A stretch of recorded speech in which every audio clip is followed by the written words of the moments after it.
Gamers and ballers, we've made it to the finals. Today is going to be insane. It's your man, 𝐷𝐷𝐷, aka The Energy, eFiba Season 2. And what we doing? The regional finals in Europe, South America, and North America are happening today. It's gonna be crazy. Now, today is so many different games going back to back to back. What I'm saying, final after final after final. And I'm telling you, we're gonna find out the last 4 nations out of the 8 nations that are gonna be in total, going all the way to the eFiba World Finals and the one and only Jönköping, Sweden, in just a few weeks. Now, it is so much jam-packed entertainment that I cannot do it alone. So let me introduce my brother from down under, my partner in crime. Give it up for the one and only Chris Simpson, aka Trumpet Monkey. What's going on, brother? We're here, mate. We finally made it. Game day number 5, and it's only the finals. I've run out of oxygen tanks, man. Today is going to be absolutely huge. Excited and delighted, as always, to be here. No better man to be on the mic with than you, and the folks at home better hold on, better strap in, because this is about to be huge, mate. Absolutely huge, and I'm here for it. Oh, it's going to be huge. And like I said before, we have the Europe finals, the South America finals, and also the North America finals. Now, 2 finalists from Europe will be punching their ticket to Sweden, will join us in Jönköping. But from the North and South America, only 1 will prevail. Now, to let you guys know, all finals will be a best of 3, okay? Best of 3. We'll see what happens with that. But a lot is at stake, Chris. I mean, what can the viewers plan to see today? Okay, well, for me, I had to wear Wolverine because the claws are out, Vince. By the end of today's show, we're going to know who is bulletproof. We're going to know who's made of adamantium. And then we're also going to know who's just merely a human, because only the immortals are going to Sweden, mate. Only the immortals get to go to Valhalla. It is going to be absolutely epic. Yeah, and like I said, as you said, we got those best of 3, which we haven't called together yet in eFiba season number 2, so I'm excited about that. But before that, those single win and in games as well, where the pressure's on. It's an awesome format. As always, the entire eFiba format has just been out of this world so far. So yeah, looking forward to it.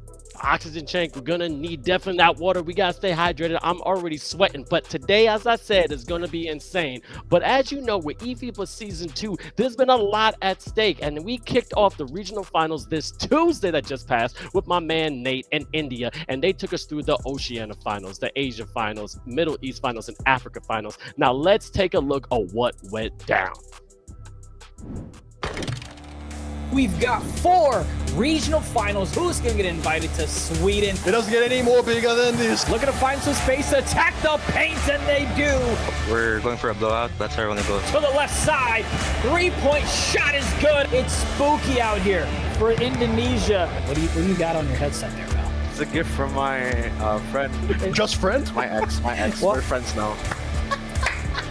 We are going to make a statement that Jumper down. Oh, and that one gets swatted away. It's Lebanon that returns the favor. Morocco regains the lead. Oh, separation! Let's go. 5.5 seconds left. Morocco looking to hold on to the lead, and they've got... I dare you, that is bravery. like we just backed it up. You have New Zealand, you have Philippines, you have Lebanon, and you also have Morocco. Simply spectacular. Now we have 4 out of the 8 nations that are going to be joining us in Jönköping, Sweden in just a few weeks. And Chris, we got to check out who's joining us. New Zealand, Philippines, Lebanon, Morocco. I mean, wow, Chris, just wow. Yeah, incredible highlights there as well. That had everything, mate. That has to be a Netflix series, okay? So yeah, New Zealand, Philippines, Lebanon, Morocco. Starting with New Zealand, okay? Obviously, they just seemed untouchable. But I bet they're my brothers from across the Tasman, obviously from Australia originally. I bet the Australian team are just sitting there going, okay, we're here next year. We got to take on the Kiwis. Congrats to them. They booked their ticket. And, you know, New Zealand has historically traveled pretty well, so that's going to be really interesting. Now, the Philippines, you and I met them, right? Olympic Esport Week in Singapore.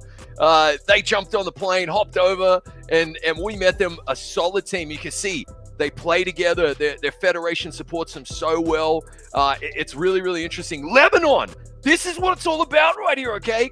Kingdom of Saudi Arabia, KSA, 4-time champions of Middle East, yeah? But the big dogs came to play, as you always say, Vince. And that's what we saw today. The claws were out. Lebanon beating the Kingdom of Saudi Arabia was absolutely massive. And of course, Morocco holding on there. And we see the Moroccan flag again, which brought back memories from eFiba Season 1, which we love to see. Those are 4 truly awesome finalists that booked their tickets right there. I can't wait to meet them again. And then for the first time, a few of them, it's going to be great, mate. Oh, yeah. Like I said, it's not the size of the dog in the fight. It's the size of the fight in the dog. And yes, Lebanon came out swinging, but also shout out to everyone else that's going to be joining right there in Yeshuf, Sweden. Now, here's the thing. It's getting scary close because this trip is only a few weeks away, man. And I'm telling you, everyone in this community is getting excited. It's going to be insane because this is going to be the first ever offline event when it comes to eFiba Season 1 and now with Season 2, all right? And I just can't wait to show the viewers what we got in store because we created a little hype video just to give you a teaser of what you guys are going to see for this year in Yeshuf, Sweden. Let's check it out. Once again, my gamers and ballers, Welcome to the eFiba Season 2. This is absolutely huge. where's it going to be, Nate? Sweden, mate. Jönköping. Done something. I got it. It's an honor to play against other players from all over the world. Bang, and that's the record. No mercy to anyone. This is high quality international 2K. Believe in yourself, believe in your game. This is it. Oh, and he gets it. You're playing for a whole country. This is where legends are made. It's right to the lane. Let's do it. Yeah, baby. Are you not entertained?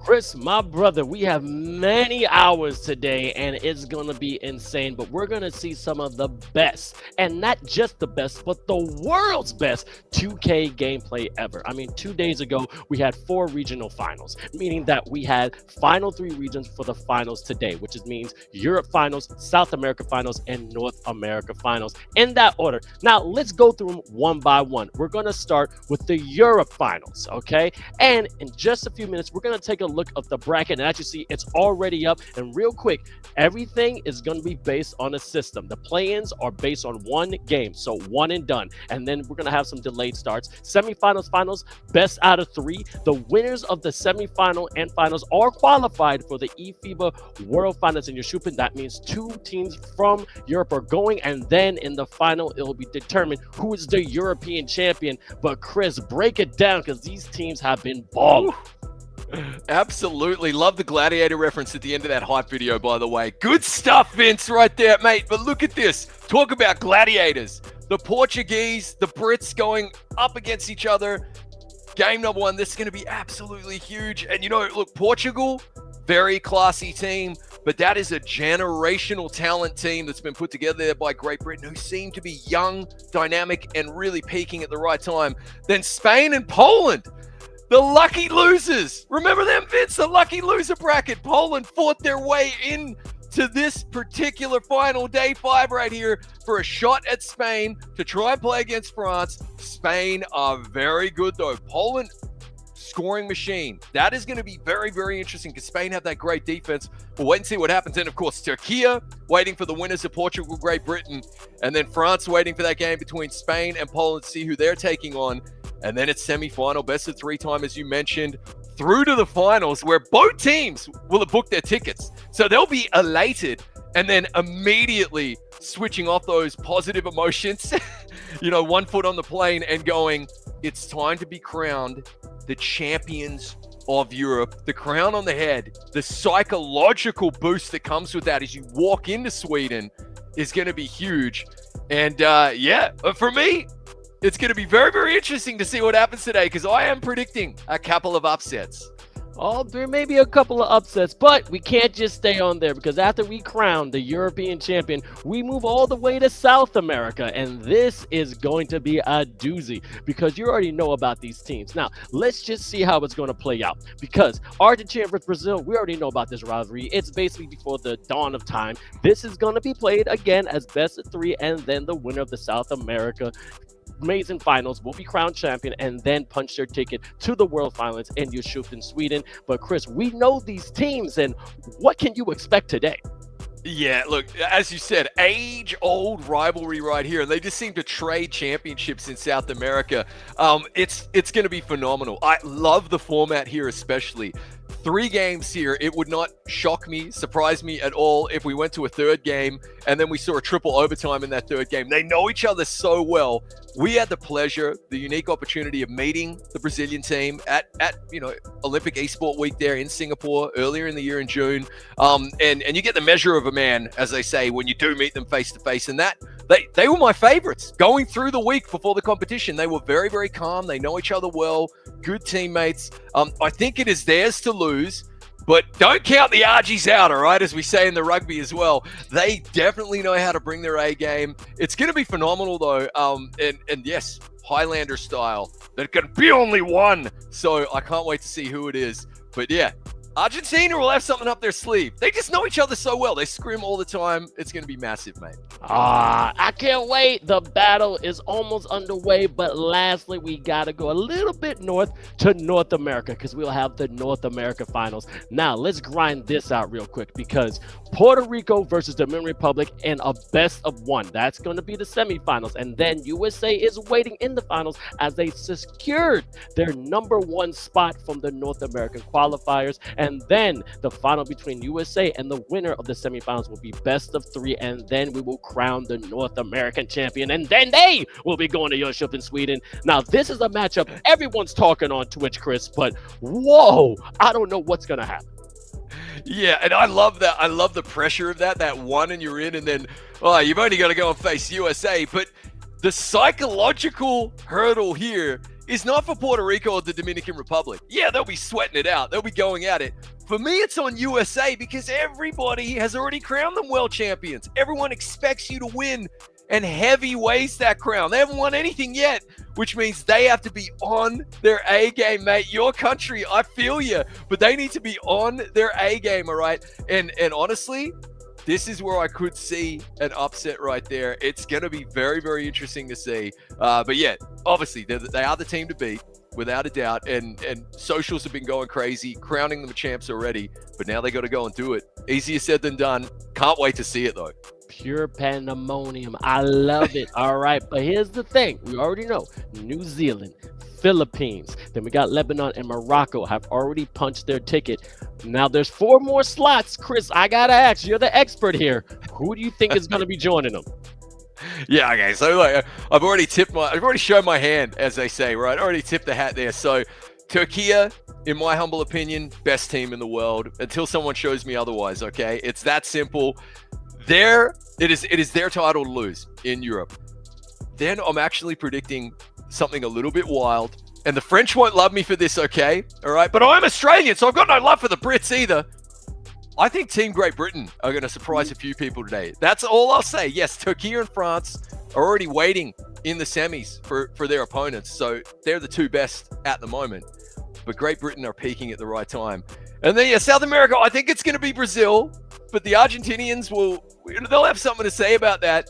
And USA are the favorites, but, do not count out the Dominican Republic right there, mate. They're ballers. They know how to hoop. It's going to be very, very interesting. I think the psychological pressure on USA to win that in a clean sweep as well, it's going to be real. And, mate, pressure's for tires, right? We're going to find out. Oh, the competition is boiling, all right? It's going to be a fantastic stew. It's going to taste delicious, and the victory is going to be that much more satisfying. But we already know that we're going to have a great day, but now we got to get to the real reason why we're here, which is the community, all right? This season, it's all about y'all, everyone on Twitch, everyone on YouTube. The community is coming first, and Chris, this is your bag, so take it away. Yeah, mate, absolutely. And look, guys, when we say that we are putting you, the community, first, we want your inputs. We want your opinions, your questions. We want you folks at home right there, okay? We've got a survey. Please take a couple of minutes to fill it out. We'd love that. Great prizes to be won right there. eFiba hoodies. Vince and I don't even have one of them just yet. We got FIBA basketballs, 2K game codes, ! survey. Win that swag, putting the community first. The format in eFiba Season 2 has been all about you, and we've loved every minute of it. So thanks for being here. Ah, man, we got to give so much credit, but now we got to jump into gameplay because we already have it. It is Spain versus Great Britain. You already know the insanity between these two teams, and man, it's going to be so much more because now the pressure has increased. And let's see how it's going because I don't know who's going to take this. This is going to be fantastic.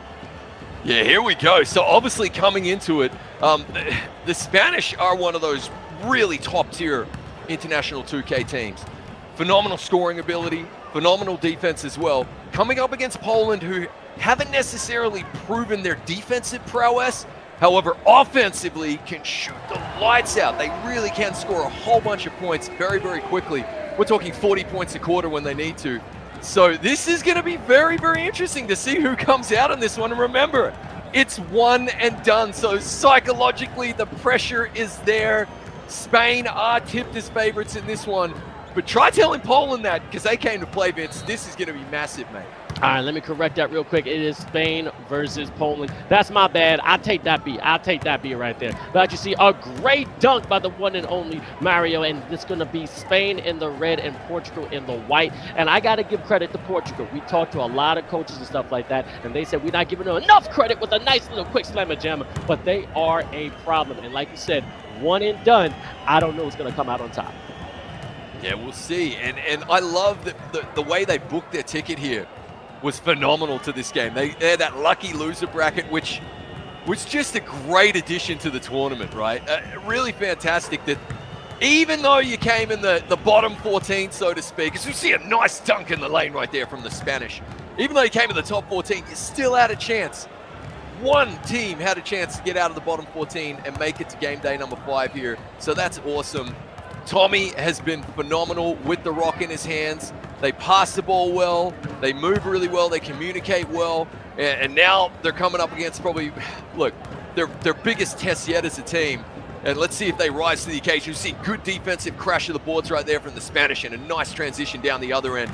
Trying to get a quick bucket, but kicking it back out. Bernie going to hand it off here.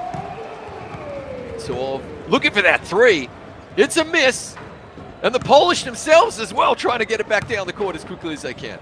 I got you right there, and I gotta love it. I love it. This is going to be absolutely insane. Now, also, the Polish, as you said, are one of those teams you gotta watch out for, and I'm telling you, they're probably one of those underdogs. But Spain is so experienced. I mean, I just want to know who is going to basically take that leadership role. We already know Mario can do that anytime. I mean, he definitely is. But then coming out of the lucky loser bracket, they got some fire under them, and then Poland can probably come up with the upset. Oh, we got an offensive shot. We got an illegal screen call right there. There you go. Starting the 2K bingo early in this one, Vince. I think you're absolutely right. Ava Mario, I mean, he's got that 2K League experience. He is their captain.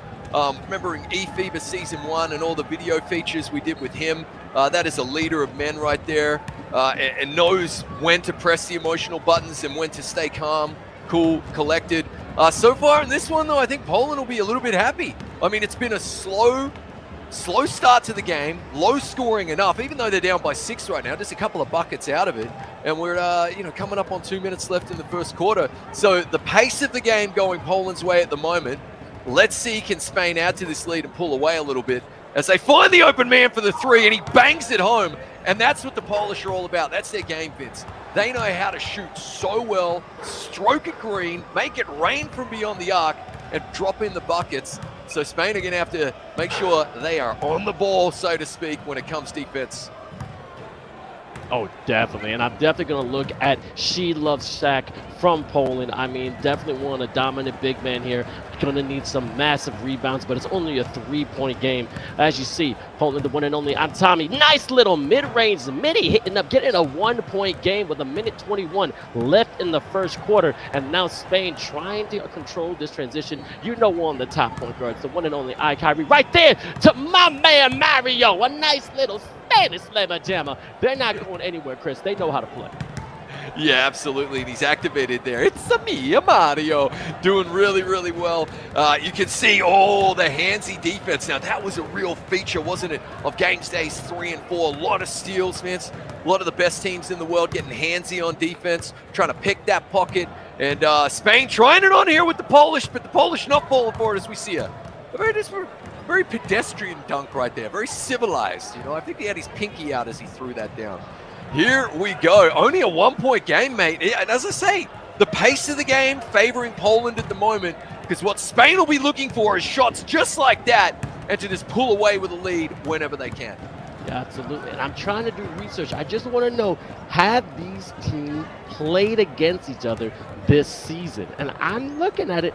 I don't think this may be the first time they're seeing each other when it comes to just regular play, because I don't think they saw each other in pool play. I'll be corrected. I'm going to go to our, people in the back. But that means Spain has no idea what they got in store for them. But again, Poland coming out ranked number 13, because remember, it was the top 12 that was in their own little tournament. But then the lucky loser basket was that one and done. It was battle for survival. And I'm telling you, this team from Poland powered through it. Power shooting, power staring, and right now missing that. But great hustle, just like that beautiful dive, but could not control the ball. That's what you need if you're going to take out the strong Spanish team.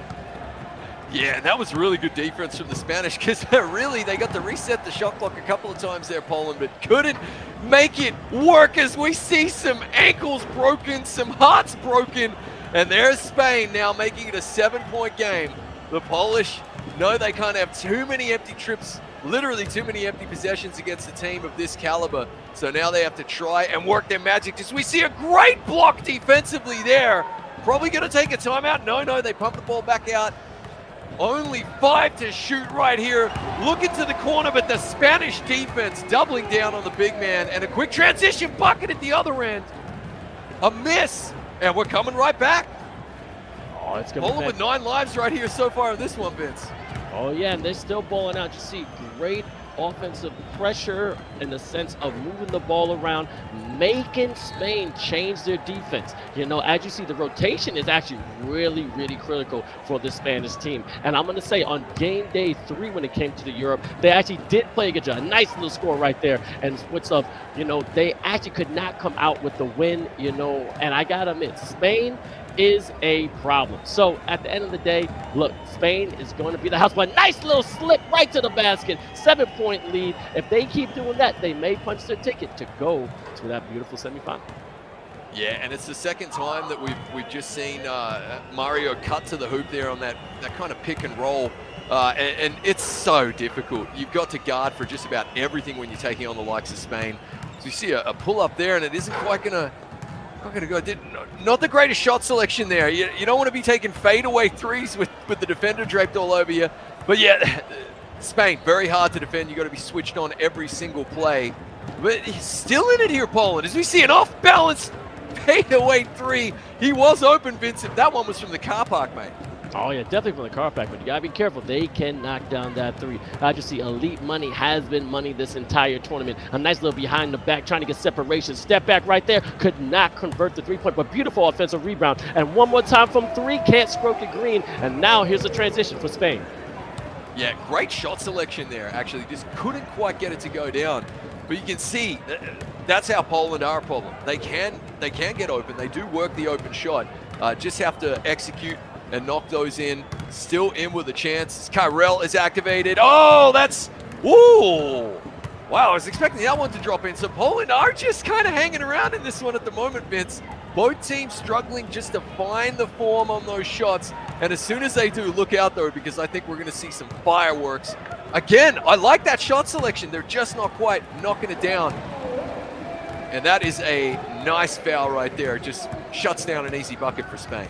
Exactly. And also, just a real quick shout out to everybody who's been watching. I see Horsey's right there saying to OXNE, look at Spanish defense. That's great, but I want y'all to also fill out that survey. Okay, this may be the finals, but we still want you to get some free gear, and this is probably the last time you'll be able to do it. So definitely fill out that survey, and as you can see, we're going to click the links in all different watching platforms because we're streaming on Twitch and also YouTube with a D3 from the parking lot. 23-13. Man, this guy got a car 98. That's a sniper on that scope.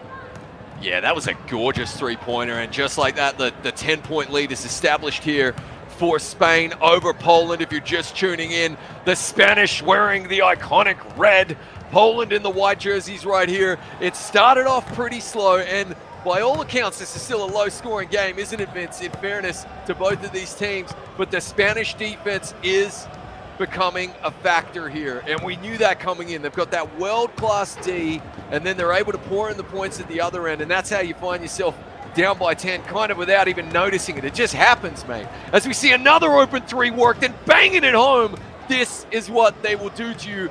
And those 1%ers start to add up if you're Poland. You can't have too many empty trips here. Final 90 seconds in the first half. They'll want to try and have, the final say here in the next 3 possessions if they can, Poland. The defense here from Spain is just so good, Vince. They're rotating so well.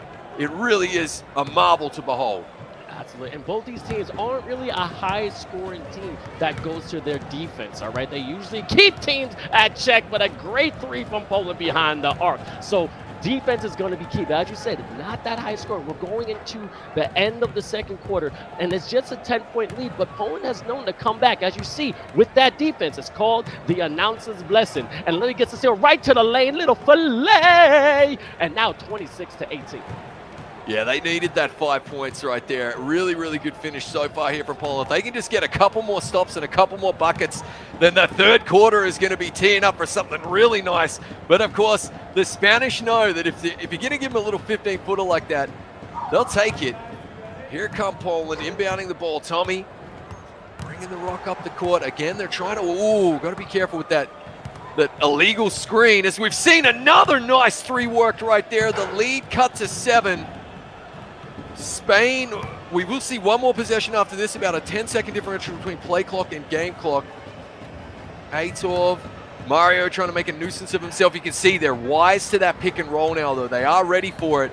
Much better defense by the Polish, but the Spanish are just that good, Vince, that they'll make you pay from just about anywhere on the court. Yeah, they can pay. And the winner of this will meet in France in the semifinals. And then we have another play-in game, which is Portugal versus Great Britain. And they're going to meet Turkey. And then we're going to find out who's going to go to the finals for Europe. Now, let's let you guys also, if you want to get any more information about eFiba Season 2, also go to eFiba.basketball. All that information is there, okay? From every game that's been played, from all the teams that's been there, and also shout out to our coach as well. Again, go to eFiba.basketball to get some information. And as you see right here, 31-21, we got the leaders on the board. 𝐼𝐎𝐿 with 11 points, but then the one and only I'm Tommy leading the pack, and he's been averaging almost over 20 points per game for Poland. So, I mean, you gotta stop him. If you can't stop him, then you're gonna have a problem.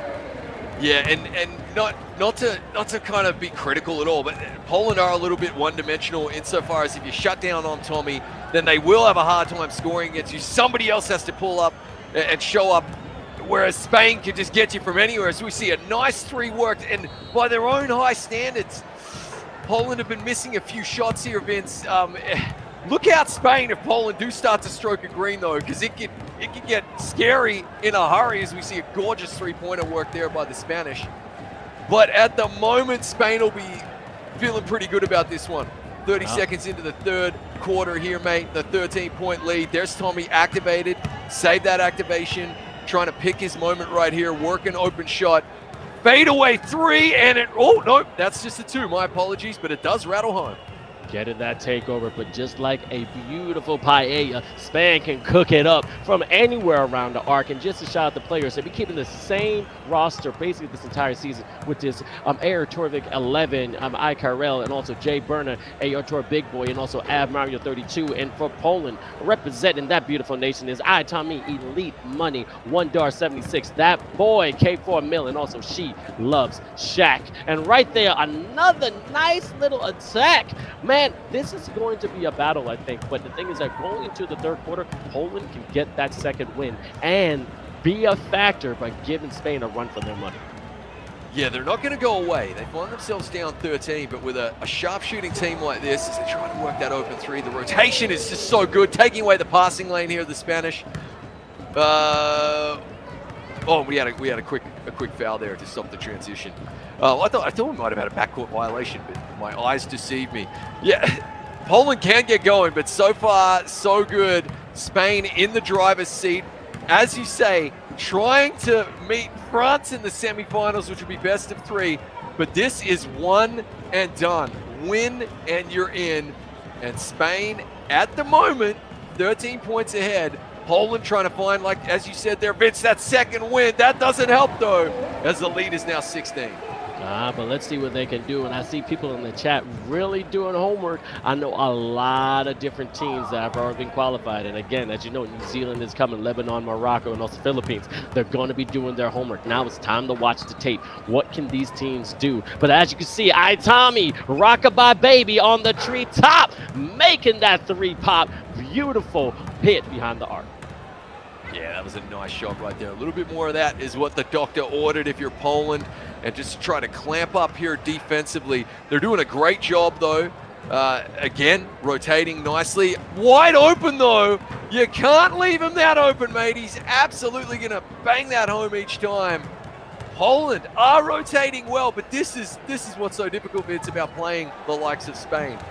Any one of their starting five could score 20 or 30 points against you. They're just that good. As Tommy pulls it up, had a good look, but couldn't rattle it home. And here comes Spain back at the other end, but a quick steal right there from She Loves Shaq. You know, I love Shaq too, mate. That was nice. And here we go, Poland trying to stay relevant in this one. So we see a massive dunk in the lane. Gorgeous stuff from the Poles. That was a statement saying we're not going anywhere. They're trying to bring it down, get this lead to 12. They need to get a stop here. But as you see, as you said, Spain's been shooting from anywhere. Steph Curry range. And again, another announcer blessing from the big fella. All right, doing a little Joel Embiid from on top of the key. Okay, Spain ain't going nowhere. You got to get them off that line. Yeah, look at that. I mean, how many different players for Spain can bang home that three, man? They're just that dangerous. You see a nice two-handed dunk right there, hanging off the rim, doing his best sloth impersonation. 15 points in it. Minute left in the third. Spain will be eyeing that semifinal against France unless the Poles can get their skates on here and get cracking, as we see a nice reach-in foul. Nearly. I mean, these sticky hands, it's important. Got to have a crack at that. What can Poland do? Can they finish the third quarter strong here, set themselves up at least with an opportunity, a crack at it, Vince, in the fourth?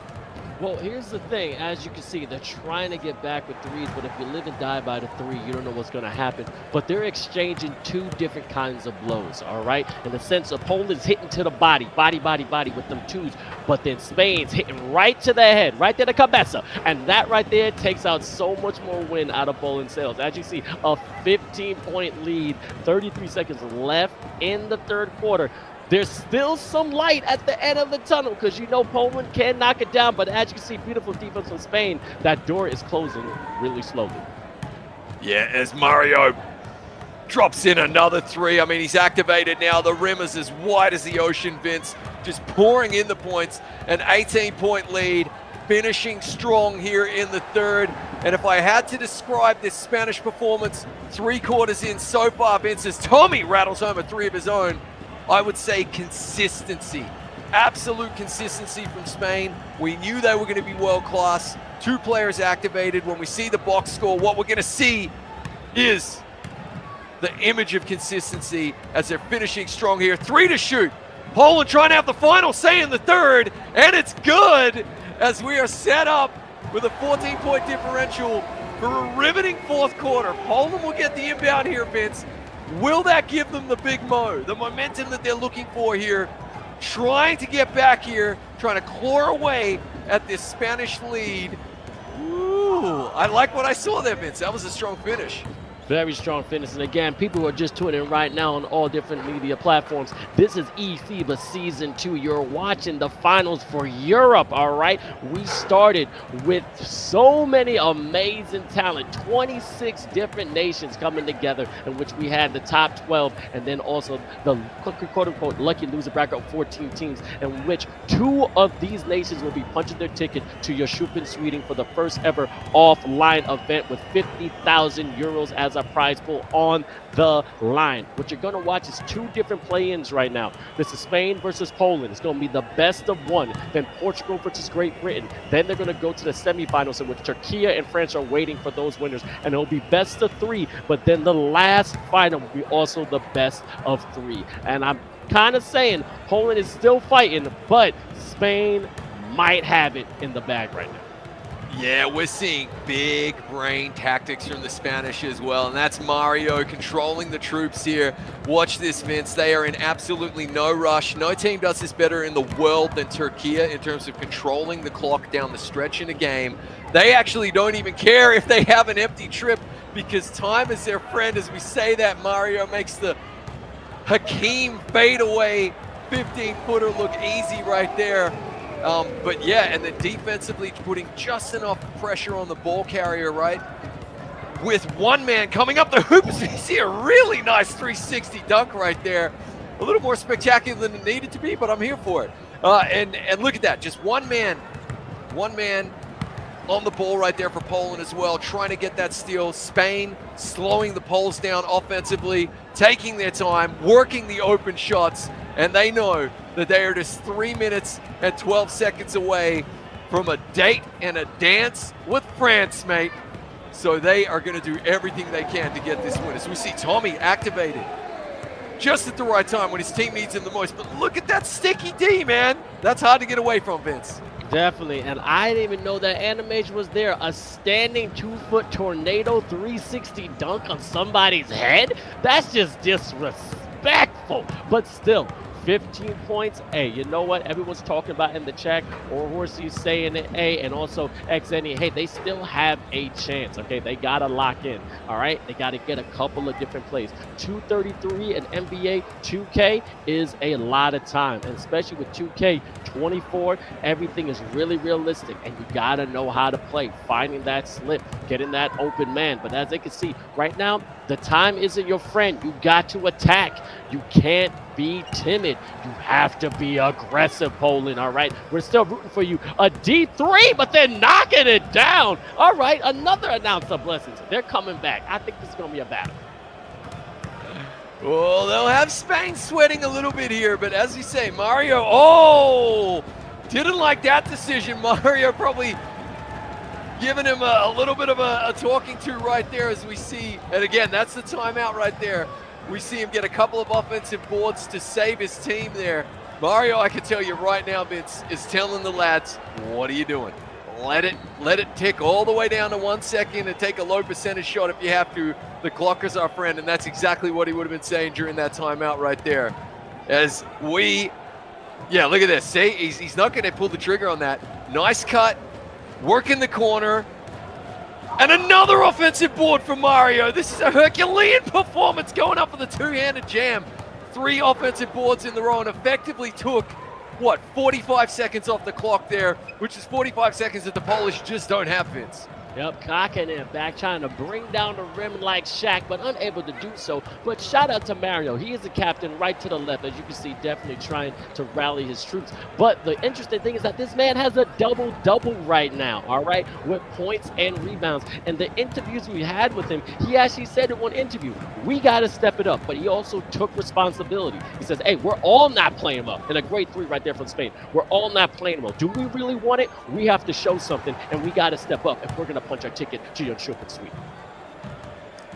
Absolutely, mate. 1 minute left in this one.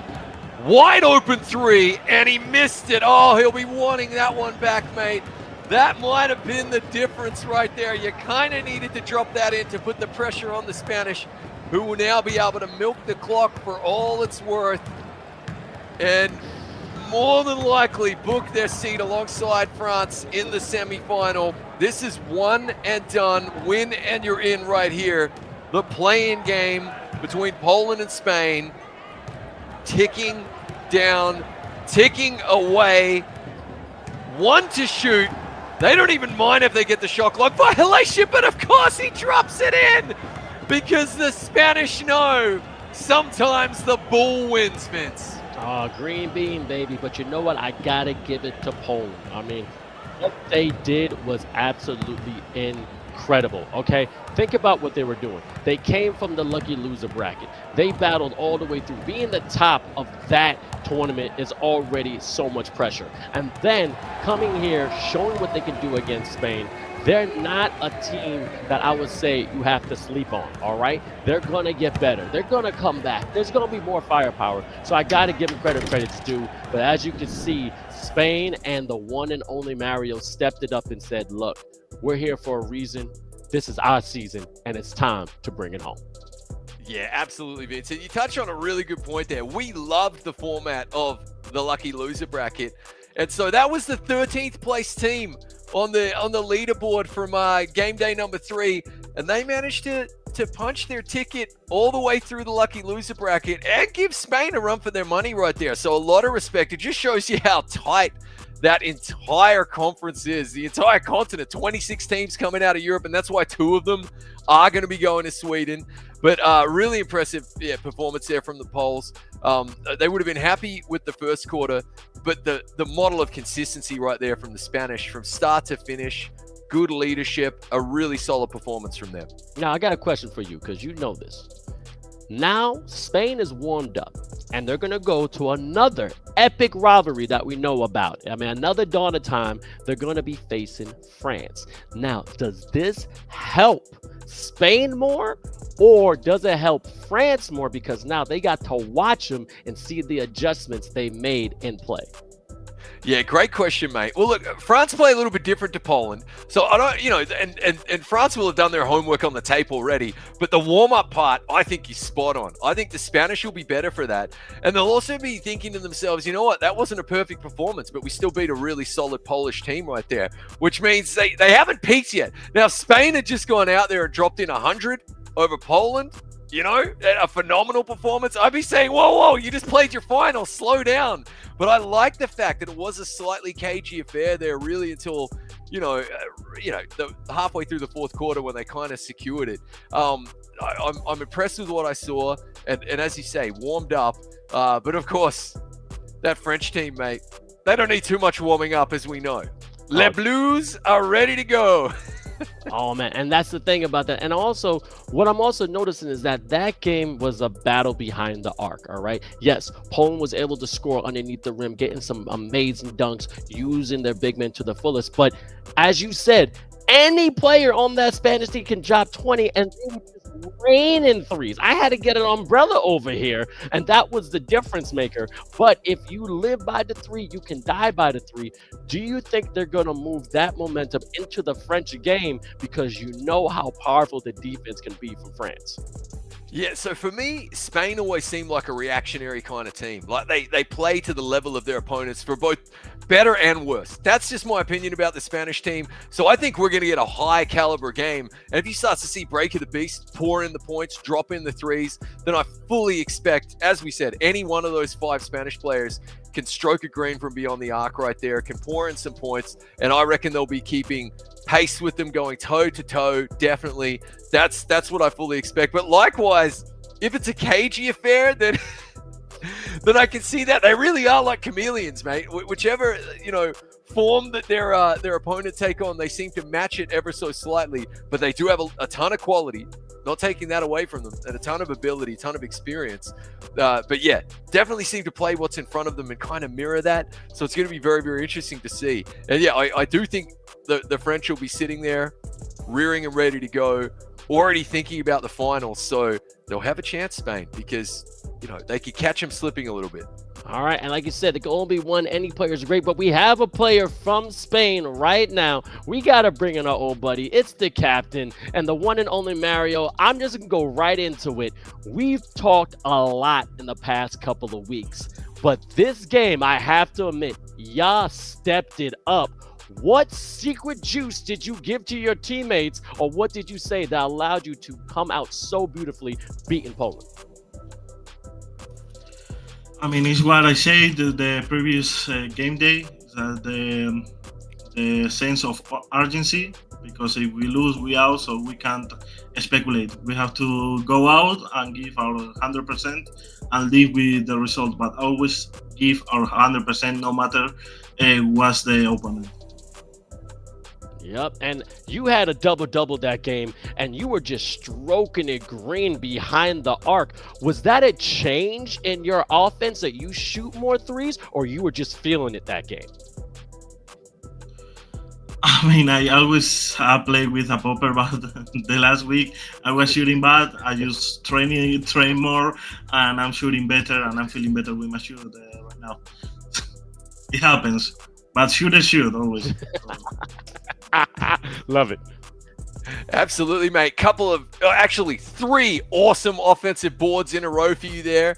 And I got the feeling that you were talking to the lads in their ear at the end saying, hey, the clock's our friend, slow it down. How did you guys prepare as a captain over the course of the last week for today's games? I mean, we are 10 players in the national team. We have been playing against each other because we can't really scream against other national teams at the moment, because we possibly gonna face them in the semi-final. So we've been playing each other, and that's been a great training. And also the guards, when they have takeover, they just wanna shoot threes from the court, but they have to know that they have to slow down the game in some moments, because this game, especially in a best of one, is so unpredictable. You shoot 2 bad threes, two fast breaks, and they are in the game again. So we have to be careful with the tempo of the game, and as long as we are managing the tempo of the game, we're good. And managing the tempo is key. And as you said, this was the best of one. Now you're going to the semifinals. You're playing against your arch rival France, a best of 3. I mean, we all know sparks are going to fly, but is there an extra sense of urgency and maybe some extra fire underneath your belly? Because this now could lead you all the way to shooting. So how do you feel about that? I mean, obviously, we remain with the same objective, that is make it to Sweden. So we have the same sense of urgency as we had versus Poland. But to be honest, since September, I have been seeing and hearing that Turkey and France are already qualified to Sweden. But we have to play. We will see. We will see. They have the pressure. We come in as the underdog, so we will see. I like it. Like you said, there is pressure, and I'm just so happy that y'all know that in the sense of this, people are talking about you, and now it's time for you to prove them wrong. So you got a little bit of a break, and I just want to know what is going through your head in the sense of preparation facing the team of France once again. So I don't want to say much in case they in the spring. That's good. Maybe, but we have prepared well. We know the keys. We know where to attack, where to be stronger defending. Like, they won one game against us in regular season. We won another game, but it's gonna be different. Like, playoffs is different here in the NBA, in the ASB. Playoffs are always different, so we have to come with a lot of preparation, with a lot of pride, and give our 100%. As long as we giving our 100% every time, I'm happy. Mm-hmm. And speaking of dogs, underdogs has me thinking of your mascots, mate. Are they in the room? Can we see them? Or are they chilling out with your mums? What's going on? One is in the room. Let me. Oh, let's go! Oh, we're getting the dogs. I'm a dog person. I know, Chris, do you own dogs? Do you own a dog? Yes. Oh, man. Here we go. The cameo we've been It's waiting Robin. for. Hey! You have Robin. Pero. Oh my. We're gonna get fantastic. Oh, you gotta love that. You gotta love that. We gotta Unreal. know, Mario. What's that beautiful doggy's name? What's the pedal's name? El nombre. Robin. Because my older dog is called my older dog is called Ivor, so Ivor backwards is Robin, so that's why. I love the puppy. Awesome. I love the puppy. Well, thank you so much for your time. I know you got to prep for this amazing match. Again, we're rooting for you. Hope to see you at the top and hope to see you in your trip in Sweden. See you later, man. Thank you so much.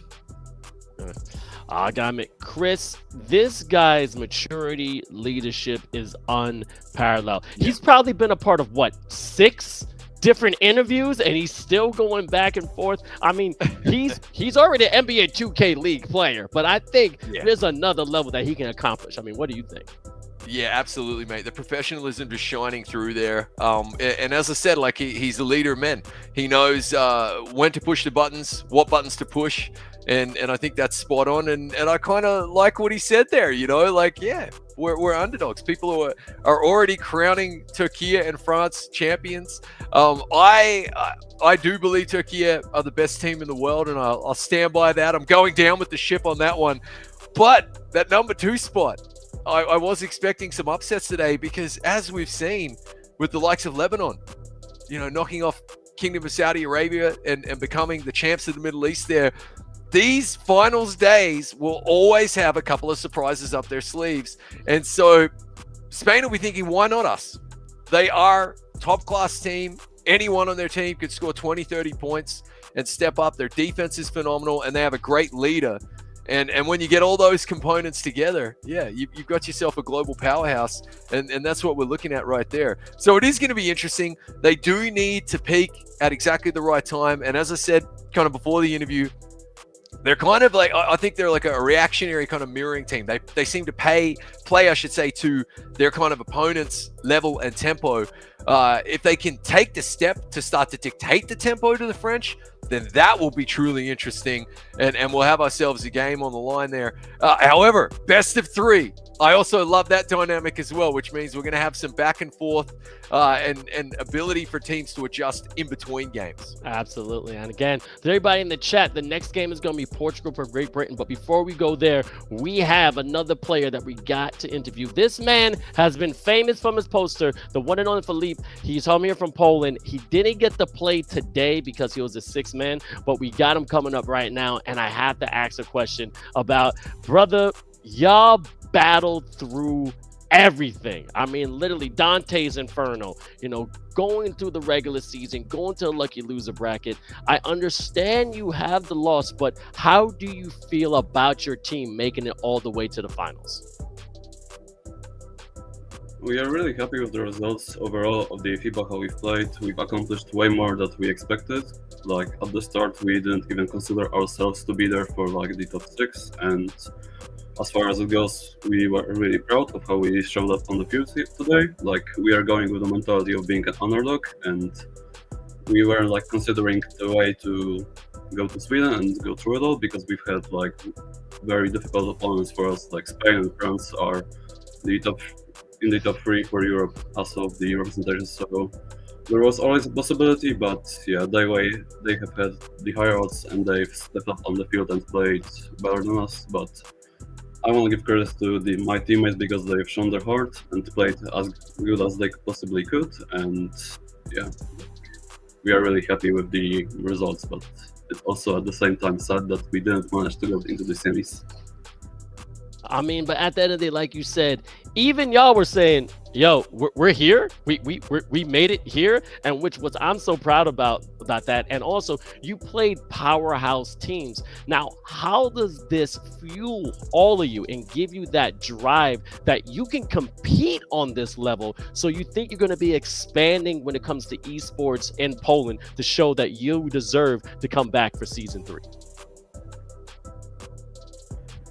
I think that it shows that we can be comparable to those federations. Like our national team hasn't had like as many success as we've had like this year in the previous years, and we've never stepped up to the big stage to show our country on the highest level. And if there is always a possibility in Season 3, we will try to come back there and show that we may be able to come through the finals in some other country this time. So it also drives us to like show ourselves on the in comparison to players from the 2K League. Like we've played friends who have like 𝐅𝐻𝐋𝐋𝐖 and Breaker, who are possibly the draft pick this year.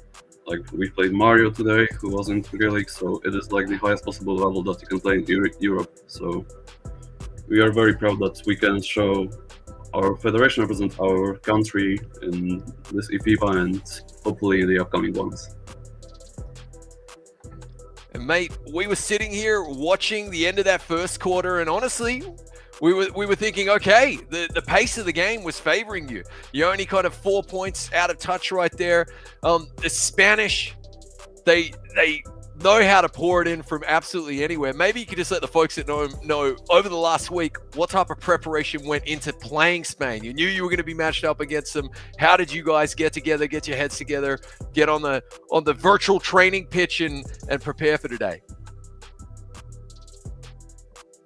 We honestly have had prepared a video, also sort of like a scouting report for them, and how were they playing, what were they doing, what kind of plays were they setting, and we were adjusting our defense towards it. And we are just trying to predict their offense, but it's really unexpected, and their offense is so hard to guard, and even with the preparation that we've had, we couldn't like overcome it and be on top. Like, the first half was really close, but they really have gotten the hang of the momentum on the game and could use it to their advantage. And they built that elite that was really hard for us to come back from. And despite having played a lot of matchups, having like trained and watched the film throughout the week, we kind of didn't succeed. But yeah, our defense was definitely like attached to it, and we played like our hearts today on the field. Honestly, our offense played really good today too. Like we were getting a lot of shots up, and yeah, that's unreal. Like and tell me, for, like, have the younger generation been coming up to you as well? Because it's got to be fantastic. Some of the younger players who are watching, and what happens between now and eFiba Season 3 and the next tournament that's going to be coming? I think that we are gonna be playing a lot more together to get like kind of bigger chemistry and bigger playing time with each other to like make ourselves on the give ourselves possibility to get back there to the final stages. And I think that if we keep playing more with each other, and we will be with each other, and we will have some more like game potential and game like and game time with each other will be even better.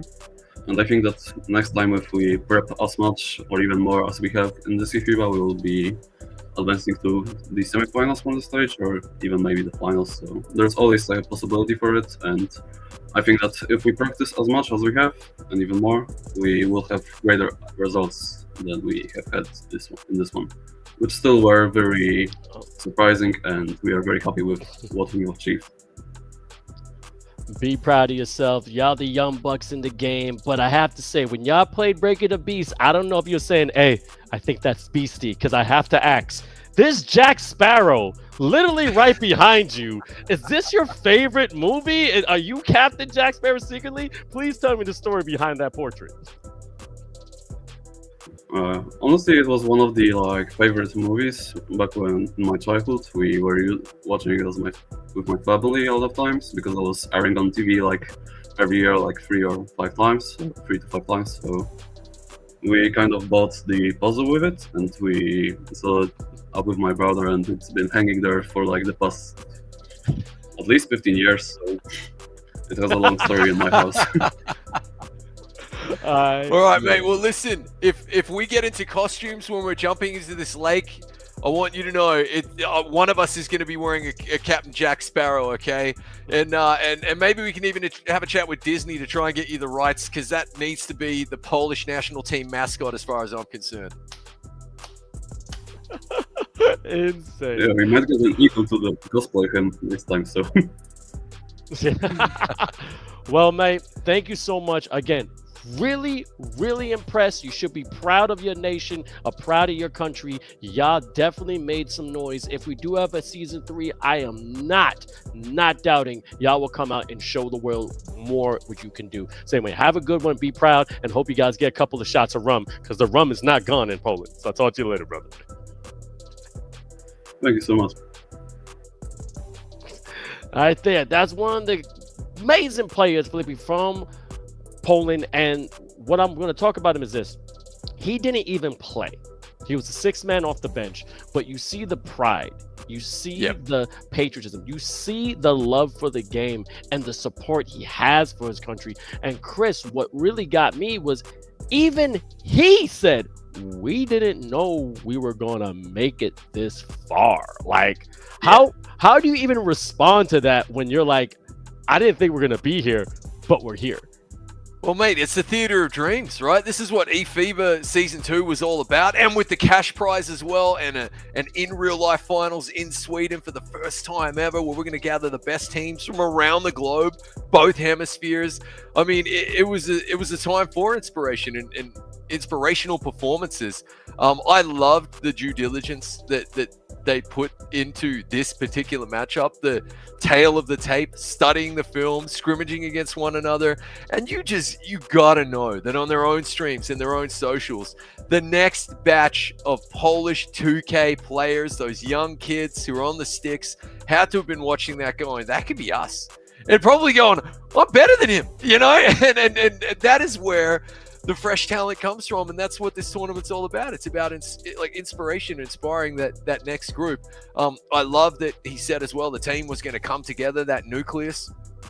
And as we heard from Mario in the Spanish captain interview before, they have 10 players on the squad, and they scrim against each other. And that should be the blueprint. That should be the goal of absolutely every single national squad, and maybe even more. So big population in Poland. Big gaming population as well. Love their basketball. And yeah, that is a performance to hang their hat on. I love that they were our lucky loser bracket winners, Vince. You and I both really love the format in eFiba Season 2.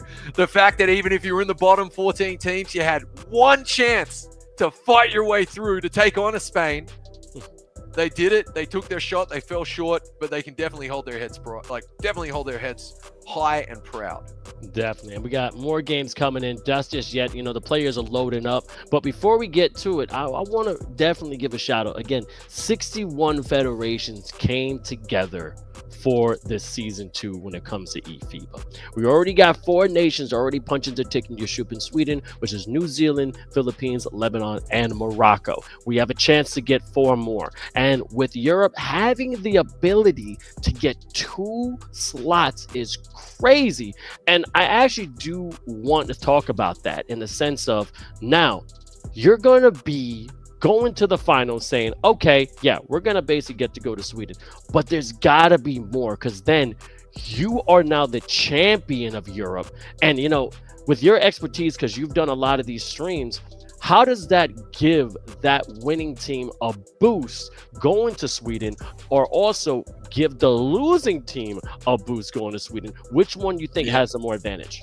Well, the age-old expression, the pendulum swings both ways, doesn't it? Yes, if you're the champs of Europe, first and foremost, no one can take that away from you. You are the champions of Europe once again. And we know that Turkey and France will both be eyeing that. But as Mario just said, the Spanish as well are happy to be underdogs. Everyone can sleep on them, and they're going to go give it their best. It means a whole lot to the winning team. They can go in with complete confidence that they are the best, and that can put a lot of wind in your sails and take you real far in a tournament. And likewise, though, if you lose, okay, you have to deal with the stigma. You have to deal with the psychological blow that, okay, if we do face them again, they've got our number. Okay, I think it's all going to come down to how you lose, right? And but they'll also have that underdog chip on the shoulder. It's all going to come down to the leadership of the teams and the messaging that they give their players.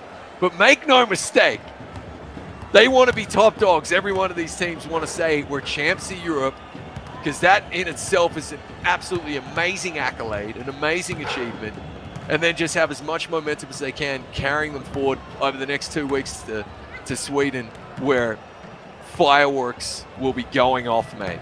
As here we see Portugal and Great Britain kicking it off, Vince. This one's going to be epic. All right, right now, as you've been waiting for it, everyone in the chat, the game is playing. Now, Portugal is in the red. Great Britain is in the white.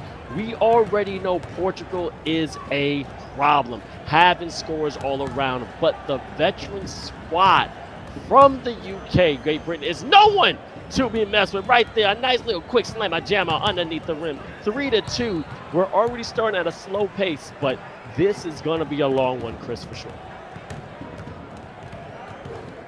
And also, let's let you know, this is a one-time win. This is a one-game play-in, all right? Win or go home, and that is going to be the key right here. So much pressure, all right? And then the winner of this will be facing off a juggernaut representing Europe, which is Turkey. Everyone has Turkey in their sights, and if you take them out, then you will be punching your ticket to your troop in Sweden. That's the thing. Spain will be facing France. Man, right there. A nice slam. Okay, Great Britain, I see you, baby. Keep going. All right. Now, we're not counting any of these teams out, but the thing about this is that once you win this game, you got one semifinal, and that's going to be a best of 3. You win that best of 3, and then you'll be punching your ticket to your trip in Sweden, because it is the top 2 squads that are going to be representing Europe, all right? So the Europe Finals is definitely going to be a spectacular event, because when you're facing face-to-face, because it is an offline event in Sweden. A nice little reverse jam. Yeah, baby, I see ya, big man. This right here is going to be a game. But Big Yeesh, I see you definitely going to go back and forth. Now, as you already know, PT Creative coming off from the point guard from Portugal is someone that you do not want to mess with. But Henry Jones has been a dominant force right there. Number 59 on Portugal in the red. As you say, crossing up. Let's see, No Brain Salazar giving right to the corner. And then, bam! Here we go. Going to the left, getting a nice offensive board. PT Creative trying to get the man survey the land, but the big fella, nice mid-range, gave it up. No Brain, giving up to the top of the key. This is a no man's land. Step back, couldn't stroke it green. Great rebound by the big fella right there representing UK. Now let's see what's going to happen here. So far, so good. Great Britain will be pretty happy with this start, I think, Vince. You know, a low-scoring, cagey affair once again. But Great Britain up 8-3 as we see a solid dunk in the paint. And this will be Portugal taking the time out and saying, whoa, whoa, whoa, guys, let's switch on here, okay? It's only 5 points. It's early days. We appreciate that. However, you don't want to give a really dynamic, talented young team like Great Britain too much of a breather, too much breathing room at all whatsoever, as Portugal work their open shot but miss it, Vince. And here come Great Britain back down the other and trying to build on this lead. Definitely. Oh, a nice little two-handed jam by UK, baby. Nice 7-point lead, and there's a minute and 50 left in the first quarter. And man, Chris, I don't know.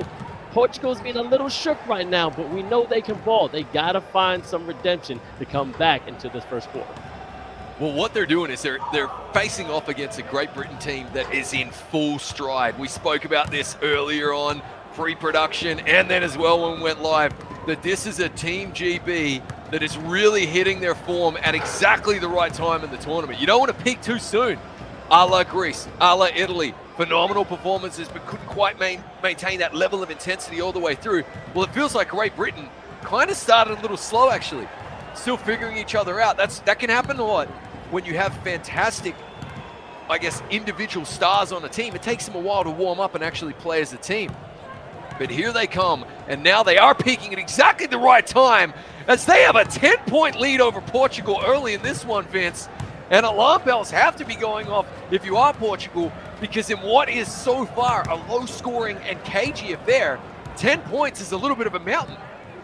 Oh, it's definitely a mountain, but you got to watch out for what they can do. And I'm going to say one more time, Henry Jones have been averaging almost double-doubles every single game. We have to see this big fella step up. If he does not, it's going to be a problem. But Sam the Ruler is also someone that can definitely ball right there on the UK. That's going to be a great matchup going back and forth. But nice slam the Ruler, baby! Rolling the rim, and that's a slam we like to see in eFiba Season 2.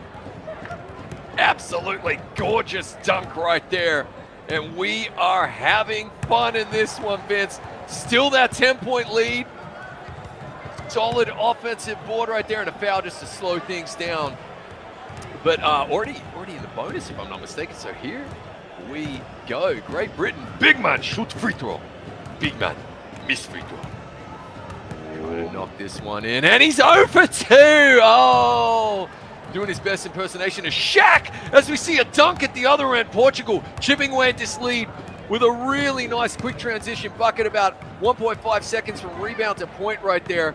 You love to see it. The lead is still 8, but GB Una will be milking this clock all the way down, about 4 seconds in between clock and shot clock, to take the final shot and have the final say in this one, as we see 2 players activated. A good look from the corner, and it's good. Team Great Britain with an 11-point lead here. 5.3 left in the first quarter, Vince. And so far, so good. They'll be feeling very good about this performance. They should feel good, and let you guys know, when it comes to Great Britain and Portugal, they're 0-2 in the sense of Great Britain has taken them out twice when it came to the regular play during the season. So Portugal's definitely trying to get some revenge against them, but Great Britain is definitely showing that poise, saying, nah, we're going undefeated against y'all. We're the top dog. We want to head to the semifinals. Now, historically speaking, this is probably one of the more talented squads, Team GB, right? But not a lot of experience playing together. But that's where Hazard the Chinna's leadership has been just phenomenal at this tournament. We see a nice step back three-pointer right there, well taken by Portugal. And he's really galvanized this team into a unit who are listening to one another, communicating. Obviously, they have coaching staff as well. And as we said, just finding momentum at exactly the right time when they can be most dangerous, trying to win, get in, and then have a crack at Turkey, which is going to be very, very interesting, and try and book their ticket, if they can, to Sweden. So far, a pretty good effort from Great Britain. Portugal, we know, can pour in the points, Vince, so this 8-point lead is not insurmountable by any stretch of the imagination. But a low-scoring affair, which will be favoring Great Britain, as we see him work a nice open 3, but he missed it. And just a couple of shots that you would typically expect the Portuguese to be dropping in, just not quite going their way, rimming out right there. And so Great Britain get a bit of a reprieve here, as we see a good drive up and under. The ball will not drop, but the little man's going to go to this paint right here to have a couple of free throws. Let's make these free throws down. Now, V. Gunnar, definitely one of the top guards when it comes to UK, and a lot of fans. And people talk right now, has the IQ, but I also want to mention that the last time these teams faced up was day 4. It was a close game. Great Britain only won by 6 points. So there is a possibility that Portugal can come out on top. You know, I am not biased. I'm rooting for any team that's showing skills. But right here, Jinxie, another great point guard, trying to find the nice man underneath the rim. A disrespectful slammer jammer. Woo! Cocked it back and say, welcome to my house.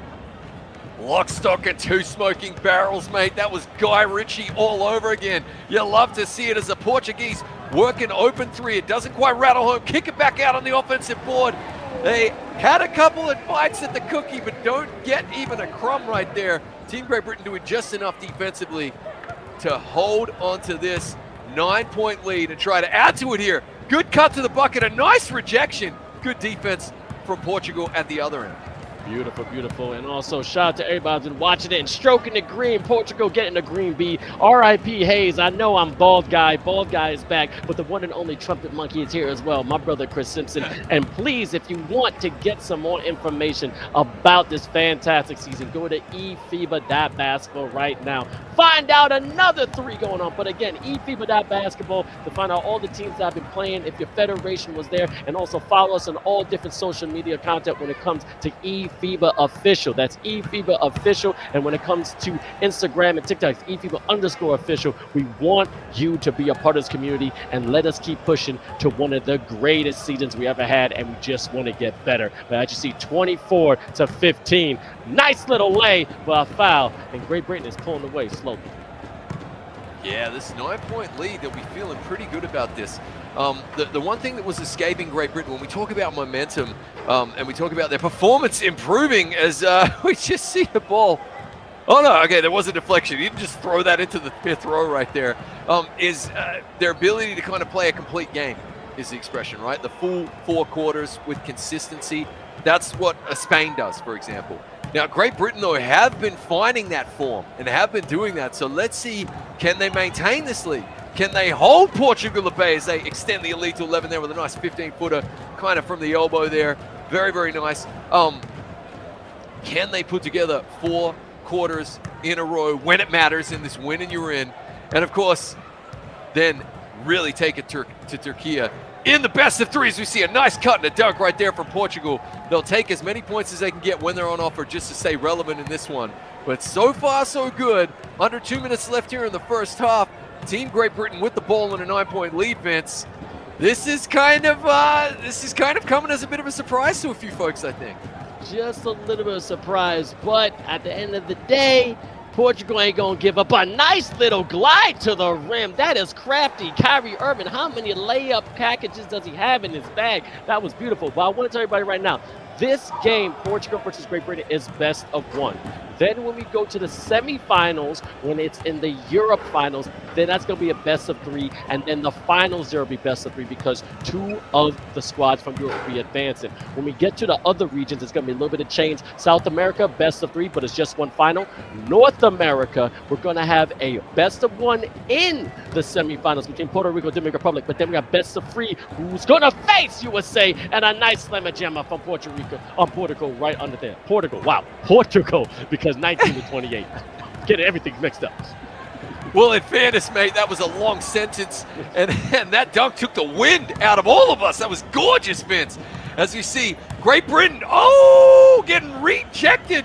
Mate, that was prom night all over again for me. Hard to watch, but also beautiful as we see a dunk, and this is exactly what the Portuguese will have ordered, Vince. They needed a few defensive stops, a couple of quick buckets themselves just to get back in this one, and that is why they're so dangerous. Great Britain right here, and Hazard the Chinner, who you can see there, their captain, will be talking to the lads right now saying, let's make sure we don't have an empty trip, but just like that, the Portuguese get in the passing lane to turn it over. We got ourselves a strong finish here in the second quarter, Vince. Portugal trying to get relevant again in this game. Trailing by almost double digits and now coming in right now only down by 7. We know Portugal has heart. We know they got fight, and right there showing their might, 28 to 23 to basically close the gap to almost a 5-point deficit is something to be proud of. But Great Britain is sweating, I think, just a little bit, Chris. Yeah, that was a really, really solid, I would say, final 90 seconds or so here from Portugal, right? Great Britain were in the driving seat, but that's what a great team can do. They can just find their form real quick as we see a good bucket right there and a strong finish. That was 3 seconds from inbound to layup against a really good Portuguese defense. And no one wants to, everyone wants the last word here in the first half, Vince. Look at this. Even Portugal working down the court really quickly so they can get an inbound play and probably a 3-pointer off here, which would be huge if they can knock this in, because that'll make it a 4-point game.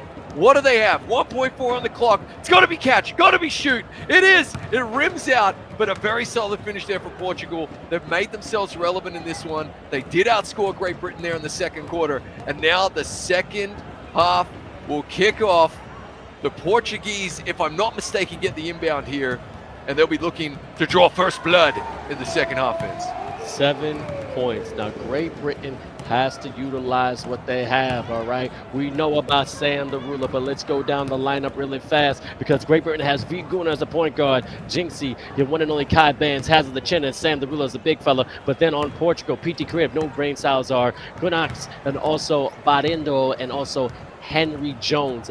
They have players, okay? And they just got to make sure they play their role, but a nice little fillet. Was that a goaltend? That's a goaltend. That's going to count. Count it. That was a goaltend. He stroked the green and got it on the downward trajectory of the ball. But Vince, full court pressure, trap game coming out from Portugal there, as it was Great Britain with the inbounds, my mistake.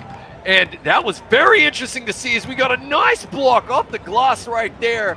And Team Great Britain weathering this Portuguese storm so far in the third, Vince. This is really impressive. Oh, very impressive indeed, indeed. Also to RGM Silva 7. The reason why this is best of 1 is because this is a play-in. They're going to the semifinals, and a gliding Skywalker dunk by the little fella there on Great Britain. I'm telling you, this team is going nowhere, but Portugal still got some gas in that tank. They're going to go onto another level now because that was just disrespectful, Chris. Yeah, climbing the imaginary ladder. You love to see it, man. Here we go. I'm impressed with both teams, absolutely. But the ability of Great Britain, look at this. Look at this full court pressure, Vince, right here. It's hard to beat, man. They are just being a nuisance here, Portugal, trying it all, but Great Britain not cracking under this pressure. A double screen right there. I'm loving this tactic. Look at that, working the open three. Just misses, but the offensive board restarts the offense. Really, really good tactics on display here from Team GB. And I gotta tell you, Vince, oh, with a massive alley-oop. What a dunk. I am hugely impressed by Great Britain's performance here. Oh, it's a great performance. And again, I know a lot of people are asking questions in the chat. How is this tournament being done for the finals for Europe, North America, and South America? Go to eFiba.basketball. We can explain on and on, but me and my man Chris got to pay attention to the game. But go to eFiba.basketball as soon as you can. We got all the brackets. We got all the information that you need. As you see at the bottom of the screen, nice little jump and a nice little dunk. 27-36, and Portugal, again, clawing back. They're keeping it a one-digit lead, Chris. They got to knock down some threes to spread it. Absolutely, got to be within touching distance for the fourth quarter, especially. But while we're making recommendations to chat as well, guys, exclamation mark survey. Win yourself some swag, guys. Vince and I don't even have those hoodies yet. Fill in the survey. You can get yourself a hoodie, a ball, a 2K game code. As we see a gorgeous three at the other end from Great Britain, reestablishing that 12-point differential. Go fill in that survey, guys. It takes about a minute, and you can get the epic swag. I'm looking forward to my Lucky Loser t-shirt for the Lucky Loser bracket, Vince, as we see Portugal answer with a three of their own when we get to Sweden. I got to have it, mate. Gotta have it, baby. Gotta have it. I want it. But, man, again, 9-point lead. Hazard the Chinner trying to be Hazard the winner, knocking down that beautiful three previously. But right here, Jenkins right there being that guard, having the handles for days, trying to get an ankle breaker, creating separation. Nice pass to right there on the corner, off the elbow, mid-range, could not knock it down, and Portugal in control. This has been a really, really, really impressive performance from Great Britain so far. They've just about here put together three solid quarters as we see Portugal drawing the foul underneath the hoop. Not quite sure if he was in the act of shooting there. No, he wasn't. They'll get 14 seconds and a fresh inbounds right here. Trying to chip away at this lead, but Great Britain will be thinking, job nearly done. As you see a good timeout here, there'll be 9 seconds left on the shot clock.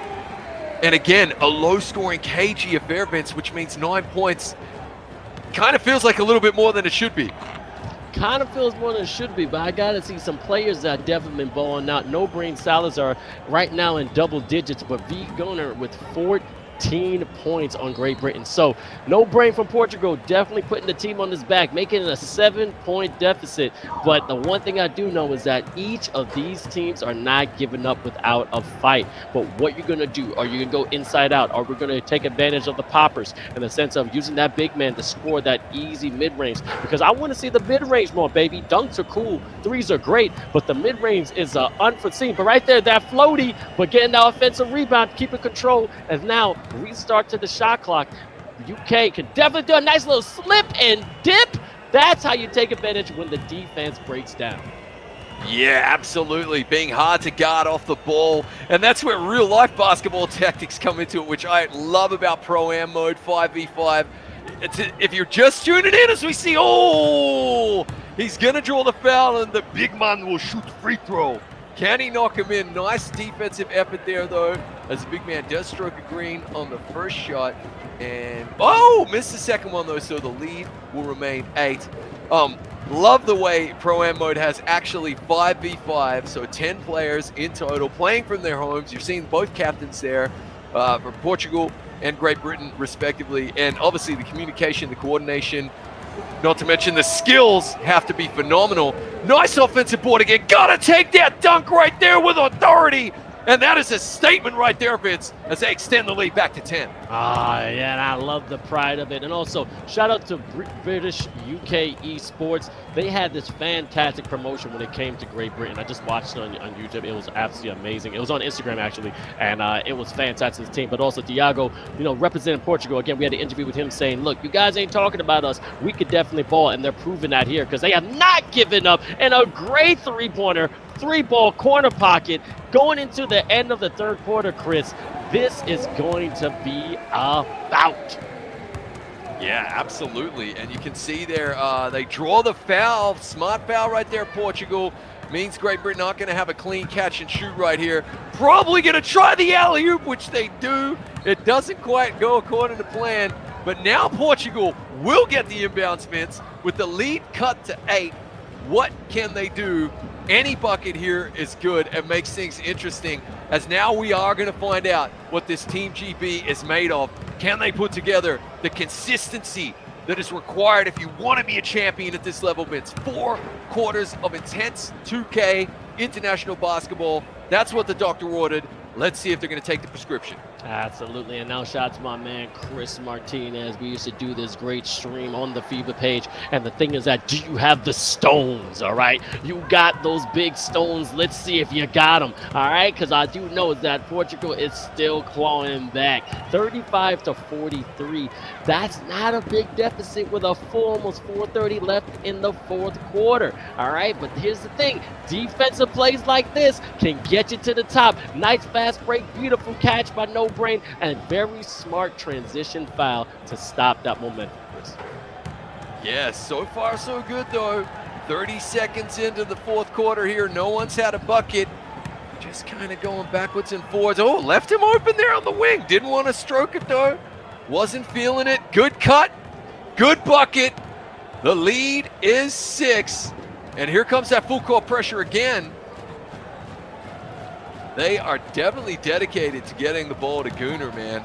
And he brings it up the court securely. Gliding. Oh, I thought he was going to pull up and have that one right there. Trying to work the open shot. Corner man. This is where every possession becomes crucial as we see a turnover. They got handsy. Foot on the line trying to secure possession. And just like that, Portugal making themselves very relevant in this game, Vince, because a bucket here, and we could see either a 1 possession or just a 4-point lead. Nice cut. Big block right there, though. Impressive stuff. Great defense from Great Britain.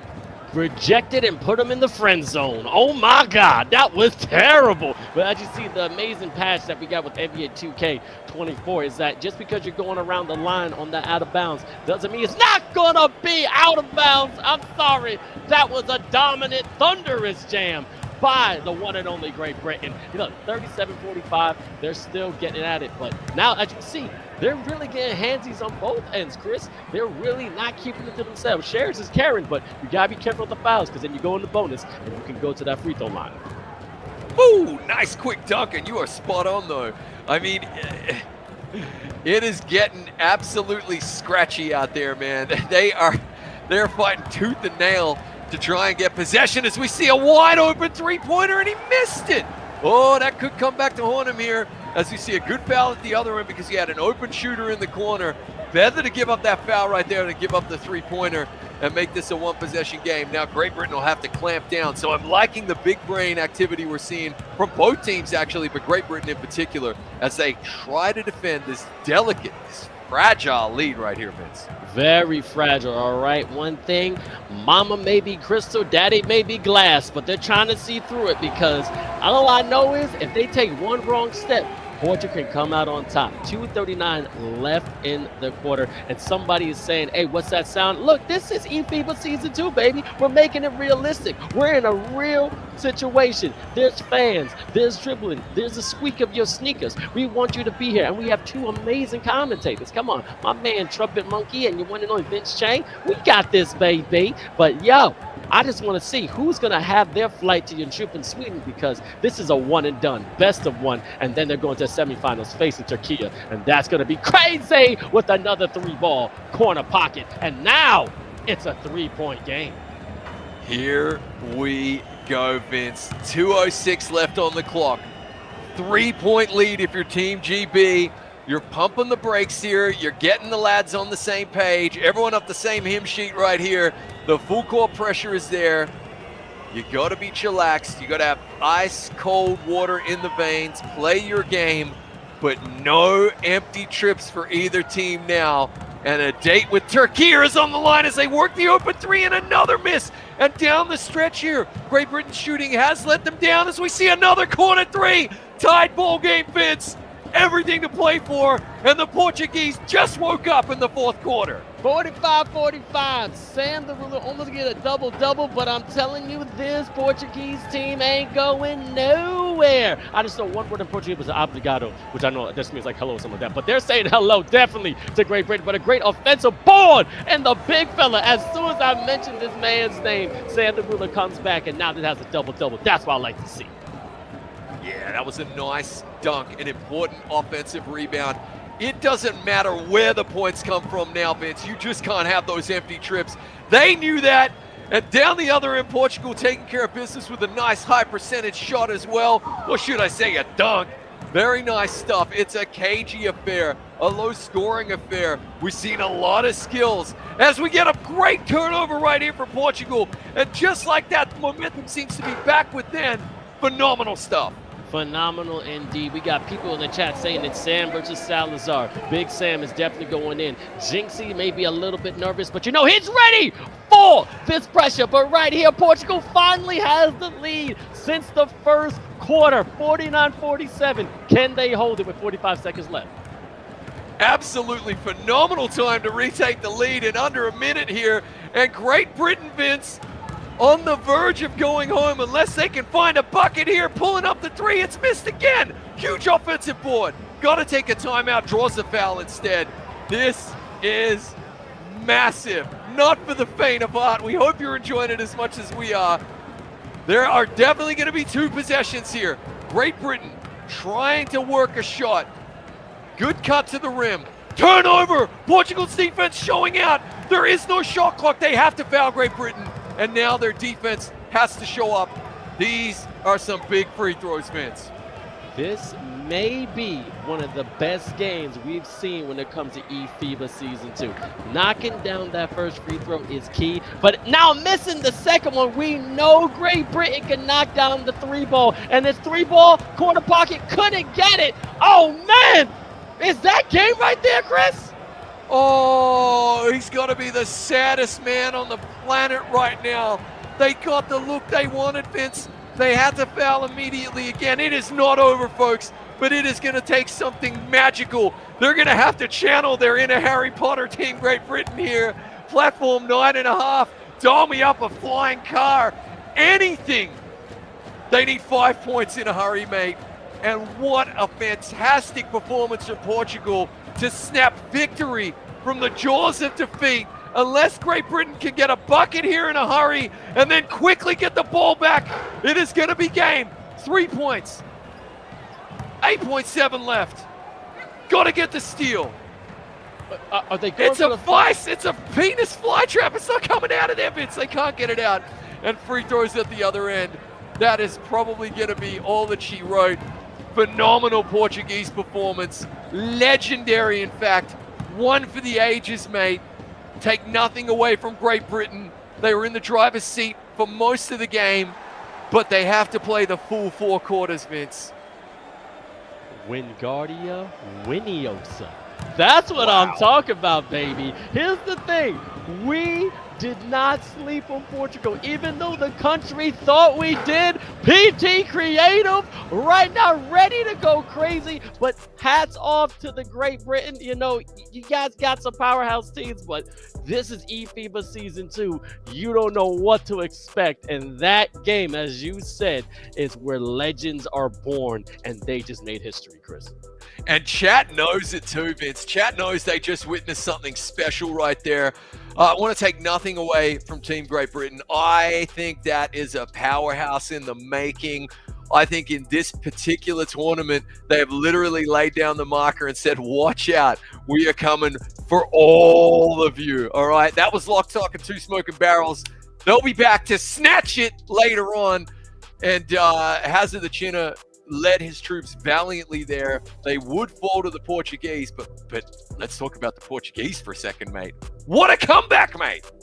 What a comeback indeed, but something just hit me in mid-sentence when you were talking about it. Great Britain, first team to upset Turkey. All right, we all saw it, we witnessed it. Now, if Portugal upsets Turkey, I think there's going to be a 4-element cataclysm event. Fire, ice, wind, and earth. Can you imagine it? Now I'm excited for this semifinal because we don't know what's going to happen, baby. Yep, Captain Planet may be making an appearance, mate. You forgot about love, though. Look, yeah, absolutely phenomenal. And now we have, like you said, fireworks, man. We're going to have Portugal and Turkey on one side of the bracket, best of 3. And on the other side, we've only got France and Spain, best of 3. This is going to be absolutely huge. But that game right there, wow. The Portuguese defense, it just came alive down the stretch there. And they really won that game with about 3 minutes left to go. They switched it on. They got their turnovers. They took their buckets. And Great Britain, they'll be kicking themselves because they had their chances. They did. But honestly, shouldn't be too hard on themselves because it was a phenomenal performance and a phenomenal tournament for them. They are here to stay well and truly. The Portuguese clutched it in the end, mate. That was impressive. Definitely. And the thing is about this is that Portugal has fight and they're like lions. But here's the old saying. The only bad thing about putting your foot on a lion's neck is that you can never take it off. And what I think, Great Britain took it off. They thought, hey, you know what? We've been holding this 9-point lead for a while. We got this in the bag. Let's just take the pedal off the metal. You know, let's just bring it back. And guess what? They came back and watched them beat themselves. I'm not taking away from Portugal, but I really think Great Britain shot themselves in the foot. Missed open lays, missed 3 points, a lot of pressure 3-pointers, you know, a lot of contestation. They kind of hurt themselves, but I can't take away that fight from Portugal will go down in the ages. Yeah. That was a phenomenal performance right there, and like a teachable moment. I bet it's something 𝐓𝐶𝐄. I think we're going to be lucky enough to interview him in a few minutes here. Will probably be the first thing he says, which is like, we got to finish, you know, and take nothing away from them. To hold a double-digit lead over a team like Portugal for the better part of 4 quarters. I mean, that is phenomenal stuff, and that is an announcement to the world on the global stage that we are a force to be reckoned with. It is generational talent. All 5 players phenomenal for Great Britain. And as I said, the narrative for me this week, and actually from game day 4 to game day 5, was that they were peaking at exactly the right moment, finding that full force when they needed to. Just like to quote another classic British operation, market garden, a bridge too far. Okay, mate. They couldn't quite get there in the end. Portugal, though, that's a type of performance that could get you pumped, as you touched upon, for your games against Turkey, because they would have been feeling pretty down and out there psychologically at halftime, mate. Yep, and I'm telling you, even at the beginning of the 4th quarter, but to slog away, to chip away at it, not look at the mountain, as they say, just 1 foot at a time, and then get to the peak like that. Pretty impressive performance. Definitely, as you said, one for the ages.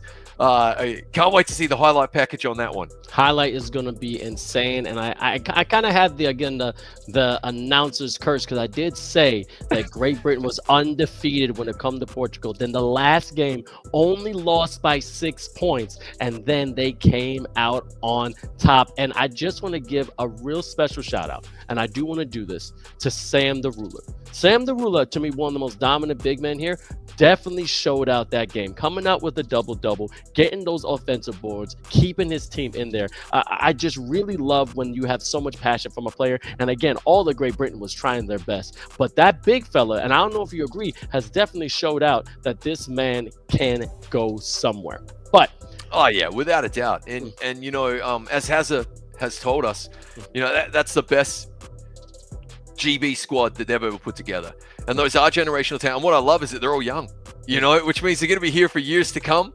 And this is the type of a result and a performance in eFiba season number 2 that really I hope inspires them to stay at it, to stick together, and all the other youngsters there in Great Britain and the other 2K players saying, oh, I want in on this, you know. And like we said earlier, the Spanish squad have 10 players, so they can scrim against each other, and that's got to be the blueprint. That's got to be the minimum standard for these international squads, is to get 10 international level caliber players all on the same page, training camps, you name it, and then you'll see phenomenal performances like this. So yeah, he's been great, mate. Absolutely, Sam the Ruler has been phenomenal.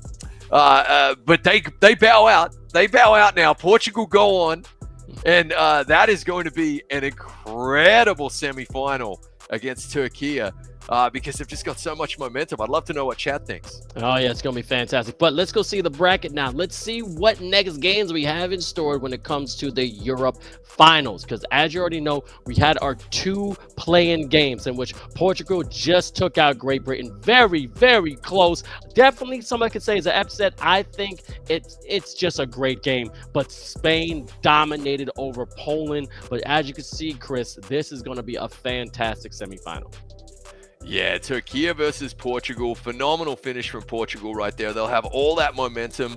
Yeah, Spain taking out the lucky loser bracket winners, Poland. You can see what it meant to their captain. And that was a great performance by them. But Spain put in solid 4 quarters. They did enough for me and still won by 15, Vince, which just tells you how good they are. And it'll be Spain versus France in semi-final number 2.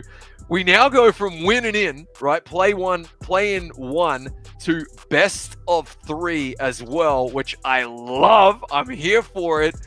And now we've got to see teams go out, perform in game number 1, and then either go, yep, more of the same, or hit the reset button. The memory of a goldfish, right? Turn it around, wipe away any negative thoughts, and perform in game number 2. It's going to be phenomenal. I can't wait to see what happens. And keep up this bracket, because the one thing I'm looking at the chat, they're saying, oh, man, what's going on? Hey, Portugal versus crazy. But the one thing is that none of this is planned. We don't know what's going on. But I do know I got to ask this man some questions. We have the captain from Portugal coming in right now. I want to say this dude is one of the most craftiest point guards. Oh, no, we don't. We got Henry Jones. Is this Henry Jones right here? Oh, my God. I recognize you. Hey, I know my players. All right, big fella. This is what I got to ask you. Everyone was looking at you sideways saying, hey, Portugal is left and right. Even some of y'all, people said, we're not giving you credit. How does it feel now? You are 3 games away to possibly going to your shoot in Sweden. Man, it feels great. We had a couple issues before the game. We had to play with one backup guy, but the team did great. We had to do a couple changes in our defense, and it worked, and we deserve to be in the top 4. Definitely. And look, I looked at Sam the Ruler, but then you as a big fella from down low, that was a battle of the giants. My question is this: when it comes to all the centers and also power forwards in eFiba Season 2, was that one of your most hardest matchups that you had to deal with this season? Oh yeah, for sure. Sam's a goat, man. I really love to play against him, but we have really good centers in Europe, and I hope people can see it. And mate, what was the communication like? What was the message amongst the players entering the 4th quarter? You're down. It wasn't quite double digits, but you're still down pretty big. What were you saying to each other to get each other pumped up? I was just talking to the guys and saying we need to keep fighting, man. We know we can come back for the win, and we just tried our asses off, man, and we did it. So yeah, I'm very happy. And where does that rank for you guys as a unit and personally in terms of victories all time? Because the comeback was on. It was fantastic to watch against a team in Great Britain. I think that we're the narrative for me has been peaking at exactly the right moment. So you got a full force Great Britain team, but an amazing comeback. Where does it rank for you personally? I mean, there's of course up there. This Great Britain team is really good. we lost to them twice in this eFiba, but just was the day to win. We have to win it, and we won. So I'm really happy, but we have to win against Turkey now. All right. Look, Henry Jones, big fella dominate down low. I wish I could talk to you more, but you have a powerhouse Turkey coming up next. I want you guys to get ready. Congratulations on the win. Y'all definitely deserve to go to the semifinals. Hope to see you at the top and maybe see you in your shoot in Sweden. Have a good one, brother. Yes, sir, man. Thank you. Right there. I recognize that man. I've talked to him many times, but guess what? We have more people because now we're going to go to a very familiar, studio because we got the one and only French squad here. We got 3 powerhouses here. We got Lucas, we got Coach Max, and we got Exortek too as well. Is he as well? What? We got all 3 of them? Baby, what? Now I got to know what is going through each of your minds. We're going to start with Lucas all the way to the right, that now you're going to be facing against Spain once again. How do you feel that this is going to be a rematch maybe of the ages? Oh, I don't know if I can't hear them. Can they hear me? I can't hear him either, Vince. But I'm loving that, mate. I want to be on that couch. Let's go. That right there is that is basically a Hall of Fame of what France is going to be like once or if they do make it to the top, because we never know. Spain, as you said before, has a fire in their belly. They haven't quit, and now they have some momentum going into that game. But my curiosity is this: with Mario now stepping up as a leader, do you think France is going to focus all their power on him or still play their game? Because I think he's the key factor if Spain comes out on top. Yeah, what is absolutely clear is that the French defense is going to have to adapt, because one thing Spain will do is they'll score from anywhere.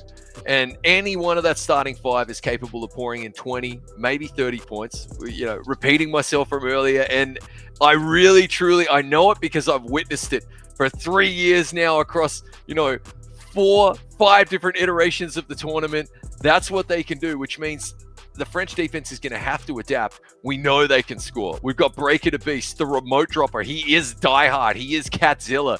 When he comes on the television, you just have to watch him. He's must-watch TV. They can score the points, but defensively, they're going to have to stop Spain as well, who you just mentioned are finding full form right now, because that was like a solid win against Poland. Not the best performance either, which means that they can only get better. And Mario just seems so locked in. The team seems so locked in. It's going to be a fascinating battle. Now, also, we got to do a little bit of history, man. eFiba Season 1, we know about that Euro Finals, okay? It was between France and Turkey. Correct me if I'm wrong. Now, it's a possibility we get a repeat. However, if Portugal does come out top and there's a whole new change, this can change the dynamic in Europe forever. And my question to you is this: is it more important, and this is weird, this is going to be weird, for a team to beat Turkey and not go to, and probably go to Schuppen, right? Or is it more important to be champion? All right, so think about that. Yeah, absolutely. Look, we touched on this earlier, right? Both finalists are going to make their way through here in the bracket to Sweden. But I think you and I both agree that to be champions of Europe and to have that crown means so much to these guys.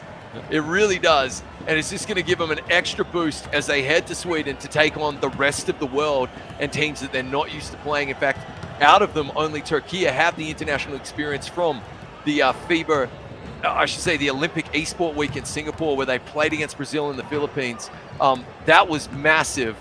But I really think every one of these teams wants to be champ of Europe first and foremost, and then go to Sweden and take care of business. Absolutely. Well, 61 federations in total. 8 of them will be able to go to Europe in Sweden. 26 was in Europe, and now we're down to the final 4. You're watching France versus Spain. Spain in the white, Breaker the Beast in France in the dark blue. And you know, that's Beastie right there, trying to break it down mid-range game. Couldn't bring the pain, but then we're getting a great rebound outside the key. Warnock's knocking it down. This is gonna be a match.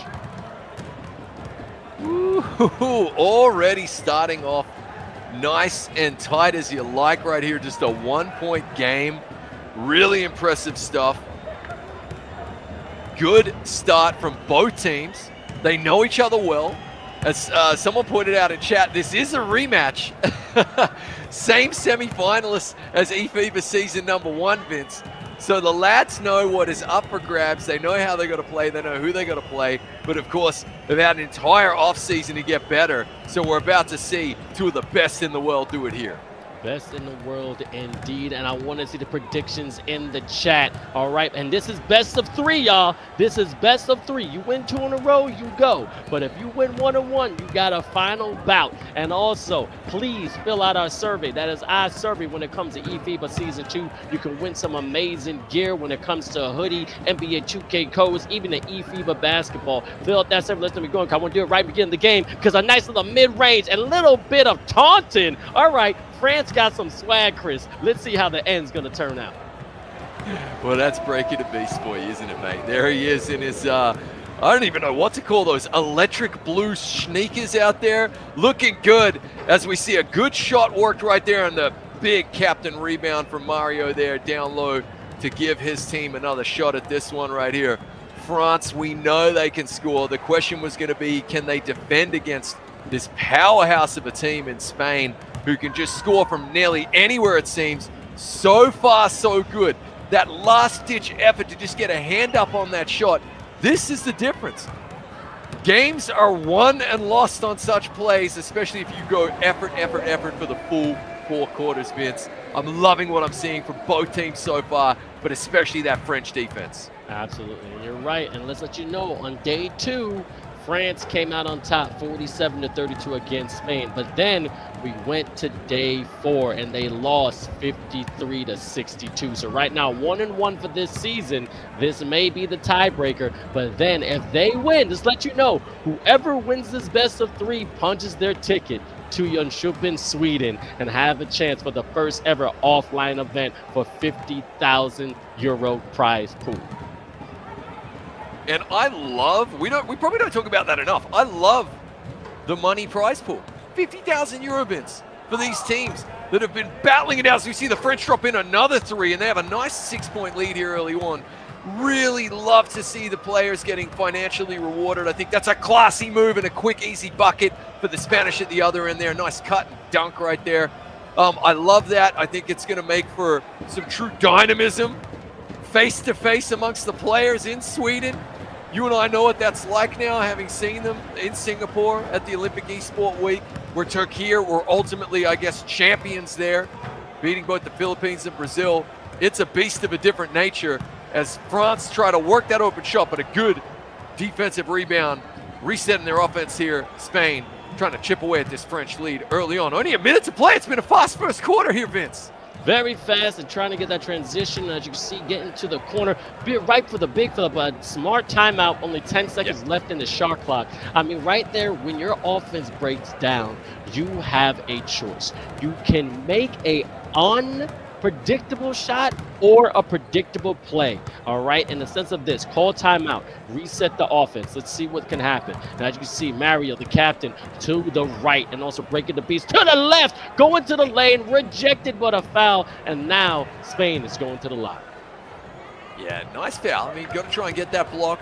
Probably going to knock home both of these free throws right here. You would expect him to at this level anyway. The lead is cut to 2, so a couple of buckets here for Spain, just to chip away at that Spanish lead, and a low-scoring affair. And isn't that interesting, Vince? We know that both of these teams are capable of probably dropping 100 on one another, right?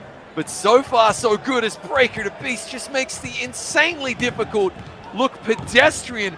Folks at home, that is not an easy shot surrounded by defenders to stroke a green, pull up on a dime like that. This is a special talent, Vince. Very special talents. And really quick before it gets crazy and hot and heavy, shout out to Sam Nation on YouTube saying 2 of the best casters, GOAT casters, giving us a shout out, man. Salute to you. And also someone's doing some homework because Kato the Problem is watching saying it's the same Final Four as last year. All right, well that door is open. Last year it was just bragging rights, but here it's a trip and a bag. So let's see who's going to take it and become the champion of eFiba Season 2. Really loving what I'm seeing right here from both teams at the end of the first quarter. France up by 4. Not much in this game, especially as Spain are going to get the possession here to begin the second quarter. Try to drop in some points, working the open 3, and just like that, they make it look so easy, Vince. It's anything but absolutely phenomenal. Big boy stopping in his Air Force Ones, knocking it down from behind the arc, but breaking the beast, still trying to survey the land as the point guard. Trying to use that pick, but doing a nice little mid-range, but then a jump pass right there to X-Mamba out. Another power big fella, which I get. I give credit to the big fellas of this season. They're all trying their best, being a key weapon in their respectable nation and making sure the picks are being set, rebounds are being grabbed, and gobbling up any kind of assist they can by giving it out to the guards outside the key. But 𝐿𝐻𝐋𝐋𝐿, another amazing talent to the French team. We don't talk about him enough, and he knocking down on 2 free throws puts him up by 3. Yeah, nice work right there. I missed the foul on that shot, actually. I thought that was just a hollow possession, but they come away again with their 3-point lead. And yeah, I mean, was that a 3-point attempt? Are we about to see free throws here, Vince? I am slightly confused because we're not in the bonus, right? No, I don't think they're in the bonus, but I think. Oh, that was a foul on a 3. Yeah. Wow, and just like that, Spain tied up. What a gift of a possession. And it's 13 apiece here. 4:12 to play in the second quarter. And just as we expected, a tight game, Vince. Definitely. And also, shout out to all our co-streamers when it comes to eFiba Season 2. Go to eFiba.basketball if you're going to watch this on another stream. But you don't want to go nowhere. You're going to stay right here. Breaking the beast, trying to get right to the rim, but reverse could not get it. But see eFiba.basketball. Get all the information you need about eFiba Season 2 and all the 6-in-1 nations that came together to make this so special and have their chance to become the world champion at the eFiba Season 2 offline event in Jönköping in Sweden. I see France definitely keep on fighting, breaking the beast, couldn't make the 3, and now Spain going in transition. Yeah, hustling back, a little bit of a frustration foul right there by his own incredible, impeccable high standards. Breaker the Beast will be disappointed that he missed that shot, but here we go, Vince. They stay relevant, don't they now? And this is what Spain will do to you. They take the lead for the first time in this game, and when we joined, if you recall, they were down by 6 points early on, so this has been a nice fight back from them. A very cagey, low-scoring affair, Vince. Very impressed with both teams so far, but in particular with the ability of Spain to just fight their way back in this one. And Breaker the Beast will just be saying, all right, it's time to come alive here. It's my time. Find Warnos in the corner for the 3, and we got ourselves a 1-point lead, Vince. My favorite kind of lead, because anything can happen. Anything can happen, but you know what? I got to shout out to Spain. Spain, I think, if we're going to give awards, has the most close games when it comes to eFiba Season 2, keeping things real spicy and dicey. A nice little slammer jammer underneath the rim by the big fella Mario. So they know how to fight, they know how to scrap, and don't count them out because they got some revenge in their blood against France. They absolutely do, and we are just trading heavyweight blows here. That's a great shot there from the French. Pushes the lead out to 2, and Spain will get the ball back, try to either tie it up or get a 3-point of their own and take that 1-point lead again. I'm absolutely loving this, Vince. Halfway through the second quarter of game number 1 in this best-of-3 series, semifinal number 1 between France and Espanyol. The 2 semifinal will be overlapping ever so slightly by about 15 minutes, guys. So we'll be able to go from the action of one game directly to the action of another. Really good defense to stop that dunk there. Mario probably frustrated right there with the French trying to add to their small lead. Oh, and this right here is like a Creed match. They're going bout for bout.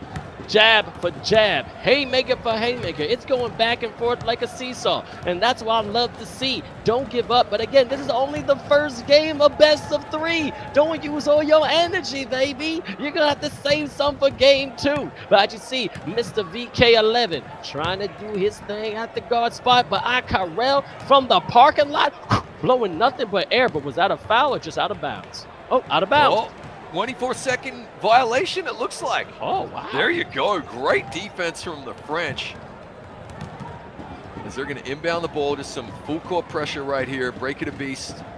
Nice and calm. Won't spill the pill right there. Oh, works his open 3 right there. And that is why he is a world-class talent. That's what those NBA 2K League scouts are looking out for. The talk across the town is that he is going to get a look in there, Vince. And with plays like that, it's really easy to see why. Nice defensive board at the other end as well for the French as they work another open 3. And just like that, they gouge the Spanish for an 8-point lead.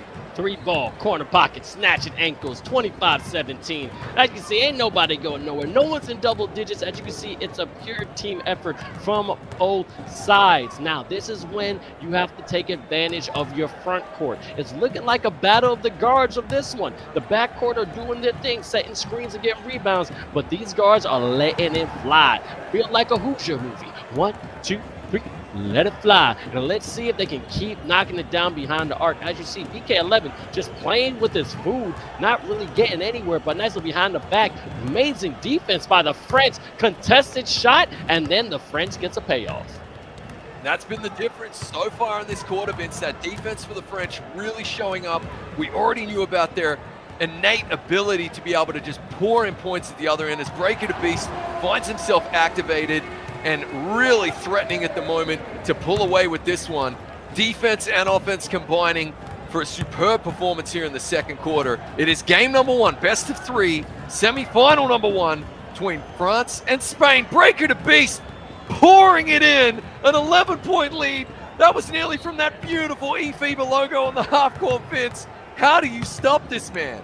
Can't stop him, baby. Can't stop, won't stop. Bad breaker for life. And a nice mid-range by Spain. They ain't going nowhere. But here's the thing. Shout out to Euro 2K League, saying the home of the European talent, getting us here on Twitch saying, look, Breaker for real is one of the fire contenders there on French. Thank you so much for coming to the stream. And again, everyone who's here right now, we love you so much, but we want to know your opinion. We have one more time before we get into the second 2 quarters of about the survey. Fill out that survey as soon as you can. Get some free gear. Get the hoodie. Get the basketballs. Get the NBA 2K codes. Fill out the survey here on the NBA 2K World. And as you can see, ending the quarter with a beautiful pizzazz, 31-19. Chris, France is showing some talent right here.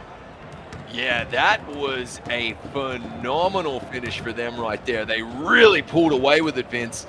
To actually push away and get a 12-point lead like that, combining the defense with the offense was fantastic. Breaker the Beast in full remote drop mode. He is diehard right now. When he's on the TV, you got to watch it start to finish. That's how good he is. A couple of activated players for the French peaking at the right time. And what they'll be trying to do here is just pull away with it in the third quarter and give the Spanish an insurmountable lead to have to overcome if they want to come back in game number 1. Likewise, the Spanish will be thinking, stick to our game, stick to our strength, pour in some points, clamp up defensively, and get back in this game.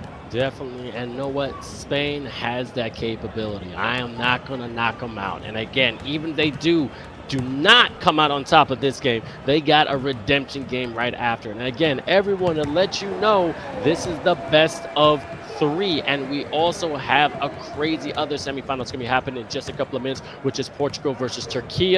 But as you can see, this is Spain versus France. And again, if they win this game, they punch their ticket to your Schuppan Sweden. They have to win the best of 3. It's the top 2 squads from the Europe nation and regions that can go to your Schuppan Sweden. But again, can't knock it anything. I think they're losing some gas, Chris. They got to step up a little bit more.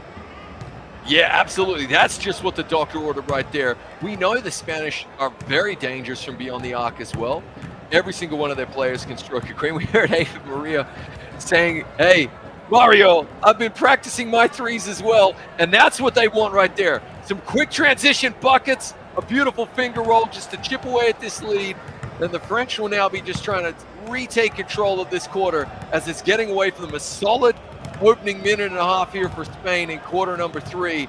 Everything to play for. They're trying to make it a game, trying to get within touching distance in the fourth quarter and really take it to the French from there. Trying to create a safety net. Again, when you get that first win, you can breathe a little bit easy because then you can definitely redeem yourself if you don't get that second game.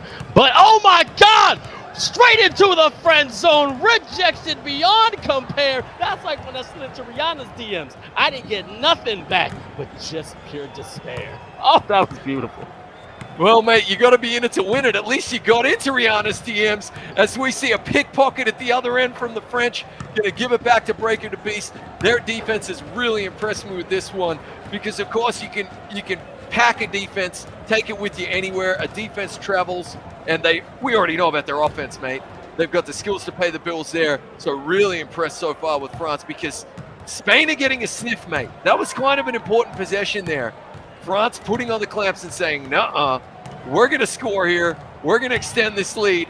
As we say that, the Spanish themselves forced a shot clock violation, and that's what I love about these heavyweight bouts, mate. Phenomenal defense. Right there, Adonis versus Drago. Victor just bam, bam, bam, bam. I'm telling you, this is going to be a game you do not want to get away from, all right? Shout out to everybody. A nice little left-hander finish at the rim. 26-31. Spain is creeping back. I'm having deja vu. Because this would happen with Portugal and Great Britain, Chris. We don't know what's going to happen after this if Spain keeps fighting like this.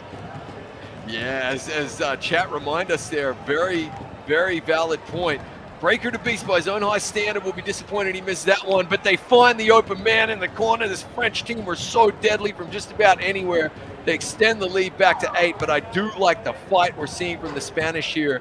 They're not panicking. They're keeping the comms open, and they are just working away, playing their game. A lot of time left in this one.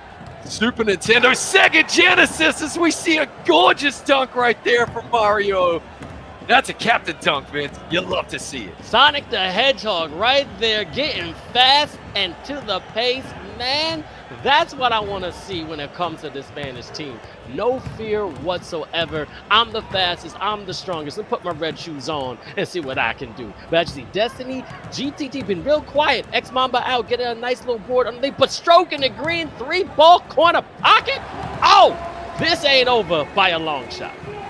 And just when you think the Spanish are coming back in, the French pull out an ace out of the sleeve right there, and that's what they've been doing so far in this one. You can tell both teams want this so bad as we see a gorgeous open 3 worked right there. 1 minute to play in the third minute. It's a 6-point ball game. The full court pressure coming in here. Just trying to put the clamps down on Breaker to Beast. Easier said than done. He is Wile E. Coyote out there, man. Picks up his dribble, finds Mamba out, who just hands it right back to him. Valet style. Breaker to Beast working the rock. 3 to shoot. They're just going to have to pull the trigger on this one. Shot clock violation. Really good defense from Spain. And they'll now have an opportunity with a couple of possessions left here in the third quarter to just chip away at this lead and set up what is going to be an epic showdown in quarter number 4. Absolutely. Putting the clamps on, baby. And a nice 3-ball corner pocket by Spain, making it a 3-point game. Shout out to everybody who's watching it. Also, real quick, Chris, this is for you. Yay, no 2K saying we have some amazing commentary. We got to give the credit because the one thing is that we're about the community. And thank you so much for joining us. But do not turn away because I have to say this right now. We have 2 semifinals happening at the same time. We will be going back and forth, but also go to eFiba.basketball. Get eFiba.basketball to find out if there's another stream for your respected nation, okay? So you could just watch it there. But we're going to be going back and forth right here. And again, France cannot get that mid-range. And now Spain going to transition. Beautiful stop by France.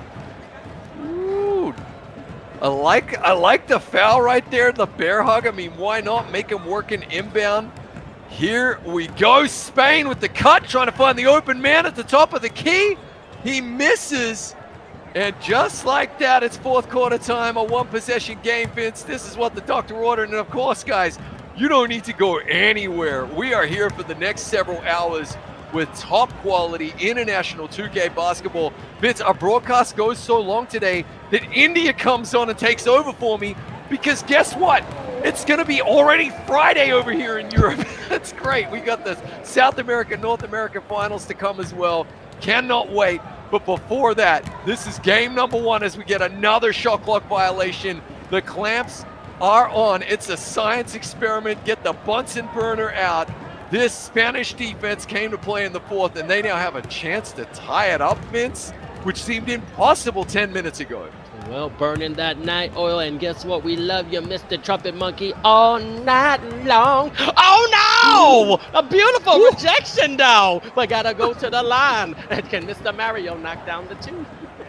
Now, if Mario's been practicing threes, I was about to say it, does that mean his free throw game is going to suffer? Big man shoot free throw, he gets the second one, 2-point boy game. I love that story, though, that he'd been practicing threes all week, and then, of course, he banged home a couple of them against Poland. You love to see it.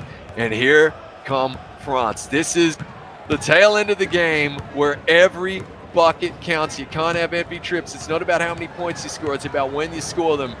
Heroes will don their capes in the fourth quarter in such games as once again we get phenomenal defense from Spain, and a quick timeout as Mamba out gets the offensive board to give his squad another shot to extend the lead here. Now to extend that lead is going to be key. It's only a 2-point, and guess what? They've been trailing by nearly 9 points throughout the entire game, and all of a sudden when it comes to the mid of the third quarter, end of the fourth, just get into another gear. Power steering, power leadership, but also power players there on that Spanish team. But they have to keep it going because France is not going to let go of this win anytime soon. They have a vice grip, and they're not going to let it go with nice little slammer jammer by Mamba out. Put the X up, baby. He's trying to knock him out today. That's great leadership right there. Just recognizing that at this stage of the game, you don't want empty trips. So, yeah, let's take that slam. Let's get the lead back to 4. What a cagey affair in this one, Vince. Spain fighting back to make it a game. And now, of course, France trying to hold on to this very fragile lead. Good inbound defense right there, nearly stolen. Carell working it back to A12. And, wasn't quite ready to shoot there, Mario. And a reach-in foul. Kind of lets Spain off the hook right there, but I guess you got to take your shot, right? Try to get those sticky hands in there, pick that pocket. Here comes the inbound. They're going to have a fresh 14 seconds. Good cut. Kicks it back out. Pulling up, 15-footer. It rims out, and the French get the board. Goodness gracious me. This could be a big possession right here, Vince. Definitely got a big possession. And shout out to the French team, Breaker the Beats, 𝐿𝐹, Warnox, Destiny, GTD, and also Mamba out right there behind the arc, stroking it green. He ain't going nowhere, baby. And also Spain, Aitor Victor 11, 𝐼𝐿𝐹, Jay Burner, Aitor Big Boy, and also Mario 32. They got their powerhouse squad. They got their starting 5. But let's see if they can punch their ticket for the first game of this 3-game bout. Round robin, baby. Let's see who's going to win this. Great ball worked right there as he misses the open 3. Oh, he'll want that one back, Vince. They really needed that bucket there, the Spanish. They patiently worked the open shot. The French defense cracked open for just a split second, but he could not stroke it green. And now Breaker the Beast will just be pulling it up, eating up some clock, because they know the clock is their friend. But a good defensive board right there, and another smart foul at the other end. From Blue Shoes, Breaker the Beast. Inbound to come here. 2 minutes, 19 seconds to play in game number 1, Vince. Are France going to have just enough fuel in the tank to get away with a win here? Or will the Spanish make a fight back? It's a 5-point game. It is best of 3, guys. This is only game number 1 in semifinal number 1 in Europe. However, whoever does win the best of 3 is not only booking their ticket to Sweden, but a shot to become the champos of Europe. Breaker the Beast with another 3. He is peaking at precisely the right moment, Vince. Absolutely, and that's what leaders do, okay? The old saying is this: you may have the will to take the shot, but you gotta have the skill to make the shot, and he has that skill. Well, right now, I got one player that France needs to watch out for, and that's a 𝐂𝐄 This man hit 6 for 10 threes back on day one and has been shooting threes at least above 40% throughout each game. They're gonna have to channel through him if they're gonna come back from this lead, because about 2 more threes here, you're right into it, and man, oh man, they can have a great comeback. And the clock is their friend. They won't want an empty trip, but at the same time, milking it down for a high possession shot like that. This man makes the impossible seem just mundane, just going for a stroll in the park as I hit a 50-footer three-pointer, Vince. Breaker to be showing why he is in consideration for Breaker #draft right there.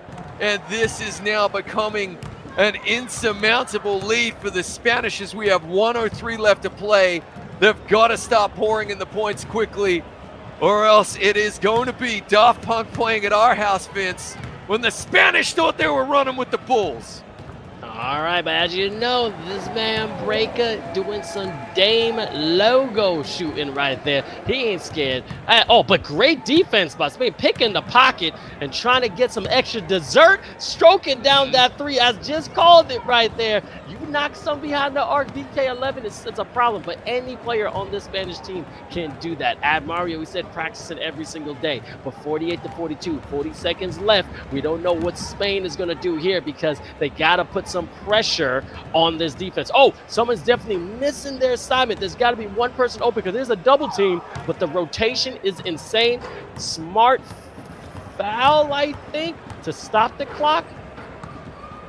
A jump ball. Vince. This is huge. What great defense from the Spanish, and the French win the tip.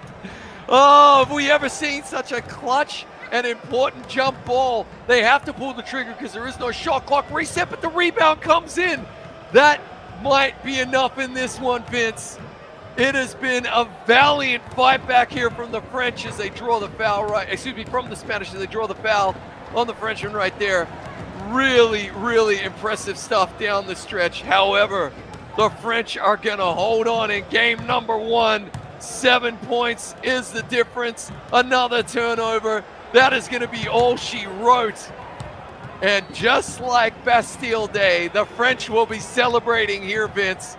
One game in the books. They'll be thinking one more and they're done. Take nothing away from a phenomenal fight back there from the Spanish as we, as promised, immediately jump into more action right here into the deep end to Turkey and Portugal, Vince. And we have a 9-point lead here in the second quarter already for Turkey. And look at Tanzu leaning forward, game mode initiated already. You love to see it. I haven't seen that pretty mug in a while, but I see PT Creative also to the right, very focused. Just want to shout out Warnock's beautiful pump fake on that last play when it comes to France, drawing that amazing foul to make sure you seal the deal. But anyway, as we talked about before, Portugal has been here before. They can trail all they want, but they have the grit and fight to come back, all right? Comeback kid, I might call them John Mulaney, because these kids don't play when it comes to underneath that rim right there. There's a great slammer jammer from the big fella, 22-13.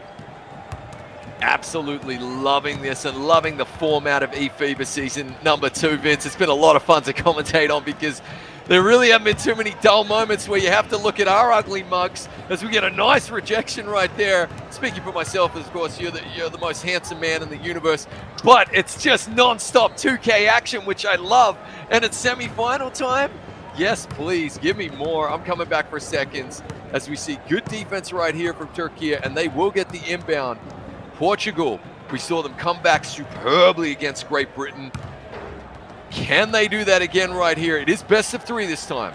Not just simply win and you're in, but Turkey, they are the team to beat in Europe, are they not, Vince? Yeah, and I have to say this little fact.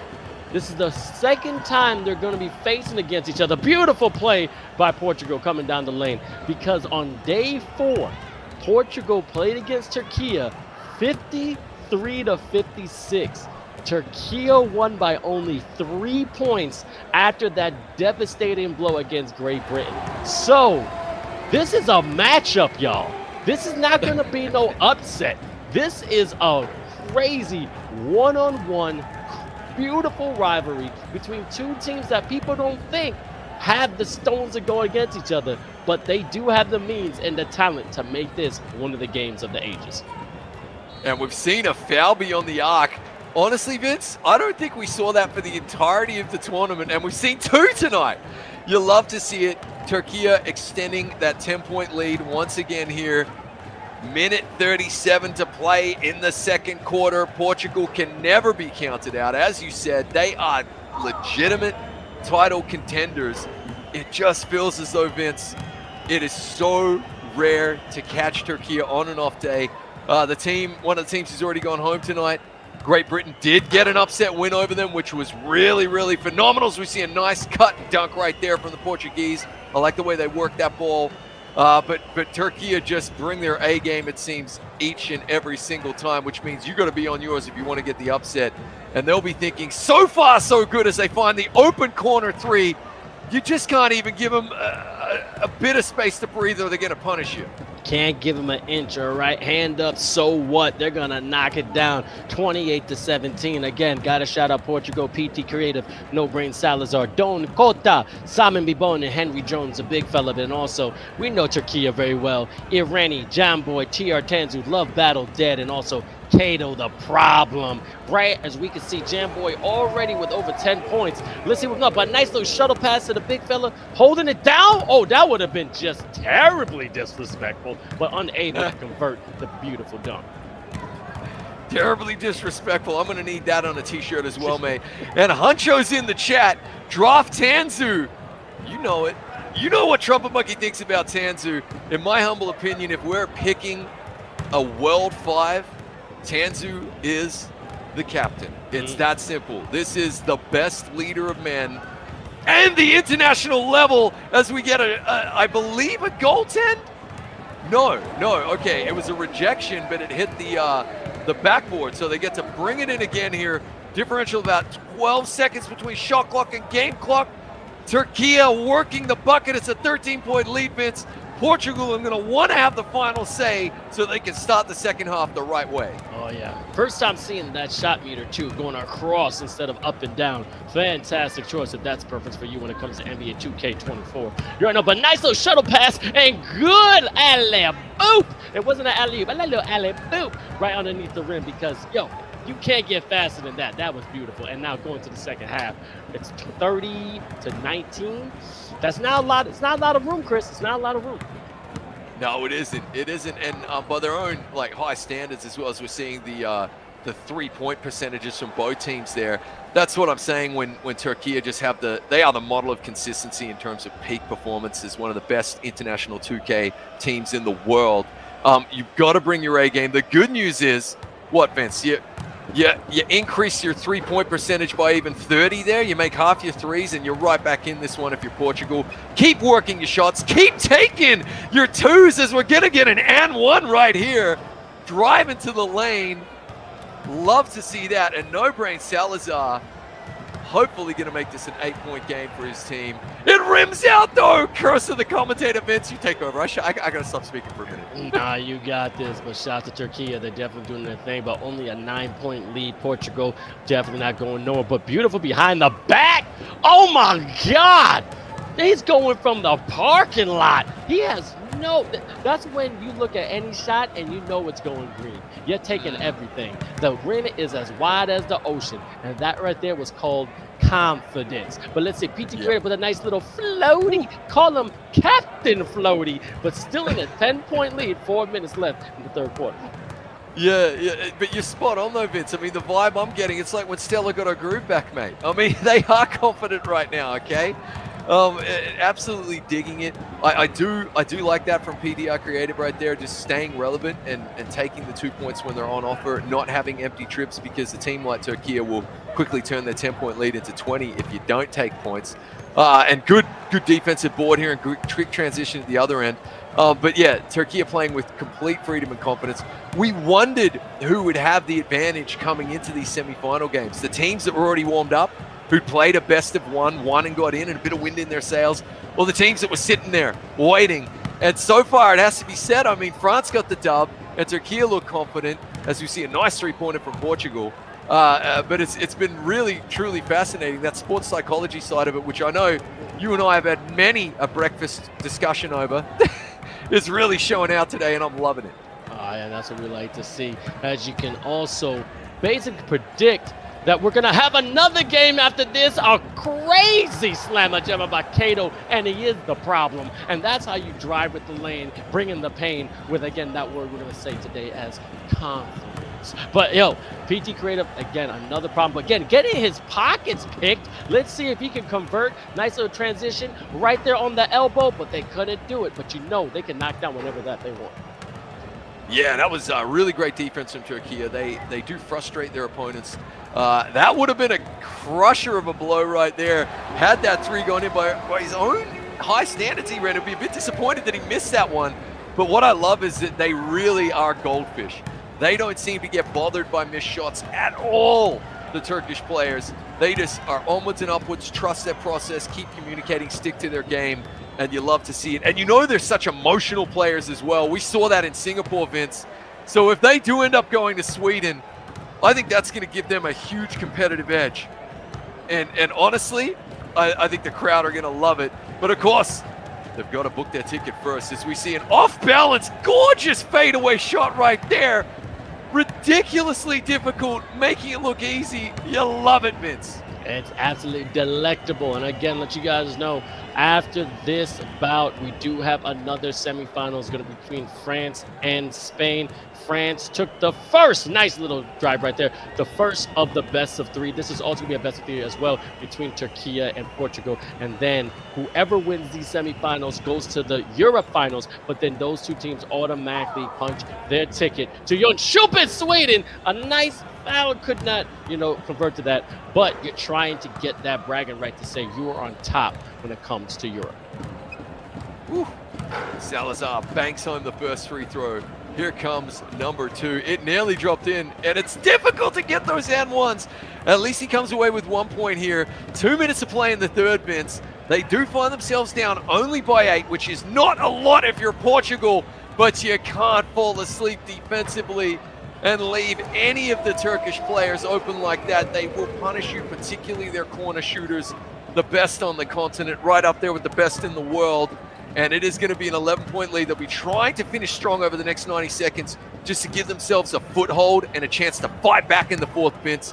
I do predict a strong finish yet again from Portugal, because that's exactly what we saw against Great Britain. So sign me up for a tight finish, but they'll want to start scoring some points. Ricky Tick. As you said, this is the witching hour. We don't know what spells are going to be conjured, but I do know there is a revitalization in this team somewhere. We just got to fight it. By nice little pump fake, move your feet, you lose your seat right into the midi. 42-29. Turkey is stepping it up for another gear, baby.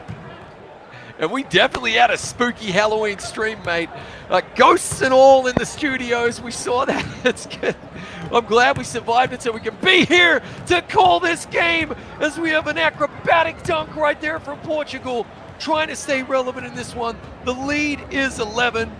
Trying to stop Turkey here, get back the ball, chip away at their lead to start the fourth, and really propel themselves into the fourth quarter. Can they do it? Big deep three. Rims out. Here come Portugal. Wide Thornberry pass right there, trying to be like Donnie, and couldn't finish it away. I mean, I've been waiting to say that line all day. But also, shout out to Aaron. If Aaron has 1 million fans, I am one of them. Aaron has 10 fans, I am one of them. You already know the thing. Aaron has so many amazing fans. But shout out to Nate, the great, saying that if Bald Guy has 1 million fans, I'm known as Bald Guy now. I'm Bald Guy. I'm not Vince Chang. I'm not the energy. I'm Bald Guy. So, okay. But here's the 42-31. Turkey up. And of course, Bald Guy and Long Hair Guy are going to be jumping in a lake together, and that is going to make for a very funny photo of two frozen guys. Here we go. Jamboy's been quiet in this one, Vince, but he finds himself activated as 𝐂𝐄, the problem, throws down a two-handed dunk ferocious dunk right there. You love to see it. And just like that, the lead is back to 13. That is going to be the end of the third quarter. Portugal with a Turkish mountain to climb here. Turkey will also get the ball, the inbounds, to add to this lead. Can they get a fight back in here the same way they did against Great Britain? Or will we see Turkey take a 1-0 lead in this best-of-3 series and semifinal? We'll see. And also shout out to KK Pop and also Gilly2K Stone for the follow. And again, if you're watching this stream, please press that follow button on all over when it comes to social media, when it comes to eFiba official, especially here on Twitch, and also goes to see on Instagram. Let's raise the follow. Let's raise the awareness with a beautiful 3 right there on the shoulder, baby. 10 points differentiation between everything. But again, follow us on all different social media platforms. Spread the awareness, let people know we're here to stay, and this right here, first ever offline event, 50,000 euros for the cash prize with 8 nations from around the world are definitely competing. Ooh, and now what we're seeing, as we see a gorgeous dunk there, is we're seeing the clock management, the game management from Turkey. This is a statement part of their game and something that they do better than really anyone else that we've seen so far in the tournament, Vince. They slow the ball right down, the dribble right down.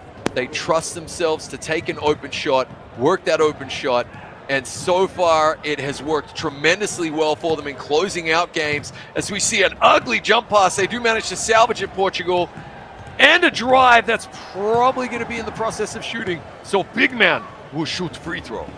All right, but the big Henry Jones, he's been working on that. We know that. He's a brother. He understands what's on the line when it comes to this game, but he's keeping it at this 10-point deficit. Now, Portugal does have the means and the skill to come back, but as you just said before, going into the half, you know, 75%, 71% from the field. I mean, when you can knock down that 3, literally 3 out of 4 of every one of your shots going down, very hard to contest. So Portugal has to step up their defense. You got to run out with that hand out. You can't be jumping that pump fakes. You have to make sure every possession that you have is going to resolve into a bucket. But with Turkey being so offensive-minded, it's a very difficult task. Absolutely, and look at them just working the shot clock right down. Gonna settle for a really nice dunk. Wow, making that look so easy. It's anything but, folks, to stroke that green in traffic like that, to take the 24 seconds off the clock and jam it home perfectly with zeros. Wow, Turkey bringing their A game here in this one.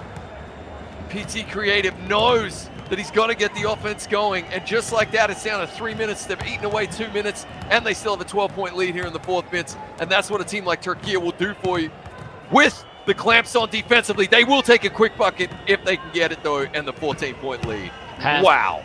Yep, pass up a good shot to a great shot, and right there, that was the unselfishness and also suffocating defense by Turkey. But again, Portugal's not going to let up. PT Creative, a nice little pump fake, and they could not get the shot off. No brain Salazar definitely got the handle. Nice little behind the back, cross tween. Let's see if he's going to go. Is it going to be a nice midi? And it's good, stroking it green, 50-38. Really, really nice shot right there from Portugal. Just staying within touching distance, but now they need stops. And of course, Iran activating in the 4th quarter when his team needs him the most, needs him to be perfect. Look at them take away this clock right here, Vince. I love this tactic. It's so methodical, so professional, diabolical, in fact. Gonna settle for probably a low percentage shot, but they don't care because the clock is their friend, and now Portugal coming back the other way. Norbert Salazar is activated, so he's peaking at the right time. Can they dig deep here, Portugal, and pull back another miraculous comeback like they did against Great Britain? Or will Turkey be taking the 1-0 lead? Good cut. Henry Jones kicks it back out to Norbert Salazar, working that pick and roll. There's a nice move right there. Corner shot, gotta have it. Missed, and a big board right there from Kato, the problem. Beautiful, beautiful basketball IQ. Let's see what they're gonna do. But as you said, the shot clock and the game clock both of your friends. You want to get it down all the way to the last 2 seconds of the shot clock now and just basically just cruise, because you still got definitely 1, maybe 2 games left just to get to the finals, and then it's gonna be a crazy bout whoever comes out on top when it comes to France and Spain. But Portugal and Turkey definitely creating this rivalry. Nice little slip pass to the low key, can't convert, and also big to the big fella. A low percentage shot. Great defense from Portugal. Yeah, good defense, but the damage done on the clock, that's where they need it. As we see a good 3 heating up at the right time now. You've got 1:07 to play right here if you're Portugal. You got to try get sticky, pick a pocket or 2 here, get a steal. It's going to be so hard against an opponent as good as Turkey. 𝐅𝐻𝐋𝐋𝐬 knows it full well. Again, methodical with the clock management, working the open shot. Jamboy from 45 degrees, where we know him to be lethal, Vince. And the lead is extended to 12. It is going to be Turkey in game number 1. But the beautiful thing is, it's best of 3, which means Portugal will have an attempt to knock off Turkey once again. Oh, another foul 3-pointer. 35 seconds. Stranger things have happened. However, I'm putting a W in the column here for Turkey, Vince. Definitely want to shout out Katie. The problem, a nice little over 25 points as you saw the scoreboard. But also, I just want to say something really quick. Over 20 points. Jamboy, when it comes to that corner, is like Willy Wonka in the Chocolate Factory. It's always sweet. It's always satisfying. But too much of it is going to make your teeth rot. You can't leave them open like that. You have to make sure you have beautiful basketball awareness, some court vision. Where is he? Because once he steps in that shot, there's a 90% chance it's going down. But as you said before, we still got another game. 27.7 left in the 4th quarter. It's safe to say that Turkey is coming out on top in this first game of this 3 round robin event. Yeah, and Kato, the problem, striking green on both free throws as well. A really, really all-round solid performance here from Turkey. Just world-class stuff. Portugal definitely gave it their best, and you can see the moment wasn't too big for them. They brought their A game as well. It's just so hard to beat an in-form, on-the-ball Turkish team, man. They are that good. They are our current European champions for a reason, and we're seeing it here today in the bonus. 4.3 to play in this one. That is going to be all that she wrote. Turkey take a 1-0 lead in this best-of-3 semifinals. Likewise, France have already knocked off Spain to go 1-0 in their semifinal. It is going to be riveting to see what happens in game number 2. And we don't have to wait too long as we immediately jump over to only 4 seconds left in the first half. And it looks as though the French are up by, it's all tied up now, 25 apiece.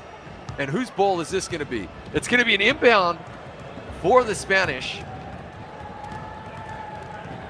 Trying to work the final shot of the half. They find the man on the 3, and it's good! A Spanish lead to go into, you would think, go into the second half.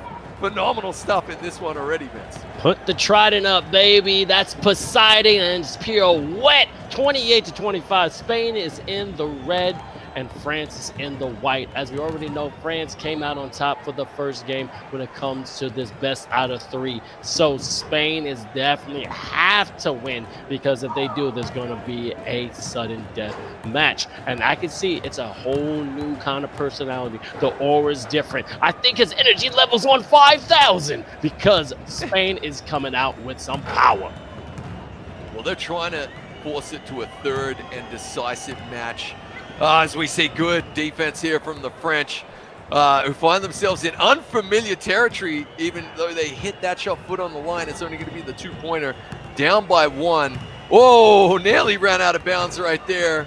That 𝐷𝐷, and finding it back to 𝐅𝐻𝐋𝐋𝐬, who is solid. Just working that pick and roll game. Mario can't get it to drop, and the French will have a chance to take the lead again. Here we go in this one. Nice cut. Feeds Mamba out. Rims out, though. And a good foul down the other end. Breaker to Beast just slowing it down. Not giving up a quick bucket. Every possession going to be crucial in this one. Third quarter action, game number 2 between Spain and France, and Spain jumping out to a 4-point lead. France won game number 1. So if we get a win here for Espanyol, it's going to go to a third decisive game. Breaker the Beast and Les Blues will be trying to get their game on right here. Chip away at this lead. Mamba handing it off to Breaker the Beast, working that pick and roll game right there. Passes up on the pass. Tried to hit Warnos, got to pull the trigger now. 24 seconds is up. Shot clock violation as we have an air ball. And there's that Spanish defense, which really clamped down towards the fourth quarter, in particular in game number 1. Showing up again here in the third.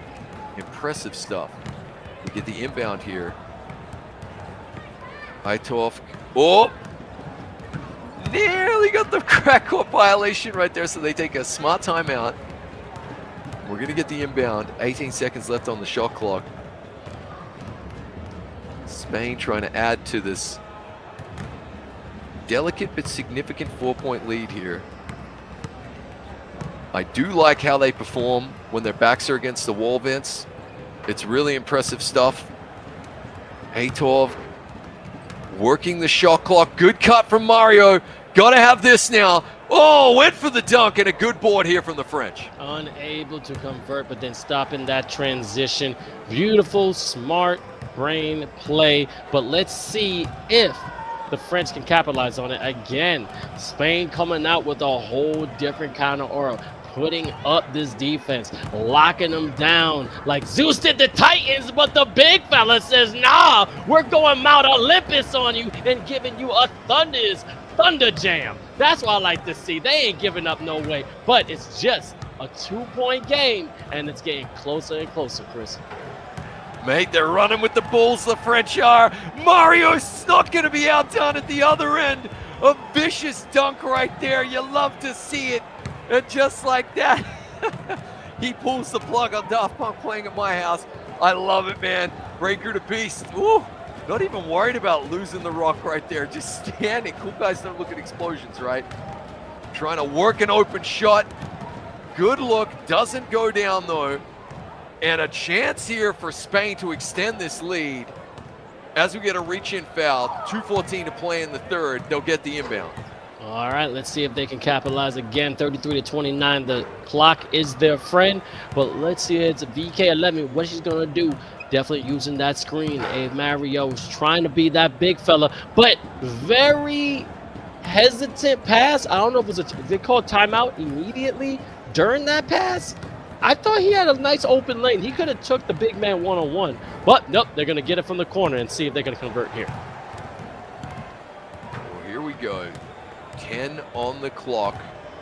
Mario hands it off. 5 to shoot. They settle for the 3, and it drops in. A 7-point lead here for Spain. And France find themselves, Vince, in unfamiliar territory as this Spanish juggernaut has well and truly awoken right here. And they need some points, Ricky Tick, because Spain, I'm just getting the feeling here, Vince, full of momentum, are trying to pull away with this one. I'm telling you, this is the difference here, but who's going to put the team on their back and be like Atlas? We have to find a hero somewhere here on France because Spain ain't backing down and could not convert behind the arc. 36-29 with only a minute 24 left in the third quarter. The man got thigh sweat on the other guy. Someone save that man. That was nasty. Oh my goodness. Spain is making a statement, baby. Oh yeah. Spain are playing skins right now, and France are shirts, and it is not pleasant. They are definitely getting all that sweat, Vince. They have to have some buckets right now. Breaker the Beast pulling up for that 3. It rims out, and just like that, look at the Spanish now with all the momentum. You can nearly feel it in the body language of their avatars out there, can't you? Pulling up for that 3, banging it home, extending the lead to 12. This is a huge Spanish comeback performance in game number 2. You're trying to force a third and final game. Breaker the Beast knows he's got to settle things down as we get a reach-in foul and score some points here for France. Well, as the Spanish are doing in one of my favorite movies, you have been weighed, you have been measured, and you have been found wanted. And I'm telling you, the Spanish has the French in their sights, and they're not backing down with another rejection. The defense have went to another level, and then another turnover, and then a monstrous jam by the big fella. 41-31. I cannot get my hands off this game because these rejections are going back and forth. Ooh, that was monstrous. I don't want that dunk hiding under my bed, Vince. That was scary. You love to see it. The lead is still 10, though. Phenomenal game so far from the Spanish as we get a really nice hot potato dunk right there from the captain, leading from the front. This is great stuff from Spain. Exactly what the doctor ordered. They put the sword to Poland. They came in and lost in game number 1. Didn't necessarily look confident at all, but in this game, full force French as Breaker to Beast is trying to work the final shot for the French here. It will miss, and it will be a 12-point Spanish lead going into the 4th. Quick inbound, no messing about here. Right here, this is when men become men. All right, I ain't gonna say boys because all these are men right here, but let's see if you got the stones. Let's see if Breaker the Beast can knock it down, but he can't. But amazing monsters offensive board, but a foul underneath the rim. All right, we're gonna go to the inbound. We'll see if the French can capitalize on this mini momentum they have, because as I can see, Spain definitely has been putting the handcuffs on. This is straight 5-0. They're trying to put these cats in jail, and they're throwing away the key. But Breaker the Beast doesn't give up so easily. A nice little fade in 3, but couldn't convert. And now Spain, the ball is your court. Spain trying to add to this already impressive lead. They do it as 14. And you get the feeling that if France have a couple more empty trips, then that is going to be all she wrote, and we'll be going to a game number 3. They'll want to be avoiding that. Mumber out with a nice dunk, though, saying, we're not done yet. Here we come. And they're going to go with some full court pressure just to make it difficult on the Spanish, who have looked very impressive here in game number 2, Vince. It's been a day and night performance. I'm loving it. Impressive is an understatement. Right now, they're transforming to Super Saiyan 2. They're trying to get to that different power level, and I'm highly impressed. A nice little mid-range. He got the range, and he's bringing the pain. That's what I want to see from a team that, quote-unquote, some people may have counted them out. They may be down, but they're still going to fight all the way to the last whistle, and that's what this Spanish team is doing. But France, nope, did their thing for first game. That means if they lose this, we have one more, and from that game, they'll see who's gonna be flying to Jönköping, Sweden for the first ever World Finals when it comes to eFiba Season 2. Great defensive stop right there from Spain. They get the block, they give up the offensive board, but right there to stop the French team from getting an easy 2 points. And this has been just a dynamite performance from Spain here, finishing strong here in the second half as well. You love to see it. 3 minutes to play. It's certainly not over by any stretch of the imagination as they find another open three-pointer, though. They are falling asleep defensively, France, and a 17-point lead over France. 17-point lead over France, Vince. Those words have not passed these lips, maybe ever. This is significant. Absolutely exquisite international 2K playing here, baby, with another midday 52-33. I mean, that's what you got to take advantage of. Those are gimmies. Gimme, gimme, gimme. I don't know that song. But look, all I know is that they're taking any freebie they can. Breaking the Beast, got to do something, but there's not much you can do with 2 minutes left in the fourth quarter. It's safe to say I think they need to calm their jets, and here comes the boom. Y'all don't really want it now from France. You know what? They ain't going nowhere. Let's see what happens the last couple 2 minutes. Here we go. It's going to come down to this final 2 minutes. We are either about to see something truly legendary that will go down in the history books of eFiba as one of the greatest comebacks ever, or we're going to see the Spanish force game number 3 in this best of 3. And I got to tell you, I have not seen a performance this dominant against the French. A 20-point lead, Vince, maybe ever. They are absolutely shell-shocked here, man. We thought we were going to get trench warfare, mate. What we are seeing instead is shock and awe, Vince. This is huge. I wish the chat can see me because I'm licking my fingers because this is delicious. I love to see this because all I know is that this final game is going to be havoc, all right? Breaker the Beast to the left, if you see, already wiping his head. But as you can right on the right side, Mario, focus, but calm as a cucumber. And let's just see what's going to happen because we already know we're going to game 3. Yeah, game number 3 is going to be huge. Kong versus Godzilla could take a back seat because we're going to have France versus Spain in a third and deciding match. The winner will be going to Sweden.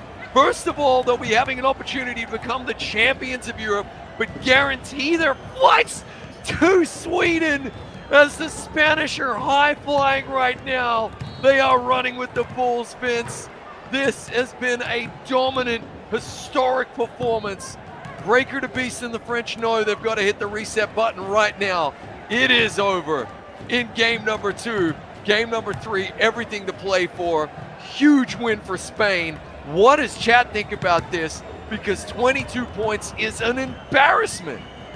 Oh my God, this is crazy. All I know I have to say is this. This is what hard work gets you. This is what dedication gets you. Because as you can see, a beautiful 3 from Spain. They are never, ever going to give up. I give credit where credit's due, baby. Shout out to you, Spain. But this last game is going to be fantastic. We've got the inbounds violation right there. It is over. The Spanish have got a 25-point buffer right here. Mamba out, probably just going to bring the ball up the court. Let it go TikTok. 2-second differential between game clock and shot clock. Wow, Vince, this has been an historical performance for Spain right here. They showed absolutely no mercy. Cobra Kai Espanol. Are you kidding me? The French know this one is over. And in classic French pestilence style, they're getting violation after violation. Mario and the lads from Spain have done just enough, and we are going to go to game number 3. I love it. Chat seem to be enjoying it as well. Very impressive stuff. And we're right back at it. Portugal versus Turkey, and then Portugal up by 4. Beautiful and a nice little lay. Okay, I like to see it, but here's the thing, a little opposite. Portugal is in the red. Turkey is in the white.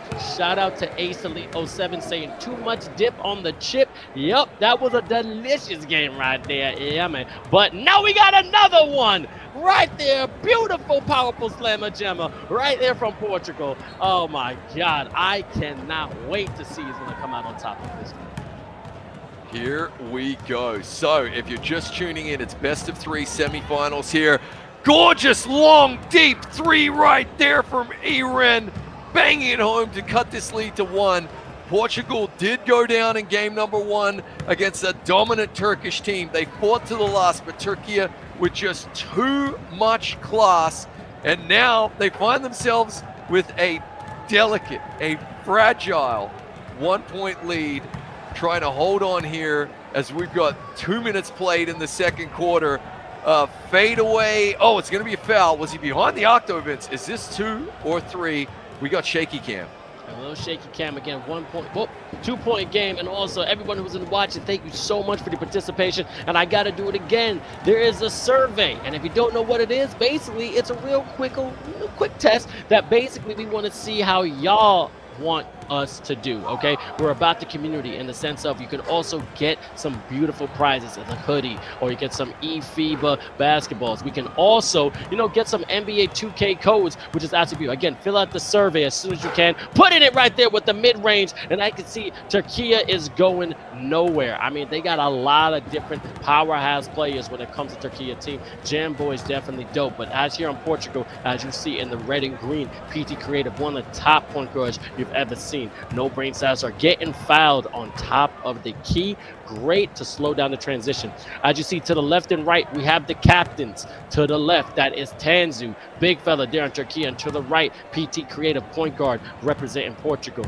Now, Turkey, if you've been watching, has been dubbed basically one of the best teams that's coming out of Europe, you know, being part of eFiba Season 1 and also being the dominant force. We went to Singapore for the Olympic Esports Week, in which they took on Brazil and also Philippines. But everyone's been trying to get their crown, all right? But heavy the head that wears the crown, because now they're getting a little bit of pressure. Great Britain was the only team to take them out, and Portugal came very close. So this is not quote-unquote going to be an upset. They are pretty much evenly matched. So we'll see what happens. 𝐼RENI right now controlling the tempo. Nice little cross. Beautiful screen by 𝐂𝐄. The problem could have been a moving screen. We don't know about that. And seeing right here at top of the key, as you see, different positions, hunkering down in the corner. Nice little lay right to the game right there. 20-19. All right, it ain't going nowhere. It's time to say hello, Portugal, because Turkey is that team. And as you already know, 𝐼RENI, with all the amazing support he gets from all his fans. But PT Creative, again, I keep saying, it's one of the top point guards to definitely do it. Trying to make sure he's keeping all the possessions. Beautiful pass from the big fella, Henry Jones. Thought about it. One pass on two people. Great defense from Turkey. As you see, great slip to the basket and another two-hander. Big jam from the fella. That's why I want to see more and more, because that rim is definitely coming down, and they're trying to open up that door so they will get on the first ever flight to Sweden. And yes, if you're watching here, these teams we have a chance to go to Jönköping, Sweden, with a 50,000 euro prize pool, making some money. And now dipping and slipping and couldn't convert. Oh, great defense from Turkey. Yeah, fantastic defense. And yeah, we probably don't talk about the prize pool enough, do we, Vince? Because we know how much it means to these players from a national pride perspective to be representing their countries, and the fan bases are massive. You know, we've had I think 2 million people tune into a game between Spain and Great Britain a few years back. It's phenomenal stuff. But that prize, that monetary prize is fantastic and so well deserved as well. And for me, just the icing on the cake of what is going to be a world first and phenomenal in real life World Championship tournament here at eFiba Season 2. I can't wait, mate. And of course, if you're just tuning in, don't forget that Vince and I are going to be jumping in a frozen lake.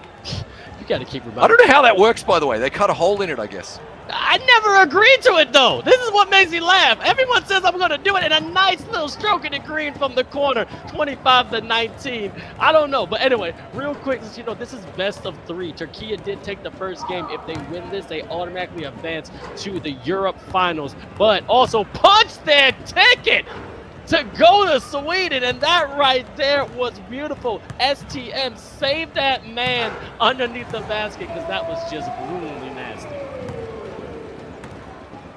As you can see, player of the half, and we're going to go to the next 2 quarters.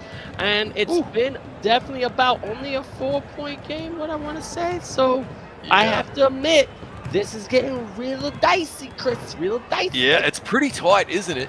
And wouldn't you say, even by Portugal's own kind of high standards there, with only 20% from beyond the arc and only down 4. And when we joined in, when we jumped over, of course, after Spain's shocking defeat there, huge defeat, I should say, of France, we joined to watch Turkey down and Portugal up. And Portugal kind of be sitting there going, maybe we should still have the lead, and actually it should be a bit bigger than it was. But that's what Turkey do, isn't it? They just hang around in games and then slowly but surely find a way to punish you like that, just like that. You know, basically with a man who's nearly off to the side, sitting on the bench, the defense forgets about him, he steps up and clutches a 3-pointer. And just like that, Turkey find themselves up by 7.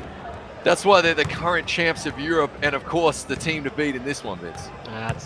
You are absolutely right, and you know what? Their defense is getting tighter than a pickle jar, because all I know is that they're really trying to stop PT Creative from being that playmaker. Great ball movement, but could not convert. And again, the announcer's blessing. You see it, and you gotta believe it, because now, as you said, Turkey is finding an opening and definitely trying to make sure they punch that ticket to represent their country in Sweden, 30-21. And I just love how 𝐼RENI just drove in there, took a nice little Nice little, well, kind of like a power hook finger roll right there. I don't even know what to call that. I just love it though. They'll just hurt you in so many different ways. A decent foul there from 𝐂𝐄, the problem underneath. Forces the inbounds. Solid stuff here from Turkey. They really are like the Royal Mail, mate. They just continue to get there. As we see a gorgeous dunk there from Salazar. Gliding to the hoop, hanging off the rim there. The lead is only 7. It's just with the quality of gameplay from Turkey and their ability to just pass it off to Jamboy and do that to you whenever they want, seemingly. Their control of the game is just unrivaled at this level. It's really hard to beat, even though Portugal are giving it their all, Vince. They're definitely all, but when you have a shooter like Jamboy who has more range than Usopp the God, I know my One Piece fans are out there, it's very hard to keep him constrained. But as you said, Portugal does have that little tenacity. As you say, getting real nitty-gritty when it comes to the defense on the Turkey side. Portugal has to take care of the ball. Now you see this lead spreading to a double digit, 23-33. Now it's just holding it now. Portugal still has a chance. Got to be smart with the ball. Use your screens. Take advantage of those open shots, but you got to make them if you get them. Absolutely. And when you get a look at this level, if you want to stay in the game and you want to be relevant, you got to hit it like you said, Vince. And right now we're already starting to see this clock management enter the game from Turkey. Has to shoot. Got to have it. One to shoot. There it is. Big defensive board. Good transition work here. Great strike drop there from Portugal to chip away at this lead. They need more of that. Here comes the full court pressure. The inbound is going to be difficult. 𝐸ren, Grace under fire though. Oh, 𝐂𝐄 coming up to set a nasty screen. The defender avoided it. But we do get Sticky Icky picking the pocket right there. Simon B. Balling probably going to have to call a timeout. Yep, that's a heads-up play right there to avoid the offensive 3-second. And Portuguese defense fighting to keep them in this one right here, Vince, as we got 2:10 left in the third, and they're trying to set themselves up for that comeback once again in the fourth quarter, like they did against Great Britain about an hour ago. Yep, I ran it with 14 points, but no brain cells are right behind with 12. And now we're going to see who can definitely keep their cool. Because 2 minutes left in the third, there's a whole other quarter left. I mean, there's a lot of time on this clock. And I do know that these fellas are not going out with a fight. 27-33. Now they're closing that gap. Just a 6-point game. And Portugal may be down, but they're definitely not out. Yeah, I really like that. Being hard to defend off the ball is a skill that a lot of real-life players and 2K players have. This defense has well and truly stepped up here down the stretch for Portugal. Of course, Turkey is scrapping at the other end to make it a tough shot. The lead has been cut to 6. Portugal have to continue to try and take points any way they can get them. Good ball movement here from Turkey. Looked like a travel right there from 𝐂𝐄. Jamboy trying to work his open shot, pulls up for the 20-footer, off balance, tapping, diving for it. Who's that going to be off? Oh, that's going to be Portuguese ball. We got ourselves an interesting final 67 seconds here in the third, Vince, because Portugal can come right back in this one. And we're going to need some Mitarima magic, all right? Who can get that long range going on Portugal, okay? Just a couple of threes and you're right back in this game. PT Creator being very patient and giving the big fella his food, and he's just finishing his breakfast underneath the rim. 33-29. I think this may be another mini upset, baby. This is going to be crazy. Yeah, this is coming down to the wire. Turkey are taking the points on often when they can get them. 𝐂𝐄 the problem, proving he is the solution on this occasion right here. Turkey, they don't panic. That's one thing we definitely know about them, Vince. So they will be well and truly, you know, 2 hands on the wheel, paying attention right here in this one. Look at that beautiful defense. It's like a steel trap out there. Great offensive board by the big man, Henry. Kicks it back out. 10 seconds between game clock and shot clock as we see a good finger roll. But 𝐂𝐄 making himself a nuisance defensively.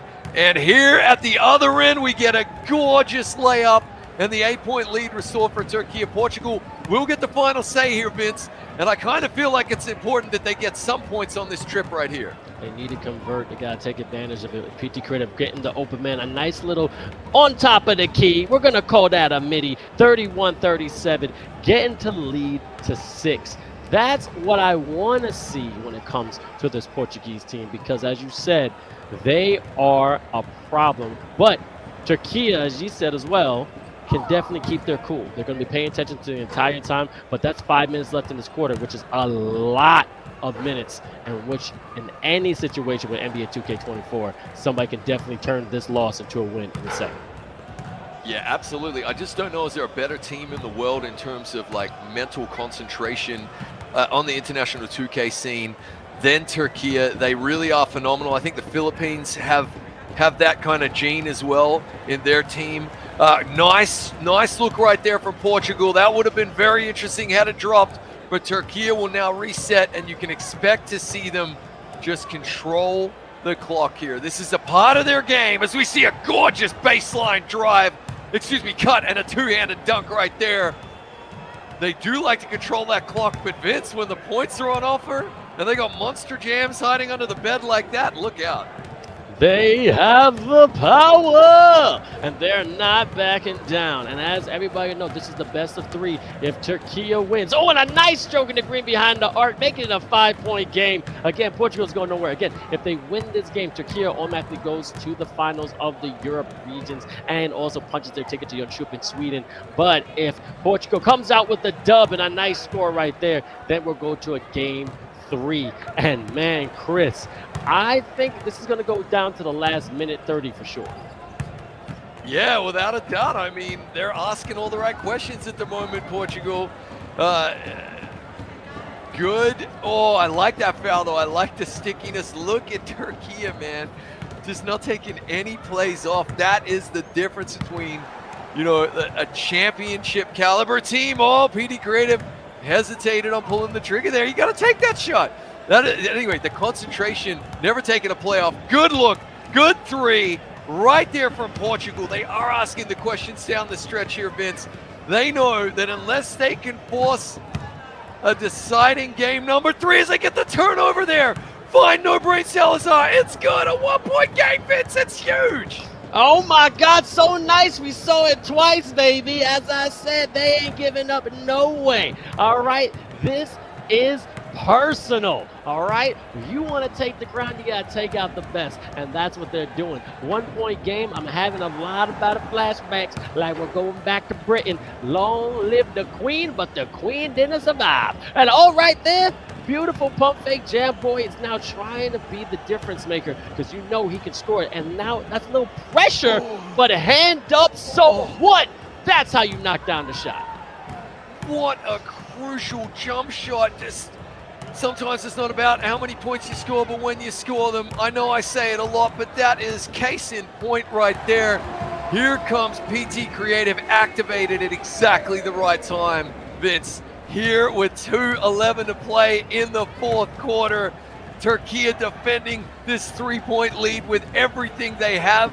They get the big steal. That could be massive. And who else but Tanzu? Unbelievable work there from the Turkish captain. Jamboy activated as well at exactly the right time. They will milk this clock. They will find their shot.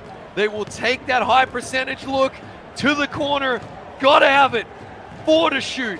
Off balance. It goes up. But a big defensive rebound from Portugal, going for a transition bucket of their own in the corner. It's in, and we got a tie ball game, Vince. It's going down to the wire. 3-ball corner pocket. 1, 2, 3. 1, 2, 3. That's amazing finish. That's all I want to see. All right, let's see what's going to happen, because all I got to say is Portugal is a problem. Portugal is a problem.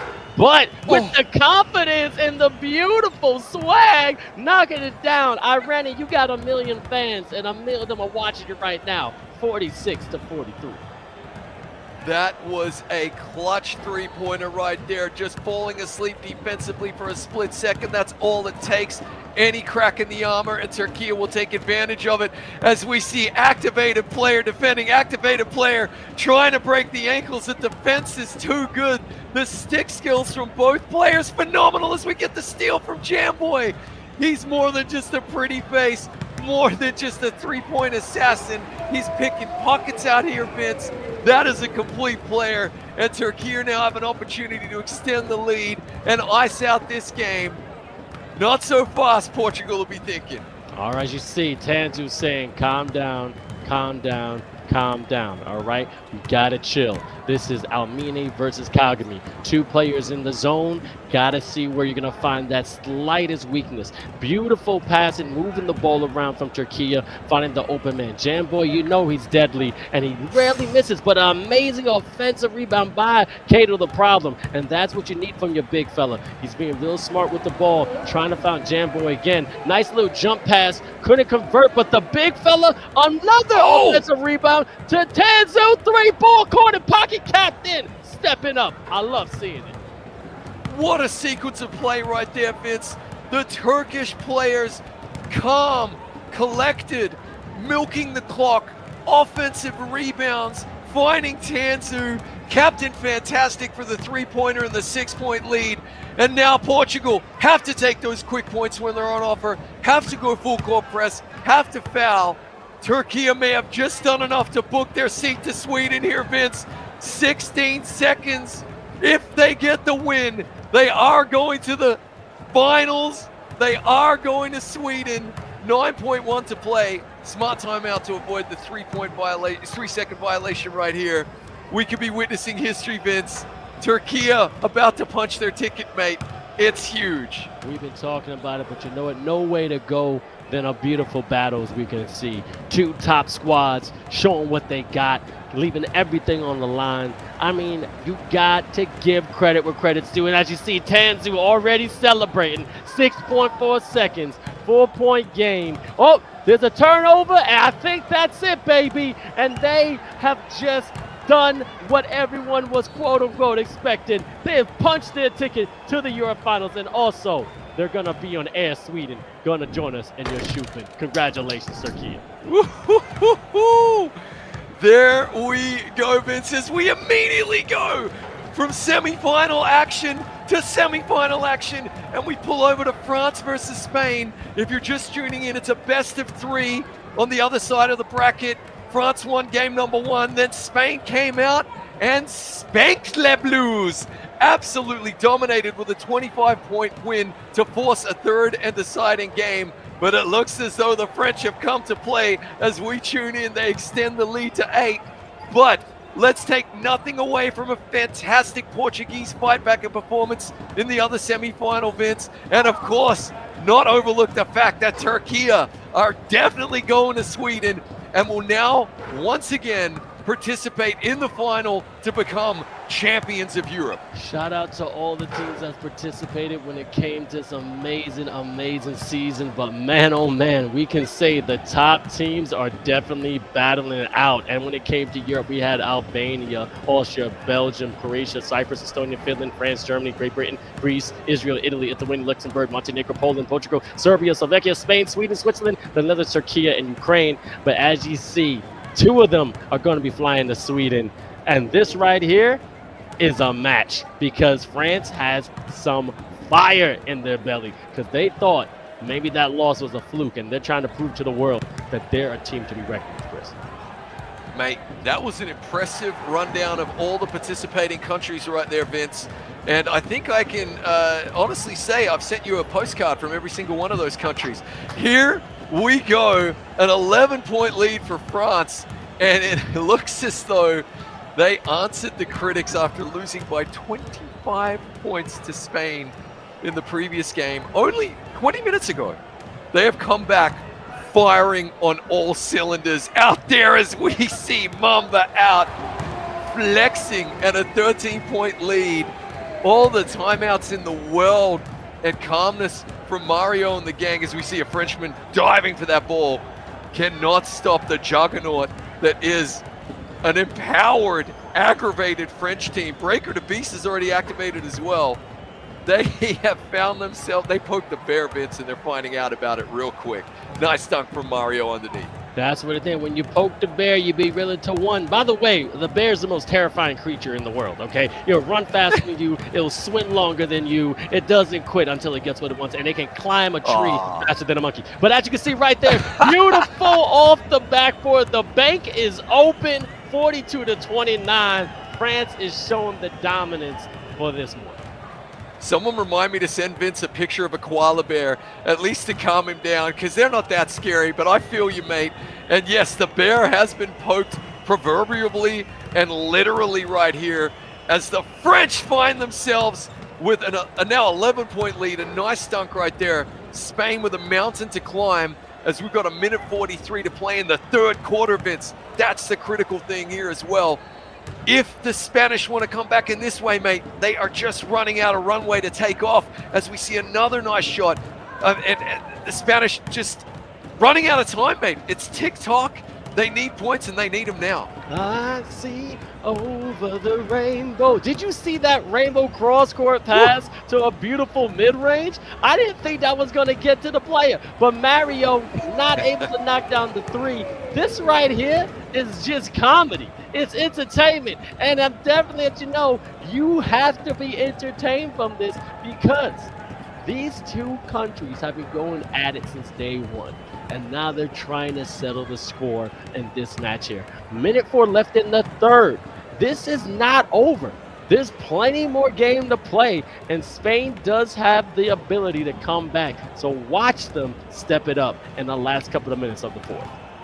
And there's a great question from chat right there. MVP Fogel asks in Twitch chat on the eFiba channel, who are our top 5 power rankings? Well, I think you've got your answer for number 1 when it comes to Europe in particular, Vince. I think we can all agree now, Turkey punching their ticket.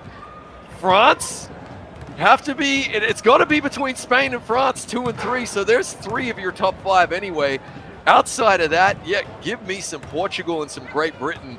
And I think you got your answer. What do you think, Vince? I agree with that as well, but we're going to find out who the real powerhouse is going to happen after this match because we're going to go to the finals in Europe, and we're going to see if Turkey is still number 1 because they have a chance of even facing Spain or France. And if they lose, then it's safe to say they have to come down from the mantle. They have to take the crown and give it to somebody else. But you're absolutely right with that top 5. Europe has definitely showed a lot of talent, and as you can see, France breaking a beast. They're trying to draft them, baby! Right there! And 1, Vince! Oh! We're going to have our first ever and 1 for Beyond the Arc in the tournament, if I'm not mistaken, mate. This is huge. If you're playing 2K Bingo at home, cross that box out. We have not seen that in a long time, mate. Not since eFiba Season 1. Yup, the man shooting for the moon, but it's going to end up amongst the stars. That's what I love to see against someone that we've been trying to root for throughout this entire season to get a shot. And shout out to him. You know, he does it for his parents, does it for his mom. He's been working for a long time. But also Mario, one of the great NBA 2K players when it comes to here in the United States. But this is just a battle of the Titans. I'm going to keep saying it back and forth because these two teams are just slugging at each other, and they're not going to quit anytime soon. Yeah, phenomenal turnaround performance here. It has to be said from the French team to lose by 25 in game number 2, which would have been embarrassing for them, but to immediately just flick the switch, wipe the slate clean and come back and take a lead like this, 21 points over Spain in the fourth quarter, looking like they're booking their seat to Sweden, mate, is really, really terrific for them. And I got to tell you, one of the more dominant and impressive performances we've seen across the ages. Yep, and guess what? If France takes it, it's a rematch now on eFiba Season 1. Nice little dip and rip underneath the basket from the big fella. But here, rematch. Let's see who's really going to take it between Turkey and France. If France go, because I'm still not counting staying out yet. There's still time on that clock. Yeah, there is.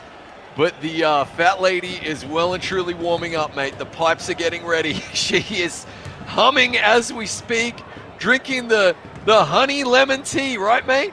And she's getting warmed up as the lead is back to 21 here. The French, as they get a steal, no mercy being shown. Wow.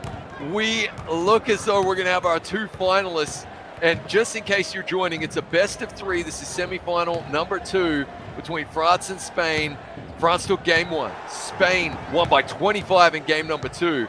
And now the French have come back to dominate here in game number 3. And if they make it to the finals, nice 3 there from the Spanish, they are guaranteed a seat on the plane to Sweden. However, we do have a small piece of business to take care of first, which is just the Championship of Europe, Vince, which, as you said, looks like it's going to be a rematch between Turkey and France.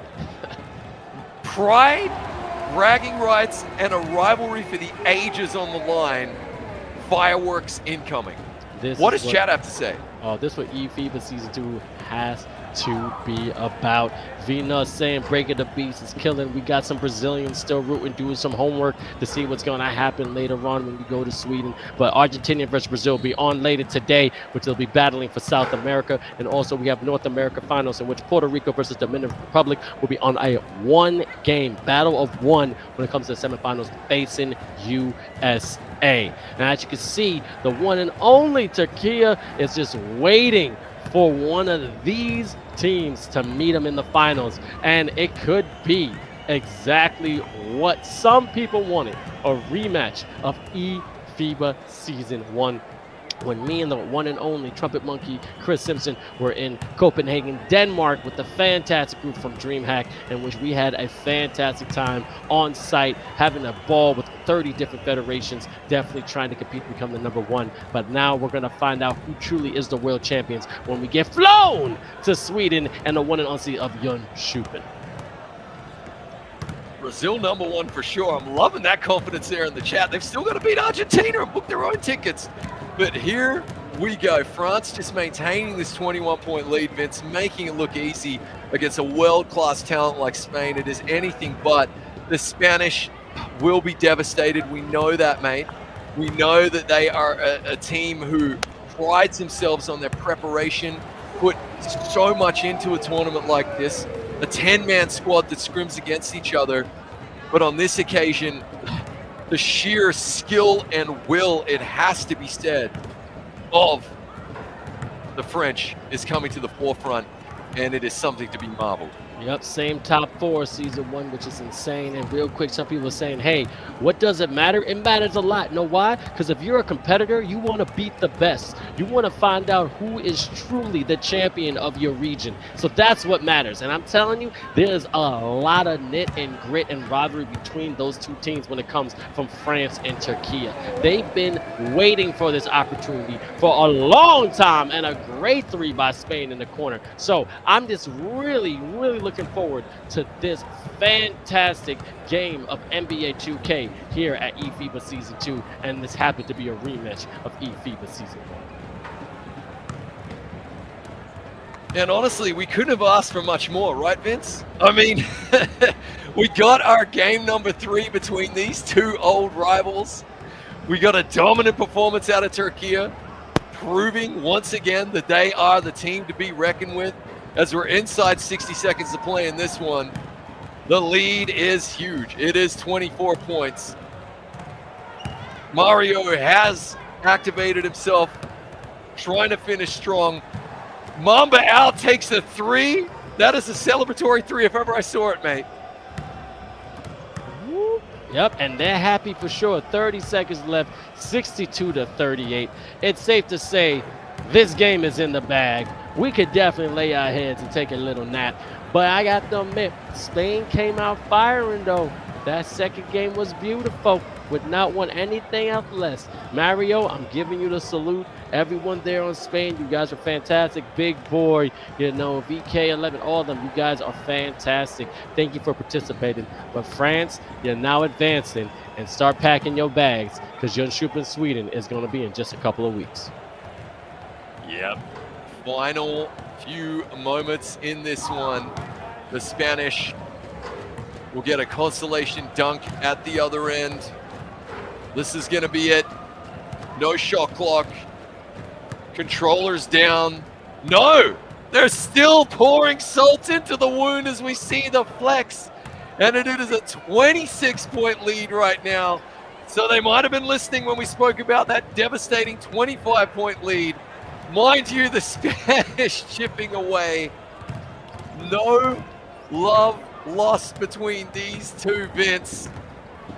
There it is. Parity restored. 25 points. No! The Spanish not done with a 3 of their own. Well, I think they're having fun, which is the most important thing. As we see a long-range shot goes in, and it will in fact be the exact same scoreline, 25-point differential. So the French get their own back in this one.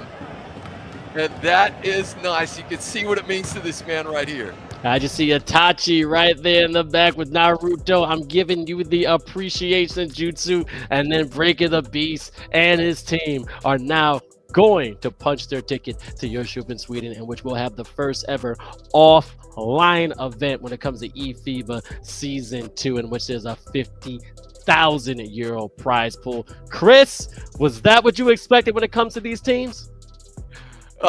Yes. Ruthlessness, absolutely. Scoreline, though, I don't think either of us predicted that one. I was kind of feeling as though we might actually see an overtime at some point here. Very, very impressive. The Portuguese, the other team to exit alongside Spain here in the semifinals, both of them deserving of all our gratitude for a fantastic performance.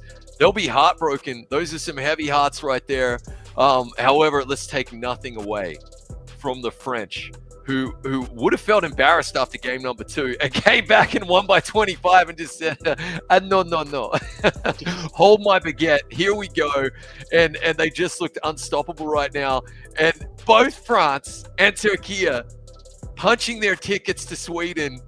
This is going to be huge. Oh, yeah, and it is huge. And everyone wants to know, why are 2 teams from Europe going? Because they had the most out of the 61 nations when it comes to the 7 regions, okay? Europe had 26, Africa had 14, North America had 6, South Asia had 5, South America had 4, Oceania just had 2, and Middle East had 4. And we need to make it equal because it's going to be a 8 round robin event in the sense of 8 teams are going to be fighting to become the world champions of eFiba Season 2. And we still got more games to play today, but I want to concentrate on the powerhouse team right now, Turkey. You have basically gave amazing praises to Tanzu, saying that this guy deserves a chance to go to the NBA 2K League. How important was his leadership when it came to those final games, Chris? Yeah, well, what was critical was Portugal were asking all the right questions down the stretch there. And who steps up to nail a massive 3-pointer to give them the 6-point lead under a minute to play? Tanzu, Captain Fantastic. And then who is hustling underneath the boards to just extend that play clock? It's Tanzu once again, and you could see it there. You could see him, even at the end, he wasn't satisfied. He was pointing at the screen, talking to the lads. I mean, this is a perfectionist, a true leader of men. You and I had the pleasure of hanging out with him in Singapore at the Olympic Esport Week in June, where they put Brazil to the sword, they put the Philippines to the sword, and their physical on stage was absolutely palpable, phenomenal. You can see what it meant to them. This is a massive unit led by a very charismatic man in Tanzu. And now, asking you to see, because right now we have the captain, the one and only, the big fella, Tanzu. Look, I just want to know, baby, how does it feel that you are now going to Sweden and have a chance of winning 50,000 euros? Well, this series was interesting, so I'm not satisfied to be honest. We have really important final right now, and also we have a really important offline tournament that we will be in. Like, it will be crazy, man. I just cannot wait for it. But for me, this is just job is not done. We have so much things to do, so much things to work on. We gotta improve even more to be most successful with. So I'm not satisfied, man. It's just starting, I guess. Man, beautiful. Again, NBA 2K24, Kobe Bryant on the cover. You got that Mamba mentality. The job ain't over. But I want to give credit to Portugal. How impressed were you from their gameplay? Because I got to admit, they gave you a run for your money. What do you have to say about that fantastic nation? I mean, I respect them all, to be honest. We had some beef in the beginning of the season, unfortunately, but especially PT Creative and the other guys, I respect them all. They just had a really good run end of the game and the second game, and also in the Britain game, they just came back from probably like nowhere. So I respect them, but still, this game is all about winning and losing. So we just keep on winning, but it's not over yet. Like, we have a finals right now, so we gotta focus up and play against France. And I don't want to distract you, mate, but I've got a serious question, and then you know me, I've got a goofy question. Okay, serious question first, yeah. The clock management that we're seeing, particularly third, fourth quarter, where you guys are putting the ball in the hands of Eren or Jamboy, trusting them to take it all the way down to 3, 2, 1, take their shot. Where did you come up with that tactic? When did you come up with it? Okay, and can we expect more of it? Because I love it. I mean, they have ice in their veins, I guess. So we let them do their own. But eventually, that was like a game plan for us. If we end up being on the opposing side even more, they will be let down on the offensive side. So we just said, like, keep the pace down on ourselves, so we have the momentum with it. So yeah, man, it was like a little bit of plan, in-game plan, but it was effective until maybe the fourth quarter, I guess. Unreal. Yeah, well, hey, I mean, they gave you a run for your money, but in fairness, you came out on top. All right, goofy question time. You're on the plane from Istanbul to Sweden. What movie are you watching to get you pumped on the flight for the big tournament in person? I got to know, what are we watching here? Are we talking Forrest Gump, Waterboy? I'm not even watching a movie. I'm just going to watch our opponents, probably States, probably, I will say, Brazil, if they make up, Philippines, some clips about their players, especially their PGs and stuff. I will take care of them in the Sweden, I guess. I love it. I'm not what you can. Champion answer. Champion answer. Now, Tanzu, I'm going to say something. Yes, sir. We are proud of you for sure. And what you've been doing for Thank you, Turkey has been amazing. Your country has been supporting you since day one. I just want to know, now you're wearing your flag on your chest. Now you have a chance of going to a different, whole different part of the world, playing NBA 2K. And you could say now professionally, how much does it mean to you as a person, an NBA 2K player, to do that in real life? Well, like, it means a much, man. Like, we put our effort in beginning of the game like crazy. I trust my teammates so much, especially on offensive side, but on defensively we had some issues. We end up playing every single night, talking about our clips, talking about our communications, comms, whatever. So it feels like amazing, man. Like, this tournament will be also gonna be like the first one, and to be there as one of the leaders of the Europe or my country, it feels amazing, and it feels like I'm getting the benefit out of that, so it feels nice. It feels very, how can I say, like, I don't know. I don't even have a word right now for it, man. It feels amazing. Don't worry. You're going to have so much other opportunities because we're going to have so much fun in Sweden. But anyway, you have a game to prep for, because even though people are saying, oh, this is a friendly match, you know what this really means. It's a rematch, and you want to hold your championship. So it's going to be great. See? That's all I want to hear. I need that fourth, man. Let's go. This man knows. Go get ready. It's great to talk to you, and we'll see you in Sweden, brother. Thank you, guys. See you soon, mate. Man, see you. Turkey is gonna go insane. I mean, can you imagine that? What I say, it means more. He says he wants that fourth ring, Chris. What does that mean to you when you hear that? Mate, this is phenomenal. That is the heart of a champion right there. This is not a friendly match, mate. This is as icy as it gets. These two teams do not like each other. We've already heard that in the hotel, they will not be having breakfast together. That was phenomenal. And this is, no, really, to be champs of Europe right here, right now. We saw Tanzu yelling at his teammates at the end of the game after winning. Not satisfied was the first thing he said. He's not going to be watching the in-flight movie. He's going to be game prepping. That's a champ. That's a leader of men right there. Yep, mama mentality. The job ain't done. But then we got to go to somebody else because there's a straight beast in our presence. Breaker the Beast from France. I have to admit, this guy even got the shades. Man got the shades. Yeah! This man even looking at me. Yo, I have to say this. Breaker, you know me and you are anime. We're weeds. You had a Jin Cherokee inside of you. You had one of those tailed beasts just emerging the entire time. What took over you that you stepped up to another level to go to the finals for Europe? Bro, I want this so hard.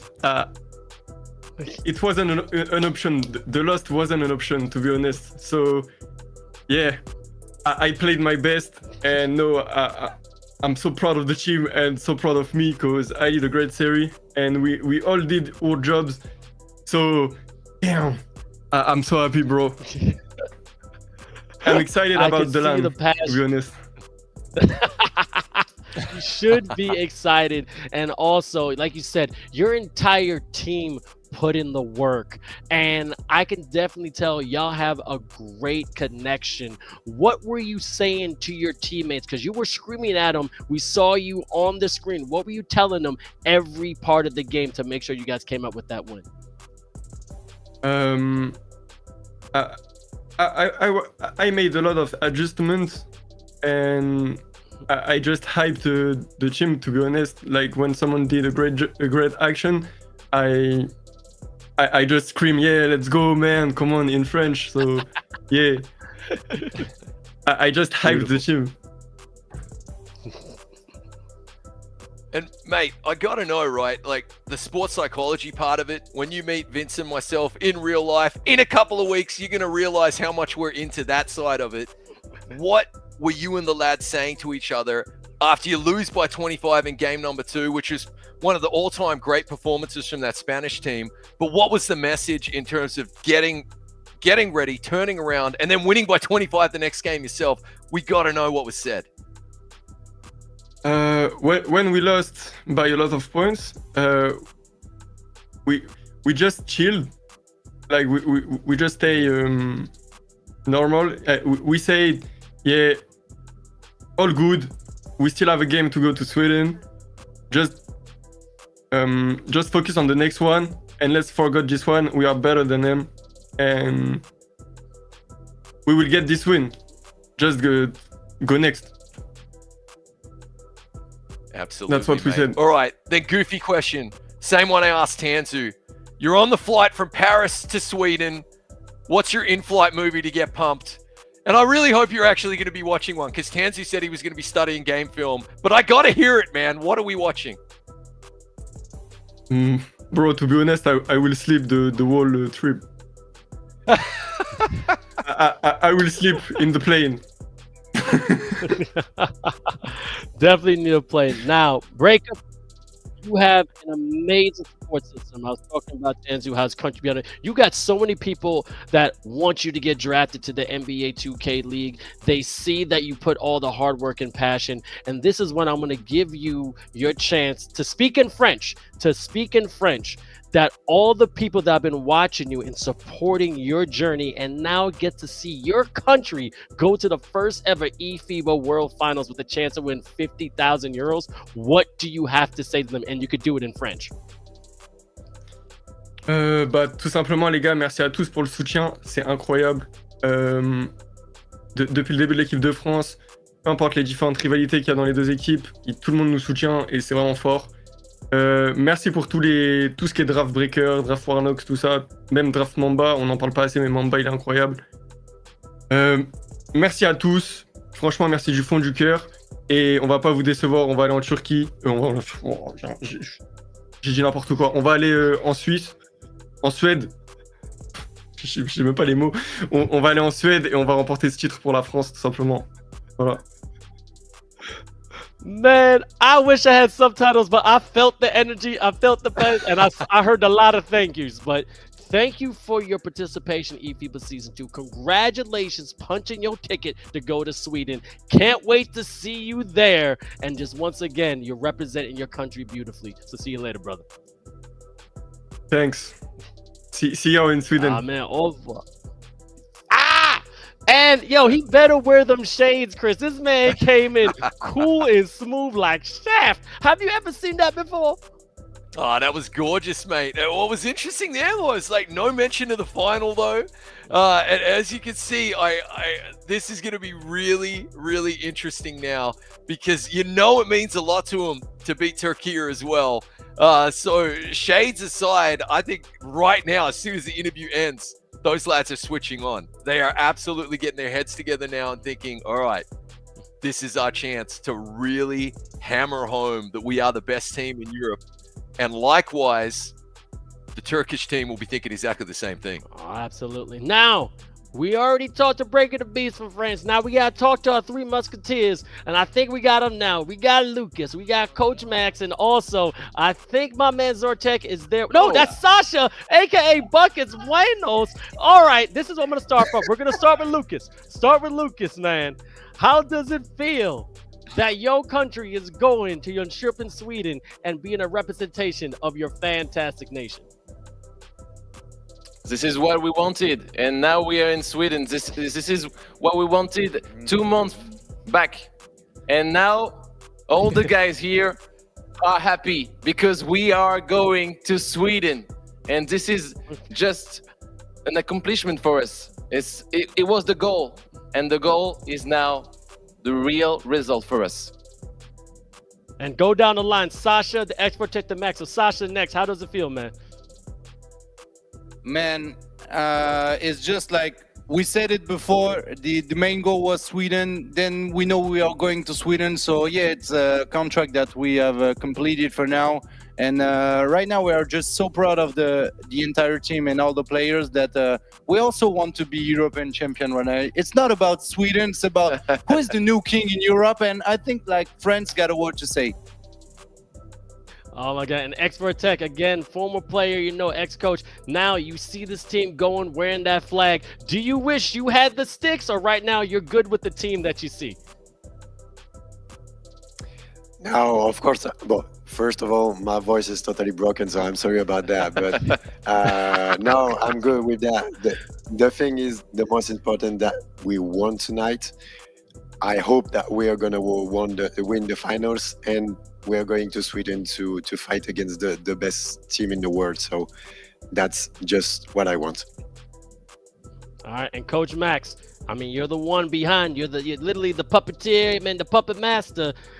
Tell me and walk me through those final moments when you saw that France is now punching their ticket to represent France in Sweden.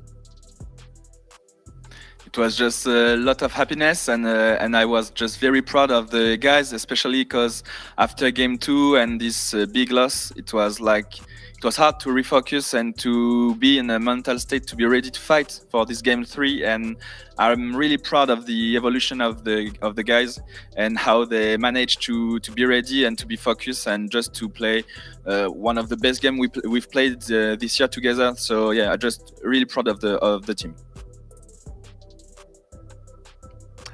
And so, lads, I gotta know, yeah, what is it gonna mean to win over 𝐅𝐻𝐄 if you can get it done now? Because I gotta tell you, Breaker felt like he had one foot on the plane right there. How important is this gonna be? Anyone with a mic, let me know, because you saw 𝐻𝐻𝐿. He's not finished. He's not satisfied. Yelling at his teammates, laying on us. We gotta hear what's gonna happen right here. Well, I think it's time for France to take the throne of Europe, and just to send a message to the 2K League. We are 2K League ready. We are waiting to coming to the US and to show our talent to the entire world. And we got lots of players on every position that can dominate. And so right now, it's just being dominant in Europe and being dominant in the world as the next step. The Worlds, and then the 2K League for French players. Love to hear it. Love to hear it. And also I gotta say this though, as you said, the world's ready for France to be part of the 2K League. Going to Coach Max right now. Now, you've seen the talent all over the world. Now, everyone literally has been praising Breaker the Beast, but we know we have a whole bunch of other amazing players on your team. We talk about Zinc and we talk about Warnox and stuff. Now, with this pressure of going to an offline event with this cash money on the line, is there any change in training strategy for the next 2 weeks, or are you just going to do the same thing and say if it ain't broke, don't fix it? One step at a time. First, we will just wait to see how against which team are we gonna play, and then we will just prepare as every week, because we trust in our way of working. We trust in the results we have, so we'll just continue how like we've made before, and we will just be as ready as possible to win the Worlds. Got it. And also want to know, Lucas, I mean, you've been watching this game for a long time, and as you said, you know, you want to make sure France is on the #1 spot. Going to Sweden is great, but then beating Turkey is just another kind of like finishing move. My question for you is this: is it more important, just saying, to beat Turkey right now, or should they just be focused and saying, hey, you know what, we already got the plane, who cares?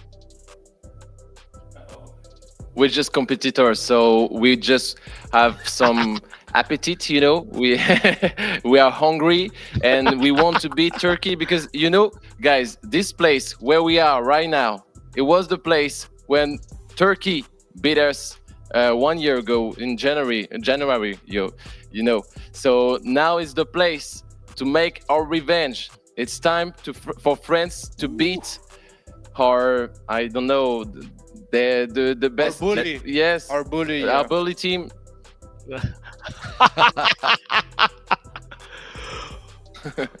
Oh man, Chris, but I'll say with the bully team now, and just to get again more lighthearted now. What I'm seeing from this team is amazing chemistry. All right, how do you feel now with, you know, the French Basketball Federation supporting y'all so much? And I'm going to start this with you know, 𝐷𝐿, you know, with your, you know, lineage and you're being a legend. How does it feel now with this whole country now on your back and just supporting this 2K, you know, journey so much in a way that now you get to show the world how talented all your players are? I mean, it's something that we're waiting for years now. We worked so hard to improve the esports scene on NBA 2K for years. We create some championships. We made our maximum and everything we can to improve the level of the NBA 2K in France and in Europe. And it's like an achievement to be here today. We are qualified for the World Cup. We are going to a LAN event. We have the opportunity to fight against the best team in the world, and we are going to beat the Turkey in finals, I guess. Woo! The gauntlet laid down. Okay, Vince, I gotta know, mate. Out of these 4 fine young Frenchmen sitting on those couches there, who is gonna be joining us jumping in the Swedish frozen lake for charity? By the way, there's now a charitable element to it. Yeah, okay. All 4? Not just 𝐷𝐿. I think it's just the Max, what are you gonna say next? It's gonna be me. It's gonna be me. Sorry, guys, but yeah, it's just for now. It shows that I will be there, but yeah, I hope we will have some big stuff with us, but cost money, so we'll do our best just to be ready with the guys and to have a real good stuff to prepare them as much as possible. Okay, and I don't know if you heard this already yet, but kind of going on the socials there, if you're familiar with the French rugby and the New Zealand rugby rivalry, I am told that the Kiwis will be performing a haka before their games. Are you ready psychologically to face down a haka in 2K? Bro, it's so dope. It's so dope. I can't wait to see this live. Just a lot of respect to them, and I can't wait to see this. That's going to be absolutely awesome. There we go. I want to see Fantastic. All right, goofy questions over. Sorry, guys. You know I got to have my fun. Max, Extratech, Sasha, Lucas, you guys are so important and influential when it comes to the French Basketball Federation, also with the esports world. We can only just thank you. Hopefully, I get to see all of you in Sweden. Not sure if you guys are going to be there, but I want to thank you for all what you're doing when it comes over there in France. I know the Olympics are just around the corner. With me and Sasha, we talk about it. But again, I know you're going to be watching the 𝐂𝐄𝐄 game like a hawk, and I'm pretty sure we're going to see you in just a couple of minutes. But thank you again, and I'll see you guys soon, all right? Thank you, See guys. you guys. Bye. Johnny.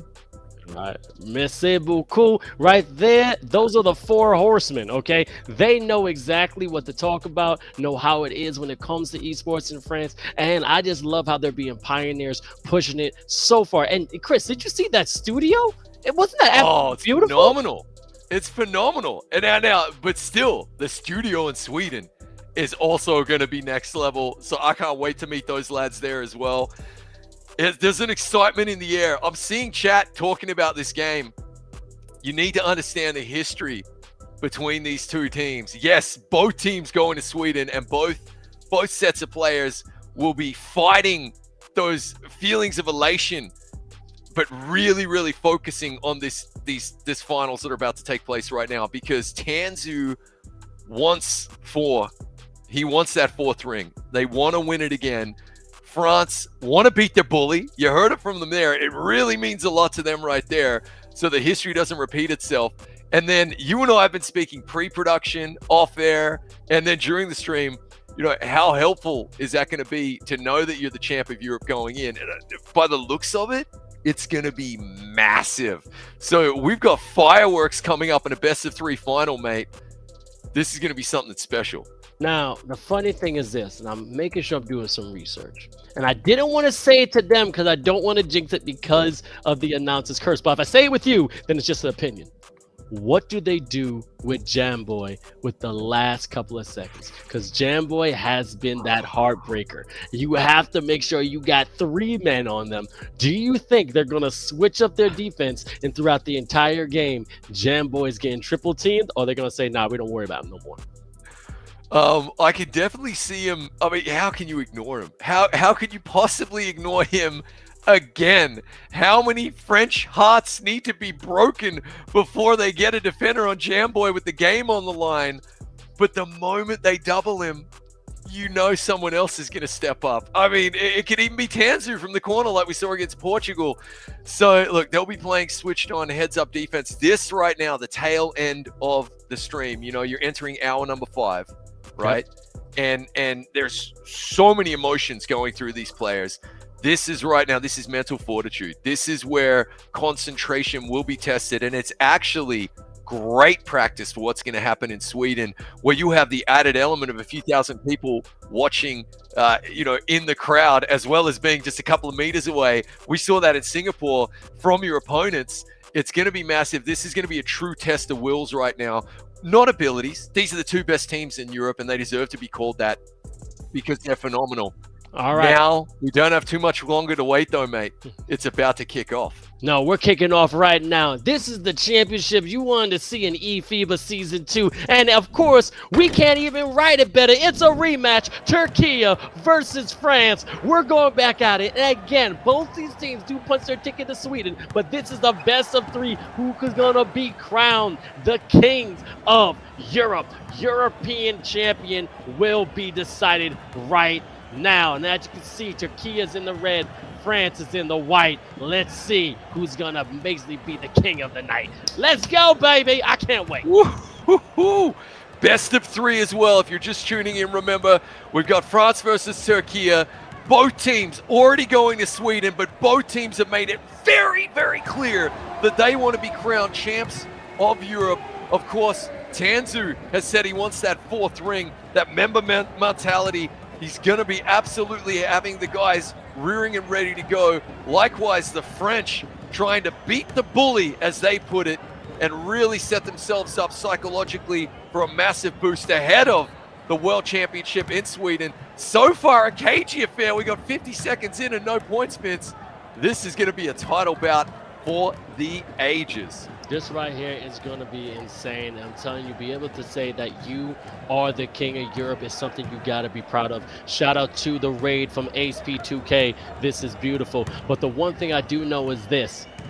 This is going to be the most competitive games I think we're going to see throughout this season just because of the revenge factor, all right? As I said before, with Europe having the most countries and we needed 8 teams to be in the finals there in Europe in Sweden, all right? The world finals first ever with 50,000 euros on the line. You have to find out who can be the top dog. So we needed 2 from the 26 teams. But as you can see, a beautiful slam from France. These 2 teams have history and they're trying to settle it today. Absolutely, and a tight game so far, low scoring again. They just know each other so well, don't they, Vince? I mean, it really is like, yeah, brothers going up against each other, although there is absolutely no love lost between them. I really thought that the choice of the word bully was very telling. I mean, I get the feeling, and you know, I mean this with no disrespect whatsoever, based on just pure performances, as we see a gorgeous 3 there from Breaker to Beast, just based on historical performances and the emotional damage that's been done, that this Turkish team live rent-free in the minds of the French team, and until they get the win, you know, they're not going to be all that they can be. So that's what's at stake here as Turkey drain a 3 of their own and take this 1-point lead right here. So I'm loving this. I love that this is a best of 3 again as we see a gorgeous dunk by Mamba out in the paint right there. I love that this is happening ahead of Sweden. And there will be no impact on seeding. I saw that comment in chat. This is literally to crown the champions of Europe, which means a hell of a lot to both sets of players. Boom!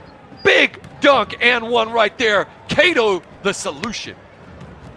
𝐂𝐄 the solution. I'm loving that new nickname. Also, shout out to our man from the Philippines, Dillo2K, saying, hey man, they think Turkey is going to take it 2-1. But this right here, there's a lot at stake, all right? In the sense of once you can see what you are capable of, because you got a lot of eyes watching. Right now, I'm just saying, NBA 2K League, I think they're watching. I just think they're watching. They're trying to see who can they probably pick and maybe bring over to them. Again, that's no definite. This is my speculation. But when you have this kind of competition and you have these 2 powerhouse teams going up, you have to make sure you have basically on your A game. Because I've always had that saying, you don't know who's really watching because you can have an opportunity from a game like this. So I would play the best you can because there could be more on the line than you think. Oh, absolutely, Vince. And those 2K League scouts, great 3-pointer right there. Great full court pressure here from France as well, smothering defense. I mean, they're going to be paying attention to the mental aspect, the mental fortitude. What happens when every single game you play in the 2K League is like playing in a final, day in, day out? That's what they want to see, that you've got the mantle for that. And so that's why these games are massive. Plus, they want to be champs of Europe. Boom! Big dunk right there underneath Tanzu. Two-handed. And the lead is just one. Spot on analysis as always, Vince. And you and I just get to sit here and have a great time calling the game. We hope you're enjoying it in chat as well. And everything to play for here, as there will be one champion of Europe. And then both teams will be headed to Sweden.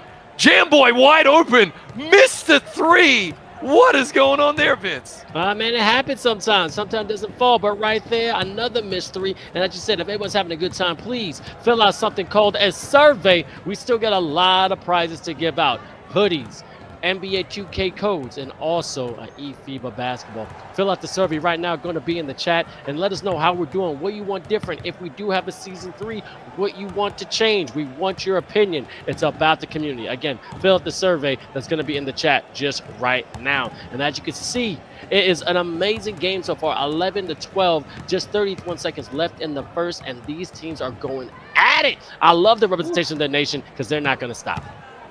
Yeah, and look, 𝐅𝐻𝐿 already activated. We're seeing a couple of bricks both ends of the court right here. So a cagey affair so far, Vince. Uncharacteristic misses, but a lot of dunks in this one. As we see Mamba out, throw it down with authority right there. Gorgeous dunk. And of course, 𝐂𝐄 the problem activated. 𝐅𝐻𝐿 activated, trying to work that pick and roll. Boom! Dunk down low yet again. It's just been an exchange of big man dunks early on in this one. Absolutely. Oh, nice little revenge on the other side. Now it's just basically a futuristic kind of game. Everyone's the Jetsons just flying around. And I love seeing a 3-point game. Now, France up by 3. And also, don't forget, we still have 2 other regions left for today. North and South America to see who's going to punch their ticket to go to your trip in Sweden as well. So don't go anywhere. But we still got 3 games right here in the Europe Finals. Fantastic rebound and putback by ex-Mamba, and France dominating this first game. Oh, man. That was a putback. A little bit of nastiness on it right there. Still activated here. 𝐂𝐄 and 𝐅𝐎𝐿 banging home that 3. So dangerous, that quick little 1-2 on the wing right there. Really hard to defend. I mean, the French defense has been solid as a rock, but that's hard to stop. Here we come, Breaker to Beast, back the other end there. He's got those icy boots on. Ooh, nice little dunk down low. This might be the highest number of dunks we've seen in a game between these two, like potentially ever. So really interesting that they're both kind of switching up their tactic a little bit here, Vince. And again, they know each other so well. So it's to be expected somewhat that they have to adjust. Yep, it's like a 90s all-star game. When all-star games was about taking the best players and being the best, it's not just about, I don't know, who's going to look pretty, who's going to put something fancy. Now, I'm showing that the East is better than the West, or the West is better than the East. But break it up, Beast, as you can see with the nice little ice creams, crossing to the left, trying to survey the land, pulling up, nope, no pump fake. Hey, psych me out. ex-Mamba out doing the handoff. Again, beautiful screen, but then a foul and stopping the transition. All right, seeing here coming up for the inbounds play. Warnock's trying to find the point guard. Again, we had a great interview Breaking the Beast. I got to get the translation, but he said some amazing dimes. I heard a lot of merci beaucoup, which is beautiful. All right, mid-range, going to the corner. Zinc going right to the top of the key, but couldn't get it. Great offensive rebound. Now turn her over to Kia. Yeah, it was a wholesome interview right there. So yeah, great dunk. Climbing the ladder there, Tanzu. Gorgeous stuff. We got a tie ball game. There's just nothing between these two teams, Vince. This is the championship of Europe on the line here, guys. They are playing for the four-peat. If you are Tanzu and Turkey and France trying to defeat the team that has had their number time and time again, the bully, they call them, and doing their absolute best in this one as we come down to 2.5 minutes left here in the second. Another miss from Jamboy. He's a little bit out of sync in this game so far, but a foul will slow things down at the other end. Tied up game. This is getting me excited. I'm so excited. One of my favorite movies, Atlantis. Anyway, here's the thing right now. Let's see Breaker the Beast is going to see. It's going to show off a little bit. I like the chains and the wear, but I see right now it's basically a two-man game.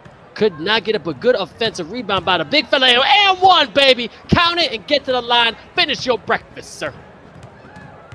And Vince, just in case you're interested, bully in French is pronounced intimidateur. There we go. I love that.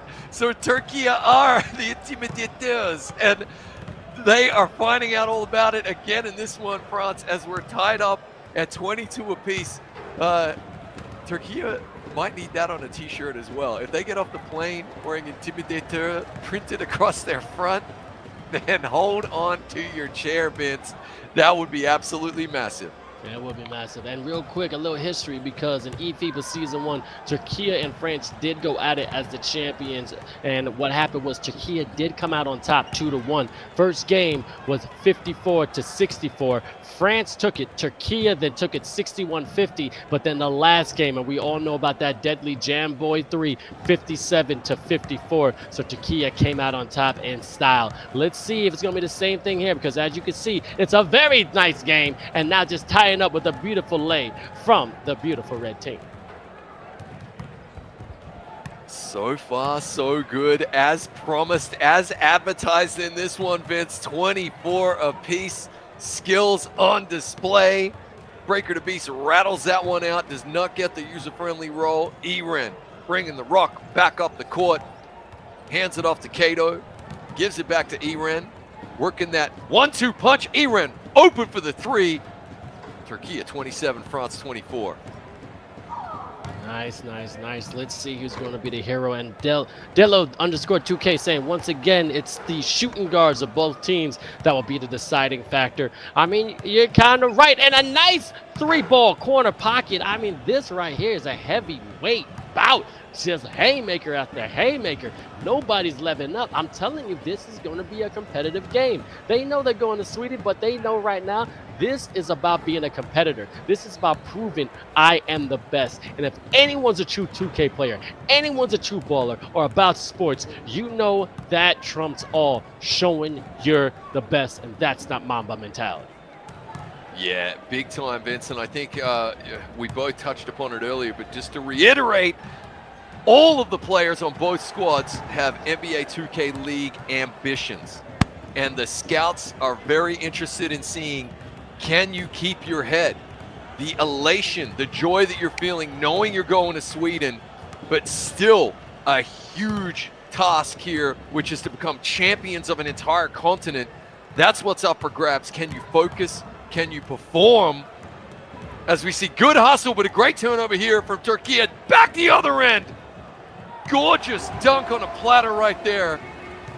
And the Turkish have a 2-point lead. Nice hustle and bustle with the fumble Ruski and a beautiful lay right there. Now, that's what I'm talking about, heart, putting the energy in. But let's see what France could do right now. They're trailing by 2 points, 1.3 seconds left. Did they get it up in time? Nope, could not finish it. And that concludes the first 2 quarters. And as you can see, either team's not letting up. And I'm loving this great breakdown. Mamba out, big fella, being real dominant. But on Turkey, well balanced. Everyone's on their way of maybe scoring durable figures. Now, 60 points going to the third quarter.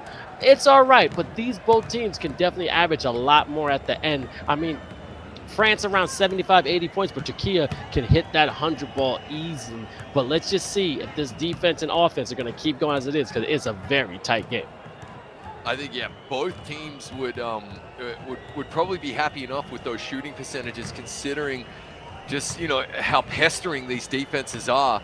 But you see not a lot in it, and quite out of character for Mamba out to have the majority of the lion's share of points for the French team. But they did find him in the paint a lot. And obviously 5 out of 6 there, and all 5 of them were dunks and a couple of free throws. Good turnover here from Turkey. Iran wide open from the scorer's bench right there. That was pretty to watch. A 5-point Turkish lead here in game 1. It's a best-of-3 series, guys. This is to crown a champion of Europe. And of course, the world is watching, and it means everything to the likes of Tanzu, the captains of these teams, all the players, with a gorgeous steal right there. Turkey smelling blood in the water and moving in for the chomp kill right here. Yep, if you don't know, now you know, but I gotta repeat it once again. Representing Turkey is gonna be Ireni, Jamboy, TR Tanzu 28, Love Battle, Dead Kato, The Problem 40, and also for France, Breaking the Beats, 𝐿𝐹, Warnox, Destiny, GTD, and also Mamba out. Beautiful representation of their nation, and a nice little pocket being picked. Jamboy passing across court. Rennie getting it greeny with a beautiful 3. Gorgeous shots right there. A 10-point lead here for Turkey. Just pulling away here in the third. It's a heads-up timeout. 8-0 run here to begin the third quarter. The French just have to stop the flow a little bit here, get a bucket of their own, and then clamp up defensively. That's exactly what the doctor ordered here. Ooh, risk of an illegal screen right there. Break it a beast. Gorgeous little shot. He is their go-to man, and he can deliver like that every single time. Full court pressure. He's trying to get a sneaky steal right here, Vince. But Iran is a little long in the tooth for that. A veteran, very savvy. Oh, faked him out of his boots. Good dish right down to Kato. The problem, and a big dunk in the paint. Right on that Frenchman, and they'll be loving that. extending the lead right now to 10. And also, if you are just tuning in, this is eFiba Season 2. 61 nations from all over the world were competing to go to Jönköping, Sweden, yes, for a 50,000 euro prize pool. Also, if you like us, we want to see that follow button, or maybe that subscribe button. It's up to you in a beautiful 3 by France. Again, follow eFiba Official on all social media accounts when it comes to TikTok, Instagram, X, or you know it as Twitter, and of course here on Twitch. Press that follow button as soon as you can. Let's grow this. Let's make this the biggest season ever, and let's keep breaking records like they did with the World Cup. And that's what FIBA's about, putting all nations together and competing at every sport possible. And right now with esports, we're making it bigger, better, and definitely in a good way, better, because that's what we're doing. We got some bad men right here on this court competing to be champion of Europe. Phenomenal quality of gameplay. Here's Mamba out, adds to his scoreline. Impressive stats so far for him. You're dead right, Vince. I mean, the quality has been phenomenal. The fact that the lucky loser bracket winner, Poland, who ultimately finished 13th place out of 26 after 3 game days, was able to come back and really give Spain a run for their money in game day number 5 in our finals. Was just indicative of how much quality there is in Europe. It's been fantastic to watch as we see Turkey drop in another bucket right there. The lead is 8. It is fragile, it is delicate, but they'll be thinking so far so good, and you can fully expect them to try to dominate the time of possession, control the clock in the 4th if they can get there with a lead. Of course, Breaker the Beast might have a thing or two to say about that. 1 or 2, maybe 3 things, all right? But let me see in the chat. Let me see Le Bleu. Let me see the Turkey flags. Where's Alper Beachin? Where's my man from Turkey? All right, I see a couple of raids, which is beautiful, but I want to see the passion. I want to get this crazy. And Jamboy again with the long range pop. This man's a hunter in the forest, always hitting his prey. I gotta admit, that's a man deadly with a passion for the three-pointer. Yeah, absolutely, mate. I mean, Poison Ivy, he is phenomenal. And to put it into perspective, Vince, they're up by 9 right now, and he's missed 2 wide open threes, which is to say that's a big part of their game plan, working those shots. France have shot well considering how much pressure they've been under, the hands in their face, even as you see there, contested shots. Jamboy missed 2 wide open, literally, like my weekends, shots. As we see another nice bucket right there to push the 12-point lead. It's impressive stuff from Turkey here in this one. They look like they're in cruise control, Vince. They're in cruise control, but right now, Breaker the Beast is not giving up. None of them are giving up when it comes to this beautiful French team. But you see Rennie with 1 million followers trying to get some ankles. Jamboy again, now they're double teaming. This is basically beautiful practice. Getting prep what's going to happen there in Sweden. But Rennie could not convert, and then the one only big fella getting the rebound. What's up, X-Mamba? What can you do when you come to the assist? But then a turnover here. Turkey trying to catch up, and Kato the problem, glided to the rim. A beautiful slam. A gemma from the big fella. Oh man, there was no stopping that dunk right there. Holy tamale. He hit like an asteroid the paint right there. Great dunk, a 14-point lead in this one.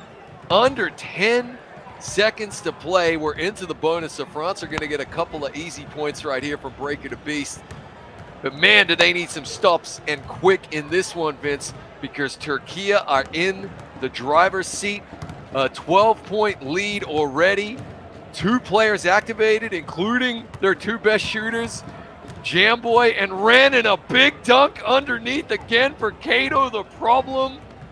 It is going to be a really, really difficult 4th quarter here for the French, as they don't even start with the ball, Vince, down 14, and an activated Eren with the rock. Again, as I said, Tanzu wants that 4th ring. Wide open 3-ball corner pocket. Oh, baby. Stop, pop, and drop it. That's how you knock it down. 55-38. And also shout out to Rookie Y2K, Green for Baby, and Latina Gacha for the follows. Appreciate y'all supporting the channel. Les Intimidateurs doing well as Mamba out gets another dunk. 16 points on the day for him, mate. And 7 of them have come in the form of dunks. 7 of those buckets right there. Impressive stuff, Vince. Full court pressure here from the French. Nearly forcing the 8-second violation there to get over the half-court line. And a smart timeout here from Turkey. 17 seconds left on the old shoddy clocky here, as we're going to see a long inbound there. They had to get that over halfway. And here we go. So, 𝐂𝐄 the Problem and 𝐸REM both activated here, Vince. Breaker to Beast activated for France just at the right time as well. The deficit is a really large 15-point lead here, as we see a great rebound offensively out to 𝐸𝐿. Kicks it over to Jamboy. They are going to control this clock and really try to just choke out this game. Off balance three, Vince. Misses. They nearly got the offensive board. Here come the French at the other end, as we're going to see flagrant foul right there. They get the free throw and the inbound here. The lead is 14. The French have a mountain to climb right here. Kate Bush running up that hill, Vince. Well, run, run, run. But here's the thing. Someone saying eSmoke saying 𝐸𝐿 got 6 steals already. The man has some sticky fingers. And right there, French knocking down that corner three. 11 points. Well, I actually want to see this. If you talk about that mountain to climb, 11 points is very possible with 3:30 left in NBA 2K. So I don't think they're out just yet, Chris. Yeah, absolutely. I mean, at this level, with this caliber of player, you're dead right, Vince. I mean, we could see 12 points in about 12 seconds there. But with this clock management that we're witnessing from the Turkish team, great quick transition bucket there. Warnos throwing it down at the other end, a 9-point game right now. It is going to be difficult. They need turnovers, and they need them fast, because Turkey are just going to wind this clock down. The full court pressure is great. With them taking away the easy pass lane over halfway right there. Had to get that pass off and did. 𝐸𝐿 in the corner. Good French defense. Making them work for it. Jamboy trying to work his open shot. Pulling up, 20-footer. Stroking it home. And an 11-point lead for Turkey. 2.5 to play in the fourth quarter. Up, and they're definitely rocking out 57-46. Let's see what the one and only 𝐿𝐋𝐋𝐿 can do. Oh, gets a little bit of a turnover. And you know, like I said, they're still battling out, and this is the best of 3. So there's going to be another game right after this to see who will be crowned the champion of Europe. European champions is on your way. And also, everyone that's been watching, shout out to all our co-streamers when it comes to Turkey, France, and all of the countries. Go to eFiba.basketball if you're going to find out who they are. And also, you can become a co-streamer too. There's going to be a lot more games, and when we're in Sweden, we'll see what happens. We got to stream them. So again, go to eFiba.basketball and sign up to be a co-streamer, and then you can represent your country just as all of us. Ooh, working the ball around, under 2 minutes now. 𝐂𝐄 looked like he was going to take a flamboyant fadeaway shot right there. 5 to shoot. Jamboy again from 20 feet. Misses. 𝐂𝐄 finding a fantastic rebound. They kick the ball back out. Just milking the clock for all it's worth here, Vince. They know the clock is their friend. 3 to shoot. Gotta have it. Infraction, probably an offensive 3-second violation right there. It will be a turnover. It is what it is. 96 seconds to play in this one. The mission nearly complete in game number 1 for Turkey, Vince. And honestly, it doesn't even look like they're broken a sweat, as Mamba out gets another dunk. His points in the paint, literally 18 points, 16 of them in the paint. That's what I'm talking about. High percentage shots, get high percentage results. But as you see, Rennie trying to make sure he's still showing out. He's one of the best guards in the game. But Jamboy, again, one of the best shooters that's ever been graced with his presence here in eFiba both seasons. But then I think a charge? Oh, that's one of the first ones I've seen. That was beautiful.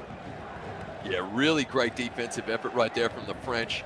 69 seconds to play in this one, and they need buckets, and they need them fast, Vince. It is not outside of the realm of possibility. 3 possessions at least left in this game, and when you got Breaker to Beast who can pull the trigger but miss the 3 right there, it becomes difficult but not impossible right here. But you know Turkey are going to control the clock. This is their tactic. I love the honesty from 𝐸𝐿 that it was a tactic they went to in game and have now adopted for the remainder of the tournament, and it's worked brilliantly as we get a gorgeous, sneaky 2-handed dunk on the baseline right there, and that is crippling if you're the French. They do get a quick bucket at the other end, but now this 9 points is an absolute Everest-sized mountain to climb, Vince. Well, we'll see. I mean, right now, you talk about time management again and again when it comes to Turkey team, and they understand it. And again, that's that basketball IQ. They know how to play together. They know how to basically use the game to your advantage, because at the end of the game, this is still basketball, the game we love. You know how many times people have been practicing to perfect every little nuances when it says understanding the right position. Oh, beautiful. Spin around mid-range. Understanding how many timeouts. It's all game of chess. It ain't checkers. And right here, this man on this team, which it is the one and only Tanzu being the captain, is playing the game of checkers and trying to become champion of Europe. Ooh, a nice 3 to finish things out there. But that is going to be a wrap, Vince. Game number 1 going to Turkey. And the thing I found most impressive was, again, they didn't seem to break a sweat. They just seemed switched on. What do we hear from Tanzu interview-wise? I'm not satisfied. I want more. He wants that 4th ring. Whereas we saw a really elated, emotional French team. The coaches were talking the right thing, but you could see what it meant to Breaker the Beast to punch his ticket to Sweden. But now they've got to try and come back in game number 2. Definitely going to try and come back in game number 2. And you know what? This is about pride. This is about competition. This is about being the big dog coming out of 26 different nations that were trying even just to get to the final day. And this is the 5th day when it comes to Europe. Shout out to the chat. Someone's asking me, J.O. Gold. Sorry, I pronounced that wrong. You're saying, where's the North America finals? It's going to be here. But we're going to have the South America finals first between Brazil and Argentina. So it's going to be a little bit of time. But we have the Europe finals here. Now, Chris, do you think that France stand a chance? I'm just saying, do you think the France stand a chance? Because right now, Turkey got the momentum. Based on that performance right there, ordinarily I might say no, but this French team has really won me over in terms of their mental fortitude in this one. To lose 25 points in game number 2 to Spain and then come back the next game and win by 25 was massive. You and I were both thinking and correct in our assumption that what they said was, forget about it. The memory of a goldfish, move on, chill, we got a game left. And that's exactly what Breaker the Beast said. Yep. And I love that they went and did that. So I'm expecting the same right now. Maybe that game was just to get over the emotional, hump and just achievement of the realization that you're going to Sweden, which is what these lads have been working for so long, right? This in real life LAN final, 50,000 euro on the line, and you get to play all of the other best teams in the world face to face. That means a lot to them. And now they've had a game, they lost. Turkey were locked in, maybe they weren't. We'll see what happens in game number 2. I am expecting a fight back from the French for sure. Definitely going to fight back from the French.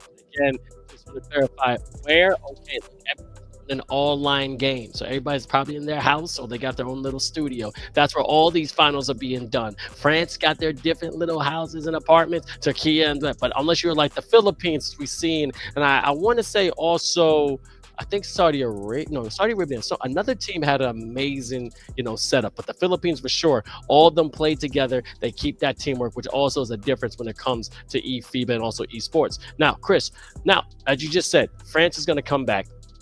Well, we think France is going to come back with that fire, right? But Turkey still holding on to that. We got it. We got to revisit that last game when it came to eFiba Season 1 finals. Turkey versus France. Jam Boy with a couple of seconds left, basically breaking the hearts of that. Now, do you think it's always in the back of their mind of France? Because I have to admit, that's like getting broken up by the love of your life and just literally dropping the ball before you could basically get on one knee and proposing to them. Of course, mate. Yeah, Temple of Doom, heart torn out of the chest, flaming in the hand. I can relate, mate. Homam Shiba. Okay.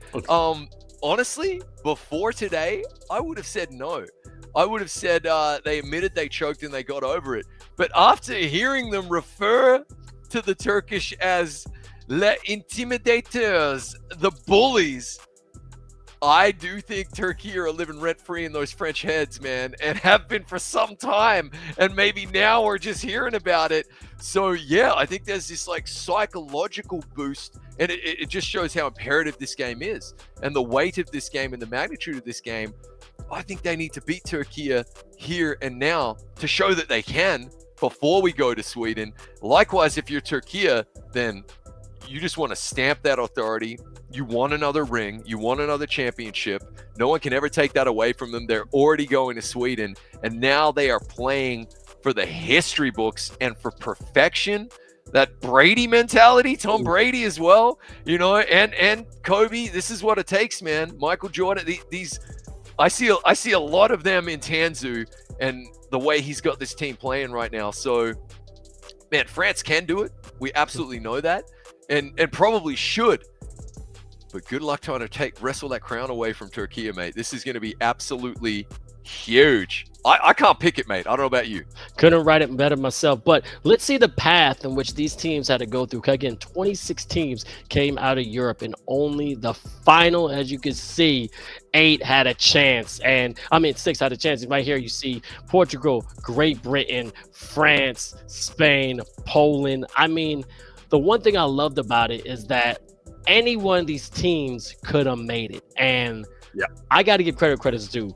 Portugal, I was rooting for. I'm not going to lie, Chris. Portugal, I was rooting for. Was there any other teams here that you really were highly impressed, or it was just basically same song, different day?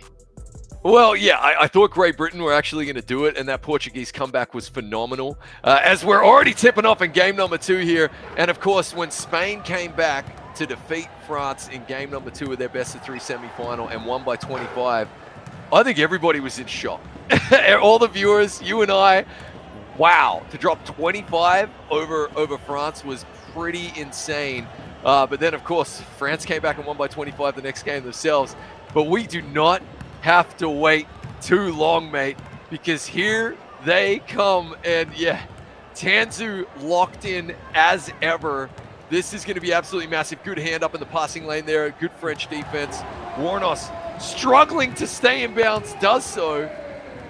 0-0 and another cagey start as we go another 45 seconds with no bucket to start the game, mate. MMA, let's see the mixed martial arts. They're gonna be swinging, they're gonna be kicking, they're gonna be biting, and they're gonna be fighting. 2-0 right now. France is in the blue and Turkey is in the white. I still want to see people in the chat. I want to see the love for each team, and also I gotta keep shouting it out. Oh, beautiful lane.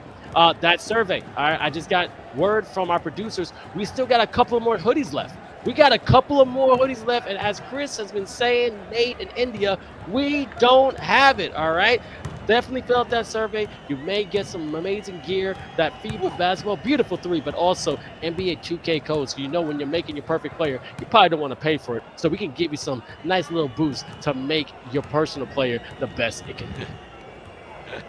Absolutely. We're going to get our hoodie soon, right? Gorgeous three-pointer there from Breaker to Beast. France up by 3, trying to force a third and decisive game here. As you saw, a foul right there, so France will get the inbounds here. 21 left on the shot clock. Here comes Mamba out. Probably just going to hand it back to Breaker Beast. Does that. Trying to work their pick and roll. Got to watch out for that illegal screen. Oh, Breaker to Beast had a good look at it. Could not get it to drop. And here comes Turkey. Back the other way with a quick angry frustration foul right there. Didn't feel like there was much of a transition happening, but here we go. Going to be interesting to see if we go to a third and final game, Vince, or will Turkey get it done in 2 right here, which again, every single result carries with it its own emotional baggage. Yep. And so it's going to be really interesting to see. Yep. So young, so angry, damn that rap music. But I'm telling you, these kids know how to ball out. 5-4, France up by 1. Shout out to Big Shaq saying France is going to cook. We'll see. They're already down 1. It's a best of 3. And beautiful hand in the passing lane. But then it's a 3-ball corner pocket. No, Jam Boy taking a hesitation. Nice little shuttle pass right there to the short corner. But then Cater the problem on top of the key. Giving it to the guard, trying to make sure somebody with handles can survey the land. And a beautiful defense by France being suffocating. No oxygen can be bred there, but Jam Boy once again from 3 and knocking it down, baby. That's how you stroke it green. And 𝐔𝐿𝐲24K in the chat, mate. Turkey want all the smoke right now. So do France, though. There's only so much to go around as Mamba out gets a nice dunk down low.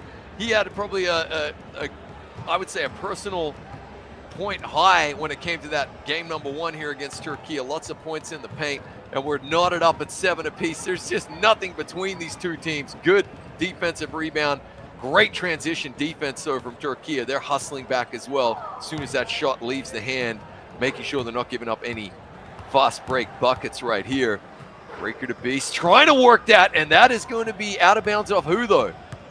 The Zebras say it's Turkish ball. Really good D on that pick and roll right there, Vince. You can see these teams just know each other and their tactics so well that honestly, it's like trying to solve a Rubik's Cube and make a three-pointer at the same time. Hey man, they're a family. They're a band of brothers, all right? They know exactly what someone's going to do. They probably got some freaky twin thing, too. They know where spot their player is going to be in. But I just want to touch on it right now before it gets crazy. And a beautiful 3 from France right there on the beautiful shoulder. Now, let's just say Turkey takes it. France now has to be on that plane going, we couldn't be the European champions. So I don't know, and I'm going to keep repeating it. It may help them in the long run because then they're going to want to see Turkey as soon as possible in Sweden to take them out. But I have to admit, Turkey are going out with a beautiful boast on their shoulders. I hope they get too overconfident because if they win this, everyone's going to be at their heads for sure. Yeah, I mean, they're going to find out real quick. I think they already know, though, that the wind blows hardest at the top of the mountain, right, mate? Mm-hmm. I mean, it is lonely at the top. Heavy weighs the crown as we see great Turkish defense forcing a turnover here. But that's where Tanzu is the difference. That's where that leadership is the difference, where Captain Courageous comes into it, and he will just have the lads ready.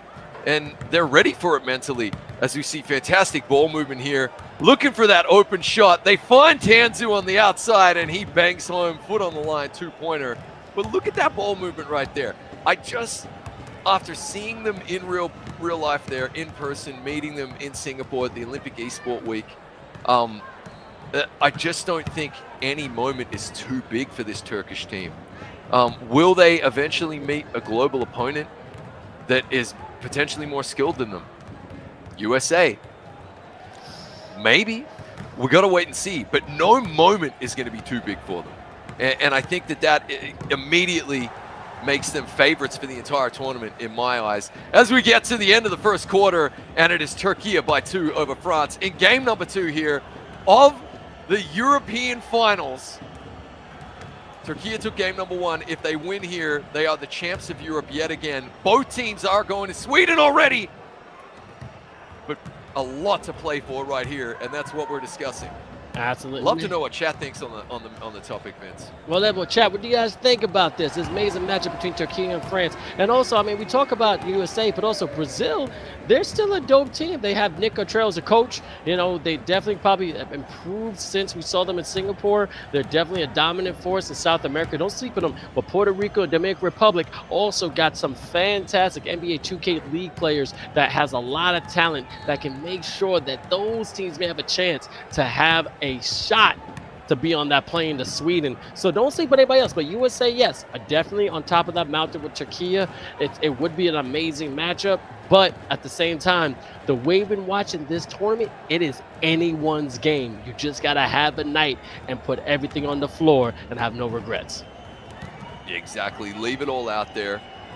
You know, nobody questions the effort, that's for sure. As we see a good look, but a miss. A great offensive board right there. France get the ball back, just trying to chip away at this small Turkish lead. Oh, nearly got the pickpocket right there. 3 to shoot. Breaker to Beast wants it, gets it. 1-point Turkish lead. Really fantastic possession for France right there. Absolutely. And also going to the chat, XNC, I hope I'm saying it right, saying great series. Both teams deserve to go to Sweden. And that's what I love about the beautiful sportsmanship and also respect amongst the world. If you're a player when it comes to any sport, you got to recognize talent. You can have rivalries, you know, there's a respect, all right? Yeah, you can hate somebody. You can. but you got to respect the game. A lot of people hated Kobe Bryant, rest in peace to Black Mamba, but you respected his work ethic. And a beautiful three from the beautiful shoulder right there on the 16-17 lead going to Turkey. But at the end of the day, I'm loving the community coming together every single day, Chris. Yeah, absolutely. I mean, eSmoke saying, I want to see my guys as defending champs. They deserve it. Love both teams. We do too. We love the fact we get to call these games, man, and such high-octane performances. It's awesome. It's the easiest job in the world when the teams are this good, man. But yeah, and you just know how much it means to both sets of players as well. Yep. Both going to Sweden, and no one can take that away from them, no matter who wins and loses here tonight. 𝐸𝐹 banging home a three, but I gotta tell you, it was just the moment I saw Tanzu yelling at the lads, even after they won, after sweeping Portugal. I turned to eFiba and I was like, mate, he's on one. These guys are locked in. He doesn't give a crap that they're going to Sweden yet. He wants to win the whole thing here in Europe and then go to Sweden. Yep, that's what he wants. He wants that fourth ring, trying to be like Golden State. I see you, baby. But anyway, right, you can see 20-18, Turkey up by 2, 2:19 left in the second quarter. The one and only 𝐸𝐹, everyone's looking at you, baby. Let's see if your million fans going to give you some support. Beautiful three, stroking it green, baby. That should have been on the canvas. That was Michelangelo at his finest. Oh man, that was gorgeous, as you said, mate. Hang it up in the Louvre. Whoops. Wrong team. But anyway, gorgeous shot right there, and the lead is 5 now. Oh, sloppy pass. Jump passes always make me nervous. I don't know about you, Vince, especially coaching. But here comes 𝐸𝐹 again with the three. Nobody got a hand up, and he's just dropped in 3 in a row. And this is a French timeout to say, oh, sacre bleu, we need to stop the bleeding here. Get our heads together. Under 2 to play in the first half here, Vince. Turkey looking to sweep the French. But this guy right here with the rock in hand, break it a beast. I call him the remote drop. He to me is the original Die Hard. When he comes on the television, I gotta watch him. He's that entertaining. A fantastic young man gets his pocket picked by Jamboy, and a smart foul right there. Great small foul, and the man, and if he hits one more time, if you play beer pong, he'll be heating up, and he just get a free shot. Let's see if he can get it one more time. He's feeling confident. Oh, beautiful behind the back, but great defense from France. King of the problem, spotting the hot hand. You know he's got his takeover activated. Let's see what he's going to do, but 2-on-1, but beautiful. Nice little slide to the rim, and a easy lay for the big fella. That's how you read the defense and find the easy twos. The communication on display right there. Another steal right there. It's Tanzu, Captain Fantastic, finding 𝐸𝐹, banging home another 3, and they are running away with this one, Vince. Under a minute to play in the first half. Turkey by 13 points, and they just look on fire right now. They're not warmed up, mate. They are literally the Australian outback on fire. This is phenomenal. When I said Jamboy is insane, 𝐸𝐹 is even more. I'm telling you, this guy is him. All right, we know Jamboy can knock it down, but that's what, 5 in a row? Now he's just feeling it. Now he knows that rim is the same size, as I said before, of the ocean. It's like shooting a grape in a lake. He ain't missing nothing. That's what you call precision. That's what you call expertise, and that's what you call a baller in NBA 2K24. Agreed on all points, my friend. 17 is the lead. Very astute comment in chat as we see another turnover right there. The wheels are falling off the French team here.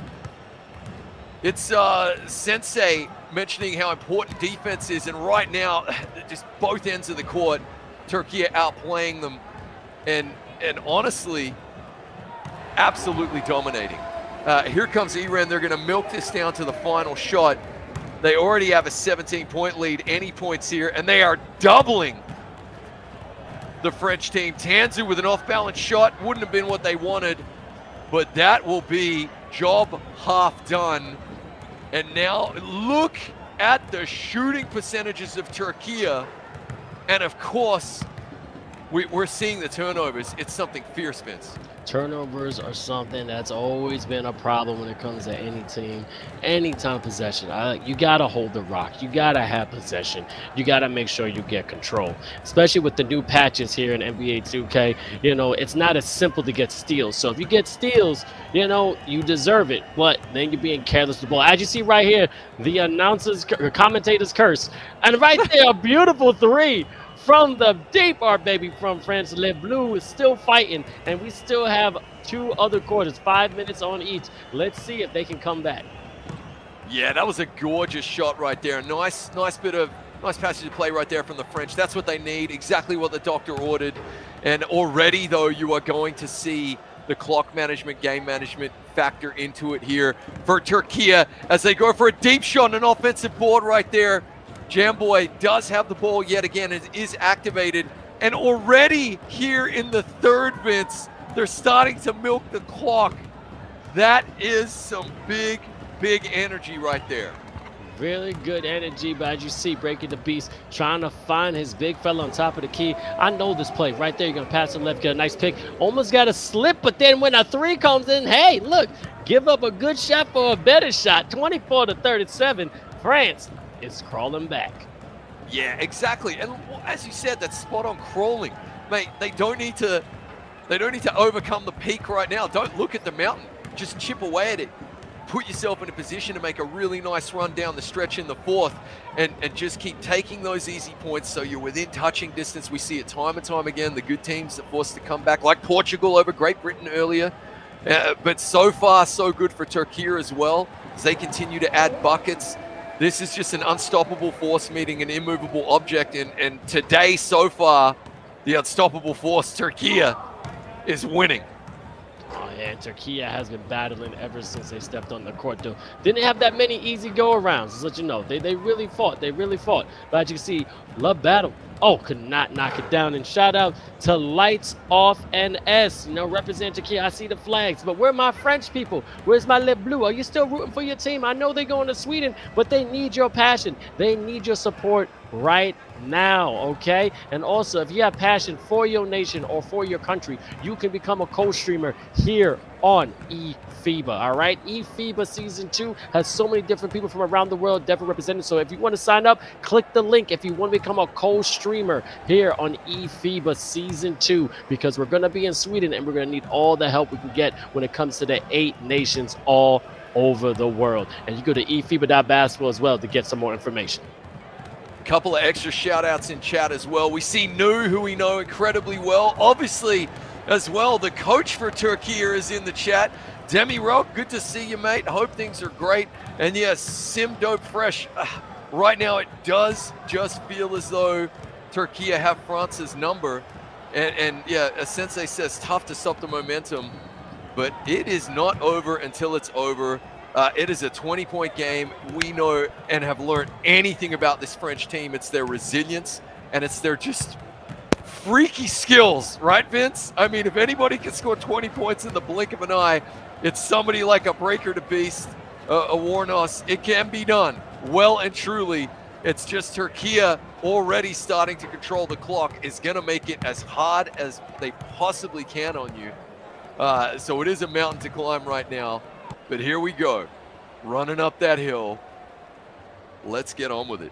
Yep, and as you already know, France has been producing aliens, not just superstars. Victor Wembanyama definitely doing their thing. Hard loss against the Knicks the other night, which was crazy, I gotta admit. I didn't think that was gonna happen, but the Knicks are definitely looking good. But as you see, France, beautiful pass in the rock, cross court, but could not convert. That was a beautiful symphony of being unselfish, but you gotta finish to make it a work of art. Yeah, unlucky miss right there. Got to take those points when they're on offer. Breaker to Beast got a good look right there. Couldn't make a drop either. And Turkey right now will just be thinking, nearly there, lads. Nearly the champions of Europe once again. They find themselves, I can't believe I'm saying this, Vince, up by 20 over France with a minute to play in the third. With just no end in sight, 22. And they're not going to stop. And again, shout out to the 26 nations that competed in the Europe region. And as you see, the final two are right here. We got people in the chat. Delo2K said this is going to be 2-1, but it's looking like no.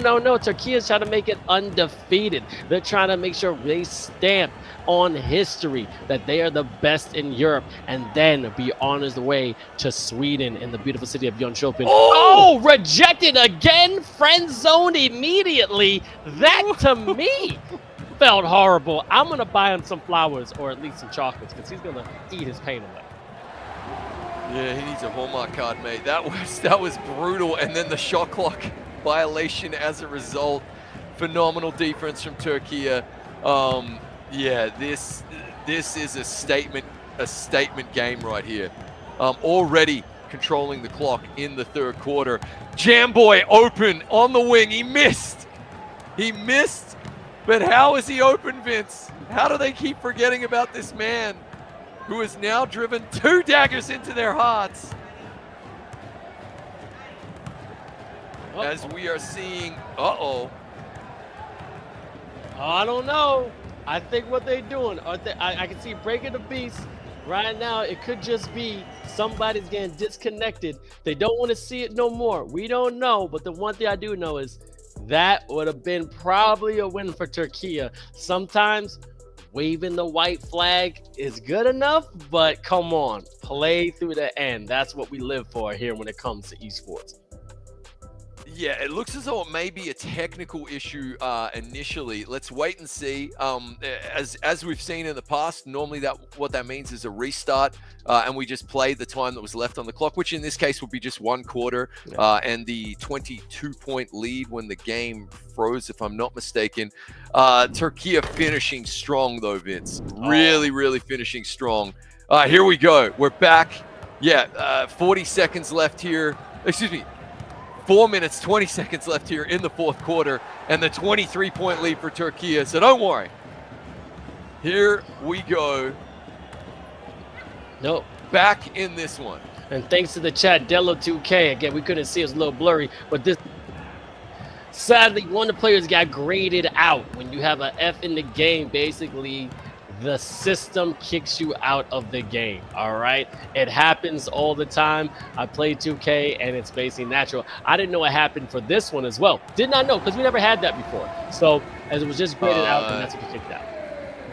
Yeah, that has literally never happened in 3 years of the competition. So it's I am speechless. I must admit, I was looking at my notes at the time and looked up just to see that we were on the screen. So, wow, I'm actually speechless, probably, which doesn't happen to me, as you know full well, mate. But this happens, all right? And if you guys know, you're gamers, things like this happen all the time. You know how talented Breaker the Beast is. Don't get it twisted. You know he's one of the top guards in the game. People have an off night, and this is just an off game. But as you see, France is still fighting, but now just throwing up and chucking up because, you know what? Things are happening. So let's just see what's happening, because I've never seen a shot like that either. Wow. So, yes. Look. Adversity can be a good thing. Turkey take nothing away from them. We saw how switched on Tanzu was, not happy with just booking the seat to Sweden. And he said that in the interview. We're not satisfied. We're not done yet. He held up the 4 fingers. He wants the 4th ring. He wants to be champion of Europe. And nobody in the world can convince us otherwise that he's literally a man on a single mission right now. Has the whole team in harmony right now with a 25-point lead over the French. 2.5 minutes to play in the fourth. It is going to be a clean sweep. They are going to be the champs of Europe, Vince. And France will have to go back to the drawing board, because this wasn't pretty, mate.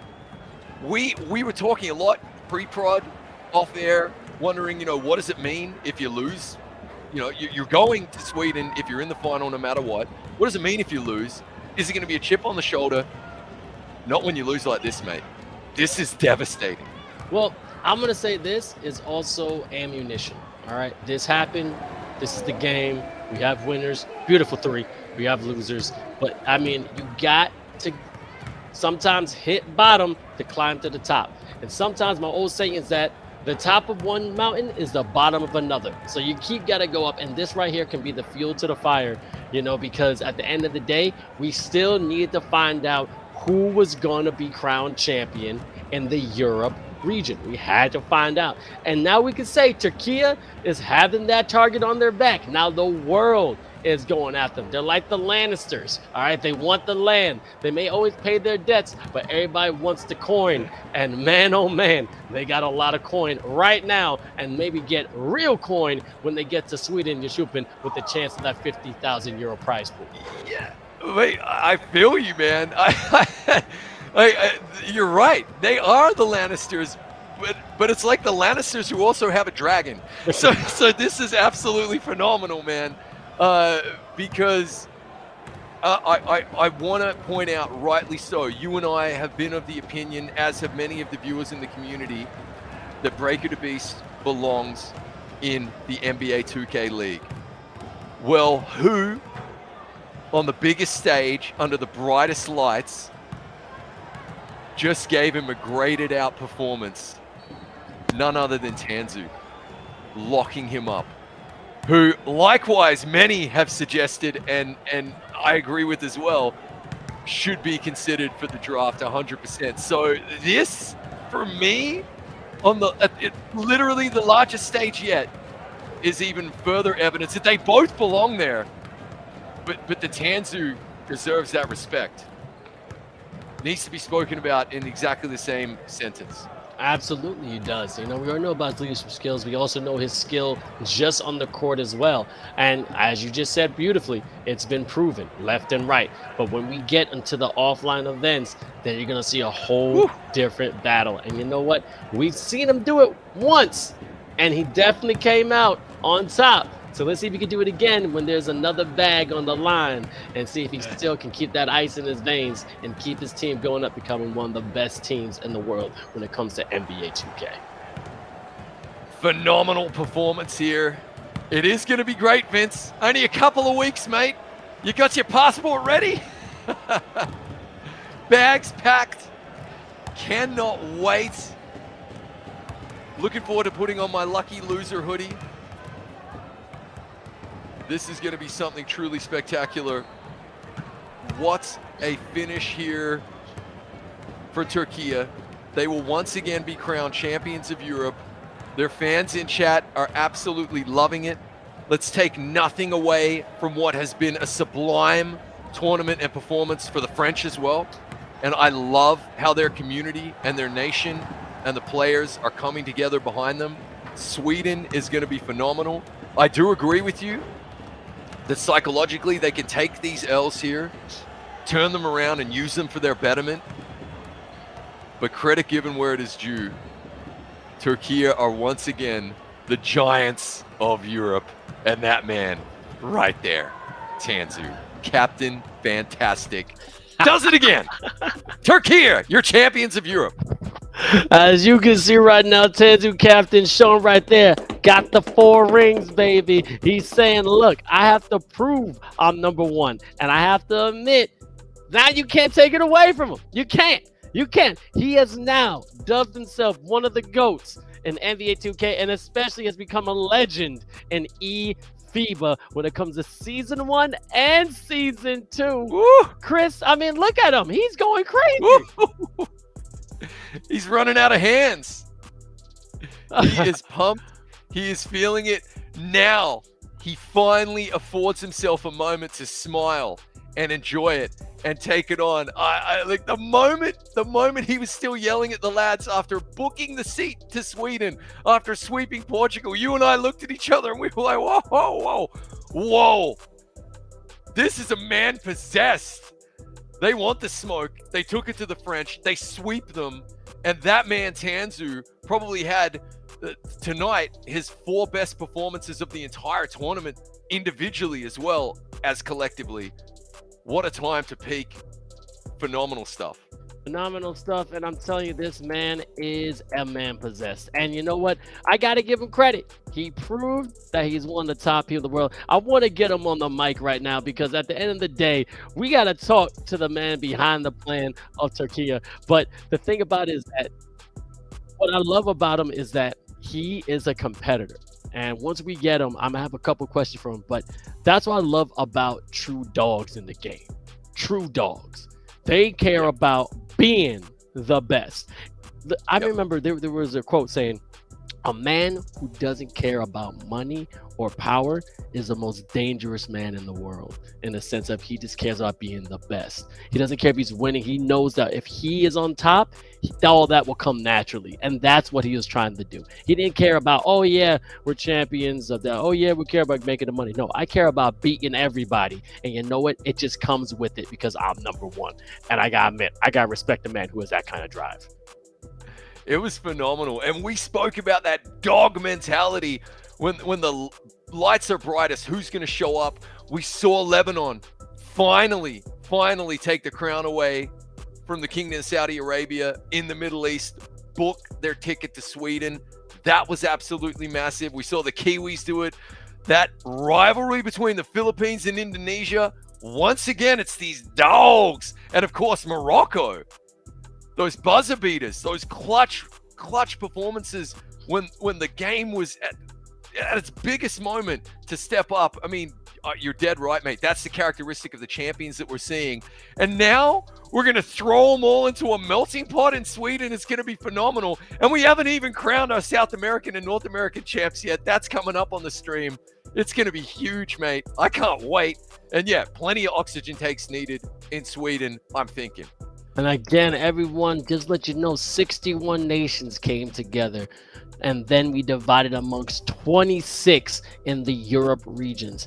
After about 3 to 4 days, we dissected it into 2 different brackets in the sense of the top 12 and then the lucky losers. The top 12 had the top 12 teams and the lucky losers the bottom 14. And I got to give credit to all the countries one more time. Albania, Austria, Belgium, Croatia, Cyprus, Estonia, Finland, France, Germany, Great Britain, Greece, Israel, Italy, Lithuania, Luxembourg, Montenegro, Poland, Portugal, Serbia, Slovakia, Spain, Sweden, Switzerland, the Netherlands, and also Ukraine.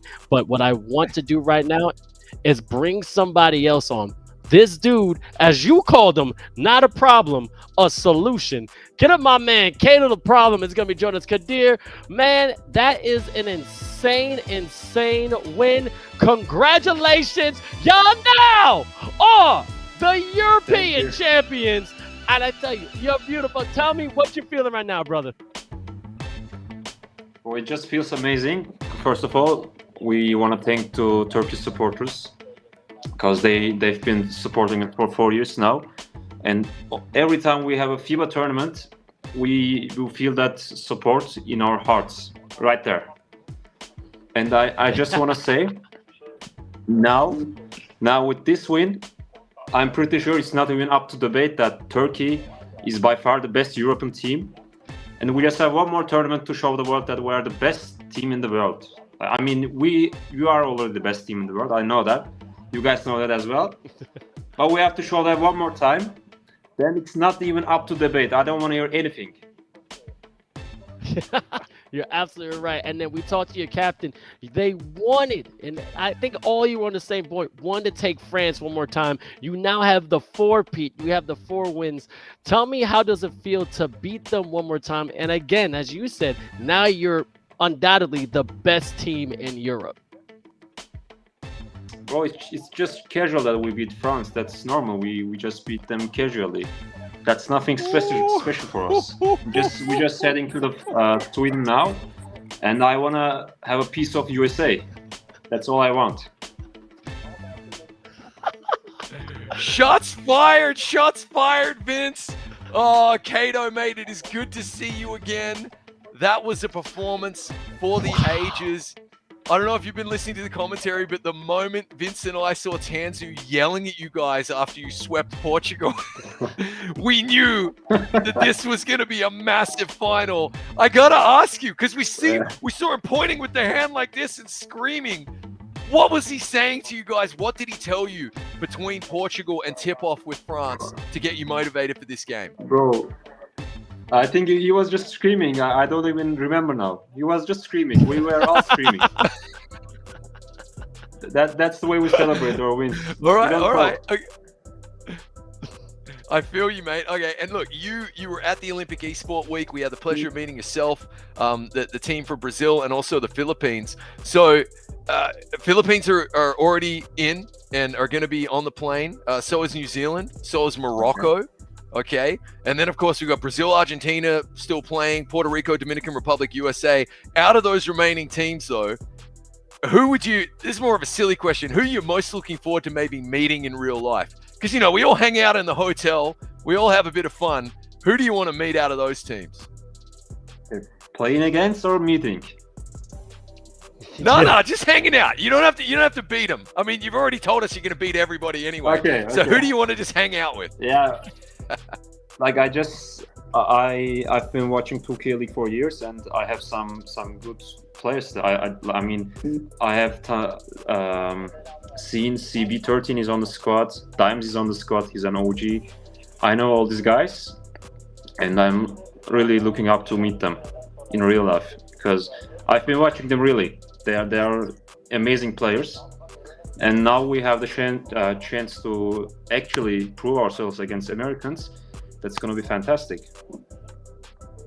All right, and mate, Vince, I got to ask my silly question. If there's one man who's going to give me a straight, honest answer, 𝐂𝐄, mate, which in-flight film are you watching on the flight from Istanbul to Sweden? Because I know you're going to give me a funny one. You have to. I know you, mate. So come on. Damn, films. I'm not really watching films. That's a hard question. Okay, I'm just going to pick one for you, Mrs. Doubtfire. Back to you, Vince.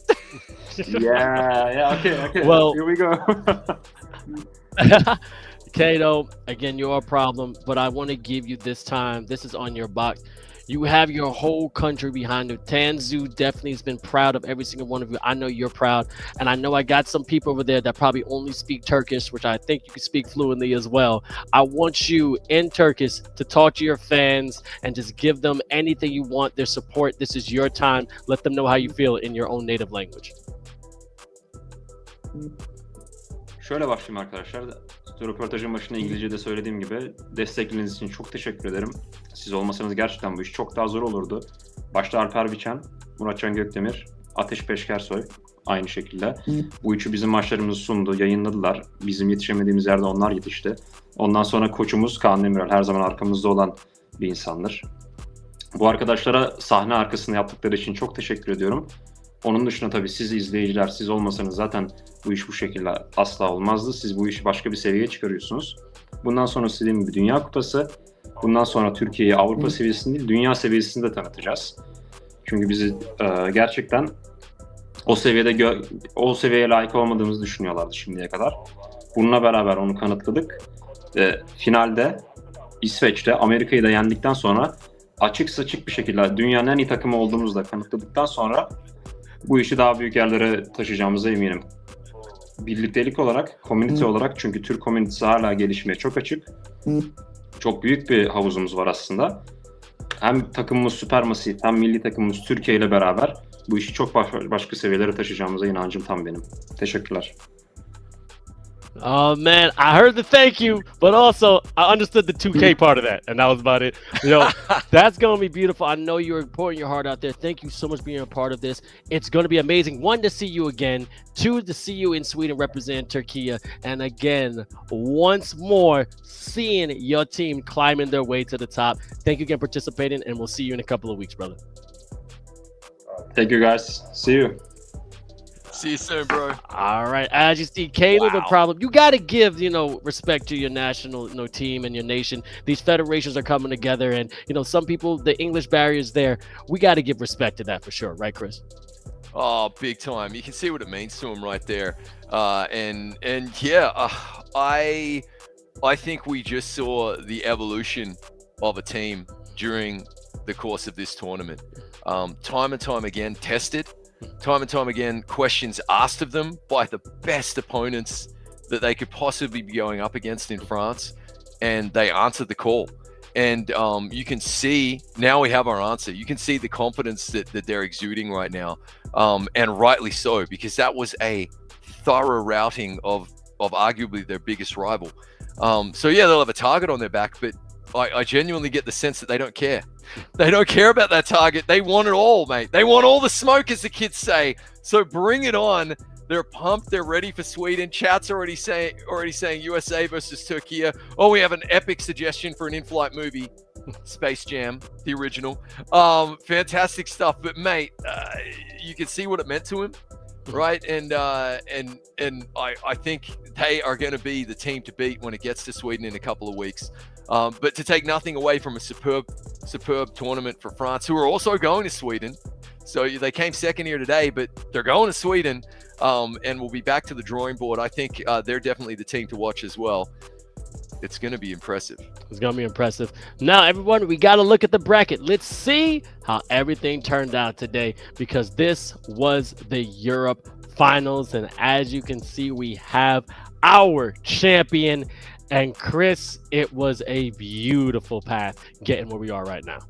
Yeah, right. I mean, Great Britain at the top of the show, I picked as a potential dark horse to come through here today. And they were playing a great game against Portugal, who then had a comeback for the ages. And so much momentum going into the game against Turkey. I should say the series against Turkey, but were swept ultimately. So then it was Turkey waiting for them in the final. Likewise, Spain put Poland to the sword, as we say. The Polish team showing off their kind of fantastic offense, but not quite enough defensively to stop Spain, who then went on to play France. And France made that first game against Spain look easy, but then went down by 25 points in game number 2, only to come back and win by 25 in game number 3. A dejected Mario. We didn't speak with him, but we know he's going to be hurting. We'll be reaching out after the stream in DMs. But that meant it was Turkey and France once again, mate. And as we saw, the sweep was achieved.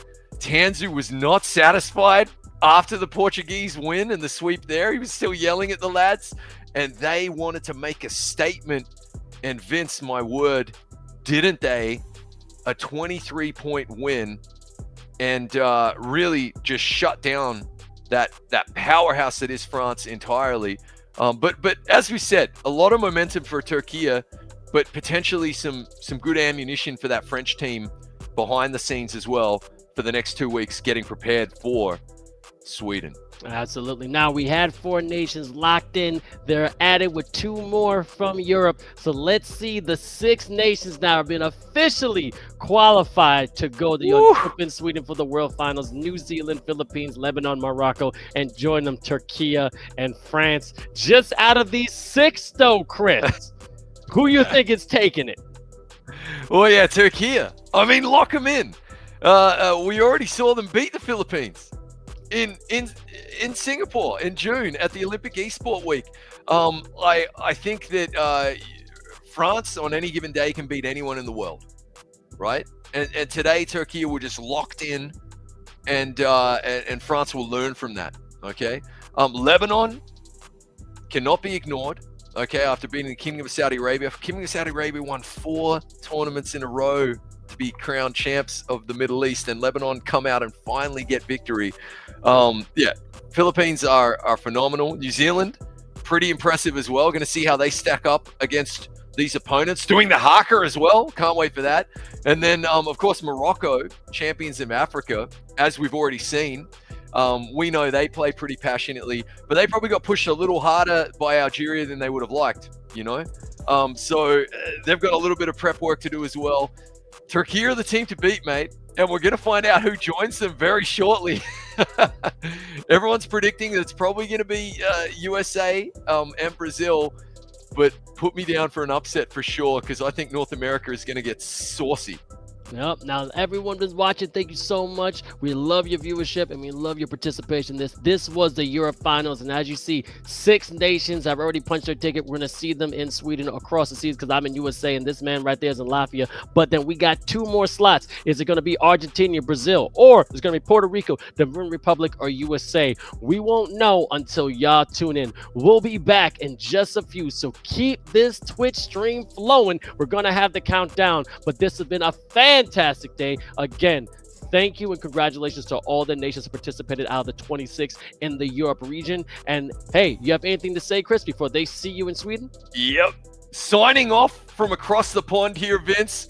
I pass you the torch, mate. I'll see you in Sweden. This has been a true privilege and an honor. Thank you to chat. Thank you to all the participants.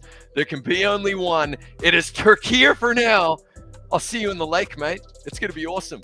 Gotcha. International 2K at its finest. This is eFiba Season 2. Europe Finals done. We'll see you for South America, North America in just a bit. Later.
eFiba. eFiba Season 2. Did you miss me? I hope you did. Right here, we are back once at it again. We got our European finals, baby. Europe had an amazing final in which Turkey took it to the top, taking out France. But now it's time for South America. And I cannot do this alone. I just got to quickly introduce my brother, India. How you feeling, man? I'm feeling great. I mean, you and I got to start things off on day number 2, and now we get to finish things off all the way here. So I'm excited. Got a great slate of games. Shout out to Turkey for what they did. It'll be fun to watch them in Sweden. But now we got to figure out who the final 2 nations are going to be. I got you. Now, here's the thing. You know, I'm known for the vest and tie. You didn't want to wear a vest and tie with me again, baby? What, Look, listen. You know, we just came back from the gym. We had to hurry up. Nico was like, go. And I was like, okay. So we just have to hop on. I tell you what, maybe for North America, though, instead of taking a nap, I might suit it and boot it. We'll see.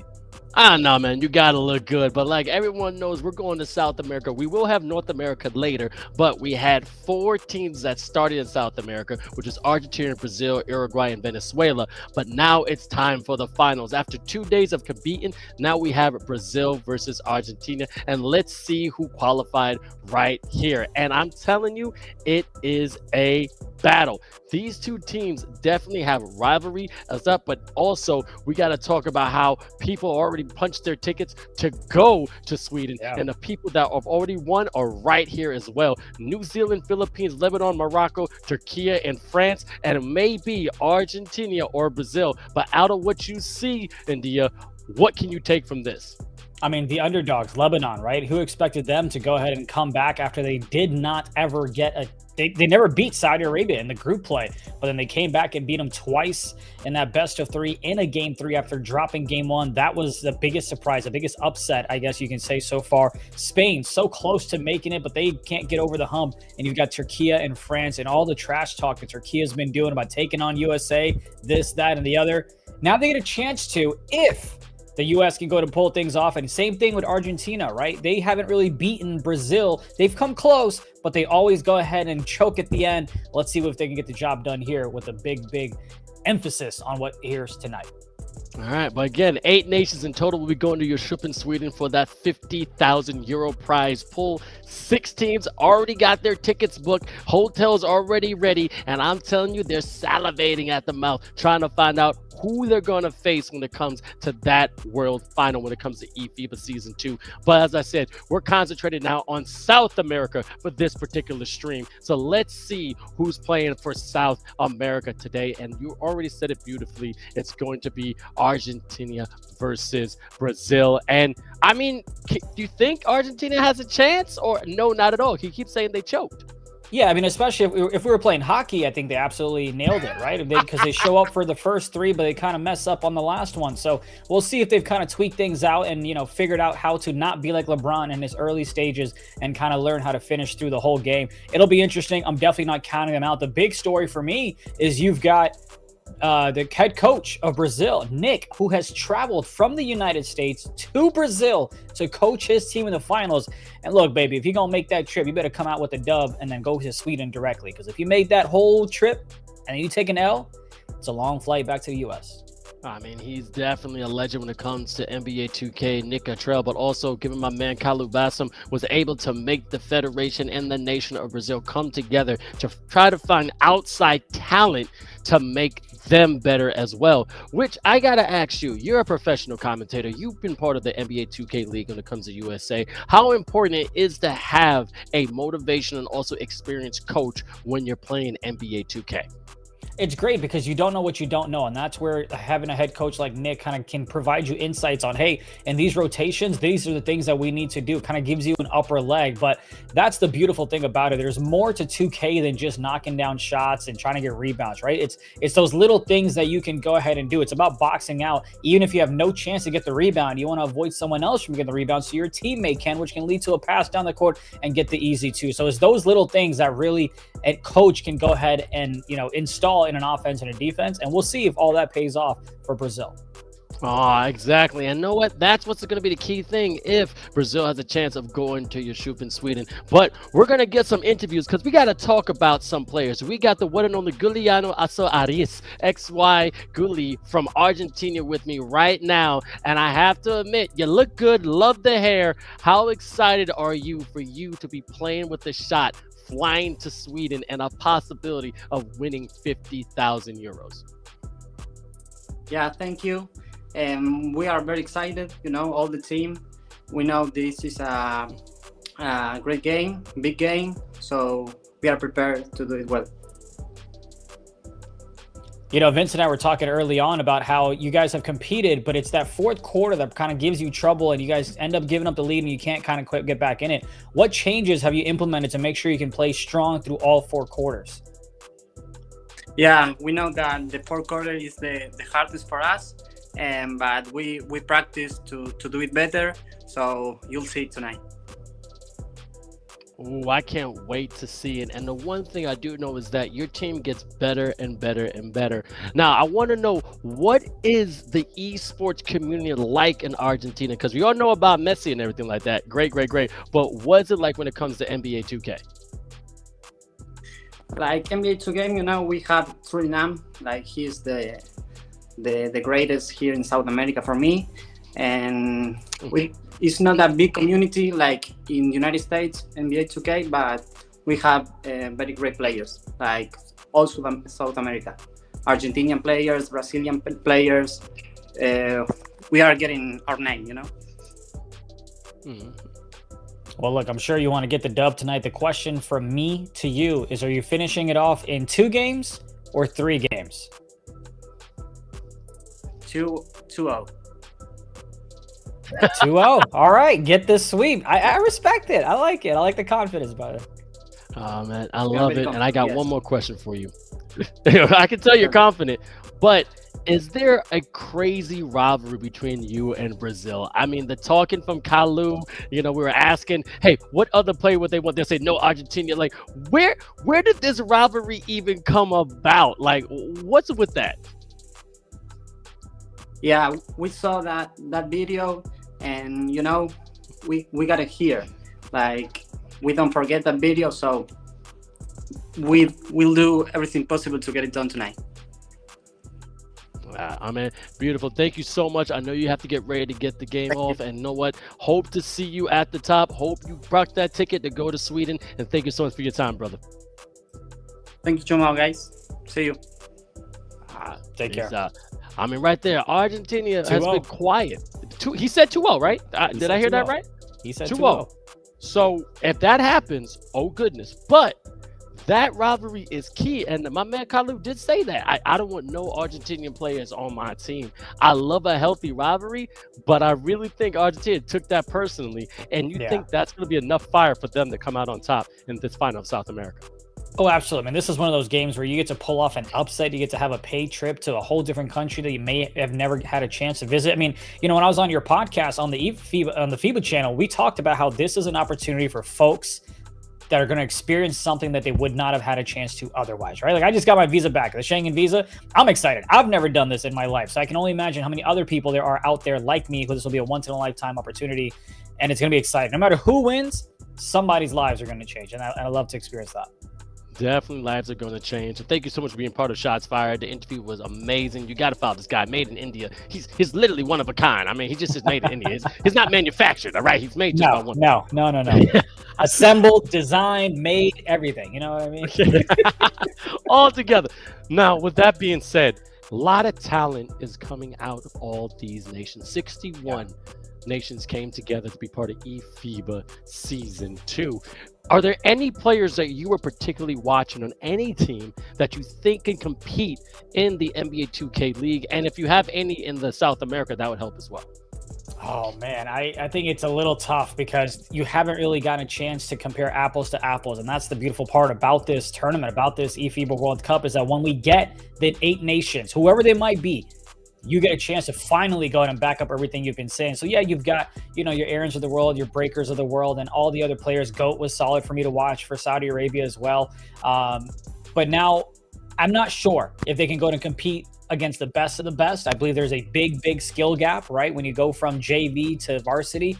But we'll see, though. We'll see if I'm proven wrong when we get to Sweden and how the competition stacks up, whether it's a U.S. who makes it, Puerto Rico, or Dominican Republic. Who knows? But regardless, it'll be fun to watch. Yep, and we already know Turkey has a target on their back. I mean, they won earlier today. South America just has 2 squads going to go at it, and then with North America, Puerto Rico, Dominican Republic, and USA. Now, with everyone already qualified, okay, as you see, New Zealand is going. Then you got Philippines, Lebanon, Morocco, Turkey, now France. Let's just say Brazil goes through, and I'm going to do the twofer. Brazil goes through. Who do you think they would want to face first when they land in Sweden? I think just knowing the head coach of Brazil, and I think the players wanting to play for him and him wanting to coach for them, I think he would love to go ahead and want United States. But I also think that he knows that, we may not have a chance to win, so I don't want to face him. So I would say he just wants to be on the opposite side of the bracket of the U.S. Wherever the U.S. is, let me get the opposite side and let's meet in the finals. I think that's what he would go ahead and want. I haven't talked to him. I have no idea, but that's what I would go ahead and assume. Now, the same thing for Argentina, because we watched them play. Do you think they're going to have the same strategy, or they're going to try and pick another squad? Just your own personal opinion. I think it's the same strategy. Again, it's not just, I don't want to keep saying U.S. because I believe they're going to push through. No, that is going to be a prediction, but it's whoever comes out of that North America region. I believe they would want them to be on the other side because, you want to beat the best to be the best, but you also want to get a bigger pie of that 50,000 euros, and you only get that if you make it to the finals and not just get eliminated in round number 1, right? Sightseeing's great, but that's not the reason you're there in Jönköping, Sweden. So we'll see what happens. But I think anyone who qualifies does not want to face a team out of North America first. And that's what I love about competitors from every single one of these nations. And if you're just watching right now, again, this is eFiba Season 2. I'm going to be your host, Vince Chang, with my also expert right here, the one and only India. And switch that we had 61 nations in the past, about, I want to say, 4 to 5 weeks competing to get to 8 final slots that will take their talents all the way to Jönköping, Sweden with a 50,000 euro prize pool. And now we've seen competitors left and right really trying to be the best. And I don't know if you're able to watch it, but Turkey versus France, the last 2 slots were just given to the first and second place team of the Europe. And the funny thing is, everyone and some people are saying, oh, what does this mean? Okay, they're playing, but they're still going. But the players took it personally. With your talents and your expertise, is that a true dog that I don't care about if I'm already winning? I have to prove I'm the best? Or on the opposite, it's like, nah, we already had the trip. Who cares? This doesn't matter.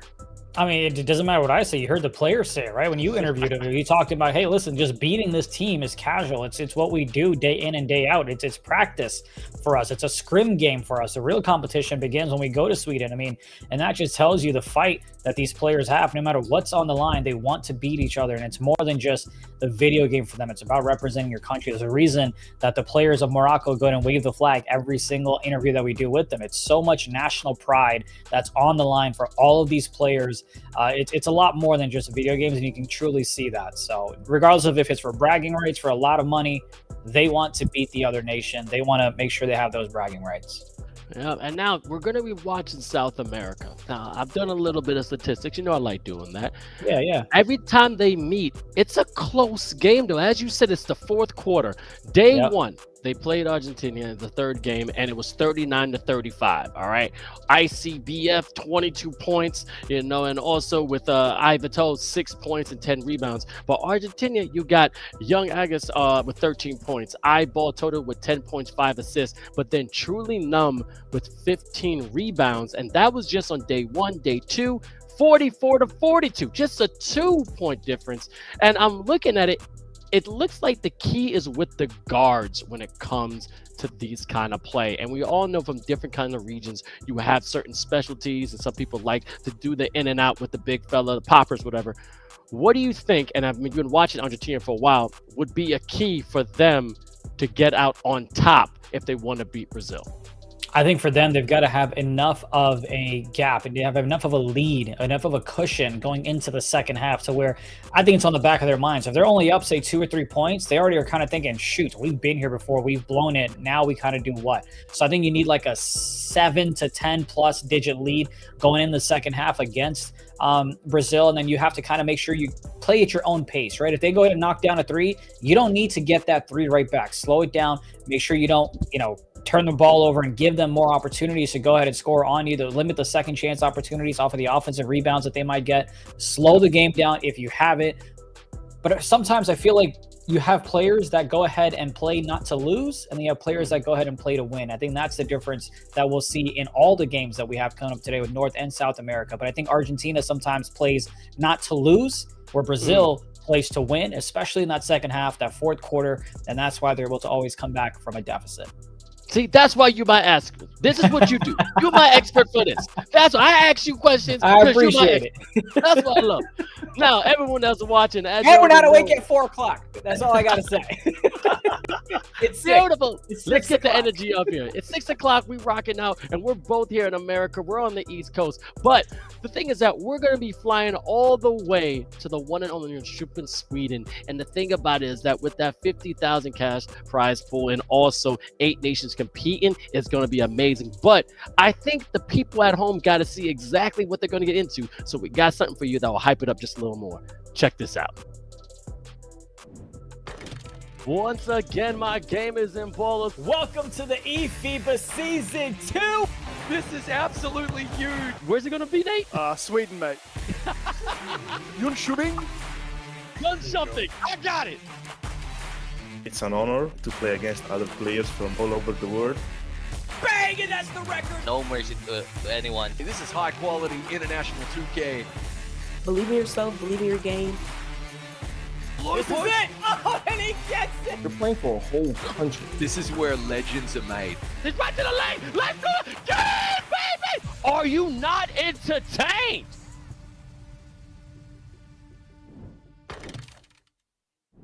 Already getting goosebumps. I mean, have you ever been anywhere near Sweden before? Because I know you're from India, but have you been near there?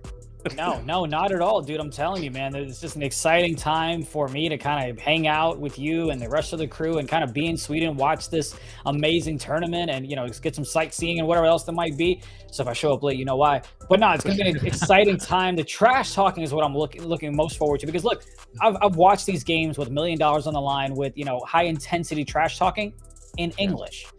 Now I'm gonna hear trash talking in a whole different set of languages that I ain't even got no idea what you're saying. The other team doesn't either. And that's what's fascinating. That's why you gotta love diversity for many different reasons, but also for the trash talking. But that's why I love FIBA. I mean, when you're on the court and someone's speaking Greek and someone's speaking Portuguese, someone's speaking Turkish, they could be calling a play right in front of you and you have no idea, which is no idea. It's going to be beautiful to watch. And also, the competition we're about to see ain't going to be one and done. It's the best of 3, all right? Now, with the best of 3, there's a lot of redemption possibility, but also a lot of hearts can be broken. I mean, in your travels, have you ever seen a competition like that in which it's best of 3 or even best of 5 or 7? Yeah, I mean, I have, especially when you kind of get into the big money games, quote unquote, right? I know this one doesn't have a monetary to it. Well, it kind of does because you're getting a piece of that 50,000, I assume, if you make it to Sweden.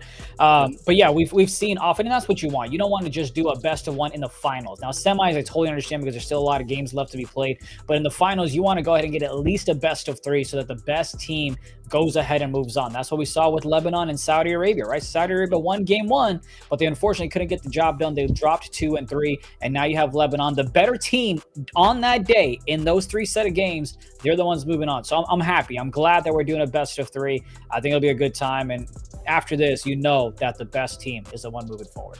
Yep, and you know what? I've talked to this man. He's one of the best managers I know. He represents Brazil with the amazing thing. But the thing about it is that we're about to have him in just a second. This is a tease for my people there, because all I know is that having a great coach is cool, but having a fantastic manager is even more key. And that's what I'm talking about also when it comes to putting these teams together. You've watched a lot of talent throughout your days, India. When it comes to being talented, to even being asked to step on the stage to represent your country, how big is it for, again, esports players, all right, NBA 2K ballers, to be a representation of their country versus just being in the NBA 2K league?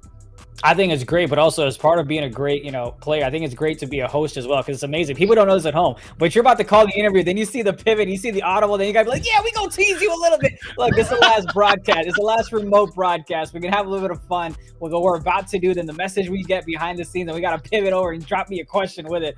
I don't even know what you asked me, but it's great to be representing your nation. No, I'm checking. I know exactly what you asked. I think it's a whole different ball game, man, because whenever you're playing in the league, whenever you're playing at the highest level, you're playing for your brothers and sisters to your right and to your left. Now, when you're playing for your country, you're doing the same exact thing, but again, you're doing it for your country, right? I think the Philippines, after they just clinched their bid to come to Sweden, they were on Good Morning something. I assume it was Good Morning, Philippines. I'm not exactly sure what the language was, but they were on our equivalent of Good Morning America, talking about what they're getting ready to do. And it's the exposure that you get to esports, right? And it's all these other news coverage that you get where it becomes much, much bigger than just the game, just the organization. You get a chance to inspire all the young kids out there as well that, hey, you ain't just got to be a doctor, lawyer, engineer. You can go ahead and play on the sticks and be a part of esports and represent your country as well. So it's a beautiful thing, no question. Man, that's what I love to hear. And again, that exposure is key. Now, everybody knows the game you're going to watch right now is South America. This is Argentina versus Brazil. I need everyone in the chat to put up your flags. Who are you representing? I know Argentina is there, but Brazil always has a crazy turnout when I see the green, the blue, and of course the yellow. But you got that blue and white and Argentina flag that's going to be insane. Now, as you said, representation is key. You get a chance to have people look at your talents, and to your point, the federations that have been supporting these nations have been fantastic. The French Federation, putting them on the back, Turkey, I've been seeing them traveling, getting that 5 minutes of fame is key for these players, and also most important because their dream is to go to the NBA 2K league. And this is just like FIBA in the NBA, but you always see this little bit back and forth because now we're seeing how much talent is international versus on the homegrown America. And that's what I love hearing about eFIBA Season 2. And with that being said, I just want to give a special shout out, and I know how much you say. Shout out to your country. India tried their best. They tried their best. At the end of the day, hey, they still had a slot, and I hope they're gonna be here next year, man. We're about. Yeah, you know what? Gameplay is about to start. It's gonna be a great time between Argentina and Brazil. No, I'll go ahead and say this: India is part of the world record that was set for eFIBA Season 2. You know what I mean? All right. Yes, but I just want to give credit due because they still participated, baby. That's all I want. I just want to give them credit. No, right? It's great. Before you go ahead and finish a marathon, you got to take that first step. So I'm always going to go ahead and rock with my country, no matter what the scoreboard is. So if you're listening, India, send me that jersey, man. I'll rock it in Sweden. No harm, no foul. But here we go, though. We've got Brazil and Argentina. And what's really interesting, Vince, is Nick, head coach of Brazil, has made it to the finals for the NBA 2K League, I believe now 3 times, and this one's going to be the 4th time, but he has not won the finals. So he's made it 3 times this season in the league, but he has not won. So I feel like that's also kind of like the quote-unquote monkey on his back that he wants to get off and finally get the dub here tonight.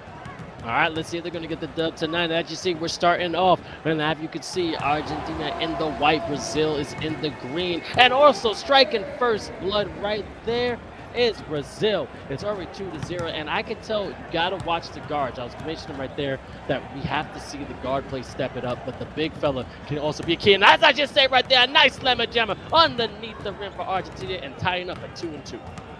Man, I'm excited. Let's see if Argentina can go in and get that big lead that we talked about. See if they can go ahead and take care of business early on. Because if they fall behind in the first half, I genuinely don't think they can come back and claw back the deficit in the second.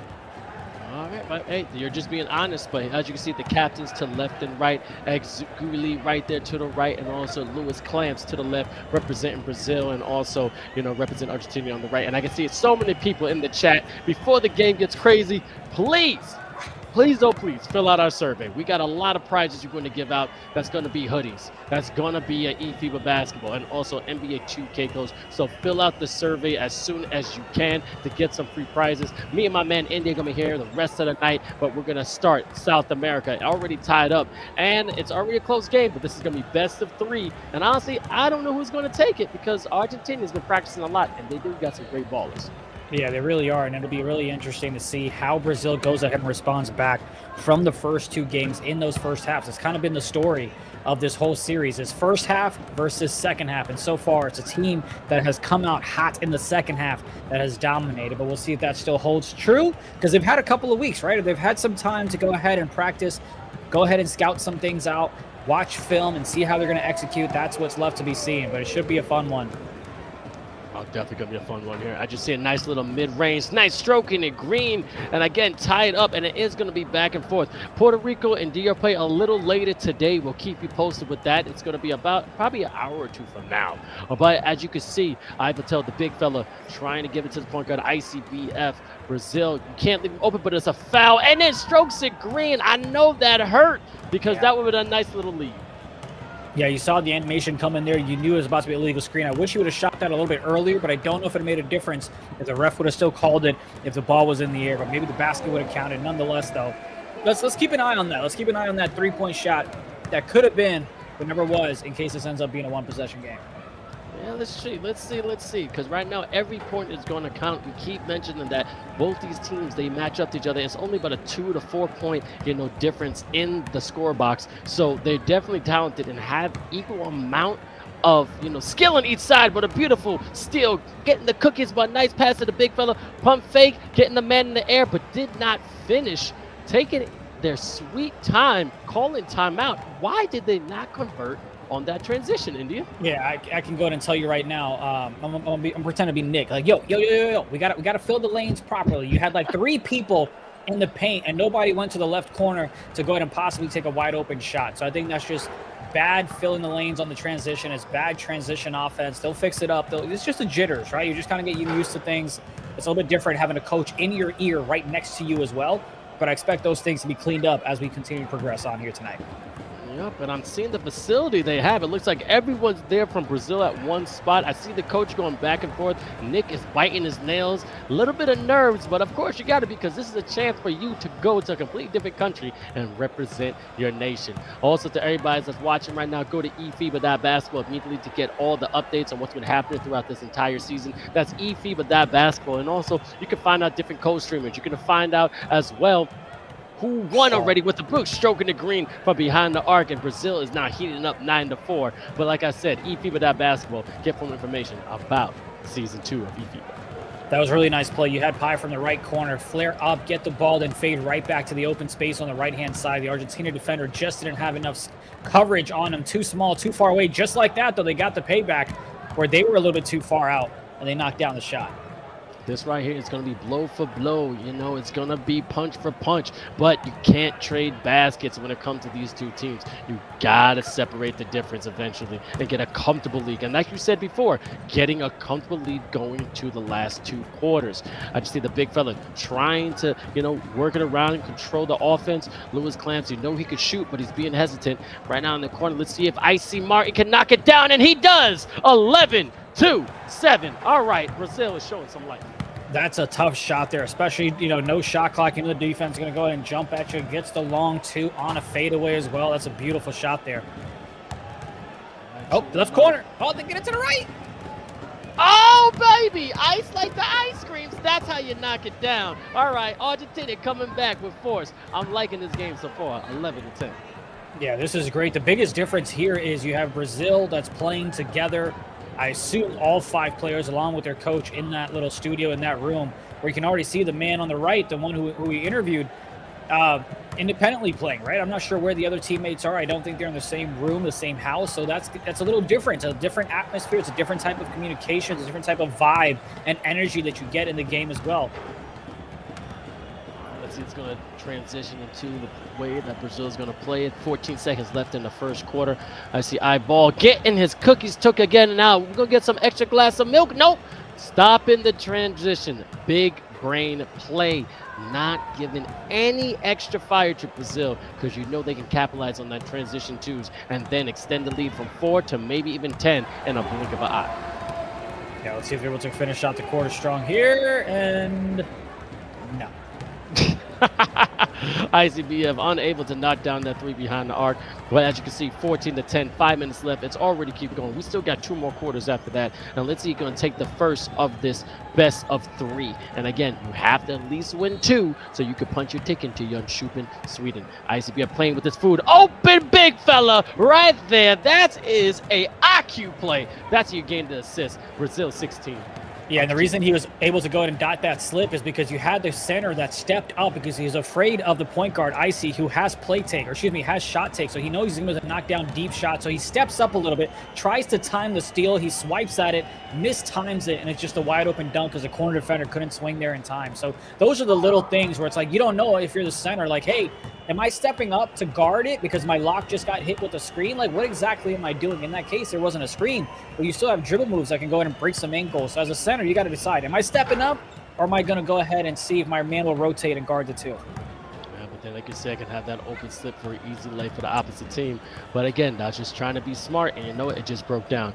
Argentina trying to keep it nice and loose. I mean, only a 6-point lead, but now they're going to keep going right here. Brazil calling the timeout. I mean, trying to reset. I mean, the one thing I do know about Brazil is that they know how to come out firing, and they are right now. And if they keep this momentum, they're on track of maybe taking game 1. But you never know. Argentina has some tricks in the bag and then come out and then make it a tie game.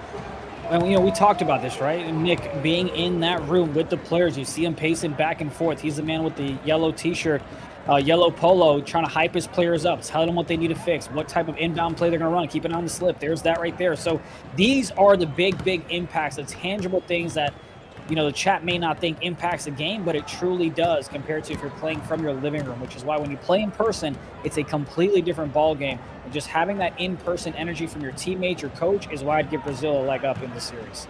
All right, but here's the thing, controlling the tempo, ICBF, and shout out to everybody, Real Easy Money, Yo Vegas, also Mike Check, J Keith, Manuel, everybody that's in the chat, and also RGM Silva, been supporting Brazil since the beginning. But an inbound play right here, giving it to the big fella. Let's see if we can get it, Icy. Let's cross it up to see if that point guard can really take another guard down. Oh, he has a ball in his sight, but nice mid-range, and I love that, bringing that kind of pain. A lost art when it comes to basketball. Yeah, that was a really smart decision to go ahead and hit to the left elbow to fade away with that midi. We've seen a lot of point guards take advantage of that, especially if you can't really mash in the paint. You have a center that's going to come at you. You've got the corner defender going to come at you from the strong side. Take the easy midi. It's a fadeaway shot. You'll be successful with it.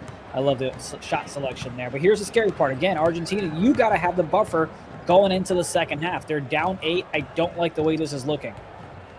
All right, but I see a guard with a nice standing two-handed jam. All right, you don't see that often. That man got some hops. But I can see Oddball Total controlling, surveying the land, trying to get some ankles in his bag from Brazil. Cross pass, like you say, Young Angus. Pump faking, unable to get a clear shot, and also truly numb. This man's a big fella. He knows how to rebound, but a nice little fake jump shot to a 3 right in the corner. Ball, 3-ball corner pocket. That was beautiful play. That was just poetry in motion. Yeah, that was really nice. Way to knock down the tough shot. You've got Ye Not Gaming asking about, you know, the DR team. So we're watching South America. Then after this series, this series finishes up in a best of 3. You'll have Dominican Republic and Puerto Rico playing a best of 1 tonight. And then the winner of that series, that best of 1, is going to play the United States in a best of 3, Ye. All right, just stay tuned. We're going to be here all night. Shout out to the one and only Truly Honcho, a part of the eFiba family. I mean, you're doing your thing, brother. But you see, I Vitaly, big fella, is at the free throw line, stepping to the side. Customization of the animations here in the program mode, right? Hold on. Truly Honcho, you can't take credit for Brazil to the finals. They won last year. Come on, brother. Come on. Now, the other stuff from the UK, you talked about them challenging the US or any team that comes out of North America. I'll give you props on that. But I'm not giving you props for calling Brazil to the finals. Come on. Unless you're talking about finals in terms of Sweden and not the South America finals. Let me know in the chat. But I'm not giving you credit for calling them, you know, here in the regional finals.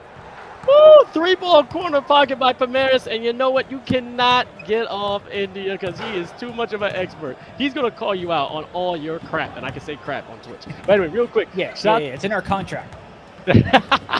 Brazil, ICBF, Luis Clamps, IC Martins, Palmeiras, and also I Vitoli. That's representing Brazil, and also Argentina, I Ball Toto, Young English, Jordan Ho, ex-Gully, and also Truly Numb, representing their nation to the fullest. And right now it is 24-17. Still a close game, but they gotta close this gap with this minute 23 left in the second quarter if Argentina has a chance of taking out game one.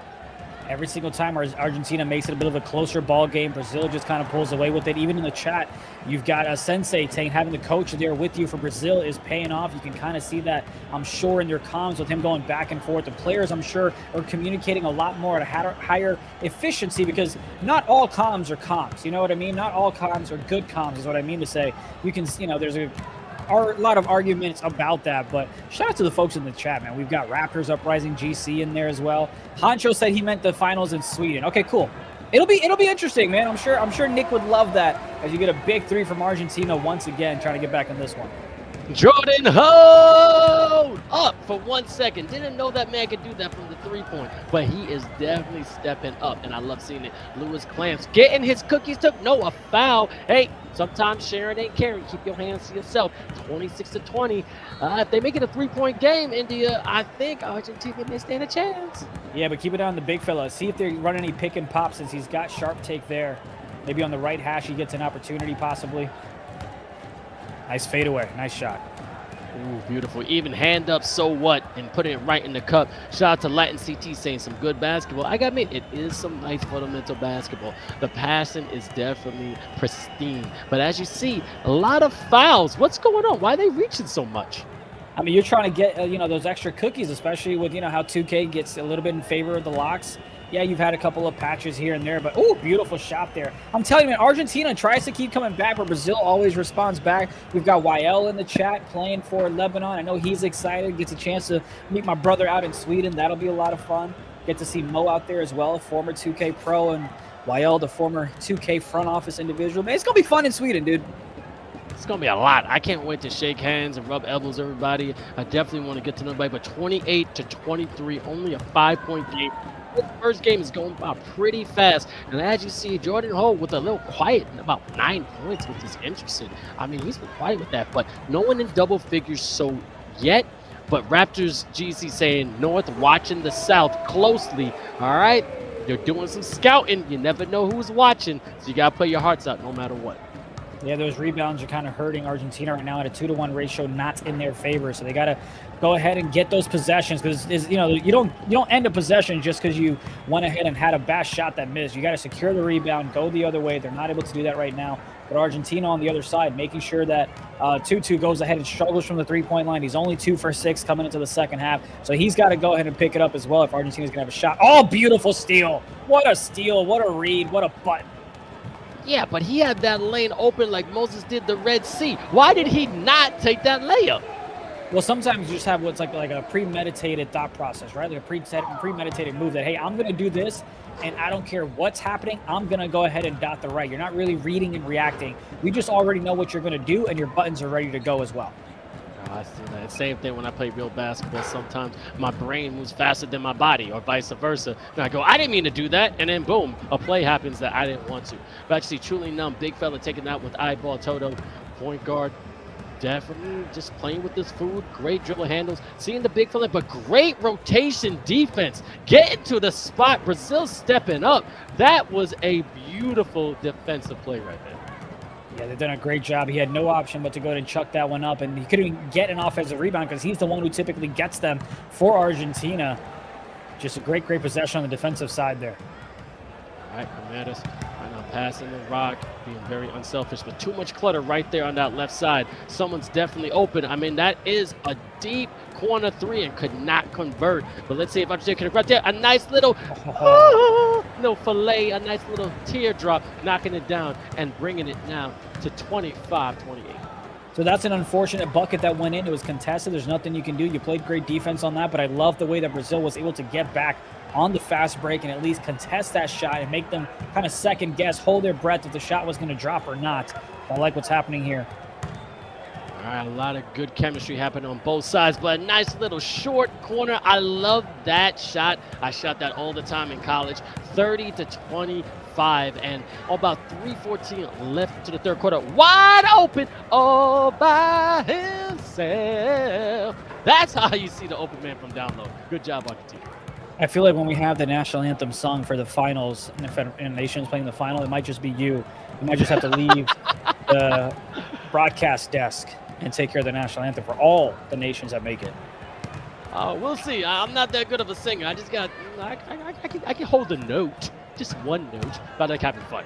But you see, eyeball Toto definitely playing with his food. Oh, rejected again, right into the friend zone. Oh, he got smacked with that one. That was a duel. And here we go. Argentina gets a chance to go ahead and flip the script and say, Brazil, you're not the only team that can come back in the second half. Let's see if they can finish things off. But they've kept it close. You got to give props to Argentina. They're not just folding right here. They were down, I think, at least 8 points, if not more, in the first half. But they've now limited it to a one-possession game.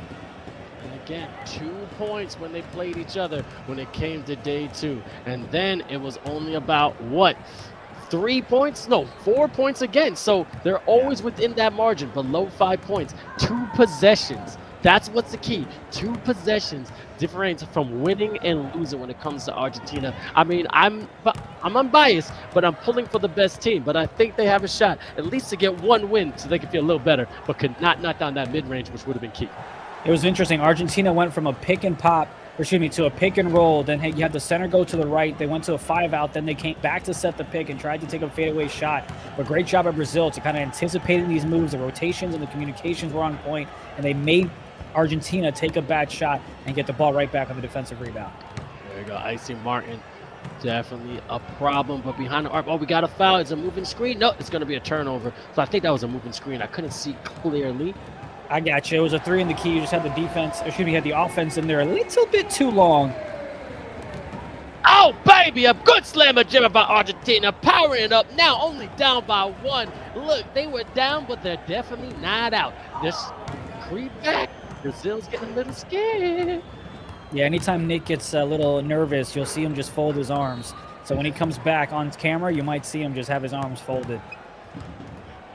Watch out for that ICBF. Good rotation. Nice one to the big fella. Pump fake, pump fake. Nice little stand-in slammer jammer. That's a beautiful one. 34-31. A minute left in the third quarter. And thank everyone who's watching this fantastic game. And it's going down to the wire in the end. Yeah, if you're Argentina, you're not exactly happy with where you are, but you're absolutely within striking distance, so you'll go ahead and take this. Especially if you can close out the quarter strong in a one-possession ball game, you're absolutely going to go ahead and take that. All right, take with that given, but nice little cut to the basket on his head. That right there, thunderous jam, representing the beautiful blue and white. They're going nowhere. South America finals definitely getting heated up. I'm just thinking of all the nations that are going to bring us, gear. That's all I want. Like, I want to come there to Sweden in 1 suitcase, but I want to leave in 2, Oh, another revenge slam from Brazil. Look, I don't know about you. Brazil's one of my favorite colors because I'm Jamaican, so mine is, yellow, green, and black. But if I could get some Brazilian gear, I would love that. But I would love Argentinian gear, too. Whoever's going to give me a jersey, I'll rock it every single day. Watch me. Yeah, look, I'm good with the navy blue and the black. Makes me look a little bit skinny, so, that's how I rock. I'm talking to you, USA. Come on. You would say my man India is basically shouting y'all out, but hopefully we get some t-shirts. But I know we're gonna have some fantastic interviews. All right, ICBF playing with this food once again. Step back, 3, stroking it, green. That's how you knock it down. Dirty, great job there. Use the pick there to get a little bit. I mean, you just saw the pick that was set, then you had a little dozy-do happening with the lock, didn't know where to go. The animation caught up to him, then he went ahead and knocked down the shot. But here's Argentina, though, responding back with the 3 of their own, the big shot to end the quarter. And here you go. You want it to be within 1 possession. You've got sharp take, and you get a chance to go ahead and tie it up. But that screen has got to hit and give you a little bit of space to knock down the shot. Let's see, Ivo Toto. Let's see if we can get some space. But beautiful defense from Brazil, congesting it, and also finding his way not to knock it down. That was a real contested mid-range. I don't think he should have shot that, brother. Yeah, and I don't think the center there for Argentina did a great job to create enough separation from the lock for the point guard. He tried to go ahead and set the pick, didn't really do a great job, then just went ahead and slipped. But you're slipping into the center that's already down low on the defensive side. He doesn't have to chase you. You just have to kind of back it up like a defensive end, or excuse me, a defensive back in the NFL. Not a lot of movement there from the guards to make anything happen. And here we go, Brazil looking for a little bit of separation with the final 4 minutes in game one. 42-36 is a great game so far. That's crazy foul. Wow. Is that even possible right there? That was tough. It looked like he was looking to fade away, and the defender just jumped on him. Maybe he saved the three. It could have been a smart foul. We'll never really know. But they get a chance, and he still has badge. And that's a smart foul because you had the left hash that was wide open. I don't know if Brazil would have gotten back in time or not. That's a big brain play right there. Again, another inbound from the side. You gotta be careful of getting to the bonus when it comes to fouls. I always say shots win games, but free throws win championships. Eyeball, Toto. What can you do, Baba? Look at that center. I was just about to say. Look at how low that center is playing down there. He's waiting for that slip. He's waiting for that pass because he's trusting his lock to say, look, you don't need me. You can guard this man one-on-one. When the slips happen, I'll be there. And that's what I was talking about. Their center is slipping when the defensive center is already there. Like you're slipping into him and helping him out playing defense at a much better clip. That's a beautiful. Again, that's how you play together as a team, and that's teamwork. And I'm pretty sure they've been practicing for a while. But a foul behind the arc, that's 3 points. All right, this could be a difference maker. Yeah, that's got to be frustrating. I mean, you played great defense, then you get crabbed and you kind of hesitate. You try to block it from behind. You get called for a foul. It's tough, but what can you do? And look, you had Argentina come into the fourth quarter, 1-possession game, down 3, had ball to tie it up, and now you're looking at Brazil, and it's up, 9 with less than 4 to go. So if you're Argentina, plenty of time left, but you got to go and get some buckets here. You don't have to look for a 3, but you got to get some 2s. Maybe call a cut from the right side, have the strong side on the right side corner cover you, and there's the cut right there, but they did a weird one. He came from the right corner to the right elbow. I'm not sure what they were looking for there. I don't know either. Again, Argentina definitely trying to show out, but really quick when they put up the stats, Ivateli got, that's crazy. 15 points for the big fella there in Brazil, Ivateli, but then also 11 points for Jordan Hope, but 10 assists from Eyeball. So he's definitely been very unselfish, but you got to step it up. Now it's a 10-point deficit. You got to put some points in play. 10 points. Yeah, see, now you've got the Brazilian point guard with badge as well. That's just, I mean, this doesn't look pretty for Argentina whatsoever.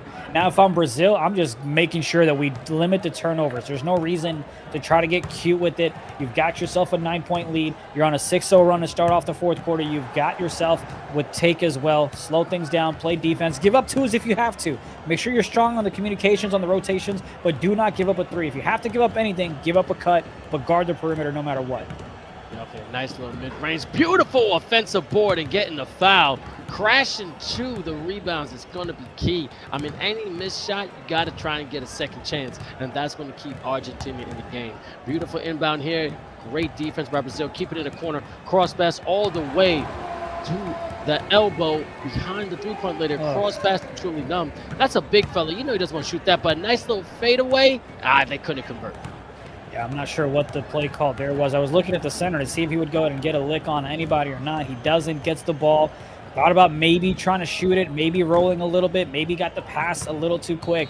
And here's Brazil setting a double picks to get a little bit of open space. It was a great job by Argentina staying in front so far. All right, definitely working. Let's see what's going to happen. All right, again, 45-36. And see it's going to go into top of the key. 𝐿𝐷 slowing it down. Only 2 minutes left in the fourth. Again, there's definitely going to be a game 2. Not sure there's going to be a game 3.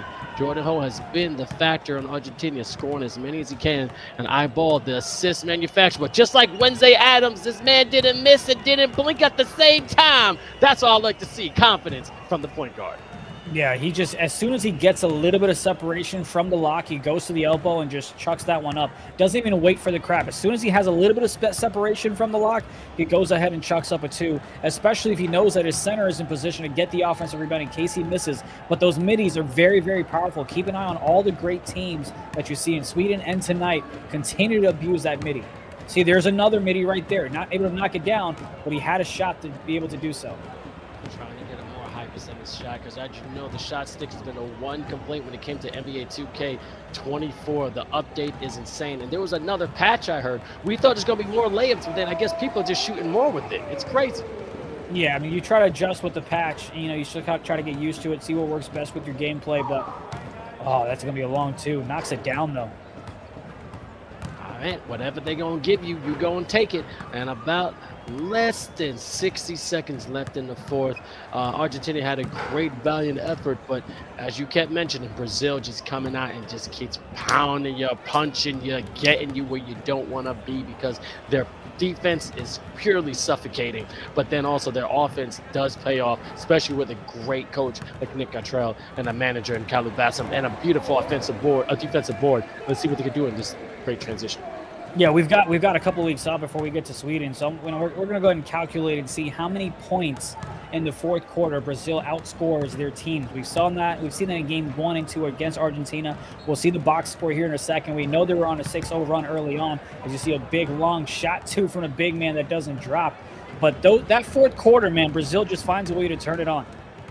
All right, but yeah, puts on them afterburners, but they never quit. And then Argentina trying to get some points on the board. Only 6 seconds left. Crazy three just to show some life, but we're going to go to another game for sure. As you see, 49-38. The winner of the first game of 3 is Brazil.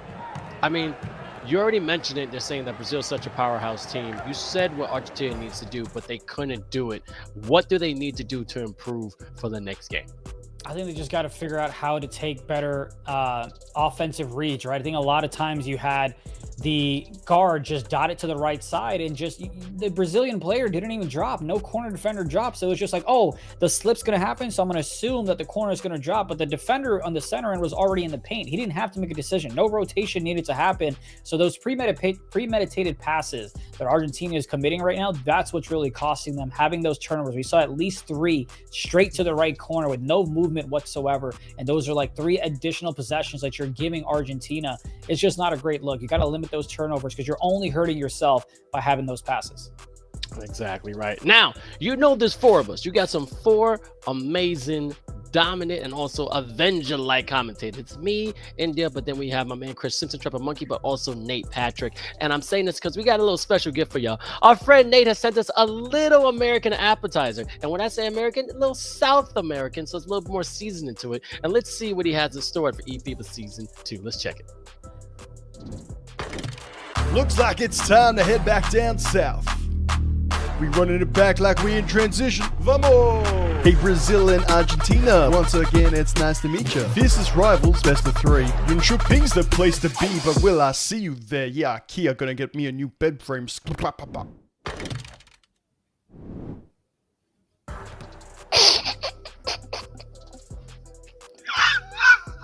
What? Yo, my eyes are watering. Hold on. I thought he was going to be like, we're going to 𝐿𝐿 Sweden. It's going to be excited. We're ready for the community. We put you first. Exclamation survey. What?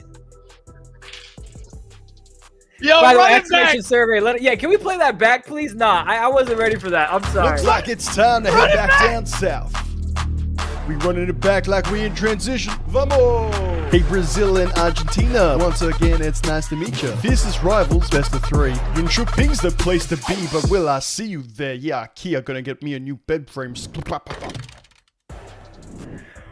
does IKEA have to do with 𝐿𝐿 Sweden? And then at the end, he didn't have rhyme words. He said, brr, ba, ba, ba, ba. Oh my god! Yo, he started off so dope though. And Brazil and Argentina. Hey, I'm Red. I'm nice to meet you. I was like, all right. And then it went up. It was a firecracker. It went. I mean, what goes up must come down. He like changed his accent too. I figured he was trying to be like a cowboy, and I was like, wrong America. But wow, Nate, if you're watching, I've got no idea what time it is in Australia, brother. That was amazing. That I did not see that coming. Incredible. Bravo, brother. Bravo. Well done. Well done. I am so pleasantly disappointed, but also like incredibly like yo, that's insane. I didn't know y'all gonna do this to me. I've never cried. Oh no, yo, that was the funniest thing. That was insane. That was great. Great job, buddy. Whoever planned that production, Nate, yourself, my man, way to go. That was awesome. Nate the Great. Wow. You are the GOAT. And you know what? We all got to make like a rap video in Sweden. Like all of us got to do it. So you know how there's welcome. By the way, I don't know if we got gameplay, so we'll stall for a minute. But you know how there's like welcome to Atlanta where the players play. Yep. There's welcome to India with the _HE𝐄 𝐓𝐇𝐄. It's the most beautiful, amazing thing that I've ever heard. It's something where the roosters don't crow till 6 in the morning. It's like, what am I listening to right now? Look, wow. Way to go, Nate. Well done. Well done, buddy. People in the chat are crying just like, this is what we're about. eFiba Season 2. It's not about 61 nations. It's not about 8 nations going to Egypt this week. It's not just about the 50,000 euro cash prize pool. It's about fun. It's about memories. And as my man, Chris, says straight up, this is where legends are made. So anyway, we're going to go to the bracket right now. Let's check it out. That was up to So anyway, as you know, we've been rocking out the first game 38-52, but Brazil came out on top. I mean, we still got one more game. This has been the biggest deficit amongst these two teams this season, India. I mean, what went wrong here, though? You said about turnovers, but I've never seen this kind of beating that Brazil's done to Argentina. It's the fourth quarter. It's the fourth quarter. We've been talking about it time and time again, and it came into play here this time in game number 1 as well. 13-2. That was the score in the fourth quarter, obviously in favor of Brazil, right? It was just an incredible domination, even though Argentina started with the ball, down 3, a chance to go ahead and tie it up with a 3 of their own. They just couldn't do it. They only got 2 points. They only got 2 points after averaging approximately 11.5 the first 3 quarters. I'm telling you, bro, if we were playing hockey, Argentina's going to beat Team USA. But we're not. But we're not playing hockey. It's not just 3 intermissions. We've got 4 quarters, and unfortunately, they just couldn't get the job done. We talked about the turnovers. Look, each of these nations had the same amount of turnovers. It was 5-5. However, it was the steals that I was specifically pointing out, especially in that right corner on the defensive side for Brazil. It was 5 steals for Brazil, 2 for Argentina. The additional 3 that came from Brazil were more of your 3 in the key, stepping out of bounds, those type of careless mistakes.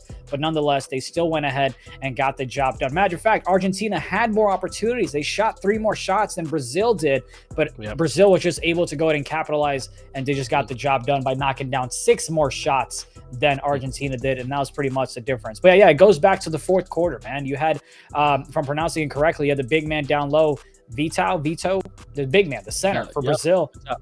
Got himself 17 points. The slip was always there for the guard to just dime it up. You had 𝐓𝐶 with 8 assists. So it's great offensive movement that Brazil's showing out right now. And, you know, we'll see if Argentina can learn from this and get off to a hot start.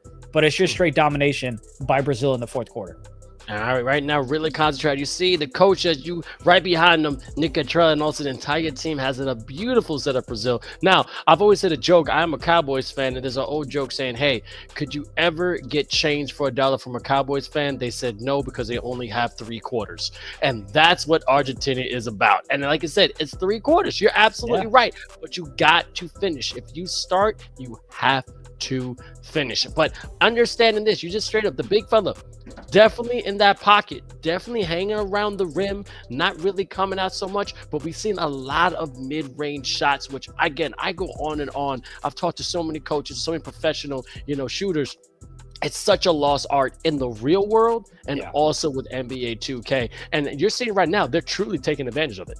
No, they really are. And I also want to give a shout out to 𝐓𝐶, but the lock in terms of 𝐓𝐶 Martins, he went ahead and not missed a single shot for the nation of Brazil. Knocked down 5 for 5, knocked down the only 3 he took in that game, and he had his impact felt as well. And he always made sure to get back and create those fouls. He had 4 fouls. So he's always making sure to force Argentina to play that half-court offense, which limits the points that they can go ahead and get, and you get more turnovers. Going back to the turnovers, you have eyeball 2-2. All the turnovers from Argentina were by the point guard. And again, you got to keep an eye on those premeditated passes. It happens way too often that you're not even being baited to go ahead and throw that pass. But nonetheless, I wanted to show some love to 𝐓𝐶 Martin. Great job, 11 points, 5 for 5 from the field. Let's see if that type of momentum can be continued into game 2. And I think it is. I mean, right now they're trying to punch their ticket, and this is going to be a long way from home. I mean, when they went to Singapore, it was going from good weather to even hotter weather. But going from Brazil or even Argentina, you're going to be in Sweden, in which we find out there's an ice hotel, which I want to go so bad. Even the bed is made of ice. I didn't say I want to sleep there. I just want to go there just for the sightseeing. But it's all the way north of Sweden, which is also beautiful. And that's what they're trying to do. And also, when it comes to the Federation of Brazil and Argentina, I know they're really proud of what these players are trying to do, which again, put their flag on their back, go to another country, represent it well, and you know they can ball. Now, yeah. With that being said, just saying, you know, that's crazy. How surprised would you be? Now, we already know Turkey and, you know, USA are like the #1 dominants, but yeah, I would love to see this matchup. And correct me if I'm wrong, Brazil or Argentina versus Morocco. How could these South American teams go against a Middle East team that's so powerful like Morocco?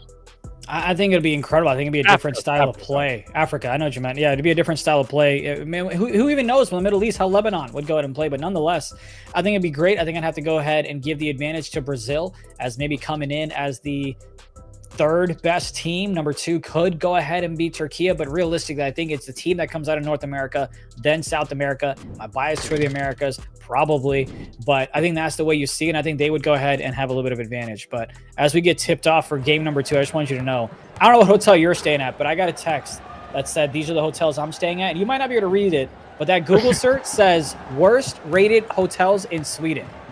So what? I don't know. I don't know if we're staying in the same one or not. I don't know.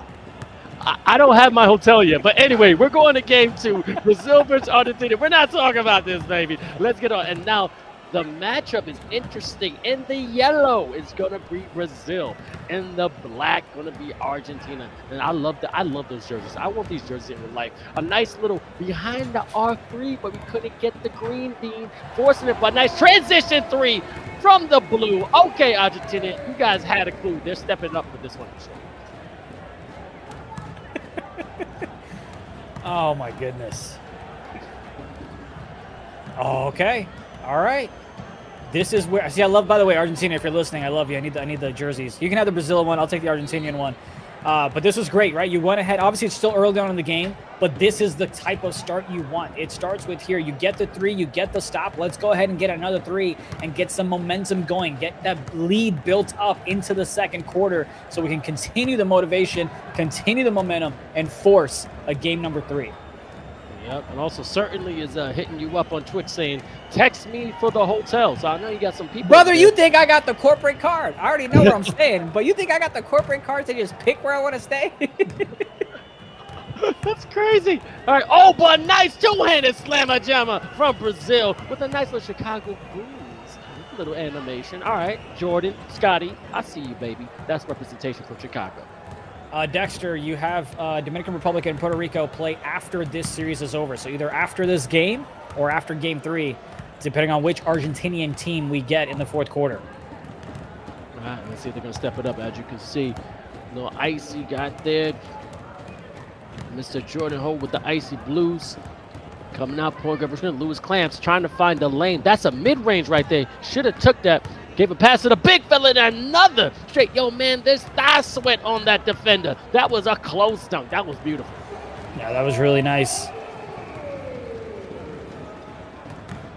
Calling a wrap, gets a little bit of a slip. Nothing there. There you go. That's what you want. Great job by the center to get some space for the guard. He obviously missed it, but those are the type of hits you want. Those are type of picks you want from your big man to have your lock going the opposite direction of your guard so you can have a little bit of space. And great steal there by Argentina to get the ball right back. All right, picking the pocket, a little slow in the speed when it comes to that build. I got to know what his levels are because, I mean, this guy was running in slow motion. He looked like the, I don't know, what, $1 Million Man. Just, he got to learn how to speed just a little bit faster. You sounded like Nate at the end of the final seconds of that rap there. IKEA. I can't believe he got, isn't IKEA from Sweden? I thought it was from, I think they're a Sweden company. I thought Germany. Yeah, no, I think it's Sweden because the colors are also the Sweden flag. That's the reason that they're yellow and blue of IKEA is because of Sweden as well. All right, well, we'll find out. I mean, see, I knew that. He didn't know that. Come on. It's from the Netherlands, I think. Nah, it's from Sweden. It was started by one man. There was one man who started the mail order company. It is it, but their headquarters is in Netherlands. I'm sorry, I'm a business guy. I apologize. But yeah, they're from Sweden, which is amazing. Shout out to Sweden. We're coming there. We're gonna represent you. It's gonna be great. But a nice little fly like an eagle, slap a drummer for your man. That's what I'm talking about. 8 to 3. Yeah, thankfully, when I went to get my Schengen visa, they didn't ask me trivia about Sweden to see how much I really knew about where I was going. Look, I knew. I was just trying to be funny. Okay, right. But here we go, though. Brazil, they gave up the 3. They, didn't convert on that first offensive possession. But they come back strong here, 8-0 run. They got a chance to make it at least 10-0 run here. They foul, but they're coming back. Oh, that's going to be a clear path. Yeah, it looked like it. There wasn't a defender ahead of them. And it could potentially be a 13-0 run. And right there, I jinx him. Because I was going to say, if he knocks down the 2 and then hits the 3 as well. Yep, but this is where you mentally get fatigued. You know what I mean? Because if you're Argentina, you're already looking at a 1-0 deficit, and you're already looking at a 6-point deficit here in the game. It could get ugly real quick to where Argentina could be like, all right, let's wrap this puppy up. Oh, another mid-range right there. I don't think that was a 3, but 11 to 3. Shout out to 𝐻𝐿𝐿. This is the second game. Brazil took the first one cleanly, and now we're going to see if they win this one, they will punch their ticket and be flying all the way to Jönköping, Sweden, and a nice rejection, but a foul underneath the rim. I mean, a little bit of physical defense like we're back in the 90s. You got to love it. I love the little bump. Yeah, show who's a man. Now, this is something really cool. I didn't realize this till just now. If you look at the graphics, if you look underneath the camera angles of each federation, you'll see a green that'll let you know how many games they've won. I didn't know that. That's awesome. Yeah, man. Yeah, we do it big with eFiba. Yeah, the folks in Denmark know what's up. I'm just saying, I'm kidding. Don't mute me. I'm just, what I'm saying? I'm happy to be here. I'm happy to stay at the hotel, to sleep in the lobby, whatever. But here we go, Brazil with a nice little comfortable lead. But here's Icy, though, struggling again, right? Hasn't made a single shot. In that game 1, he went 4 for 13, 2 for 5 from the perimeter. He's continuing to struggle, and you got to give credit to Icy Martin from the Brazil nation, keeping him on lock, giving him a tough time, not easily letting him get shots off. All right, as you see, but also could not convert behind the arc. Full court pass right into the short corner. Let's see if Argentina can step it up. 11 to 4. Deep 3, stroking it green. Code 98, put a scope on that. That's how you hit your target. And then Argentina again, crawling back little by little. Well done. Beautiful shot. Much needed. 7-11. My favorite store, not just because my family owns a bunch, but great shot there from the right side. All right, here we go. ICBF again, trying to cross, trying to be a boss. Let's see if he got some ankles that he wants to take. A nice little shuttle pass and a left-handed jam using the opposite hand. The man is ambidextrous. He can finish left and right. Doesn't matter. Yeah, that was a nice play design on the other side. Oh, and he stepped out of bounds. Gotta be careful with that. Yeah, so the pass was tipped, and then as soon as the Brazilian player stepped out of bounds, it was in his hand, which is why you got still Argentina ball, even though he was hanging on to it when we saw the call. Well, that's what ended up happening there. Gotcha. Okay, great defense right now by Jordan, but and to get away from the big man, slipping, but yeah, keeping your man in front of you. Louis Clamps trying to find some space. Hand up, so what? That's how you knock down the shot. That's practice right there. He's becoming an expert behind that arc. Yeah, they're continuing to dominate. A much better first quarter from Brazil. Not like, first half so far. Not like they struggled in the game 1, but they're coming out real hot here in game number 2. All right, and as you already know, this is the first ever. Yeah, I know, that's crazy. I'm surprised there's only 5% contested, but he just continues to miss it. Can't find his aim. Can't find it. Again, this is the first time ever when it comes to eFiba Season 2, and we want to make sure you get involved. Community comes first, and another 3-pointer for Brazil. But anyway, we want to fill out that survey, please, all right? We want to give away these hoodies. We want to give away the eFiba basketball, and also what you really want is some NBA 2K codes. So anyway, fill out the survey as soon as you can. We're going to put it in the chat and all the Twitch channels, and that's what we're all about. We want to make sure the community gives your 2 cents so we could be better if we keep continuous for the next year. And I just see Argentina behind the arc could not get a great defensive board from Brazil, and let's see if they can do a great transition and come out with another 2-pointer. I need you to look in WhatsApp and see the graphic that they threw in, and I want to know who went through the effort to make that graphic. While you do that, Brazil coming out hot, 21-7. Just continuing to dominate on all sides of the ball here. Again, just giving 𝐅𝐎𝐿 𝐂𝐄 a tough time. He just can't get going. If your guard can't get going, I just don't even know what you can do on the offense. You see what I'm saying, bro? I'm not... So as you see, we're crossing over right here. Bro, we got a sleeping hall.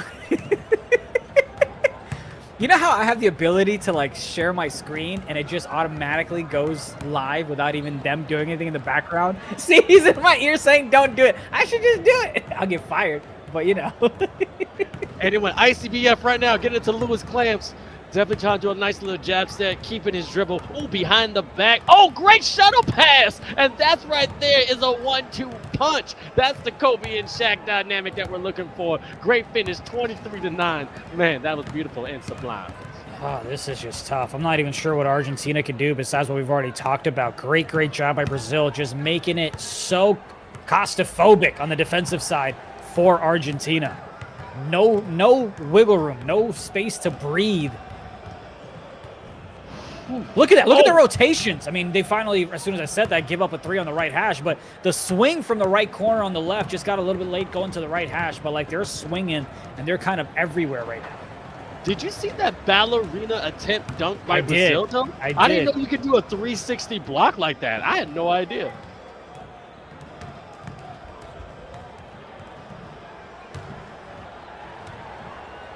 That's shampoo, by the way.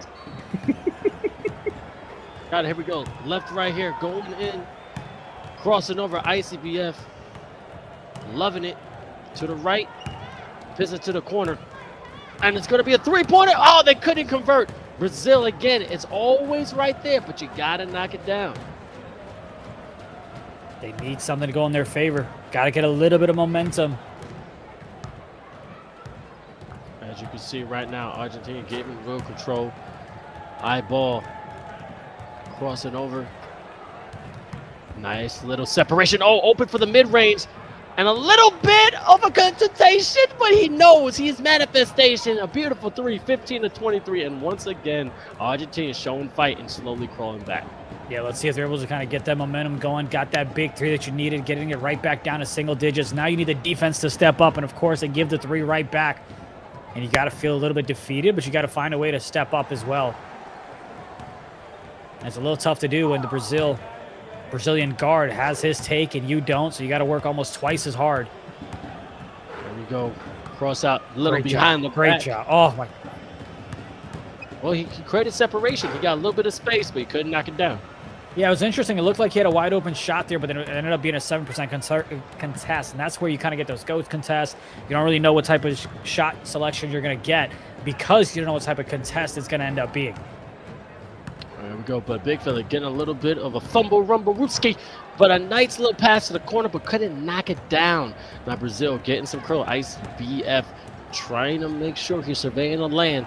It's been this one-on-one and truly, and I got me. Jordan has been doing really well with those icy, but it left them like a bad relationship, but could not convert. That was a beautiful cross. You don't stay in bad relationships? No. Why would you? It's fun. I'm kidding. This man sees a flag and people think stop, so he says it's a carnival. Anyway, eyeball Toto going from the mid-range, unable to get it. Cross pass and also hits his man. I thought that would be an easy steal for Argentina. Brazil, Lewis Clamps behind the back. Nice pass right to the rim. Oh, two-handed slammer jammer. Mwah, magnifique.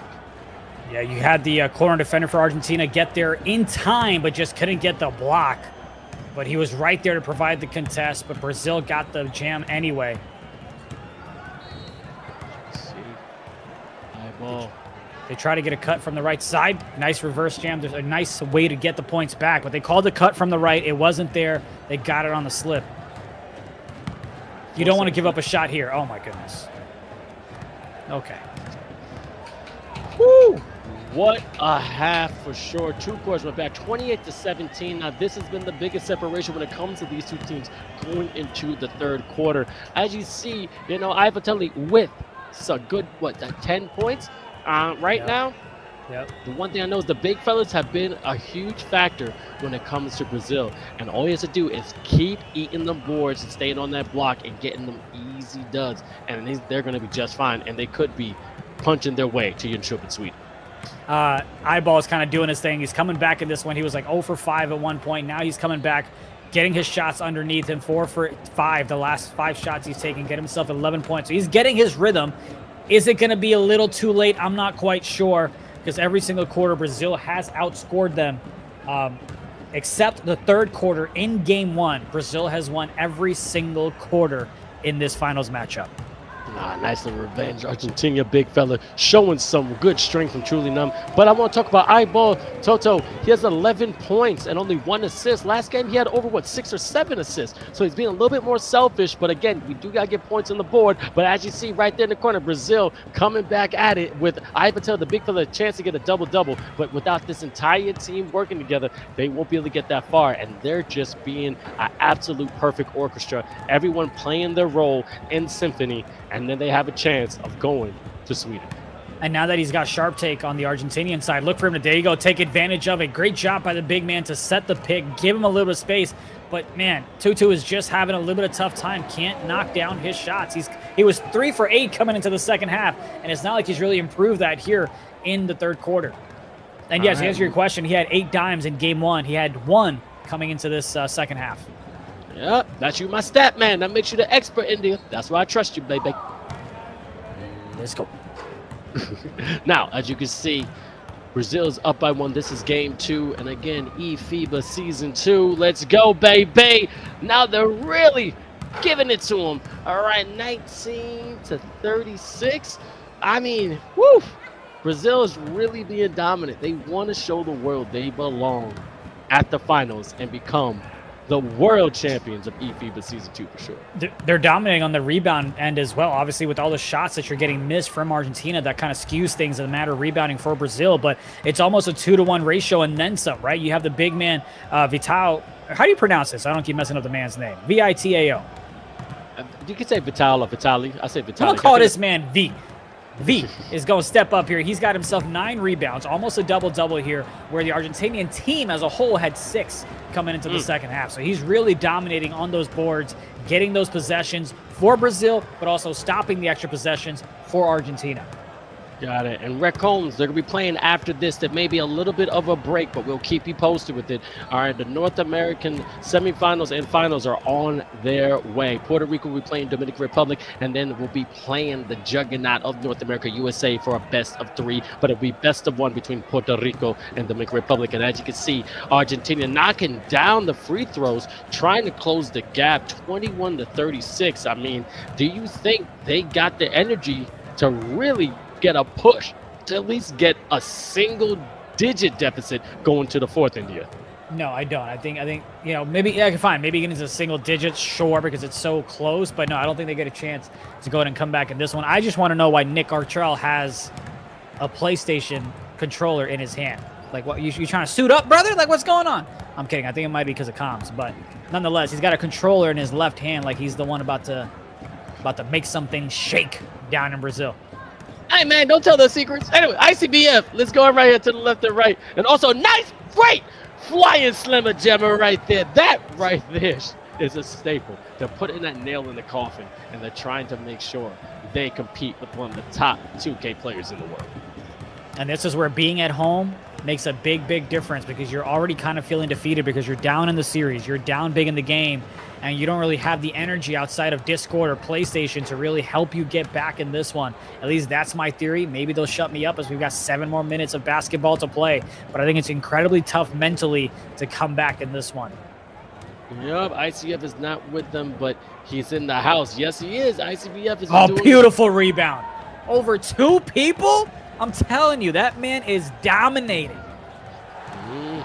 I love it. I love it. I need more of it. And also, everyone who's asking questions about the schedule and what's going on, go to eFiba.basketball right now. Put up the graphic, eFiba.basketball. You'll find more information about what's going on because this is the final day. But also, when we're in Sweden, you're also going to find out when they're playing, where they're playing, and you got to stay in tune of what's going on. So eFiba.basketball. And also, if you want to become a co-streamer, definitely hit us up because we want to make sure that everyone has a chance to represent their nation in the most amazing way so everyone can watch their nation play NBA 2K24. And a beautiful shot from Brazil, really extending this lead to 13. Let's see if they got a chance to go ahead and close the quarter strong. They did last time around, right? They made it a single-digit ball game. Obviously, they're not going to do that with a minute, but let's see if they can make it, excuse me, a single possession. I was going to say single digits here, but clearly they go ahead and have a turnover. Oh, that's a bad one there. That's bad. That's bad. You sent him to the line. Like you already, like you were in front of him. There's no reason to foul there. I hear you. Appreciate you, FairX. Now we get it. Now we get it. Everybody's playing together, though. Anyway, 42-27. 43 seconds left in the third quarter. They're running away with the India. I wanted some more challenge. I thought Argentina would be ready, but never. They made me eat my words. That was a statement. Okay, they want to make sure they're still fighting to the end. I mean, yeah, they're going to continue to do what they do. But again, that fourth quarter has not been their strong suit. We haven't really seen them be in this type of predicament when they're down this much entering the fourth. But it's just not looking pretty. It hasn't looked pretty for them since the first quarter when they were outscored 13-7. Then in the second quarter, they were outscored 15-10. And we'll see what the third looks like, but it just hasn't been great for Argentina here in game 2. Absolutely not, but hey, they're still going to fight. A nice little cross trying to get to the corner pocket, but great defense. Everyone is on their man of Brazil. Beautiful, but then a great three-point from long range. Okay, let's see. This is creeping away. Now it's just a 12-point lead. Yeah, that was a nice shot. It was covered 8%, found a way to green it nonetheless. And here we go. Now they're down 12. They have the ball just like they did in game 1. Let's see if they're able to capitalize on it. Get some buckets, get some stops, and come right back in this one. It starts with that jam right there. Beautiful shuttle pass, making the deficit to 10 now. They just slowly crawl. 5 minutes, a lot of time when it comes to NBA 2K. They have the means to do it. You just got to have the players that still got the fight in them, all right? We always say that. It's not the size of the dog in the fight, but the side of the fight and the dog. And you know these South Americans can fight every moment of the day, and they're not giving up anyway. That's a great defensive play by Argentina. Last time they had that, he got crabbed, he jumped for it, he got called for a foul. They get the stop, they get the extra possession on the other side. Unfortunately, just rushed it and couldn't convert on the offensive end. So there goes kind of a waste, if you will, for the defensive stop. And now you got to do it up again, and now you give up a 3. All right, as you can see, they're still playing, baby. All right, 34-47. 4 minutes left in the quarter. Oh, a nice steal. Picking the pocket. Swiper all swiping right down the lane. Oh, that was so ugly than a girl crying with mascara in the middle of summer. Oh, my God. Get that man a tissue. Ugh, that was nasty. Damn. You painted a picture there. I was thinking of everybody I've seen in that manner. It's called color commentated. What I do. It's what I do.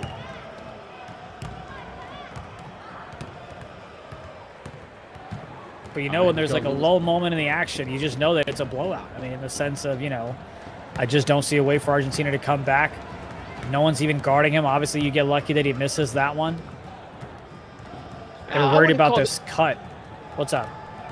I would say this is just right now being sloppy a little bit. Argentina definitely still battling it out. As you can see, knocking down that great shot. They're going to keep fighting. I mean, 3 minutes left. I think they're going to make it to single digits because, again, I think it's also that commentator's curse. We said they don't got a fourth quarter. And watch them surprise us. And all of a sudden, like, maybe win, but maybe even lose by 2 points. I don't know. Look, I got a feeling. Look, I personally am not favoring one nation over another. I would love a buzzer beater from either of these nations. That could be a lot of fun. And see which way we decide this, if we go to a game 3 or if we just go ahead and wrap it up in game number 2. Look at that, left hash is wide open. Oh, and that corner defender came up to guard it. Miscommunication, left his man wide open.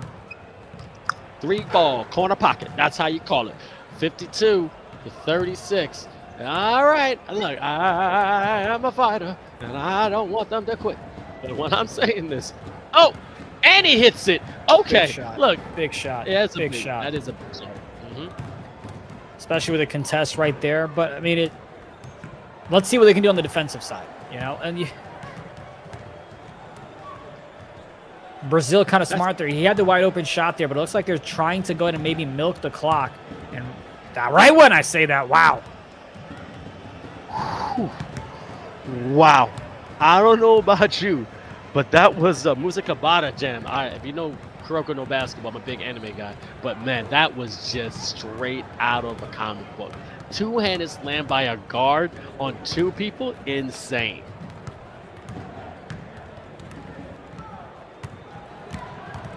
High ball from the logo, thinking he's Dame Lillard, but could not convert. Brazil now having possession. Now the clock is just their friend. Do you be nice and let it run down, or you still try to put some points on the board? What would you do? Just milk the clock, man. Just milk the clock. Unless seeding and those things came into play with point differential, just milk the clock. And that's what they're doing. I'm sure that's what Nick's telling him as well. He's all about sportsmanship. Great No guy, problem, by the way. Mamagolski. He's all right.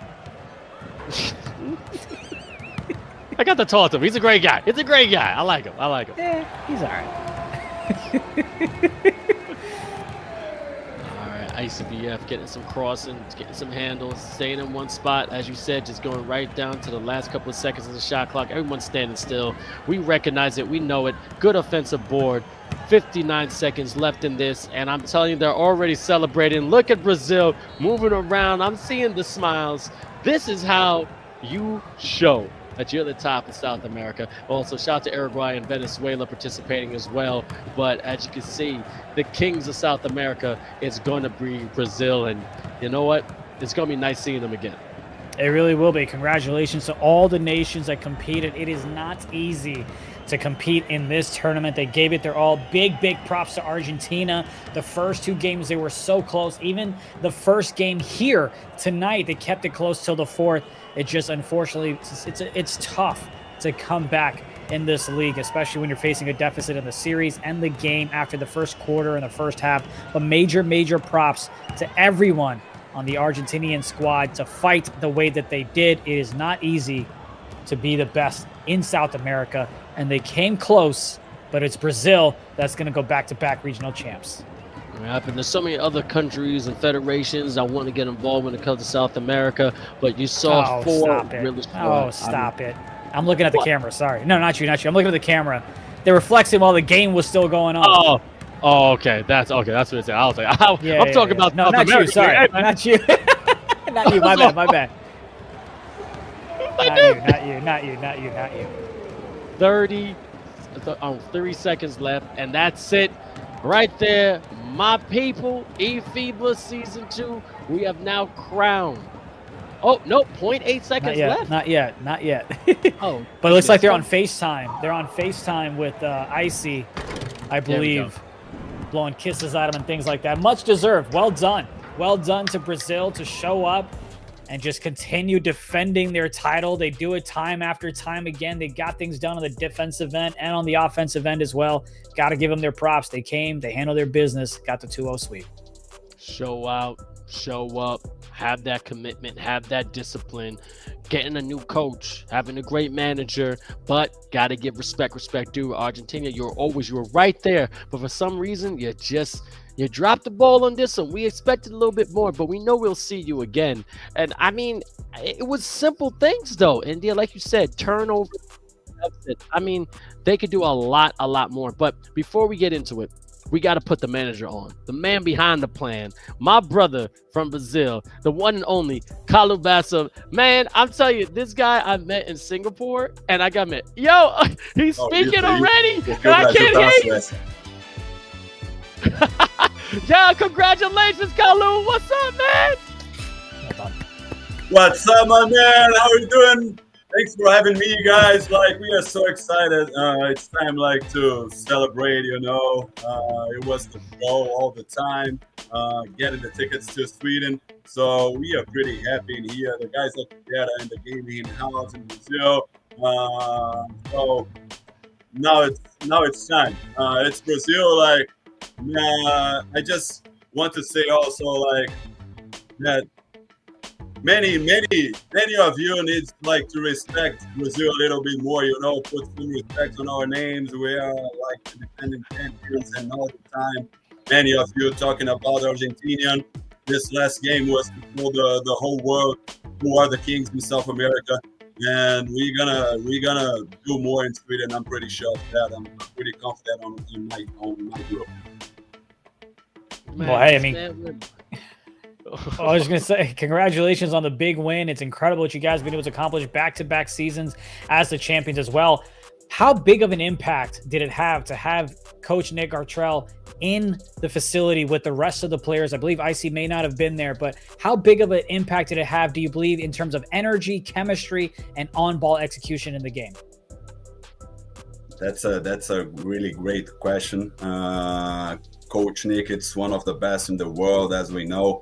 So putting this guy on the ground and let him work like together with the guys in São Paulo, that's for sure a huge impact on our roster.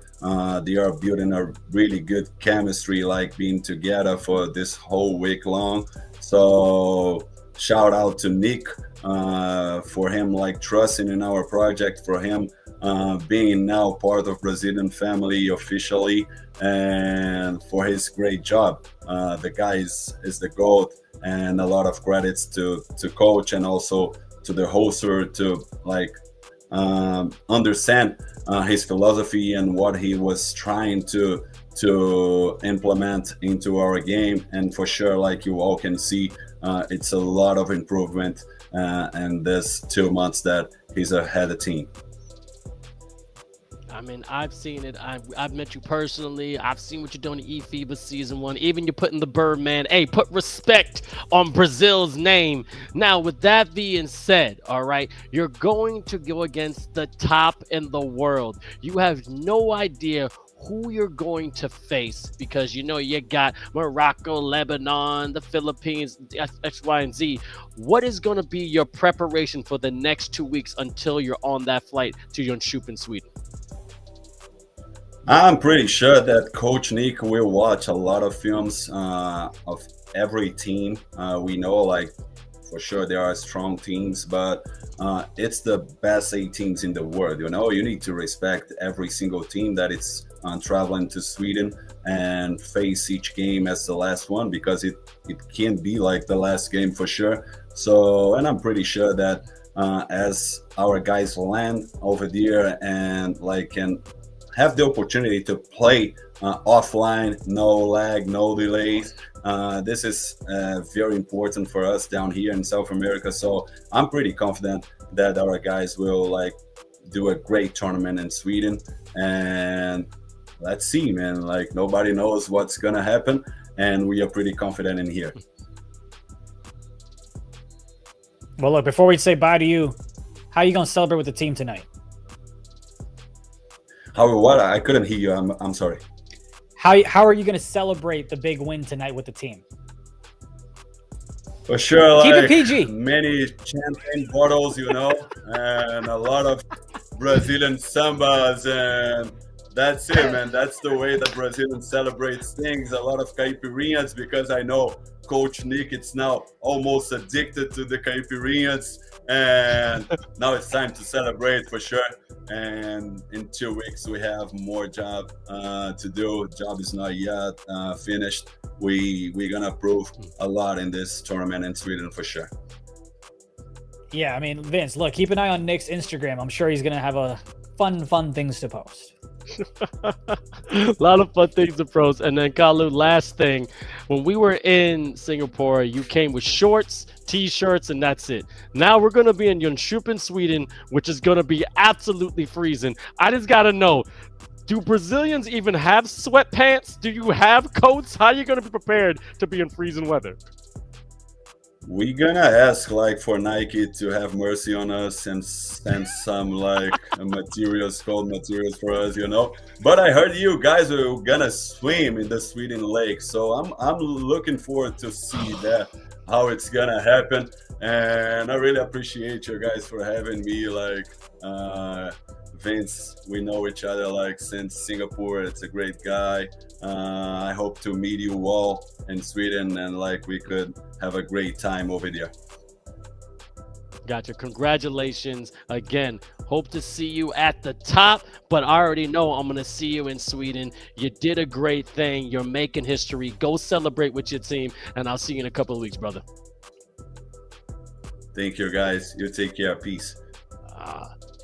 Oh man, India, that is 𝐂𝐄 𝐓𝐇𝐄. This man literally is a legend in Brazil. But as you see, he's making history. But we got to go to the bracket, and you're going to break it down for me because as you see, and as we know, Brazil won undecisive. Like it was just a one-sided match. And I mean, break down this for me, brother. 52-38, game one, 61-42. That's the simple box score. If you go ahead and dive into it, Brazil went ahead and won 7 of 8 quarters in this series. They just continued to dominate in that first game, fourth quarter, 13-2. In that fourth quarter, in game number 2, 17-10. So they just continued to pile it on in the second half. In the fourth quarter, Argentina just unfortunately did not have a chance to come back and get this one, to push it to a game 3. Just great dominance. You had 𝐼𝐶 that played out of his mind, but I got to go ahead and give it up to 𝐼𝐶 Martins, the lock, that played phenomenal in that first game. 11 points, knocked down every single shot that he was asked to knock down. A great job on the defensive side, along with the pick and roll. So you got to give it to the big fella for the Argentinians as well. V, he went ahead and stepped up, having himself a double-double in that game 1, in that game 2 as well. Did everything that you could possibly ask from that duo of the pick and roll on the defensive side. Just a great overall ball game from Brazil, and we'll see how they translate that in Sweden. By the way, I don't know about you, but I'm not going to no lake.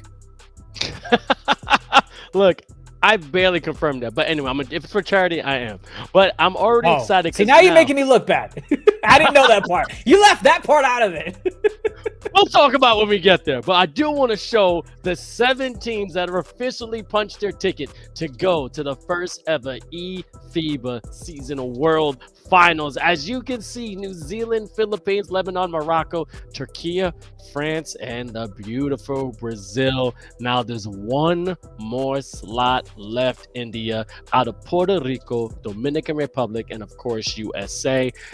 Do you plan an upset tonight, or it's just going to be all she wrote and USA takes it? It'll be the United States of America that'll continue their undefeated streak. They have already won 10 games. They will go ahead and win 12. They'll get the job done. And would not be surprised if the United States does what the Patriots couldn't do, and they go undefeated throughout all the way to Sweden. You know, I think if you want to see who can have the best chance to take down the United States, I believe it's going to be Dominican Republic, in terms of them over Puerto Rico. But again, it's a best of 1. And both of these teams, Puerto Rico and Dominican Republic, have played in the group play, and they're 1-1. Dominican Republic beat Puerto Rico in game 1. Puerto Rico beat Dominican Republic in game 2. Now we'll see what happens in game 3. It's a best of 1. Anything can happen in a best of 1. But I think Team USA is like, we don't care who we play. We're going to take care of business in 2. All right. Again, we just finished Europe today. We just finished South America. Shout out to Turkey, France, and now Brazil. But it's the moment that most of everyone been waiting for. I'm in New York City. My man India's on the East Coast as well, down south. And it's time for the North American Finals, baby. Let's get it going because it's Puerto Rico, Dominican Republic, and USA.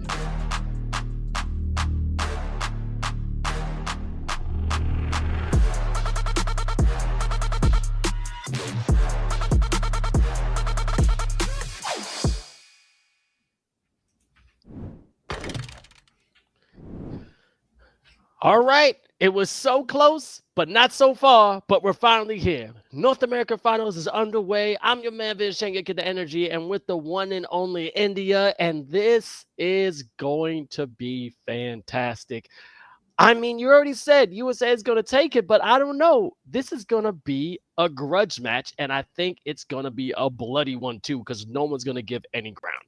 Yeah, I mean, it's going to be interesting. That's I think the toughest matchup is going to be in the semifinals. And I love the structure of this, where you have the semifinals, best of one, kind of like a play-in, if you will, between Dominican Republic and Puerto Rico. They're the ones who came in that second and third spot. We already talked about how when they went at each other in 2 games, they split the series themselves. Now let's see what adjustments need to be made. I think Dominican Republic just has a little bit too much experience on their squad. The player to watch on Puerto Rico for me is 𝐐𝐂. I'm sure the Raptors Uprising GCs in the chat going to be hyping him up, showing him a little bit of support. Shout out to Johnny if that's you behind this camera. But I expect Dominican Republic to go ahead and win it, but I want to focus on 𝐐𝐂 and see if we can step up big for Puerto Rico in that game of best of one.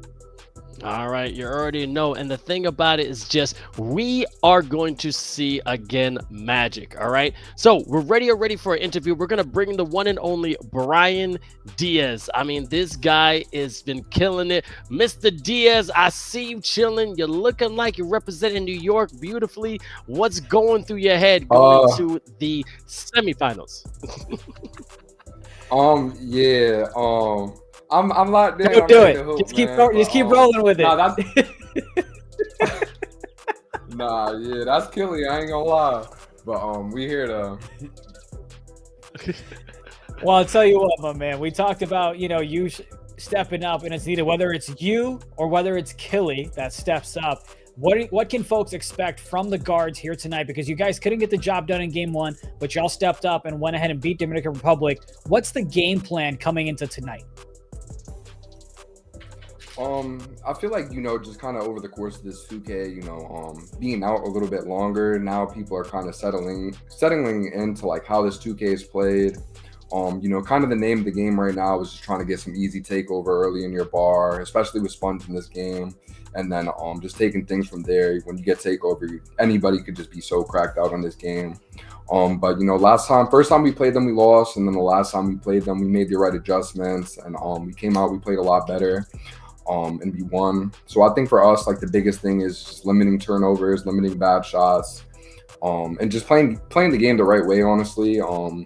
Getting back in transition, and then on the defensive side of the ball, doing the same thing, forcing those turnovers and forcing those missed shots, just to get those easy buckets. All right, and my fault, 𝐐𝐂. That's my bad. You could blame me. All right, blame me. I read the card wrong. I feel like Steve Harvey. It was on the card. It was on the card. But man, like, I'm a huge Raptors fan. I mean, you're representing the team amazingly. Now, I gotta ask, being part of eFiba Season 2, how does it feel to play against so much competition from all over the world and seeing how different regions can actually represent their own 2K league? It's been a great experience this far, especially just getting to play for the island, play for Puerto Rico, and then getting to come on the Puerto Rican team and just see the game from a different perspective. I'm playing with Killy, who's also another top shooting guard. He's a top shooting guard in the league, 3v3 champion, and he's the point guard on this team. So I'm just learning from him, seeing how he sees the game, and then we have veterans and Follow and Jomar on the team, along with us picking up Jay Boone. So you're seeing the game from a lot of different perspectives. Playing with different people and then playing against different people from different regions. So it's definitely been fire this far. Well, hey, look, I wish you the best of luck. We've all talked about 𝐐𝐂 range and the UPAs and the leagues of the world, so we'll see what you can do here in eFiba, man. But Vince, it should be a fun one on the offensive side. Definitely, and you're a dominant force. Thank for you representing Puerto Rico. I mean, I'm gonna say no more because you got a game to prep for going against Dominican Republic, your cousins from right around the pond, man. But anyway, good luck today. Hope to see you at the top, bro. Yes, sir. I appreciate y'all, man. I appreciate that. Right now, I'm from New York, man. That's that New York swag. But yo, we got to keep it going because now we get a Dominican Republic representative. I want to make sure I get this right because this dude ain't varsity. He's Jarsity, all right? Jarsity is going to be joining us, and I got to admit, this man looking smooth, bro. Like, kid you not, man. What? Like, also, you in a horror movie, but also a Dominican horror movie. This is dope. Now, just let me know, what are you doing to prep to play against Puerto Rico? Because I know you guys got that rivalry. Yeah, the last a month, I could say, I think we were playing almost every Monday through Friday. The guys been putting in the work. We've been watching a lot of film together. We all made little game plans here and there, so I think we're good to beat them. Yeah, I was gonna say, I know he definitely went to the barber to get ready for this ball game. No question about that. See, the chat knows it as well. The chat's trolling you as well. I know that's the love that you have with the community as well, man. But what's the game plan to stop someone like 𝐓𝐇𝐄 or 𝐂𝐄𝐄? You know, both of those guards that can go ahead and get their own shot. You don't have to really rely on just catch and shoot. They can create their own bucket. What's the game plan on the defensive side for y'all, especially in a best of one? You got to go ahead and take care of business in 4 quarters. Definitely have crisp rotations. We know that Kelly likes to guess his little rotations. We know what spots he wants to go to. We're not going to tell you that. You're just going to see it when what side I'm pushing him up the court, little things like that. But we just been watching their tendencies. We know 𝐓𝐶𝐄 is a bot. When he got the ball, he can't really pass for real. So little things like that. Got you. I'm telling you. Now, you guys all got swag over there. But the one thing I do know is that y'all going to bring it from the jump. And oh, my God. So I don't know who's walking in here. It's scared me a little bit. Mama love. Mama love right now. You're doing it for the... Hey, yo. Hola, mama madre. Thank you so much. But, yo, you got a game to prep for. You guys are going to be great. But the one thing, I do have one thing. I have one thing to ask for you. Dominican Republic has had a crazy back and forth with the USA. Can you say here that they're the top people of North America? Or no, y'all the real dogs and you're going to take it? I got the shirt on from when we won last FIBA. They not the top dogs. We here. We going back to back. You know he's confident. The way he's got that haircut, the facial hair, he's licking them lips like he's about to go to the club. But one question before you go out there, Jar City, who is the weakest link on Puerto Rico before we let you go? Realistically, I'm gonna go 𝐓𝐶𝐄. I'm gonna go 𝐓𝐶𝐄. We're gonna take Jomar out the game. We're gonna force their guards to score. Yo, you gotta stop licking them lips, bro. Yo, it's all you, Vince. Nah, homie, I know that swag, but you just creating that fire. Yo, dude, good luck. Hope to see you at the top. You got a chance. But, yo, get ready for your game. I'll see you in a little bit, brother. Hey, best of luck. Thank you, guys. Thank you guys for having me, man. Yo, one love. Yo, I gotta admit, I was born and raised in Brooklyn, Long Island, and Harlem, and a little bit of the Bronx. Like, I admit, these cats got swag. Like, they ready to ball. All right, but let's look at the bracket right now and see exactly what we have in store for the North America Finals. All right, as you can see, Puerto Rico versus Dominican Republic, it's best of one, and then USA is waiting to find out who their opponent is going to be with a best of 3. India, what's going to happen, man? I think you're going to have Dominican Republic that's going to go ahead and step up. You know, it kind of. The chat, when I asked about that question, they're talking about 𝐂𝐄𝐄 over 𝐓𝐶𝐄, but I think it's going to be Dominican Republic that go ahead and get the job done in the best of one. I think they go ahead and move on to face USA. I'll give you my prediction again on that later on, but I'm just a little bit afraid that Dominican Republic has too much offensive and defensive power. They just look a lot better, and I think they'll adjust from that Game 2 loss, and they'll get the job done. All right, Nigeria, those 61 nations came together. When it came to North America, there were 6 nations that were representing themselves when it comes to eFiba Season 2. The reason why USA goes straight to the finals because they were ranked number 1 when it came to the tournaments, all right? They ranked number 1 when it came to the North America qualifiers, and that was happening for basically a month and a half. So they got that automatic bid, and that's the reason why they're there. But Dominican Republic and Puerto Rico are definitely opponents that can give a run for their money.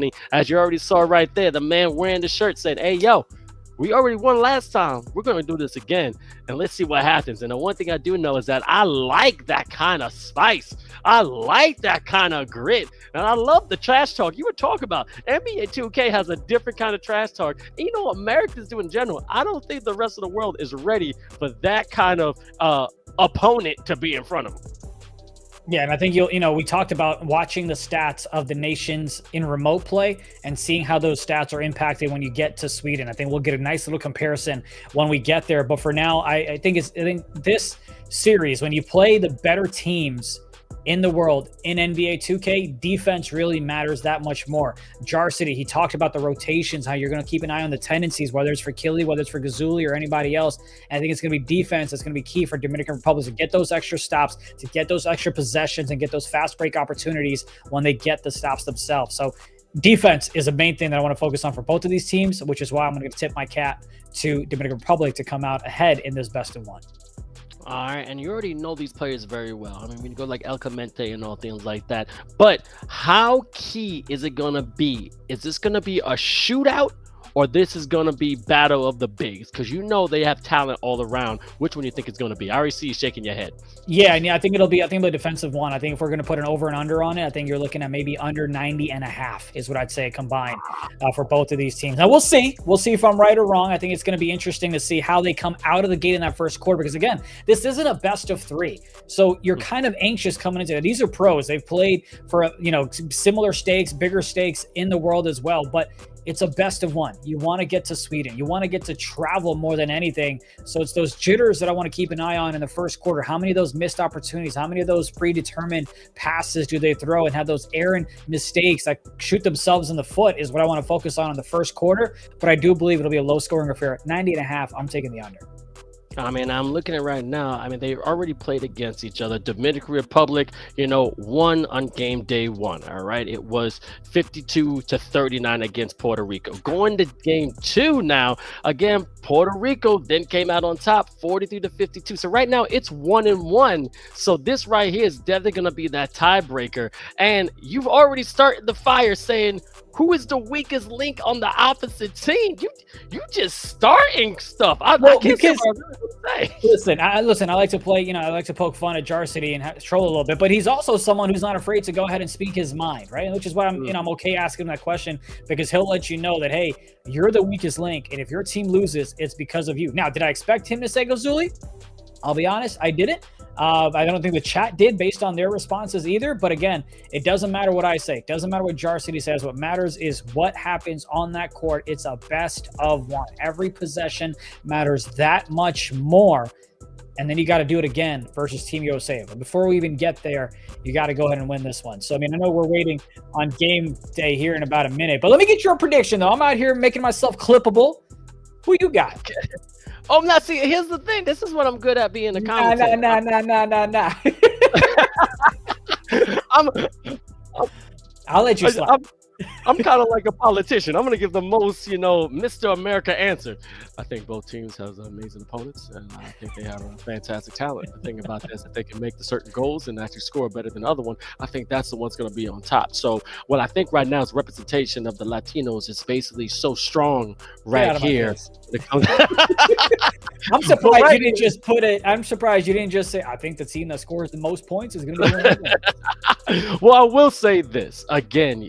Dominican Republic did play against the USA and 64-46. Jay Snags right there with 13 points. I mean, at the end of the day, that's what happened, and maybe they may be the stronger team, but we got to find out who's going to face USA today for the finals and punch the ticket.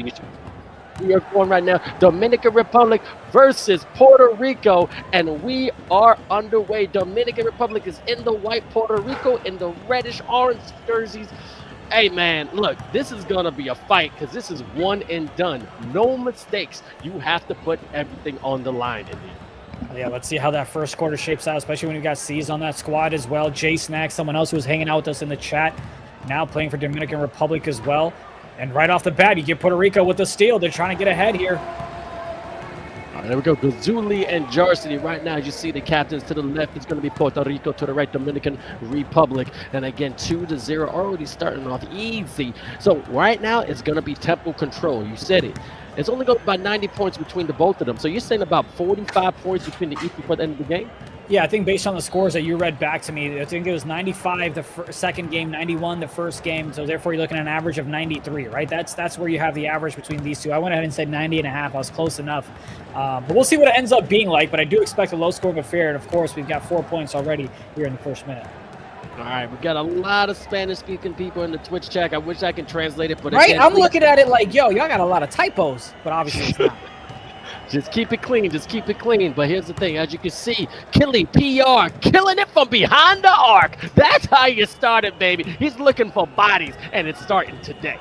Now, Killy is someone who is very I don't want to say I'd say underrated, kind of, when it comes to 5v5. When it comes to 3v3, he's the GOAT. He does great things. He's won many, championships, money, all that stuff. He's won in the league, the 3v3 championship. But when it comes to 5v5, it's not his strongest suit. He hasn't had a lot of success in 5v5. So it'd be great for him to go ahead and come out and win for his nation and get to the finals and possibly pull off the upset against the United States. But he's got to get the job done against Puerto Rico. So I talked about 𝐘𝐂𝐖 being the player to watch, but you also have to keep an eye on 𝐘𝐂𝐖 to make sure he sets up 𝐘𝐂𝐖 for success. All right, as you can see, setting up is right. It's only 5-2, but a great defensive progress from Dominican Republic, catching him in the 𝐅𝐻𝐋𝐋𝐿 definitely trying to keep the tempo going. Jay Snags, again, 13 points against USA. He's going to be a factor for sure. I see passing right there, but rejected once again. Blocked from the heavens. And then 𝐷𝐿𝐼 right here trying to get something going, but Jomar get a nice little handoff. Let's see if they can score down here. The rotations were great. The right corner just flung from the I think it was strong side that he flung from and got the job done. And Puerto Rico coming out strong. As you see, 7-2. And you were talking about how Dominican Republic was I'm telling you, Puerto Rico, they got some swag on them. No. You didn't say anything, Mr. I want to be Switzerland and go to Sweden at the end. No. You don't get to play that. No. I can do that. That's why I'm the host. I'm ain't front running here. 7-4 right now. Puerto Rico versus Dominican Republic. This is the semifinal for the North America Finals, and which we're going to try and find the North American champion.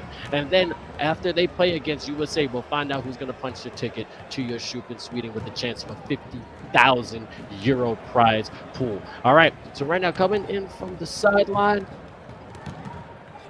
Puerto Rico being very cautious. Left, right. 𝐷𝐿𝐼 coming back. Nice little midi. Can't convert. And now a great pass. So let's see if Dominican Republic, but a nice stop in the transition from Puerto Rico. Eli, no, this is game one in a best of one. So it's do or die right here. And the winner of this plays the U.S., pal. Yes, sir. As you can see right now, getting from the other end. Great defensive rebound. 𝐘𝐿𝐼 keeping his dribble behind the back. That's a 3-ball. Too strong, but a nice two-hand slam from the big fella. And it's 9-4. Puerto Rico keeping that 5-point lead. What a big rebound by Jomar. I mean, those second chance opportunities are huge, but that's why it's so great to have Jomar. He's won a couple of banners in the NBA 2K League. He's a My Team champion as well. Just continues to dominate no matter what game mode, what team he plays for. He's going to be a big X factor for those extra possessions for Puerto Rico. Absolutely. We appreciate you, underrated GOAT. But a nice 3-ball, but could not convert. And now Puerto Rico with a nice transition. 1-on-1, but a good pass out right to the elbow.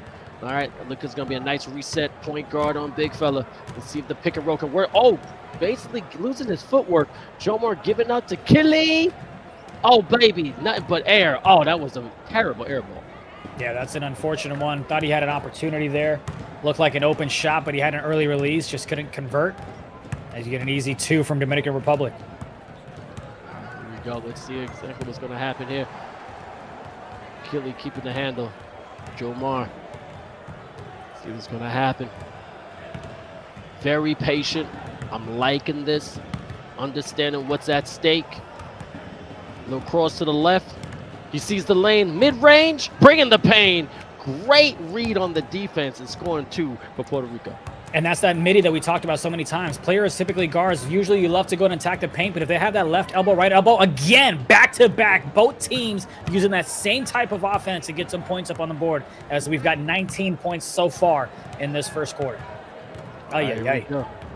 Crazy. And again, right to the community, I got to keep shouting that out. If you want some free gear, you better fill out that survey. Survey will get you a hoodie, NBA 2K codes, and even an basketball. It's going to be an all different Twitch channel, so I appreciate y'all when it comes to the eFiba official and also the FIBA channel. And also, I see my people there on YouTube. Thank you so much for giving us support and making eFiba Season 2 as big as ever, because we're breaking records with the highest of different nations going in. So go to eFiba.basketball to see if your nation participated. But we got the top 8 nations going to your Schuppen Sweden with a chance of 50,000 euros that can be put in their pocket out of a prize pool. And as you see, 11-8, Puerto Rico still leading. Nice little transition, Dominican Republic, revenge slammer jammer, 11-10, and they're creeping up to the top.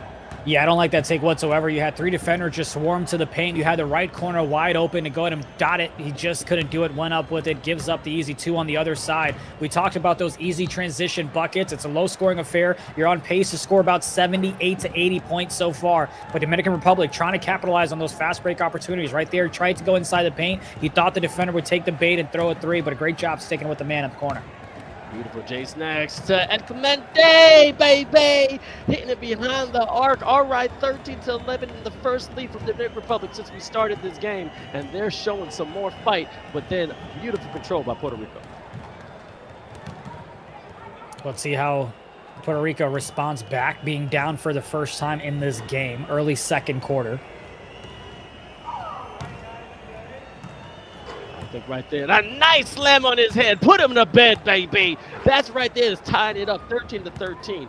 Just in the second quarter, 3:46 left. I mean, I gotta admit, this is a great matchup. This is Death Revenge again, 1-1 when it comes to eFiba Season 2 in the season when we had the qualifiers for North America. We're trying to see who's going to face USA and have their chance to go to Sweden. Great job stepping up by the defender there. The lock got there at the last second as well. Fantastic. There you go, point guard, the big fella. They really using Jomar as a centerpiece to it.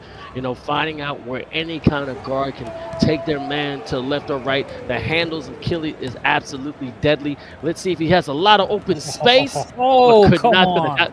That looked good, though. That looked good. It was, yeah, he should be able to knock those down. I mean, at that point, you just got it. He's wide open, slightly. I think it was slightly late or slightly early. I couldn't see, but you got to knock those down. All right, gotta knock it down, baby, but here we go. Got banned. Let's see what he got. Nice little slow cross, put to the big fella. Very amazing patience. 𝐿𝐿𝐿 again from downtown. The man's heating up. That's 2 in a row, 16-15. Let's go, baby. And this is the type of back and forth game you can expect when these two nations play each other. But again, it'll all come down to that one quarter where you get that separation, whether it's the third, whether it's the fourth, or whether it ends up being overtime if we're blessed with it. Excited, but again, 1 and done. To everybody watching, this is the best of 1, and then the final with USA will be best of 3. Great little hesitation to the short corner, all the way to the elbow, but could not knock it down. Let's see what's going on. 𝐿𝐿𝐿, Jomar, nice little pass, show pass, and nice little behind the cradle with the dunk. That's what I'm talking about. 17-16. Keep going, Puerto Rico. They're trying to blitz him every single time he comes up the court. They're trying to blitz him, but so far it hasn't worked as efficiently as they would like. As 𝐿𝐿𝐿's patiently waiting, calls a wrap, trying to get an off-ball screen for him. Nice little easy 2-point right there for Puerto Rico, 19-16. Definitely that breakdown after the shot and getting right into the transition lane, understanding which lane you got to be in, and sometimes going right down the middle is the best offense, and had a great two-handed slam. But I just see got banned coming from the left elbow. Off 1 foot, trying to be a James Harden, but couldn't convert. Yeah, they're trying to use that midi fadeaway from the right side this time. Just couldn't get that one to drop. But here's a chance for Puerto Rico to just continue doing what they've been doing the offensive end in the last minute or so. Extend the lead going into the second half. Give themselves a little bit of buffer room. And a 3 here would be big, and he can't convert. An ugly release, but they go ahead and get the ball back, though. But 𝐿𝐿𝐿's got to be able to knock those open shots down. A little overzealous. He thought he had an open lane, but great defense by Puerto Rico, and Dominican Republic is doing this back and forth pendulum. I mean, at the end of the day, Dominicans can shoot the ball, so it's not that much of some security. But beautiful big man play, but cannot convert underneath the rim. You got to finish your breakfast, man. That's a high percentage shot. Yeah, just unfortunately are not able to convert on those shots that we've seen so far. Here's another opportunity for Dominican Republic. Once again, just continuously missing. You also got take there, so you got to take advantage of these shots. But the defense knows that as well. They're going to try to go ahead and jump at every single shot like they did there. They got the contest, again continuing to miss. All right, here we go. I mean, the defense is definitely what's giving both these teams some progress for sure. I mean, none of them are back in time, and their tenacity is unparalleled. But again, this is going to go into the half with just maybe a 3, maybe up to 6-point lead if they can find a way. But Killy giving it to the open man. Going there to the big fella. Oh, doesn't get to get a shot off, and then they give it up 19-16. Is this what you expected? Yeah, I mean, we talked about it being a low-scoring affair, right? They're on pace to score about 70 points. That second half, typically it picks up, especially when you incorporate overtime into it. But both of these teams are kind of struggling a little bit from the three-point line. 1 for 8 for Puerto Rico, 2 for 9 for Dominican Republic. So the guards are just not able to get it. How many times have we seen Gazuli have a wide-open shot, but just not be able to knock it down? It's not just him. It's also C's on the other side as well. So defense is really stepping up here, but it's not just because they're kind of congesting the lanes and being in their face when they take the shot. They're also just missing open shots on the offensive end. Beautiful dot there. I can't believe he didn't take it, but the pass back is green, so who cares? Hey, sometimes you pass up a good shot for a better shot, and that man was confident. All right, from my man for Deion Sanders. And really quick, shout out to Puerto Rico. Killer PR, Gazuli, Follow the God, Joe Blinks, and also Jomar, 12 PR, Dominican Republic, Clemente, Greatly got banned, Jarsity, Chrissy on Twitch, and also Jay Snags. And they are balling today for sure. We got Jomar again having his impact felt on the rebound end. Almost got himself, he had almost 10 coming into the second half. 8 points by both of these teams in the second quarter. So we'll see if they're able to get back and get in the double digits. Matter of fact, Dominican Republic has scored 8 points in the first quarter and the second quarter as well. See, that right there, I don't really like. You have a chance to take the open shot, get the open dunk. No reason to be cute, especially when you see a defender coming down the right lane. That's going to be a steal more often than not. If you've got the lane, if you've got the angle, take the 2 or try to pass it out. But I just don't like that pass to the right side. Easy steal. All right, it's not easy, beasy, beautiful cover girl. I'm telling you, you can't be cute, as my man India says. You gotta be tough. And a nice little cross-court pass, but could not get great offensive board by Dominican Republic. Jay Snag snagging it out of the air. Clemente still surveying the land on the left 3 elbow. Oh, yeah, shoot that!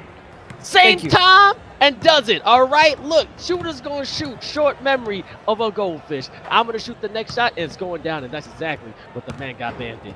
Yeah, I'm going to assume that he expected the defender to jump, so he was going to go to the left and try to get away from the jump, get some space, but to realize he had plenty of space right over there and knocks down the shot. But that's what you want to see. A couple of times you've seen players hesitate on their shot, but they still knock it down, and that's perfectly fine. Man, but that's just skill, understanding how much of a crazy block, good rejection, and then a nice transition foul. You can't do that, baby. You got to give him a chance to go to the lane. Yeah, I'm not that mad at it because it was an easy 2. So what you're doing is you're saying, hey, we'll give you the 1 and we'll hope to stop you. And that way we're at a 1, plus in our favor. But if you don't get a stop here, you just went 1 negative. And then again, you're just kind of doing what you think is best in the split-second decisions. That's what this game is all about. It's IQ, but it's also those quick decisions that you can make. Like he had a midi there when he cut from the right corner a little bit, had some space, but he decides to pass it back out. And now they got 5 seconds to work with. The right corner was open for a second, got it there a little too late. Got to get it up. Going with the shot clock, but great offensive board by Dominican Republic. Keeping that's a shooting foul? Ooh, I think so. And is that a 3 or a 2? Nah, I think it's going to be a 2. Yeah, I think his foot was on the line. And he misses the first. We're going in. That's 2. But still making a 1-point game. The Dominican Republic has only led once in this entire bout. But Puerto Rico still holding on. There's a little bit of separation. It's not being up more than I want to say 3 to 4 points. So it's definitely just a tightrope between the two. Like a little tug of war, and a great slam for Puerto Rico, making a 3-point lead once again. I love the back and forth, though. No team has really gotten some separations. You had Dominican Republic that had the lead for a few moments, but Puerto Rico just fighting back as they regain the lead and looking to keep it here as well. All right, only 2:18 left in the third quarter. Again, this is a one and done, and then the winner will be having a round of 3 with USA. And let's just see, Puerto Rico definitely showing out that they belong here in the finals. Right now, giving up there, got banned. Up, pump fake again. Can he do it again? Yes, he can. So nice, we saw it twice. And now he's tied up the game, 24-24. Yeah, that's a couple of great moves there. First time on the right hash, he hesitated, tried to go dribble left, and then knock down the shot. Great pump fake on the right side to get that shot to go as well. And here we go, man. Low scoring affair. This is what we talked about this type of game would be with these two teams, with the caliber type of players they have, and with everything that's on the line. It's going to be those 1 or 2 buckets in the final minutes of the fourth quarter that's really going to separate who faces United States in the finals. Fantastic dunk right there from Puerto Rico by Clemente, trying to make sure he's surveying the land, being the captain. Point guard, you got to make sure you make the right pass. Use your big fellas. As you see, nice cut to the basket, two-hander, beautiful. Here comes the boom, and that's how you tie up the game. Dominican Republic 26, Puerto Rico 26. And they got that opportunity because you had the right corner that went from a cut from the right to the middle, then came up to the top of the key, so there was no one in the paint guarding it. Then the left corner defender just fell asleep when they called that hash cut. All right, Killy PR trying to get his next prey, knocking him down, but unable to get him. That's it, passing it to that 3-ball, corner pocket, could not convert it. Full court pass, woo, that was kind of wild, but able to get his footing. That was a beautiful play and a great timeout going in. 26-26, 50 seconds left in the third. Dominican is definitely showing some more fight right now, and they're trying to close that gap.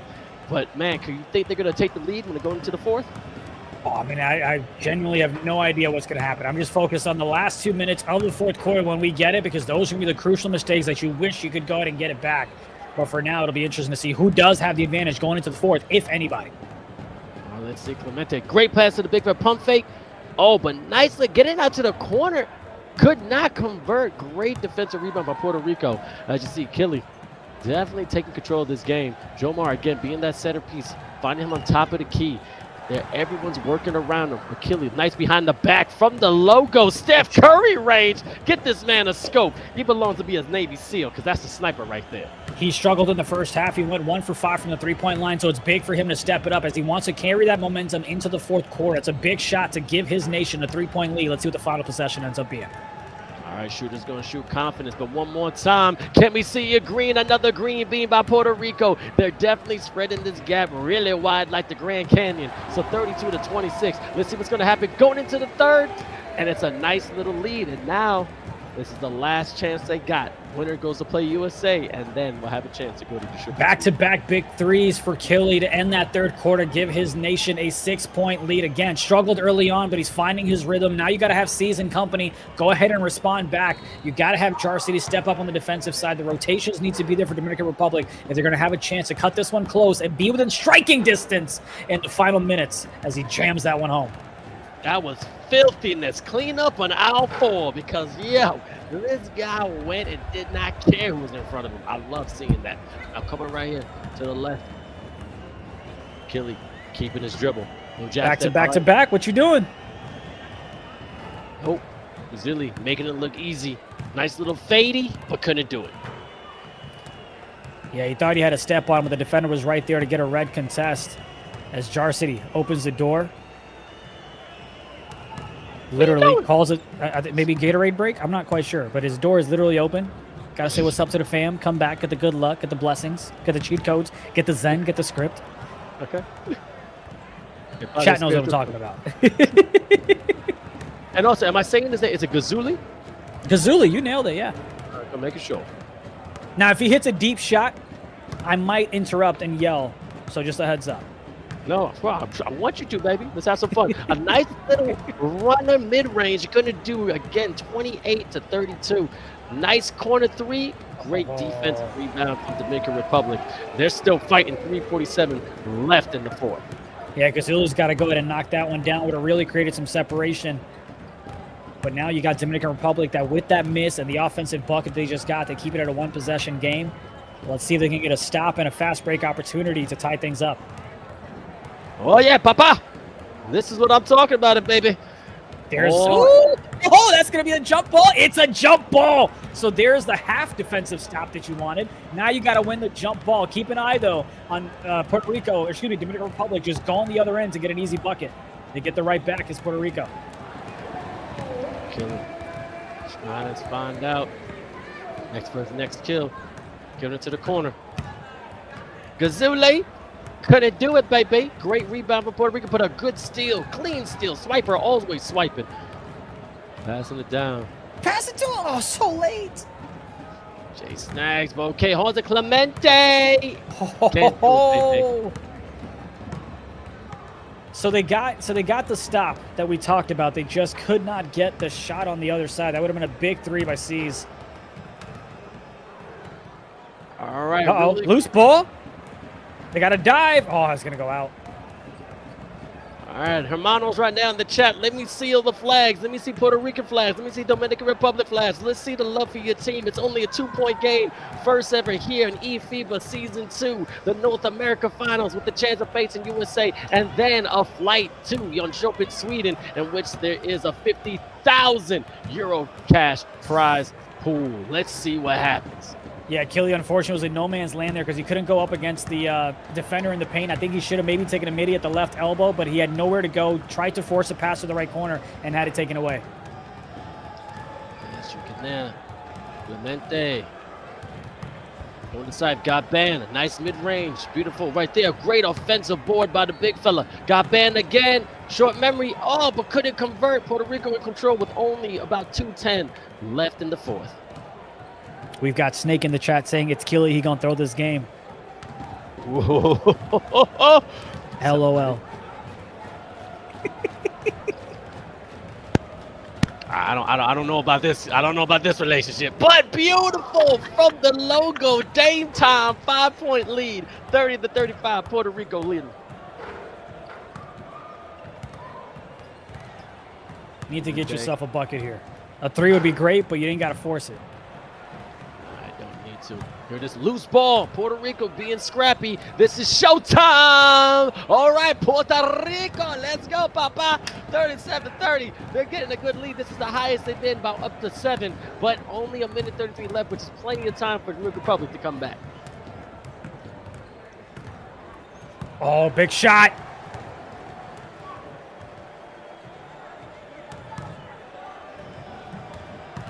Thought he could have taken that 3, did a pass fake instead. Got banned deep in the waters, but unable to convert.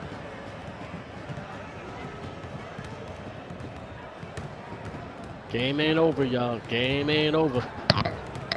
I know Ciela de Puerta. They're closing the door. I just know that. You know that in Spanish. But here's the thing. There's a lot more game to play. I mean, 64 seconds left. 7-point game. Do you think it's a possibility? Nah, I think they're just going to be smart here. Milk the clock as much as possible. Even if they miss this one, an offensive rebound would be brutal. Oh, did he step out? He did! Bigfoot stepped out. And now you've given a little bit of hope to Dominican Republic. They're down 7. They get the ball back. Do you go for a 3? You go for an easy 2. Oh, they get blocked for the foul. All right. Shots win games, but free throws win championships. You got to knock him down, big fella. All right. He ain't varsity. That's jarsity. Knocking both of them down. All right, cool. 5-point game, 46. This is going down to the wire. Yeah, great time out here to talk things over. You want to make sure, because you know the defense is going to try to trap you, try to force you to give up a jump ball situation or force a pass. So you got to be smart about, hey, listen, here's how many timeouts we have remaining. They have plenty of them. Let's use them. Let's abuse them. And let's not throw this game here in the final minute. Fuego is getting hot, and let's see if they have it. I mean, still big difference in the shot clock. 16, 14, 36 seconds. So about 20 seconds difference. So that's a lot of time for 2 plays. 2-possession game for sure. Here it is. Zilly finding out. Is this man going to step up? Couldn't. Republic, what's going to happen? Going straight for the fast break. Oh, that's a great. As kicks it down, 37-34, 16 seconds left. Dominican Republic with just a glimmer of light. It is not over, gamers and ballers. It is time for and look at Jar City just all the way up in his mics, talking about the defensive comms that need to go ahead and happen in this one. Can they get the fluky steal right here? They're going to try to trap him and maybe force a jump ball situation. A travel violation would be crazy, and they're going to quickly just go ahead and foul instead. Oh, man, I don't know. Maybe they could have got a jump ball, but it's Jomar. The man's going to be clutch. He's going to knock him down. I'm not doubting that one bit. Big fella. Definitely knocking it down. Doing exactly what he needs to do. 11 seconds left. 39-34. Oh man, 2-possession game, 11 seconds. They're going to take it from half court. This has got to be a quick 2 or a quick 3, but you got to score fast for sure. Yeah, keep an eye on that right corner, especially if they set a pick and go right there. Oh, it was going in the middle, and they tipped it, and it's going to be Puerto Rico. They tried to get the quick 2 from the top of the key, the slip. They got the tip, they got the ball, and they now have a date with the United States in the finals. Date with the United States in the finals. As you can see, Puerto Rico doing the thing, but Dominican Republic has a whole bunch of pride. Shout out to y'all, but man, oh man, that was a game, India. It really was, and it was a defensive one as we anticipated. I got the winner wrong, no question about that. But, you know, 𝐂𝐄 stepped up. We talked about how he was 1 for 5 in the first half. He finished 5 for 9, so he really stepped up big time for the team. Only had 5 points in the first half, ends the night with 17. So really making crucial decisions on the offensive side and stepping up. The moment that I got to go back to is the 2 big back-to-back threes that he hit. One, I believe, was on the right hash, and he came back at the top of the key there to make it a 6-point lead, I think, going into the fourth quarter. So he really stepped up big. And Jomar, 13 rebounds, just dominating on the boards himself, going head-to-head against Jay Snags, but he comes out ahead. And just great defensive basketball. Both teams struggled from the three-point line, but Puerto Rico just found a way to make 3 more buckets, and that's why they won the game. And that was beautiful. Now I want to see everybody in chat. Puerto Rico, let me see them flags. Let me see that representation. Your nation has a chance to go to sleep. And it's been a battle for sure, but now they're facing against USA. You know this team. You already told me this is a dream team. I mean, you got talent all over, and we already got to talk about the one and only, he's hot and fire, Mr. Johnny Red. Who's taking him out? Because this guy's been soaring throughout the entire season, indeed. And just like we saw this one be a defensive battle, I don't expect it to be a defensive battle on the other side, simply because what I'm anticipating is Team USA to go ahead and run up the score. And then you have Puerto Rico that's looking to go ahead and play from behind and try to go ahead and chuck some shots up, maybe that they shouldn't, maybe some bad shot selections, which will give to the United States those defensive rebounds to go ahead and chuck it up for those fast break opportunities as well. So I think it could be close in the first, quarter or two, but I do fully expect, kind of like the casino, right? When you play blackjack, the house has just a little bit of an edge, but the more you play, you can really go bankrupt. And so that's kind of what I'm expecting in this best of 3 series for the United States. It may be a little close in the beginning time, but I do expect as the game progresses for United States to have a solid margin of victory. Solid margin of victory. So it's safe to say, and I'm saying in my opinion that USA can go 2-0. But the way Puerto Rico played right there, because I mean, we thought Dominican Republic was going to go on top. I had a little bit of rooting. I was rooting a little bit. I ain't going to lie. I mean, look, I got my prediction wrong, right? I'm going to be the first one to go in and say that. But the struggles that I expected were there, right? Puerto Rico still went 5 for 15. So yes, they absolutely won the game, but it's because of their defense and not necessarily because of their offense. When you play the United States, you got to bring your offense and your defense. And that's where I feel like it's going to be a little bit of a lopsided. And look, I understand I'm being a little biased, but I'm just telling you based on stats, based on the 180 points that the United States has scored, based on the fact that I think it was CB13 that almost scored 100 points by himself. Johnny Red has been hot. He scored more than one nation when he played in the group play as well. So there's a lot of offensive power on the United States. Dude, does Puerto Rico have a chance? Absolutely. Anyone has a chance in 2K to go ahead and win, but it's got to be offensive output that needs to be there from Puerto Rico, from 𝐂𝐄𝐄, from 𝐿𝐶𝐶. 𝐿𝐶𝐶 didn't knock down a single 3 from the three-point line, right? I mean, you've got to go ahead and get a lot more offensive power from Puerto Rico if you're going to have a chance to pull off the upset. All right, well, we talked to him, and we're going to do this again because this man definitely showed out. We got the one and only 𝐿𝐶𝐶 back from Puerto Rico. I mean, I have to admit, you came up with a whole bunch of swag, and now it's amazing because the thing is that the Puerto Rican says straight up, we're going to come out on top. This man says in the last interview, hey, we're going to lead the pack. We're going to do it. And the thing about it is that when you back up what you say, it's something to be really proud about. Because look, Puerto Rican, Dominican Republic, I'm from New York, you got a lot of pride. But then going down to the island, there's even more pride when you're down there. And the thing is, the one thing you have, all right, so let's bring 𝐿𝐶𝐶 right now. Yo, brother, how does it feel? You're about to face USA. Are you ready? Or are you just right now just chilling saying this ain't the thing? We do this all the time. We're locked in, man. We just played a really slow game. That game that we just played felt super fast. Like, honestly, it went by like that. But we're locked in. We're already starting to prep for USA and trying to make those adjustments before the game starts. So Now, because see, look, I've been over here talking about how you're going to need a lot more offensive output from you and Killy, right? Mainly just talking to you. You kind of went 2 for 10 in this game, didn't knock down a single 3. How are you looking to lock back in and get more points on the board for your team to help take down the Johnny Reds and the CB13s of the world? Yeah, for me, honestly, I'm still confident. I really don't care. You know, I felt like I still shot good shots. I just got to knock them down. And, you know, when you play the game the right way, things fall into place. Even if I'm taking a good shot, if I don't make it, Jomar is probably going to be in position for a free board, or whatever the case may be. So we just got to come out here. We need to keep on producing that easy offense, knock down shots, and we'll be good.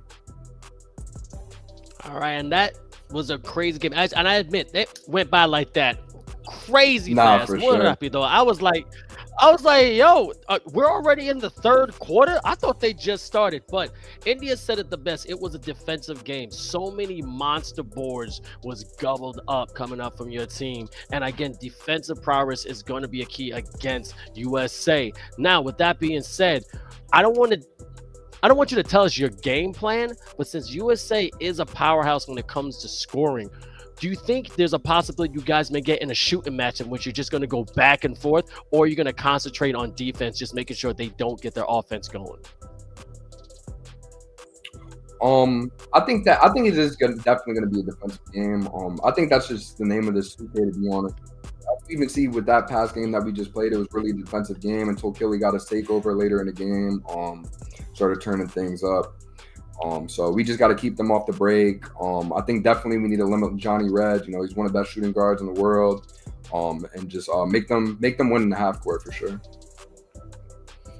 You know, I gave Jarcy the opportunity of asking who's the weakest link on Puerto Rico. He went ahead and said you. Do you have a response back to him? Honestly, no, I don't. We're just gonna keep playing the game the right way, and it's gonna take us far. Even that game, I shot 2 for 10, but I mean, I like the shots that I took. I felt like they were open shots that I'm gonna knock down in the next game. So I'm not worried about that at all. Yeah, I mean, just real quick, if I can go to follow up, you had great shots because you talked about you went from like the hash to the midi, went from the corner to the midi. How important is it from a guard's perspective? Because we're talking about it as commentators, but from a guard's perspective, how crucial is the midi fadeaway game for guards on the offensive end? Oh, I think that's probably one of the easiest shots in the game, especially, you know, this year people have 98 midi builds, 99 midi builds.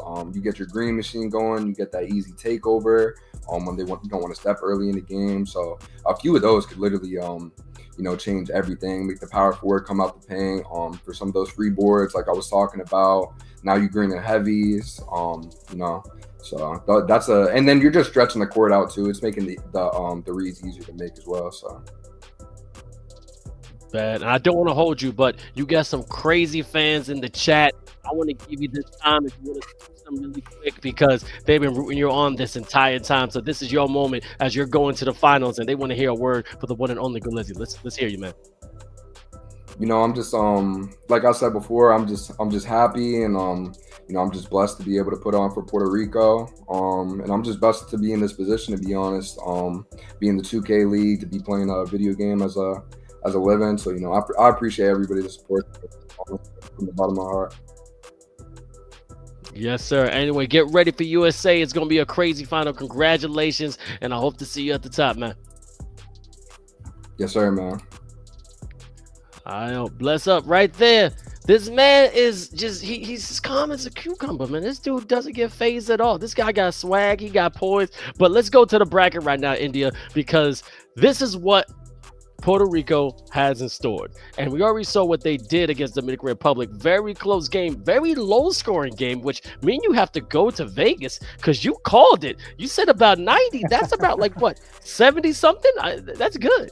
Yeah, we said 90.5, and I'm taking the under. They didn't even crack 74, so it was a great job on the defensive end, and that's what we expect, right? It's game one. You're trying to make sure you play a slower pace so you can take the best shots possible and optimize on the offensive end. Unfortunately, they couldn't do that. They couldn't knock down the offensive shots, but it was Puerto Rico that knocked down 3 more shots than Dominican Republic, and that's the reason that they're moving on to have a date with the United States here. And it was just a great, hard-fought game, a lot of back and forth between both of these. You had Puerto Rico that won a couple of quarters. You had Dominican Republic that won a quarter and won that tied. So that's the reason you end up with a score of 39-34. I do not expect that similar defensive game, nor in game 1 or in game 2 when we watch the finals. And it's going to be a fast-paced ball game. And the key is going to be if Puerto Rico can keep up on the offensive side. All right, but also shout out to Dominican Republic. They definitely put all what they had on the court. They basically fought. I mean, it was back and forth. There's only about, I want to say maximum 3, but definitely 2 lead changes throughout the entire match, which again, it's amazing to watch because, you know, as a big basketball fan I am, it just shows that they're not giving up. And they didn't give up for a second. They never took their foot off the pedal. But Puerto Rico, as you said, just came out on top, making crucial threes. And also, I want to shout out to Gillespie saying that amazing, you know, fact, the mid-range, 99, 98 middies, you know, getting the green machine, understanding it's one of the easiest shots in the game. Yep. I mean, as a baller yourself, I mean, you think now all guards should be doing that, or that's just a preference?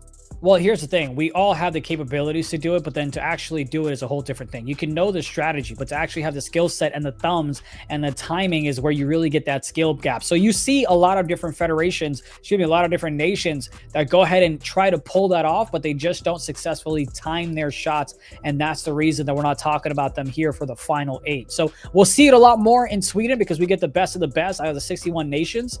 But in this matchup that you're about to watch with the United States and also with Puerto Rico, keep an eye on 𝐂𝐄 𝐓𝐇𝐄, CB13, and Johnny Red. They will look to abuse that midi fadeaway on the left elbow and the right elbow to get their takeover going. Use the sponge perk as well to get takeover for the rest of their teammates. But yeah, that midi game is absolutely going to be crucial when we watch the finals.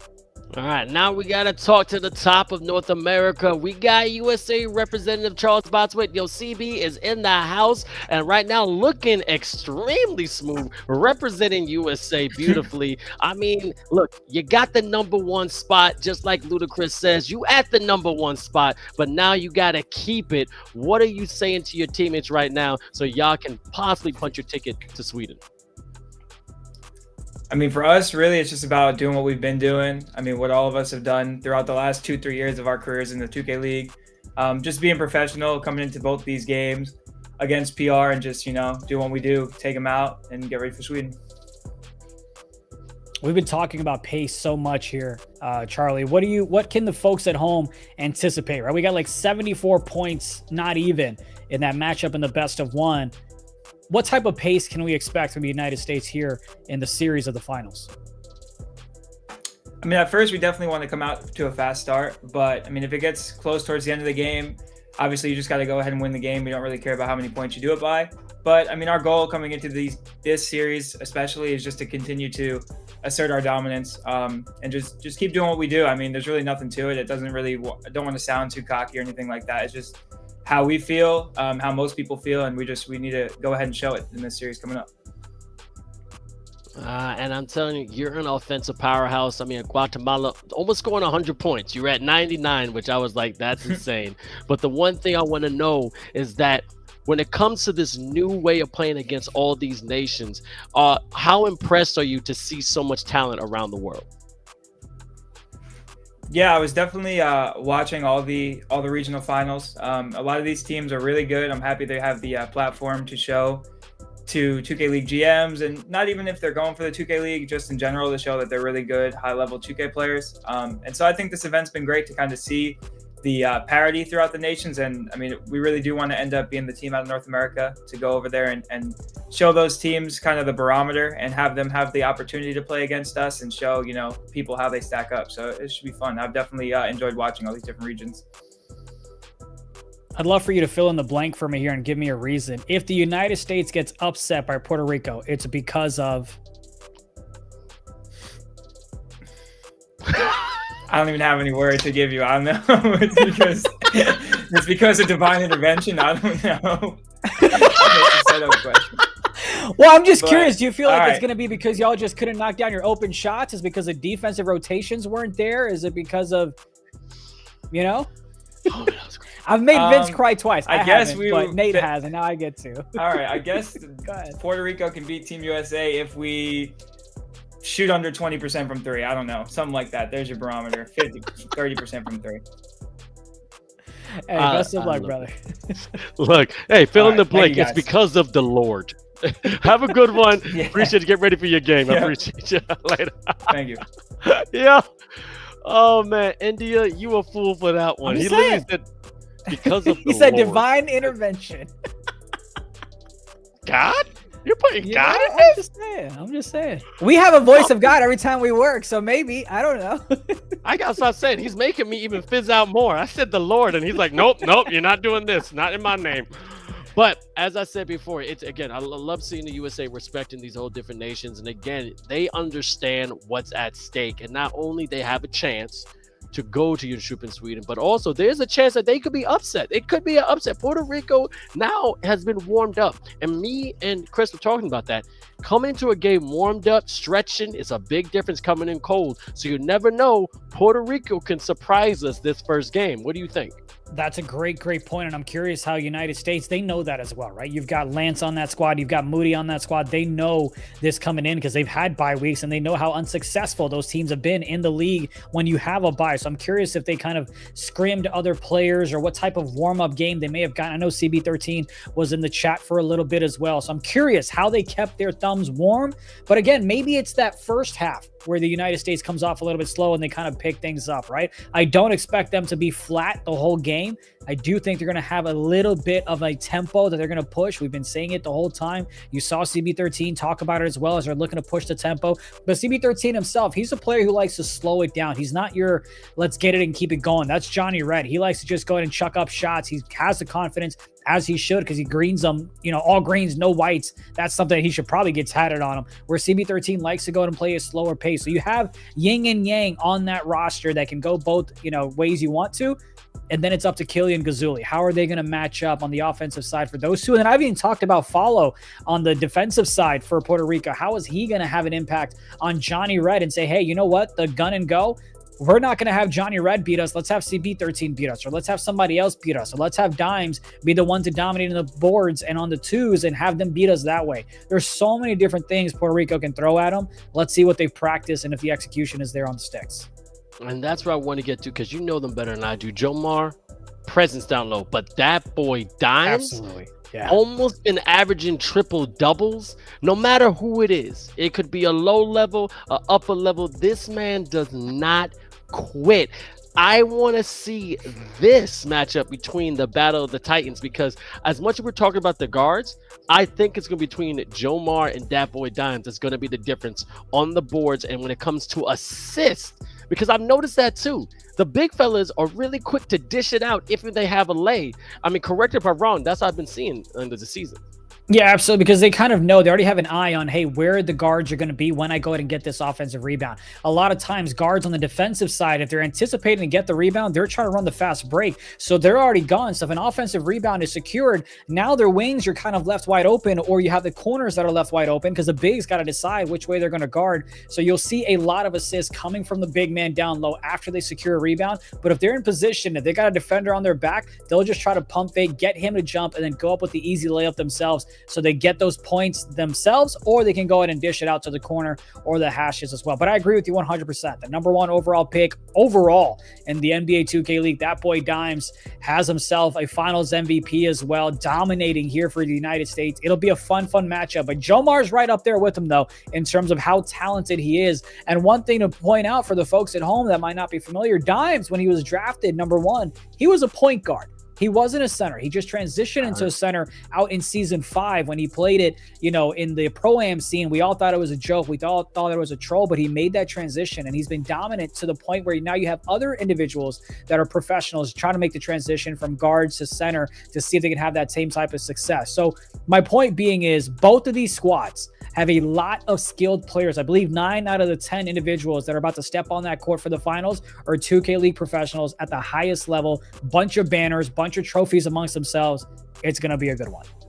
It's going to be insane, and we're about to get started. It's going to be USA versus Puerto Rico. And I just want to say real quick, against Guatemala, that boy Dimes had 20 dimes, 20 assists, all right? 20, not 1, not 2, not 3, 20. So as you said, it makes so much sense for a point guard to transition to the big man, all right, from the 1 to go to the 5, going from the backcourt to the front court and understanding placement. I know where it is, and this is where we're going to place right now. The game is underway. USA in the blue and Puerto Rico in the white. This is going to be a night to remember, and everybody, this is the best of 3. This is the North America Finals, and whoever wins the best of 3 will be punching their ticket to Jönköping, Sweden, joining me, my man India, Nate Patrick, and also the one and only Chris Simpson, Trumpet Monkey. And already USA striking first blood with the 3. They ain't hesitating at all. I'm not gonna lie, I'm really excited to watch this matchup, but I can't believe we didn't get a Nate rap to intro this one. Like, are we serious? Come on. Where's the encore? Oh, yo, Puerto Rico, USA. I'm trying to play. Is that okay? All right. I think that's solid. I think that's solid. All right, here we go. Solid Killy B+. right now.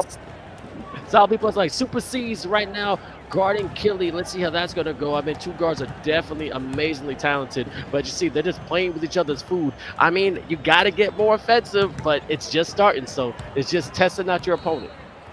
And this is where, if you're Puerto Rico, you don't want to, force a 3 to fight for 3s, as they do take a shot there, they're not going to go. But you want to just take what the defense gives you. If you've got slips there, go ahead and take them out.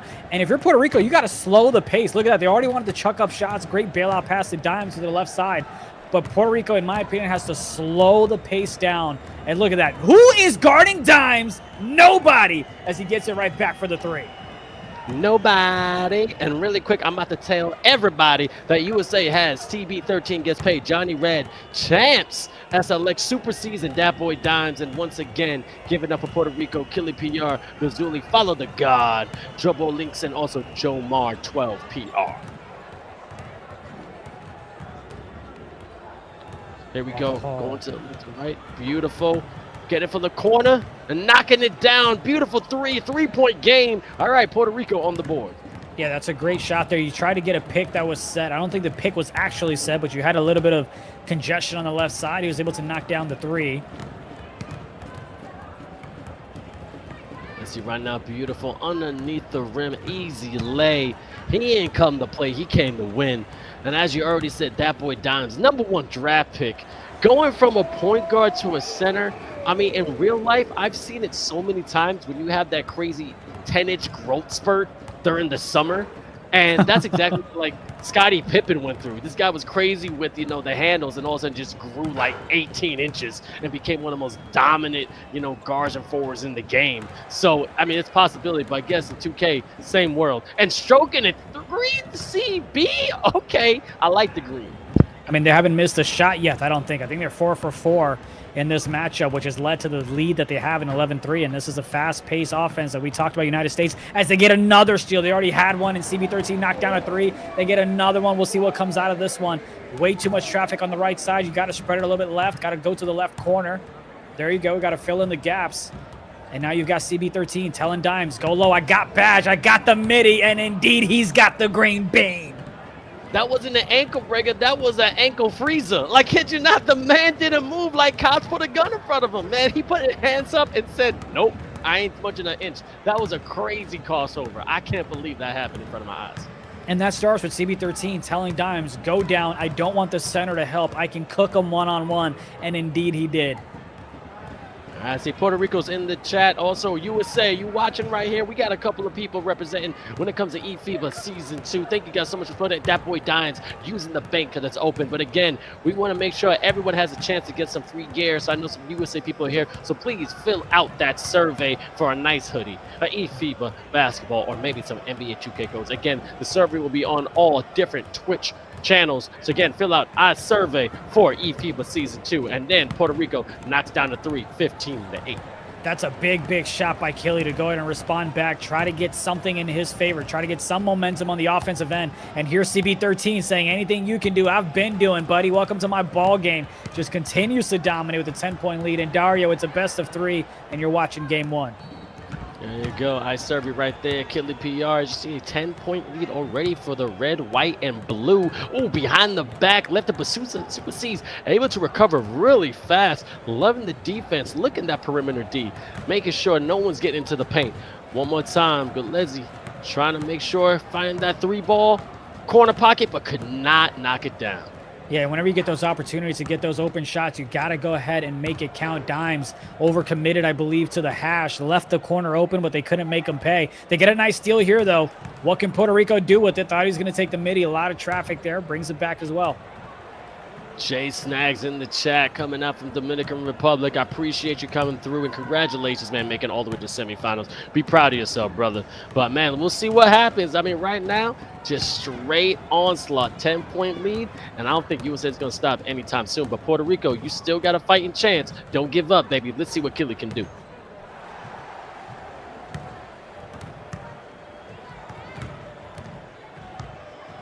Leslie right here to the top. 𝐂𝐿𝐓. Point guard surveying the land. Violation. Shot clock violation. Yeah, I mean, to the point where you had one offensive guy just go to the other end because he was hoping for a shot to go up so he can go ahead and get back on the fast break. That's the type of speed that United States plays at, where the defender is like, all right, cool, you take this shot. I'm going to the back. Bump the rebound. I'm making sure we don't give up the easy points. By the way, shout out to Mama 𝐂𝐿𝐓. Congratulations to her son retiring from the league. And also rooting on Dimes and Johnny, teammates of her son's Pro-Am team. Appreciate you showing some love. Always happy to see you in the chat, and that's a great steal. Fantastic. Not going to take advantage. And yes, just one team is coming up from USA. There's only a limited amount of teams participated when it came to the 61 nations. I was a part of eFiba Season 2. As you see right now, 𝐂𝐿𝐓 in front of 3 defenders, able to keep the handle. Nice little cross, beautiful screen, but couldn't stroke it green. As soon as he saw the lock kind of get sucked into the pick set by the center, he shot that one up. It was an open shot, not wide open, but still had plenty of opportunity to drain it. Solid rotation coming from Puerto Rico here. Dimes, he faked the drop and he comes back out, takes the midi, can't get it to go though. CB trying to find someone who's free. Johnny Red, you know he's gonna do. Dead shot right there. Don't let that man heat up because he's like an inferno. You're never gonna be able to put him out.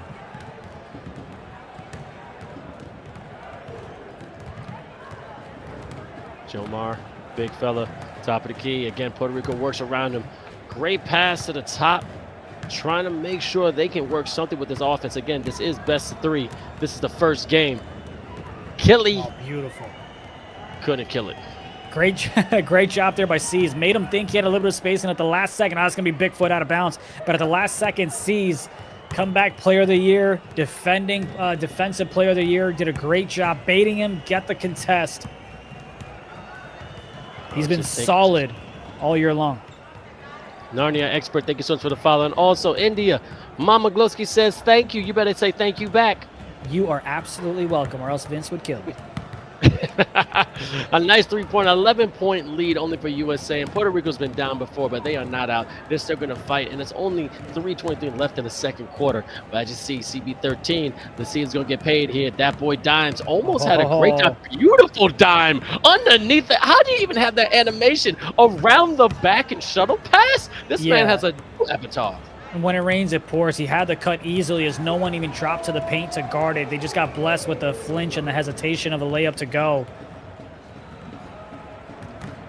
But hey, how can you get tricky with it like that? That's just disrespectful. But let's just see the offense of Puerto Rico. Nice right here. Okay?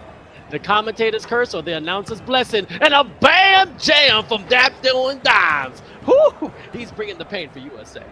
Yeah, I'm telling you, listen, Puerto Rico isn't playing Sean RKL on the other side, right? You've got Dimes, you've got C's. They're going to create those turnovers on the defensive side, and they're going to make them pay.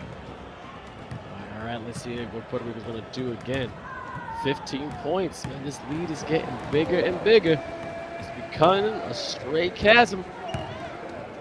But great offensive board by that big boy. And I told you, Jomar and Dimes is going to be that matchup. You nailed it, man. And so far, it's obviously Dimes that gets the big help from the rest of his teammates. All right, people saying Sean Stray is now in the chat. Remind me to show you a picture of me and Sean hanging out in LA. It's embarrassing, but as many times as I take strays at him, I'll go ahead and take a jab back myself. I'll show it to you when we have some downtime. Definitely do it. But anyway, Jomar knocking down a 3 big fella, showing a little bit of range. That boy Dimes so patient, but unable to convert that easy lay. I'm telling you, Jomar's going to be the different factor. Also, big man taking it up the court right to Killy and stroking the green. I'm seeing a little bit of a fight now, getting to single digits. Okay, Puerto Rico, doing a little bit of dancing. Let's see what you can do. Just keep prancing. And I feel like if this was a closer game, the U.S. would go ahead and call a timeout to go ahead and kill the momentum. But maybe because they have so much of a buffer, they're not doing so. But you definitely want to be careful. Oh, my goodness. What a beautiful play call. Tries to wrap up the top of the key and then just blitzes down the middle for the easy bucket. Yep, but as you can see, Mr. Press saying defense. Let's see what happens. Joe Marsh, 12 PR. Killy trying to play with his food. Nice little cross. Giving it to the boss. 3-ball, corner pocket. Not good. Great defense from USA.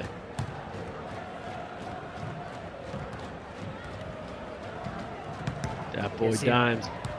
It just ends up being a little bit scary when you've got Dimes with play take and you've got that man, excuse me, with sharp take, and you've got that man with it as well.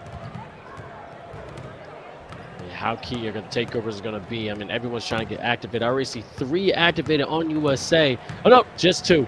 Let's confuse Joe Mars right now. Joe Mars activated. Let's see, Killy coming out, super sees. Oh, move your feet, you lose your seat.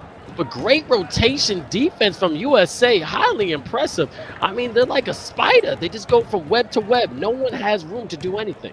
Yeah, it's really like a string, right? You kind of just pull on one and it automatically shifts to the other side. Sometimes, though, United States will mess up and they'll leave one man open, but you've got to figure out which that one man is. And right there, great job. Obviously, it's the end of the half, so it doesn't really do you much good, but they get the steal, and that's kind of what you want to do is create those turnovers for your team if you're Puerto Rico. I mean, look at the knockdown, right? Look at the field goal percentage. Look at the discrepancy between them, and that's because the United States, they don't take as many threes as Puerto Rico, but when they do, they go ahead and knock them down. Both of these teams have taken 15 shots, but it's the United States that's been able to knock down 5 more than Puerto Rico. They're just effective and efficient on the offensive end.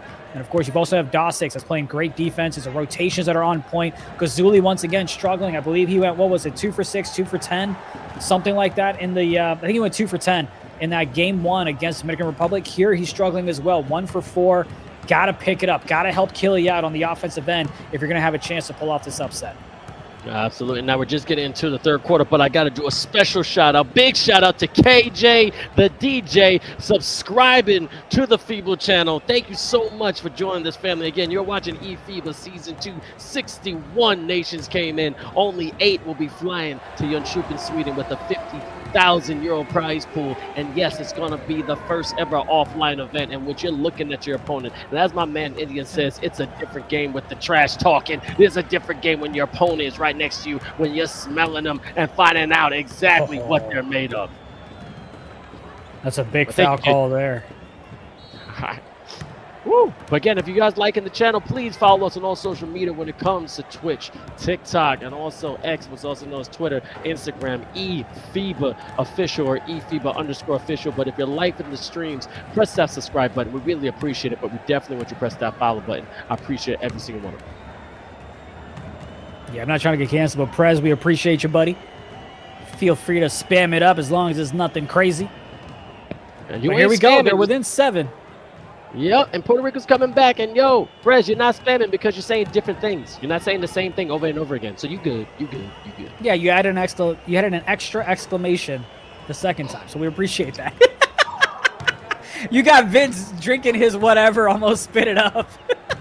Water. I'm drinking water. I'm drinking water. For sure. Yeah, in a red Solo cup. Listen, now I'm joking. I'm joking. I'm joking. It is like a orange-looking thing. We'll show it in the chat. I promise. I'm messing around. But what's interesting here, though, is that you've got Puerto Rico that's trying to go on this run here. They're doing a great job. The United States haven't scored in this second quarter so far. It's only been a minute 30, so you got to go ahead and call a timeout, talk things over, because this is what we talked about. Remember, when you've got that buffer room, you don't want to call a timeout because you're like, yeah, whatever. But now they're creeping up. They're on a 7-0 run to start the third quarter. Now when you're for Team USA, you're like, all right, cool. Let's stop messing around. Let's get right back into what we came here to do. And let's see if Puerto Rico can get a couple more stops. Hey, yo, ¿qué pasa contigo? But right now, let's see. Puerto Rico is coming back. Que lo que, papa? Let's go. Let's see what happens. We're going to get right here. Johnny Red. Can't see it there. As you said, just a 4-point game. Defensa is right. Oh, man. Let's see what's going on right here. Jomar keeping possession, almost a turnover. Killy. Come on, control. Killy. Look how high up C's is playing on him to make sure they don't give up the 3. Look at that. They're just swarming them. Don't want to give up the 3 whatsoever. They want to give up the 2, and they will give up the 2 on the cut from the right side. Oh, baby! I'm sorry, I should have screamed when that happened because that was fantastic. Now it's just a 2-point deficit. Puerto Rico not only crawled back, came back. Okay, 2:54 left in the third, and it's just the first game of the best of 3. Again, everybody wants to get that first game because it gives you somewhat of a safety net. But I have to admit, Puerto Rico, and I said in the beginning, could be that team to do that upset. But let's see if USA is going to step it up just a little bit. They have not scored a single point. That's going to be a foul call, not a shooting one, I don't believe. But the United States has not scored a single point. And we're 7 seconds away, halfway through the third quarter. Not the offense that you saw in the first couple of quarters here from them. All right, Gillespie said the best. He said straight up, it's going to be a defensive game. We have to limit it. And this is a very low-scoring game for both teams, especially USA. I mean, USA. Oh, my goodness. Yo. Can't even score, but a foul. Great defense by Puerto Rico. I don't know, and we've got to go back and take a look at the stats. I don't know if the United States has ever had a single scoring quarter, but they did in that second one. Nope, that's not true, because 64 to 46 to Dominican Republic, 172 against Guatemala, 60 against Puerto Rico, 89 against the Cayman Islands. That was so you're saying they haven't, right? This was the first time? Yeah. First time ever. So shout out to Puerto Rico. I mean, they're getting things done on the defensive end. We talked about Follow and the impact he'll have along with Jomar. They're doing a great job slowing down the pace for the United States, not giving them a lot of opportunities on the fast break to get their take and get the ball rolling as well. All right, as you see, 29-25. Again, first of 3, a best of 3. eFiba Season 2. First ever offline event on the line. 50,000 euro prize pool. Who's going to be the champion of North America? Dominican Republic versus Puerto Rico. Puerto Rico, as you can see, came out on top facing USA, and everyone's been talking about these ladies and gentlemen, because we do have Kraft on the team as well, but not playing tonight. Shout out to her. Shout out to her. Put a crazy two-hander. Just one slammer jammer right there from the 2-footer. 31-25. USA getting a little angry. And we might see back-to-back quarters of United States not getting to double digits. Big props to Puerto Rico for having a great defensive game plan and also executing it here in the last 2 quarters. Just got to get things going on the offensive end, and they do with the big 3. And we're back to a 1-possession game. Man, oh man, Puerto Rico. Let's see what you can do. I'm telling you, Papa. I see what you're doing. It's getting a little scary. You're getting a little spooky with a beautiful defense. Showtime! Puerto Rico down by 1 point. Yo, they ain't going nowhere. This is becoming a fantastic bout. And here's the thing. Initially, my first thought is, hey, you got to call timeout, but there's like a minute left and you only have 2. You want to save them up for the 4th quarter. And that one was almost going the other way. A chance for Puerto Rico to take the lead for the first time in this ball game. They're playing phenomenal on the defensive side, on the juggernaut of an offense of the U.S. All right, definitely finding out who's going to be on top. Let's see.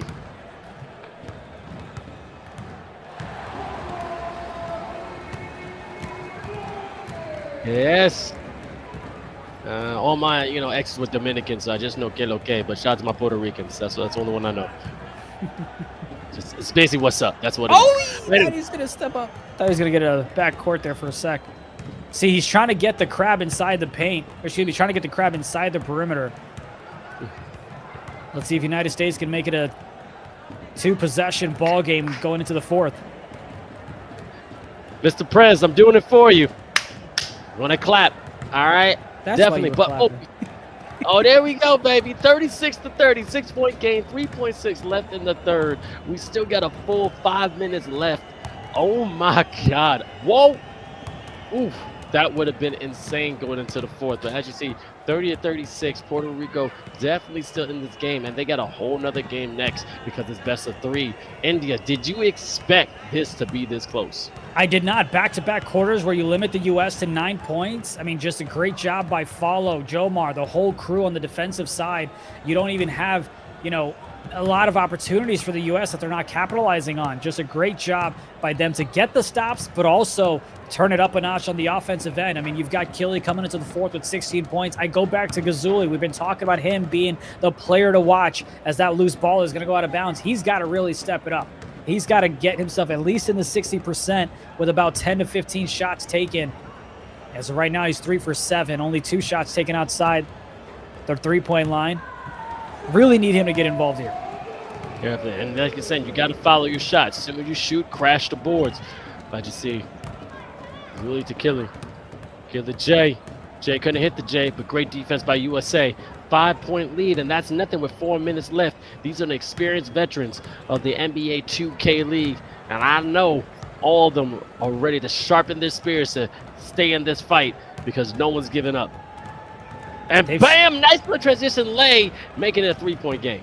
The guards have struggled for the United States to get those midi shots to go, and it's been typically Dimes in the last few possessions that's been able to get the offensive rebound, get the putback, but he's not able to there.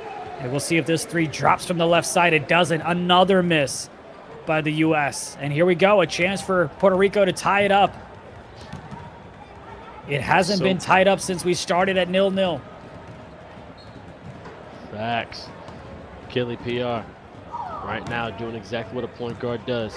Being the floor general. Nicely behind the back, trying to get some ankles left.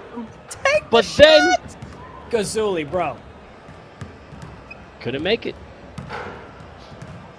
But a great shot right there. Gave up a good shot for a better shot. 1-point lead once again for USA. But Puerto Rico just nipping at the ankles. Being annoying like a gnat at a barbecue. And I'm loving every minute of it.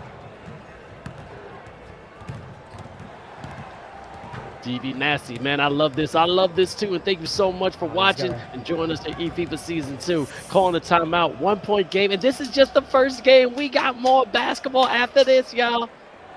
Man, that corner defender has to know that 𝐂𝐄's not 𝐂𝐄, excuse me, Dimes is trapped in the paint. He's not going to be able to go up because he's a defender in his face. He's got to pass it out. You got to have some thumbs and time it for the steal. Let's see if the U.S. can get anything going in 5 seconds left. See in the chat saying 1 stop. Oh, right, that's not what he wanted. Ooh, oh, great defense right here. All right, Puerto Rico finally has a shot to get the lead. 1 possession game has already been said. Let's see a Jomar. Man, a 3 would be huge. A 3 would be huge. Nice little cut to the basket. Oh, he stepped out! The realism is real. Okay? The realism is real. They've been down 1, I think 3 times so far, but they just haven't been able to pull ahead. There's that midi shot once again. Cannot get it to go. They've really struggled ever since the first quarter to knock down those super, I don't want to say super easy, but the midi shots where you have the 90+ accuracy, or excuse me, attributes in it. If Puerto Rico wins a buzzer beater, I'm running around my apartment and I'm going to get kicked out. Somebody's going to bang on my door because I'm going to go insane.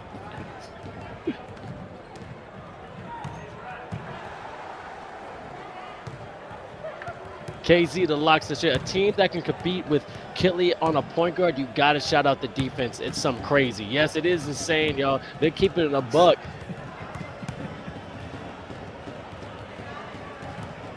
Crazy, amazing offensive rebound by the big fella.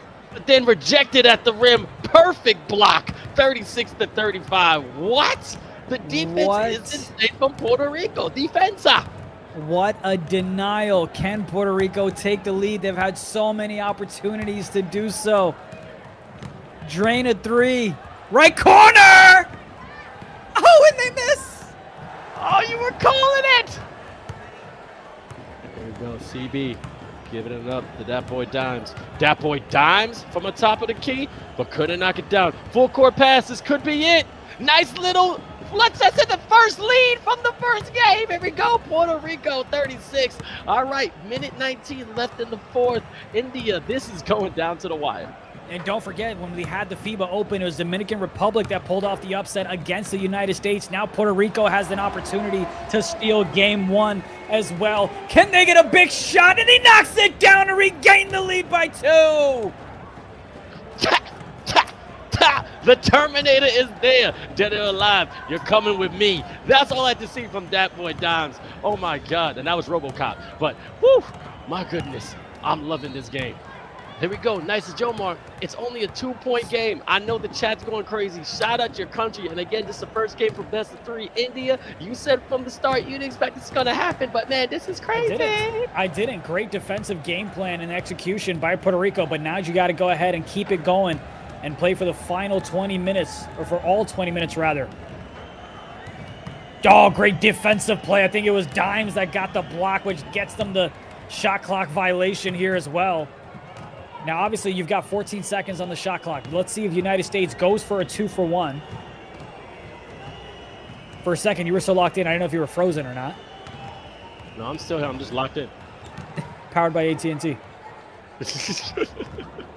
Lethal shooter. Here we go. That boy Dimes trying to get it. Johnny Red. 20 seconds left. This got to be a defensive play. The big fella has a shot. That's a big 2. That's a big 2. Super C's being Superman. I see 41-37. And see, that's one of those big.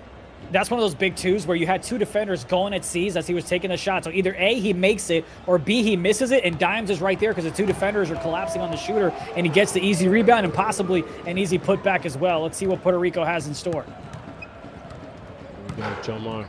Big shot. From the corner. Great offensive board. But then a beautiful steal from USA. Man. Man, oh man. I'm telling you, we're all over. We're on YouTube, we're on Twitch. But wow. Wow, oh wow. That was a bout right there. 41-37. As you said, you didn't expect Puerto Rico to do that. That was magnifique. That was NBA 2K 24 at its finest. The United States was held to 5 points in that 4th quarter. They were held to single digits in 3 straight quarters. That is not something that you will see from such a high-powered offensive juggernaut. Big props to Puerto Rico's defensive game plan. United States had those open shots. They continued to miss them. Dimes tried to clean up on there. You had CB13 that tried to take those middies. He couldn't get it to go. Dimes was kind of stuck under the paint sometimes, but major props to Puerto Rico's defensive game plan. Unfortunately, on the offensive end, they also could not get it going themselves. You had the 4 who took 5 shots, could not get any of them to drop. 6 for 16 from beyond the arc. When you play such a great defensive games, and when it's so close, Vince is one of those where like, this is the one that should have been yours. So that if you get blown out in game 2, you can force a game 3 where anything can happen. But this, in my opinion, was a game that Puerto Rico needed to win.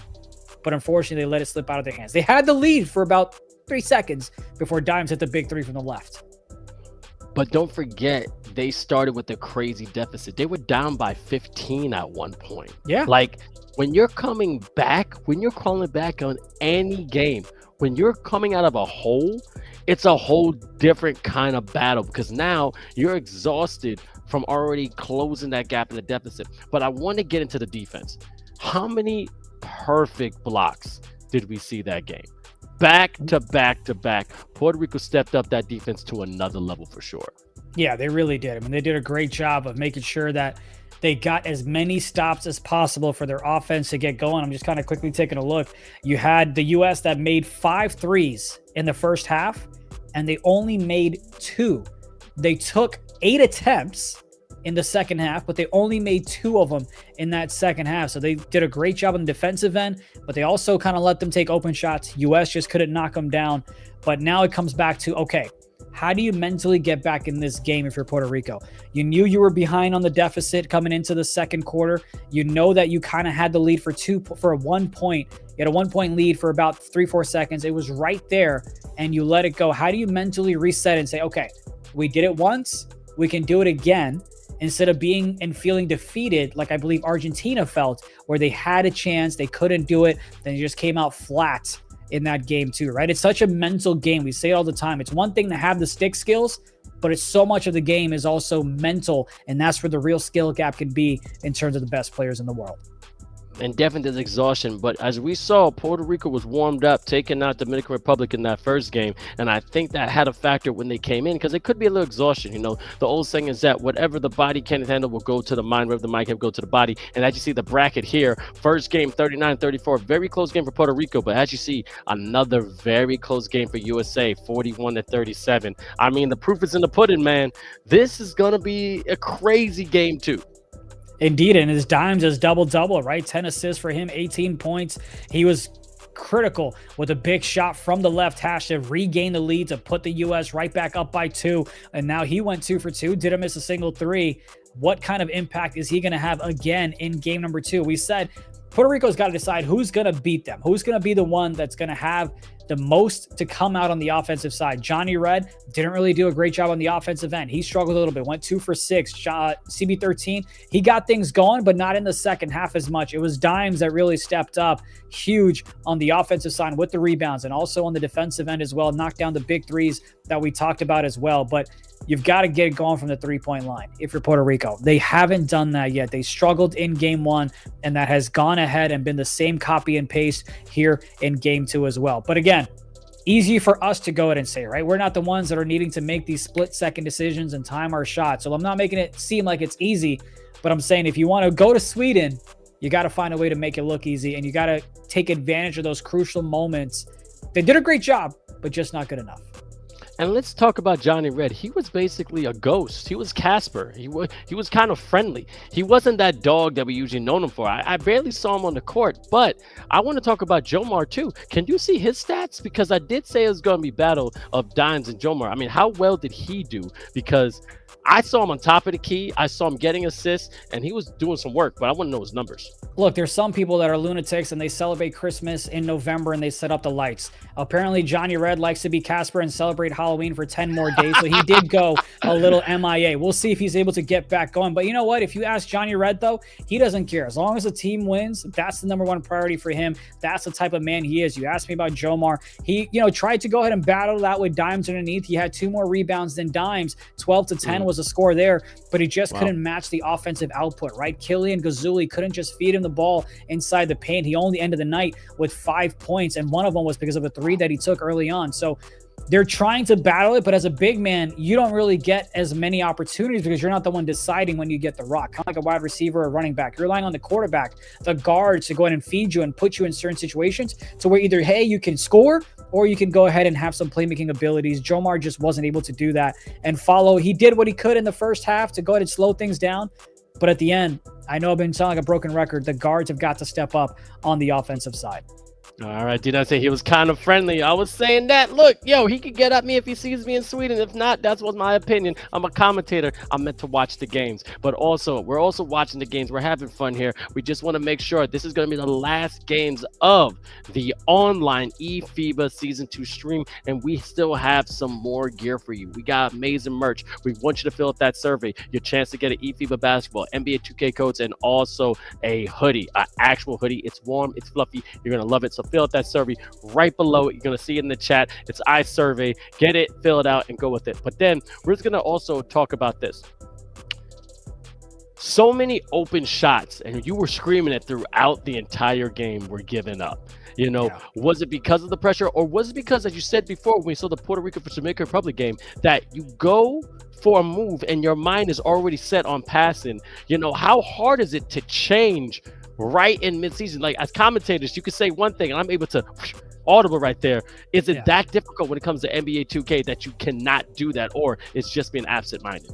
I mean, you just got to make those split-second decisions unless you already know that you're going to go ahead and take this shot, right? There was plenty of times where I can't remember who it was, but they were able to, I think it was actually in the best-of-1 game with Puerto Rico and Dominican Republic, where on the right hash, you had a defender that tried to dribble to the left, but realized, hey, almost said something crazy there, that I'm wide open. I'm going to go ahead and take this shot. And just like I can mess up as a commentator, sometimes the players can as well, right? It's those split-second decisions where you got to make those decisions, and that's really what can separate a great shot from the best shot possible as we get going with game number 2. Let's focus in again. It's got to be Killy. It's got to be Gazuli. How can you get the offensive output that you want? They can't be dead batteries. They really got to be the Energizer Bunny here. All right, Energizer Bunny, we still got it and still going. USA in the blue, Puerto Rico in the white, and Mama Glusky is right above it. Click that survey. It's surveymonkey.com, GZRT, DZ5. Click it and get what you want. But anyway, let's go right now because this is going to decide if USA is going to punch their ticket to Sweden or Puerto Rico still have a shot and then take them out in the third game because it is best of 3. Here we go.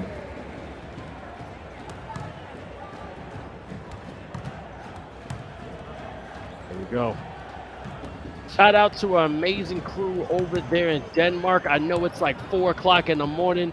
Nico, Michael, all y'all, I love you. I just want to give you a shout out. We're almost done, but I'm going to keep the energy going, and India's ready to go too. 2-0, USA leading. Hey, I tell you what, it's 3 o'clock over in Denmark. I want some payback. Let's go to a best of 3, huh?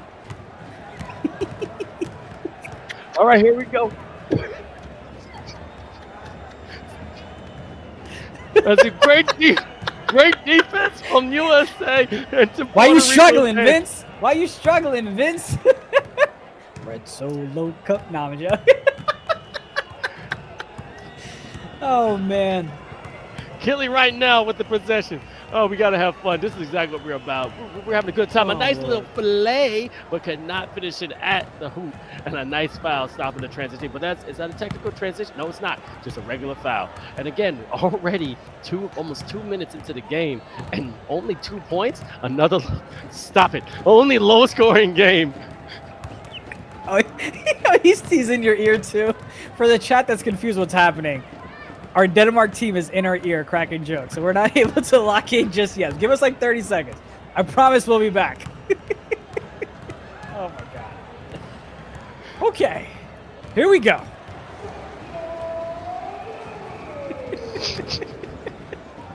But I feel like I'm on SNL right now.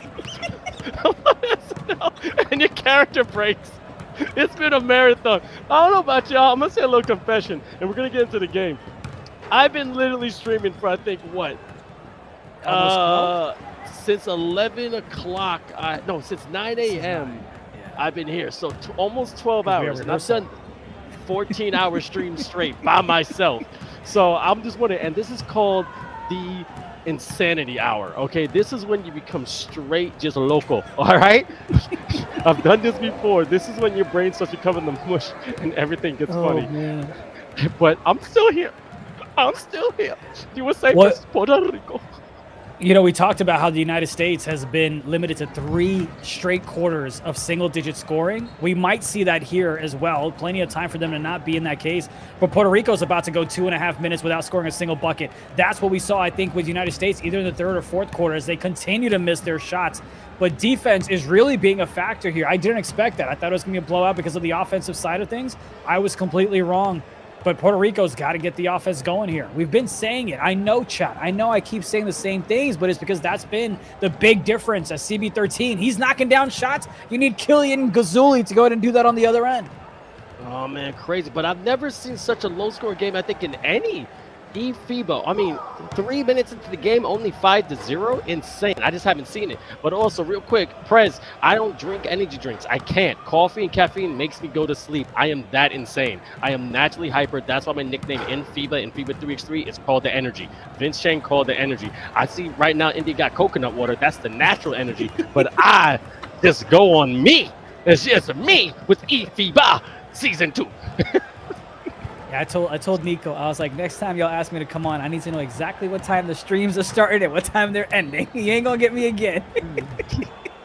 All right, shout out to Mama. Just did the survey, and again, one more time, because I don't know, this could be the last time we do it. Put that survey, and also the survey is not just for you to get prizes. It's to let you know how we're doing, okay? If you want certain things to edit, we want to do this instead of that, or that because of this. We want your but a crazy turnover right there, straight into the hands of USA. And again, USA's in the blue, and also Puerto Rico in the white. Yeah, that one hit the net and the the rim. I don't think I've seen that animation quite a few times.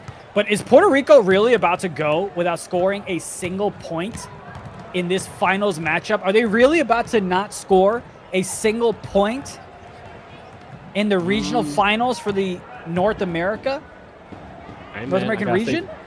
let me say some jokes because people make fun of me because I'm a Cowboys fan, but them Giants didn't score anything because last time I checked, that was 40-0 of the first game of the season. Just saying. But anyway, here we go. Kelly, PR, boom, boom, trying to get there. All right.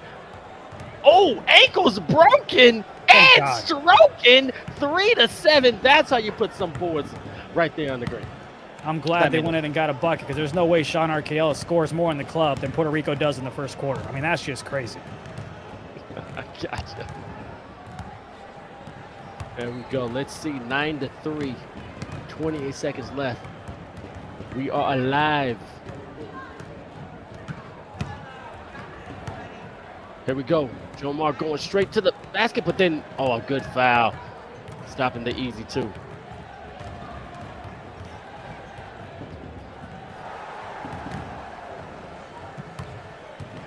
Here we go. Kelly, PR, behind the back. Going right there. Mid-range game. Unable to score. That boy Dons. There we go. I know everybody's getting a little heartbroken. 9-3, and we're already going into the second quarter with only 9 points for USA. 3 points. Come on, y'all. Let's see what's going on. Even this is amazing defense, or they're just not finding the right shot. I mean, it's great defense being played, but I mean, just a struggle bus on both ends. That is now 4 straight quarters that the U.S. has been limited to single digits, but also the United States, 4 of the last 5 on the defensive side have held Puerto Rico to single digits. Yep. I mean, right now, chat, let's see the love for your team. Puerto Rico versus USA. Again, the winner, if it's USA, automatically punches their ticket to Utropin, Sweden with the 50,000 euro prize pool, and it will be an offline event, the first ever when it comes to eFiba. But then Puerto Rico still has a chance because this is the best of 3. They win that, and then we're going to go to sudden death. And you do not want to go to a best of 3 if you're the United States, because anything can happen in a best of 3. There can be flukes, there can be miscommunications, latency issues, whatever, and that's not the way you want to go out. See, Kelly wanted to try to take the midi there, but he saw no opportunity to do so. Great steal there by Seas. I'm surprised he didn't pull up for 3, and why do so when he can get a highlight at the rim? On his head, put him to bed. That's what I'm talking about. Now, USA is like, get a little bit of life here. Resurrection, call them Himotep. All right, they're coming back from the grave, and it's great to see. Yeah, I'm about to mute the producer. Where's the button to do that? Talk to me on WhatsApp. Oh, he's only in my ear? Okay. Yo, he's not in my ear. 13-6. I don't know what's going on. I'm just gonna commentate. Oh man.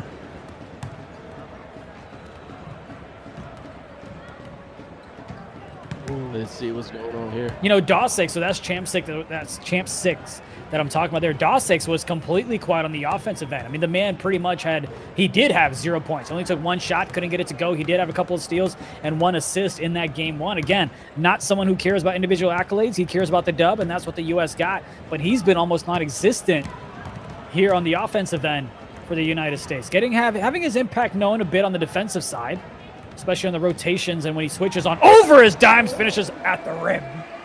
Great finish right there. And then shout out to USA again. CB13 gets paid. Johnny Red, Champ 6, Super Season, That Boy Dines, and Puerto Rico once again. Lineup is Kelly PR, Brazili, Foul the God, Jay Blown Links, and also Jomar 12 PR.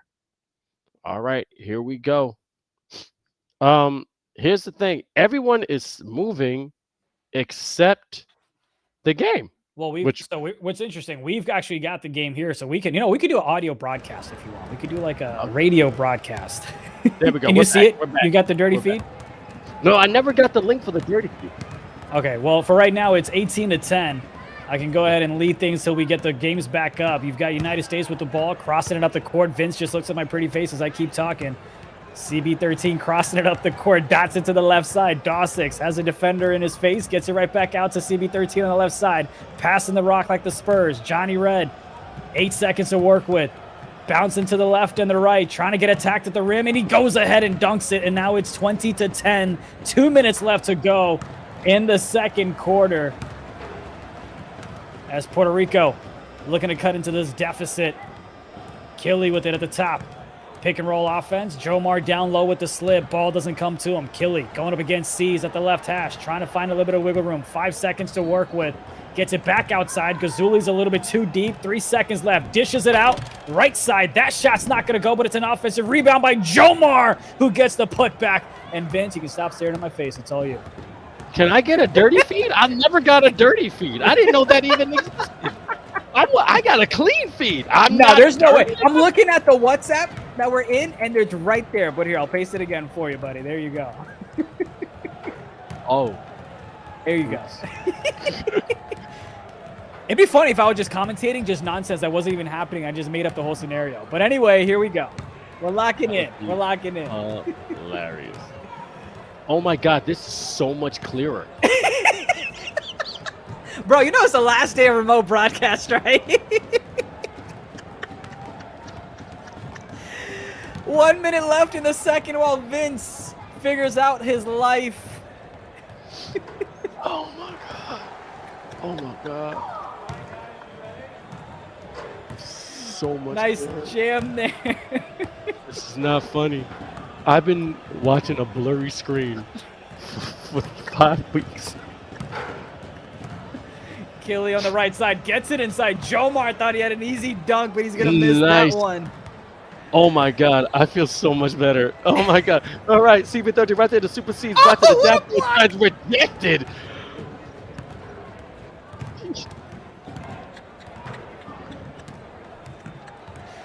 Oh my goodness. I gotta go to the eye doctor. I've been straining my eyes and I've literally memorized people's looks. That's why I can get the names right. So, oh my goodness.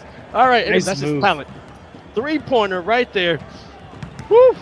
I mean, hey, I'm not gonna say it, but I don't think you guys pay me enough. If I could do that with just the blurry feed, imagine what I could do with the. Oh my God! Right there, Super C's unable to get the Dat Boy Dimes goes down. CB13 right there on the top of the key, could not get it, and I could actually see the names. Yes. What? Yes. It's all right. Tell you what, buddy. You go ahead and ponder life and what else you've been missing out on. But United States finally get back in the double digits in terms of scoring. But man, the offensive output by Puerto Rico has just been sluggish. 3 points in the first, 9 in the second. 1 for 3 again for 𝐘𝐂𝐓, but this time it's 𝐂𝐄 that can't even pick things up. He's 1 for 6, 2 for 7 as a team for Puerto Rico. All right, let's get my last comment at this. I feel like I just got glasses and I've just been nearsighted my entire life. All right, anyway, 𝐘𝐂𝐓 right now behind the back, crossing it up. Beautiful, open the space. And what's he's doing? Can't knock it down. Beautiful defense and also great rebound by USA. Dat Boy Dime slowly walking it up, unable to turn it over. That's good control by the big fella. CB13 gets paid, trying to get some kind of money. He's trying to get that bag. Good cross to Super C's. Pump fakes, unable to finish, but then goes up for the 3. Can't convert. Now let's see if they're able to. That's a quick, smart foul there. As it looked like they might have had some options on the fast break, but got to let them play the half-court offense that they've struggled at thus far.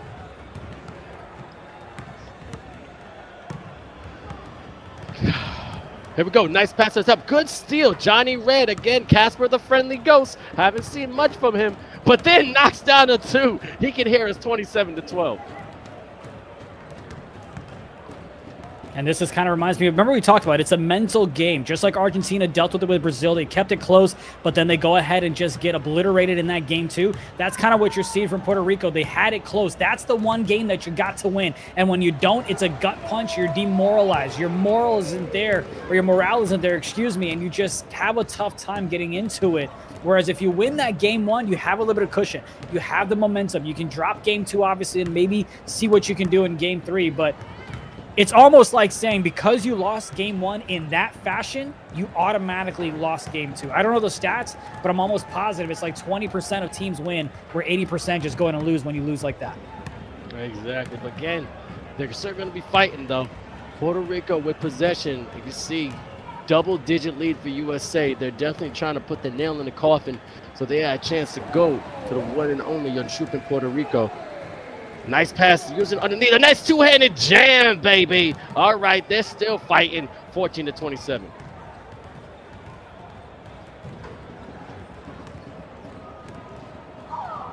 CB13 taking down the right lane. Give it to that boy Dines, but great rejection.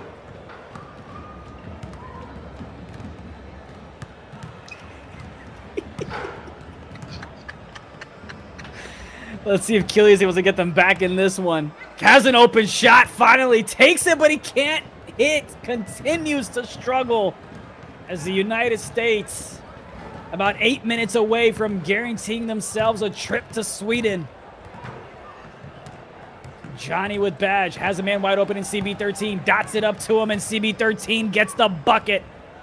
Got the hat backwards in real life and also in the game. 30-14. There we go. Nice mid-range. Couldn't do that short corner, but beautiful steal from Puerto Rico. Gazuli get into Jomar. Jomar giving it back to Gazuli. Let's see what happens. Crossing it up. Backhand. Up. Jomar for three, baby! The big man showing some life. 30-17. That's a big shot. Looked like he was going to set a screen. I don't even know if he got a lick on him or not, but he just came back to hit the big three.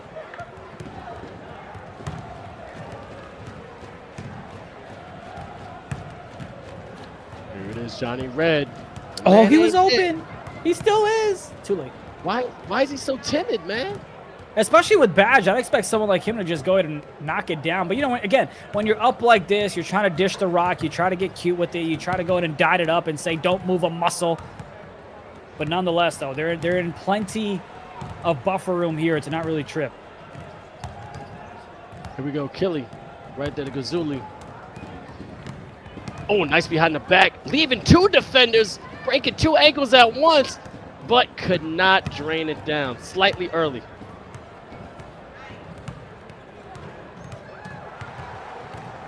What's going on right here? 1:04 left in the third. USA with a dominant lead. Just got to hold out another 6 minutes, and then they'll be punching their ticket to Jönköping, Sweden. Joining. Did you almost say Puerto Rico? No. So anyway, Super C's from the corner. Couldn't knock it down. Puerto Rico with a nice fast break, baby, and taking that rim down. Eating everything he can. That's how you finish your breakfast, sir. Let's see how the United States can finish this quarter. As they're going to go ahead and get fouled, that's going to set them to the line. So it's not the best decision, but I guess when you're down 14, what's 16 to you? Well, let's see what's going to happen. I mean, look, you know me, I'd never give up. But man, oh man, nice little foul shot. Excellent, 100%.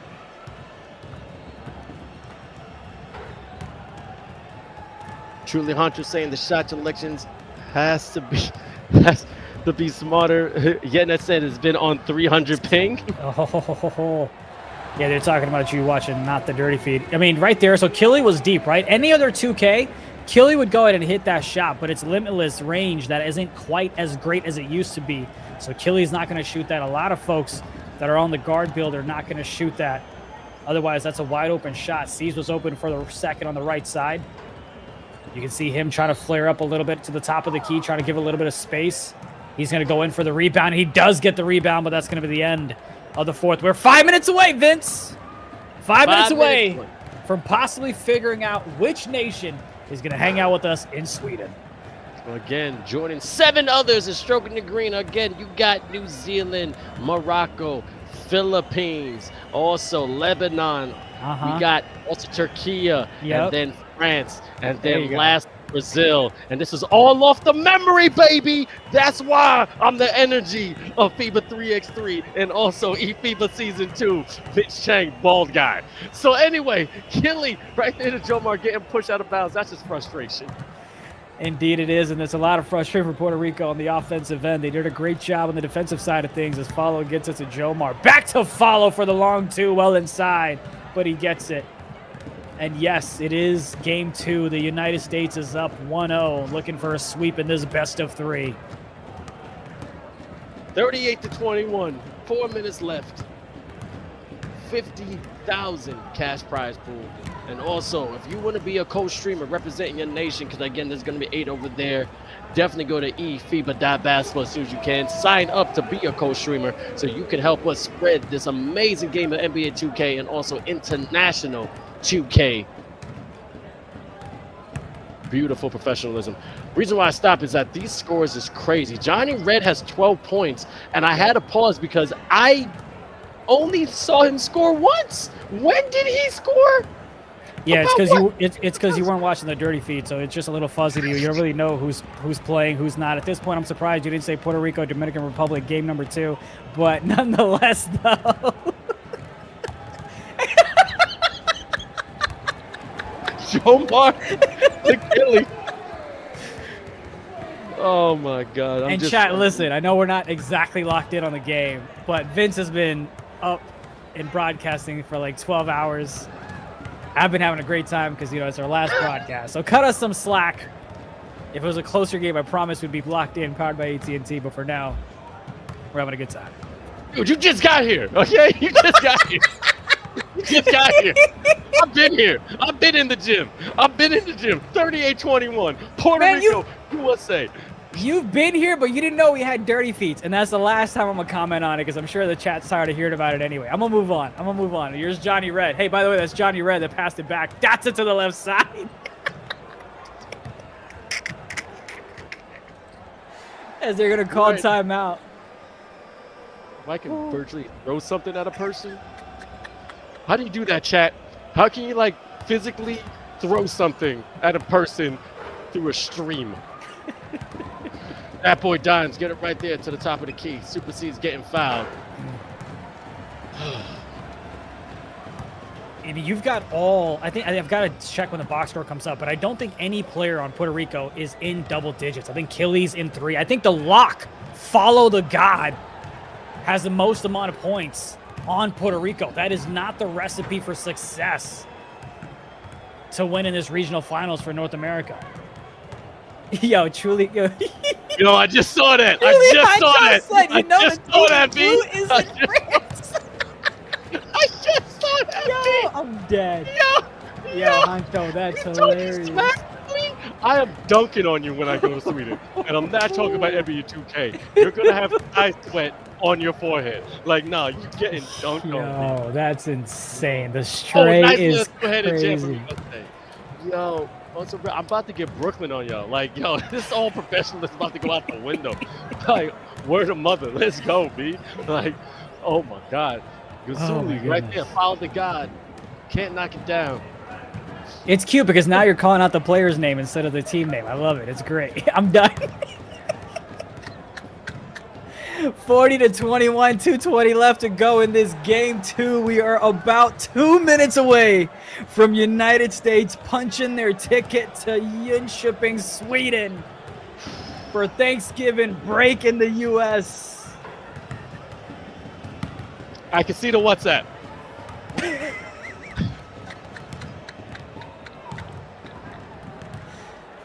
Jomar gets over to the left side to follow the God who misses.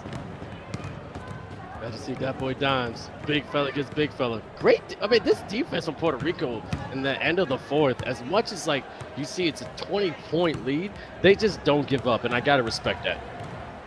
Yeah, no, they just, I got to go ahead and give props to Puerto Rico. The way that they've played, it's been great on the defensive side. Unfortunately, the offense just has not been there. It's just been awful, to say the least. And you got to give credit to folks on the defensive side, like Dawsix, like Dimes, like C's, the Defensive Player of the Year for the NBA 2K League. As you miss it, but you'd rather give it up a 2, you give up a 3 on the right side. But of course, this ball game is practically over. CB13 says stroking the green. But again, Puerto Rico, I said, is still going to ball out. I mean, hey, the first game, magic. It was magic, but you would say stepped it up. They put in the second gear. They went gear 5 on them, all right? If you know about One Piece, they weren't playing. Skip all the other ones. Segundo, straight to gear 5. And Joy Boy is here. And Arose, can they come back 0-2? maybe if it was a best of 5, but unfortunately it is a best of 2. So this is going to be the end of the journey for Puerto Rico. Congratulations to Puerto Rico. And also, only about a minute left. I want to do this real quick shout out. Again, we have so many nations from all over the world definitely participating in 61. Oh, that was nice. Terrible. Dirty. Dirty step back by CB13 on the right.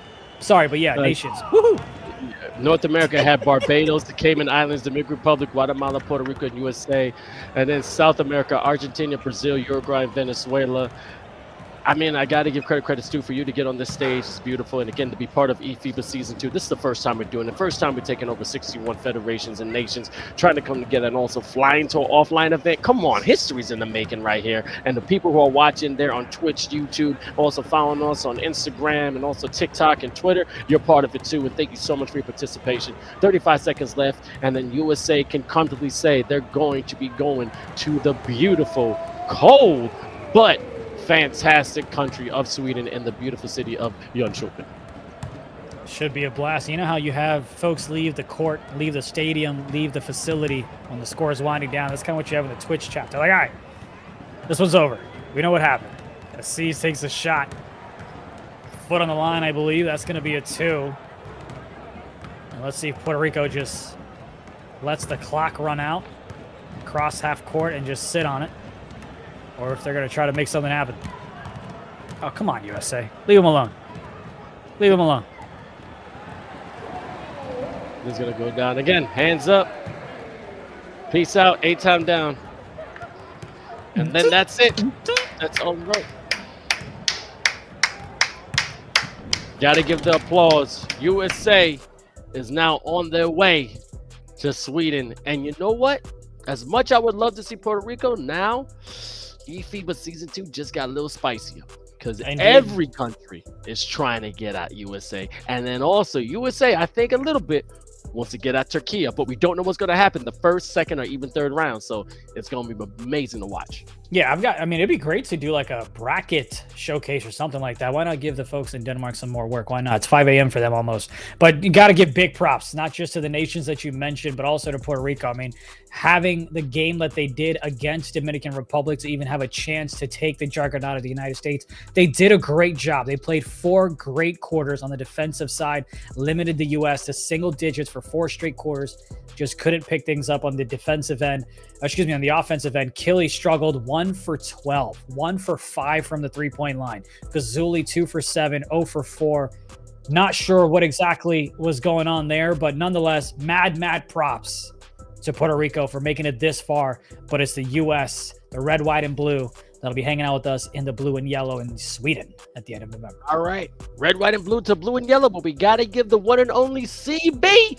The one and only Charlie is from USA, and we got to do this right in 3, 2, 1. Congratulations. I know right now you just chilling. You know what's going to happen, but you are the North American champions of North America.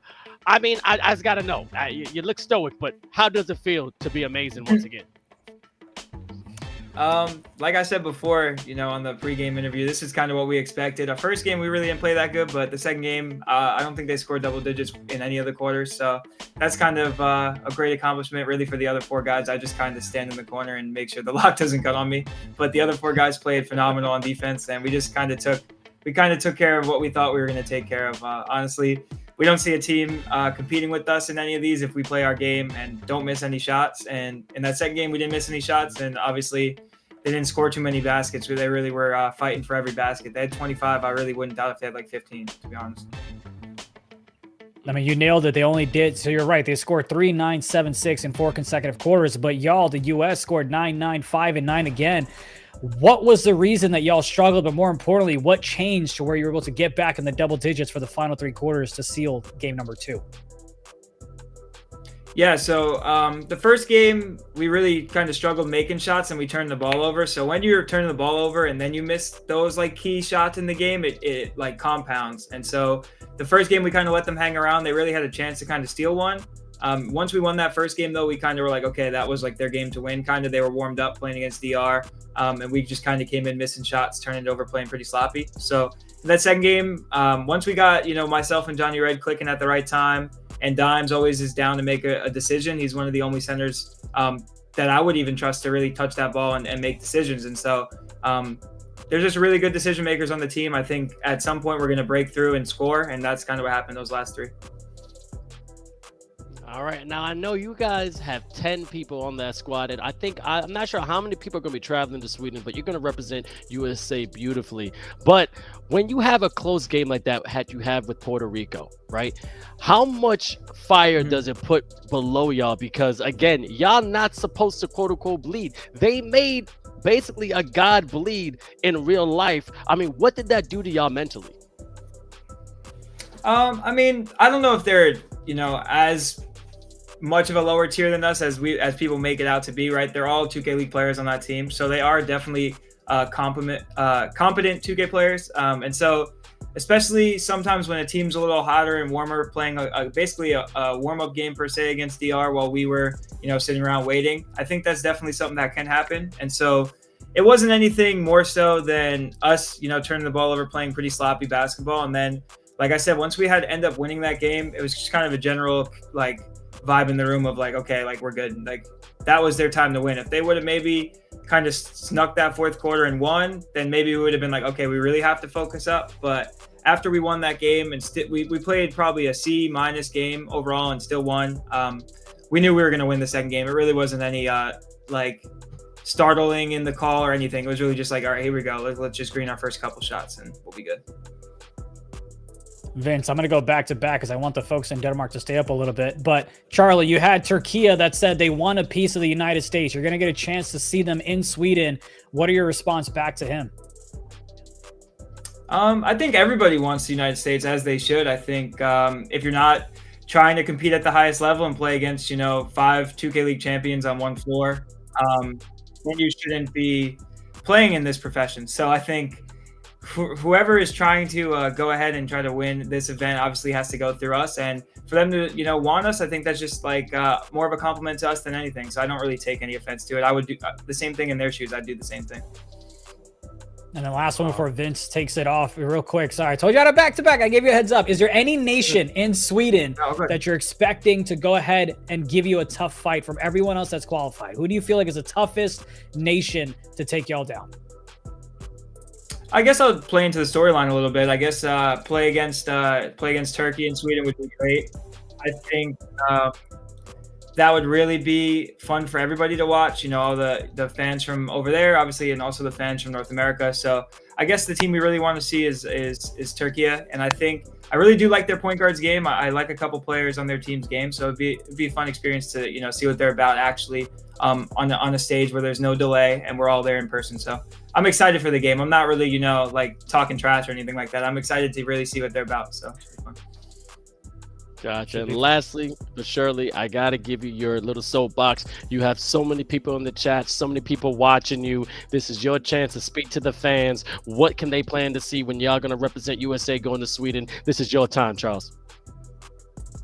Yeah, so I would just say for all the, you know, North American 2K players in general, I think we're really going to represent well. Obviously, the last little event that there was, the Dominican Republic had beat USA, but that was kind of like a last-minute put-together thing. I don't think it was, you know, a real true representation of the caliber of player we have. So I think we just want to continue what we're doing right now. I think we're 12-0, and it's going to take another 6 wins, and we'll just hopefully eventually be undefeated, and there'll be no doubt. Not only, again, for the USA fans and supporters, but also just for the general region of North America. I would probably end up putting, you know, Puerto Rico and Dominican Republic as the next 2 best teams in this whole event, and that just talks to the strength of the entire region. So that's really what I'm looking forward to doing. Well, beautiful. This man is confident. Yo, it was great to see you. I will see you in Sweden. Good luck the rest of the way, and definitely keep representing USA the best way you can. Yep. See you guys over there. Appreciate having me. Peace out, man. Oh man, India, this man is talking smack. All I said, yo, I want to give you your soapbox. He was like, yeah, man, we're the best. This is literally the Olympics, but just in NBA 2K form. But let's just go to the bracket. Let's break down what happened when it came to North America. And you're my expert. You see the score. Take it away. And, you know, Charlie mentioned how the last time they had this event, it was Dominican Republic that beat them, and he wants to revenge them. Well, he already had, because Dominican Republic won the North America region, and now the United States have. So the Dream Team has completed the revenge tour, but now you have United States that won game one, 41-37, and then just dominated mentally and also on the sticks Puerto Rico in game number 2 with a 52-25. Doubling up the score wouldn't be enough for Puerto Rico to match up against the United States. And just a great job by Puerto Rico and Dominican Republic. But ultimately, it was a favorite, the chalk, the red, white, and blue, that got the job done just enough in game 1 and had the momentum going into game 2 to finish the series off. And just a wonderful sweep. And again, said at the top of the show, would not be surprised if they stay undefeated through and through at the end of Jönköping's trip. Definitely the dream team right there. And now it's time to see all 8 nations that are flying to the beautiful Jönköping right in Sweden. And as you can see, New Zealand, Philippines, Lebanon, Morocco, Turkey, France, Brazil, and USA. Man, India, this is gonna be a fight. Oh, I mean, indeed it is. And, you know, I see Hanjo in this chat saying counting the EU out. I'm not. Yeah, I am. But I'm saying they're going to go ahead and put up a fight. I just don't see it happening. But this is going to be an incredible matchup. I really want to see. We talked about the hidden gems. We've been talking about Aaron so much, about Breaker so much, about all these other individuals and players that have been so hyped in the Twitter spaces, in the chat, in the broadcast. Great, wonderful. You made it to Sweden, but that's not all this trip is about, right? Job not done. How can you go ahead and showcase your skill set to the scouts that are watching from the United States? You want to be in the pros? This is your chance to go up against the best of Brazil, France, Turkey, New Zealand, Philippines. That's another squad to take a look at as they have their APAC tournament here in about a week. Lebanon, Morocco, and of course the United States as well. So you really, I mean, we can't emphasize it enough, Vince. You have the best of the best that are now going to be represented from their nations, and we truly get to see in person. No LAN, no ping, this, that, and the other. Let's just see who the best of the best is. And I'm telling you, bro, it's the trash talking in your face in 8 different languages, if not 10. That's going to be a beautiful sight to see. The content that we're going to get out of this trip is going to be phenomenal, and I cannot wait to watch it live. Cannot wait. And again, really quick, I know we got to get out of here. This is the last stream, but please, please, please, everyone who has been a part of this, we want you to go to eFiba.basketball, put your 2 cents in it, but we also want to thank you so much. 61 nations came together, 26 from Europe, 14 from Africa, 6 from North America, 5 from Southeast Asia, 4 from South America, 2 from Oceania, and 4 from Middle East. I can't name them all because we gotta go. We gotta start packing. We're going to Jönköping, Sweden, baby. We're gonna find out who is the world champion of eFiba Season 2. Hey, I just gotta say, it's been amazing. Before we go, anything to say goodbye to the fans, India? I mean, no, we appreciate you for rocking with us and continue rocking with us when we get in person. And shout out to everyone that's involved, man. Our social team kills it. The recaps that they do is amazing. I'm so excited, dude. We're going to take a little bit of a break, pack our stuff, but I'm excited for Sweden. It's going to be fun. It's going to be cold, but it's going to be fun. DreamHack, Michael, Nico, all of them, Nate, Chris, my man India. This right here is eFiba Season 2. We're done with the online. Now we're going to go offline. We'll see y'all in Jönköping, Sweden in 2 weeks. Peace out.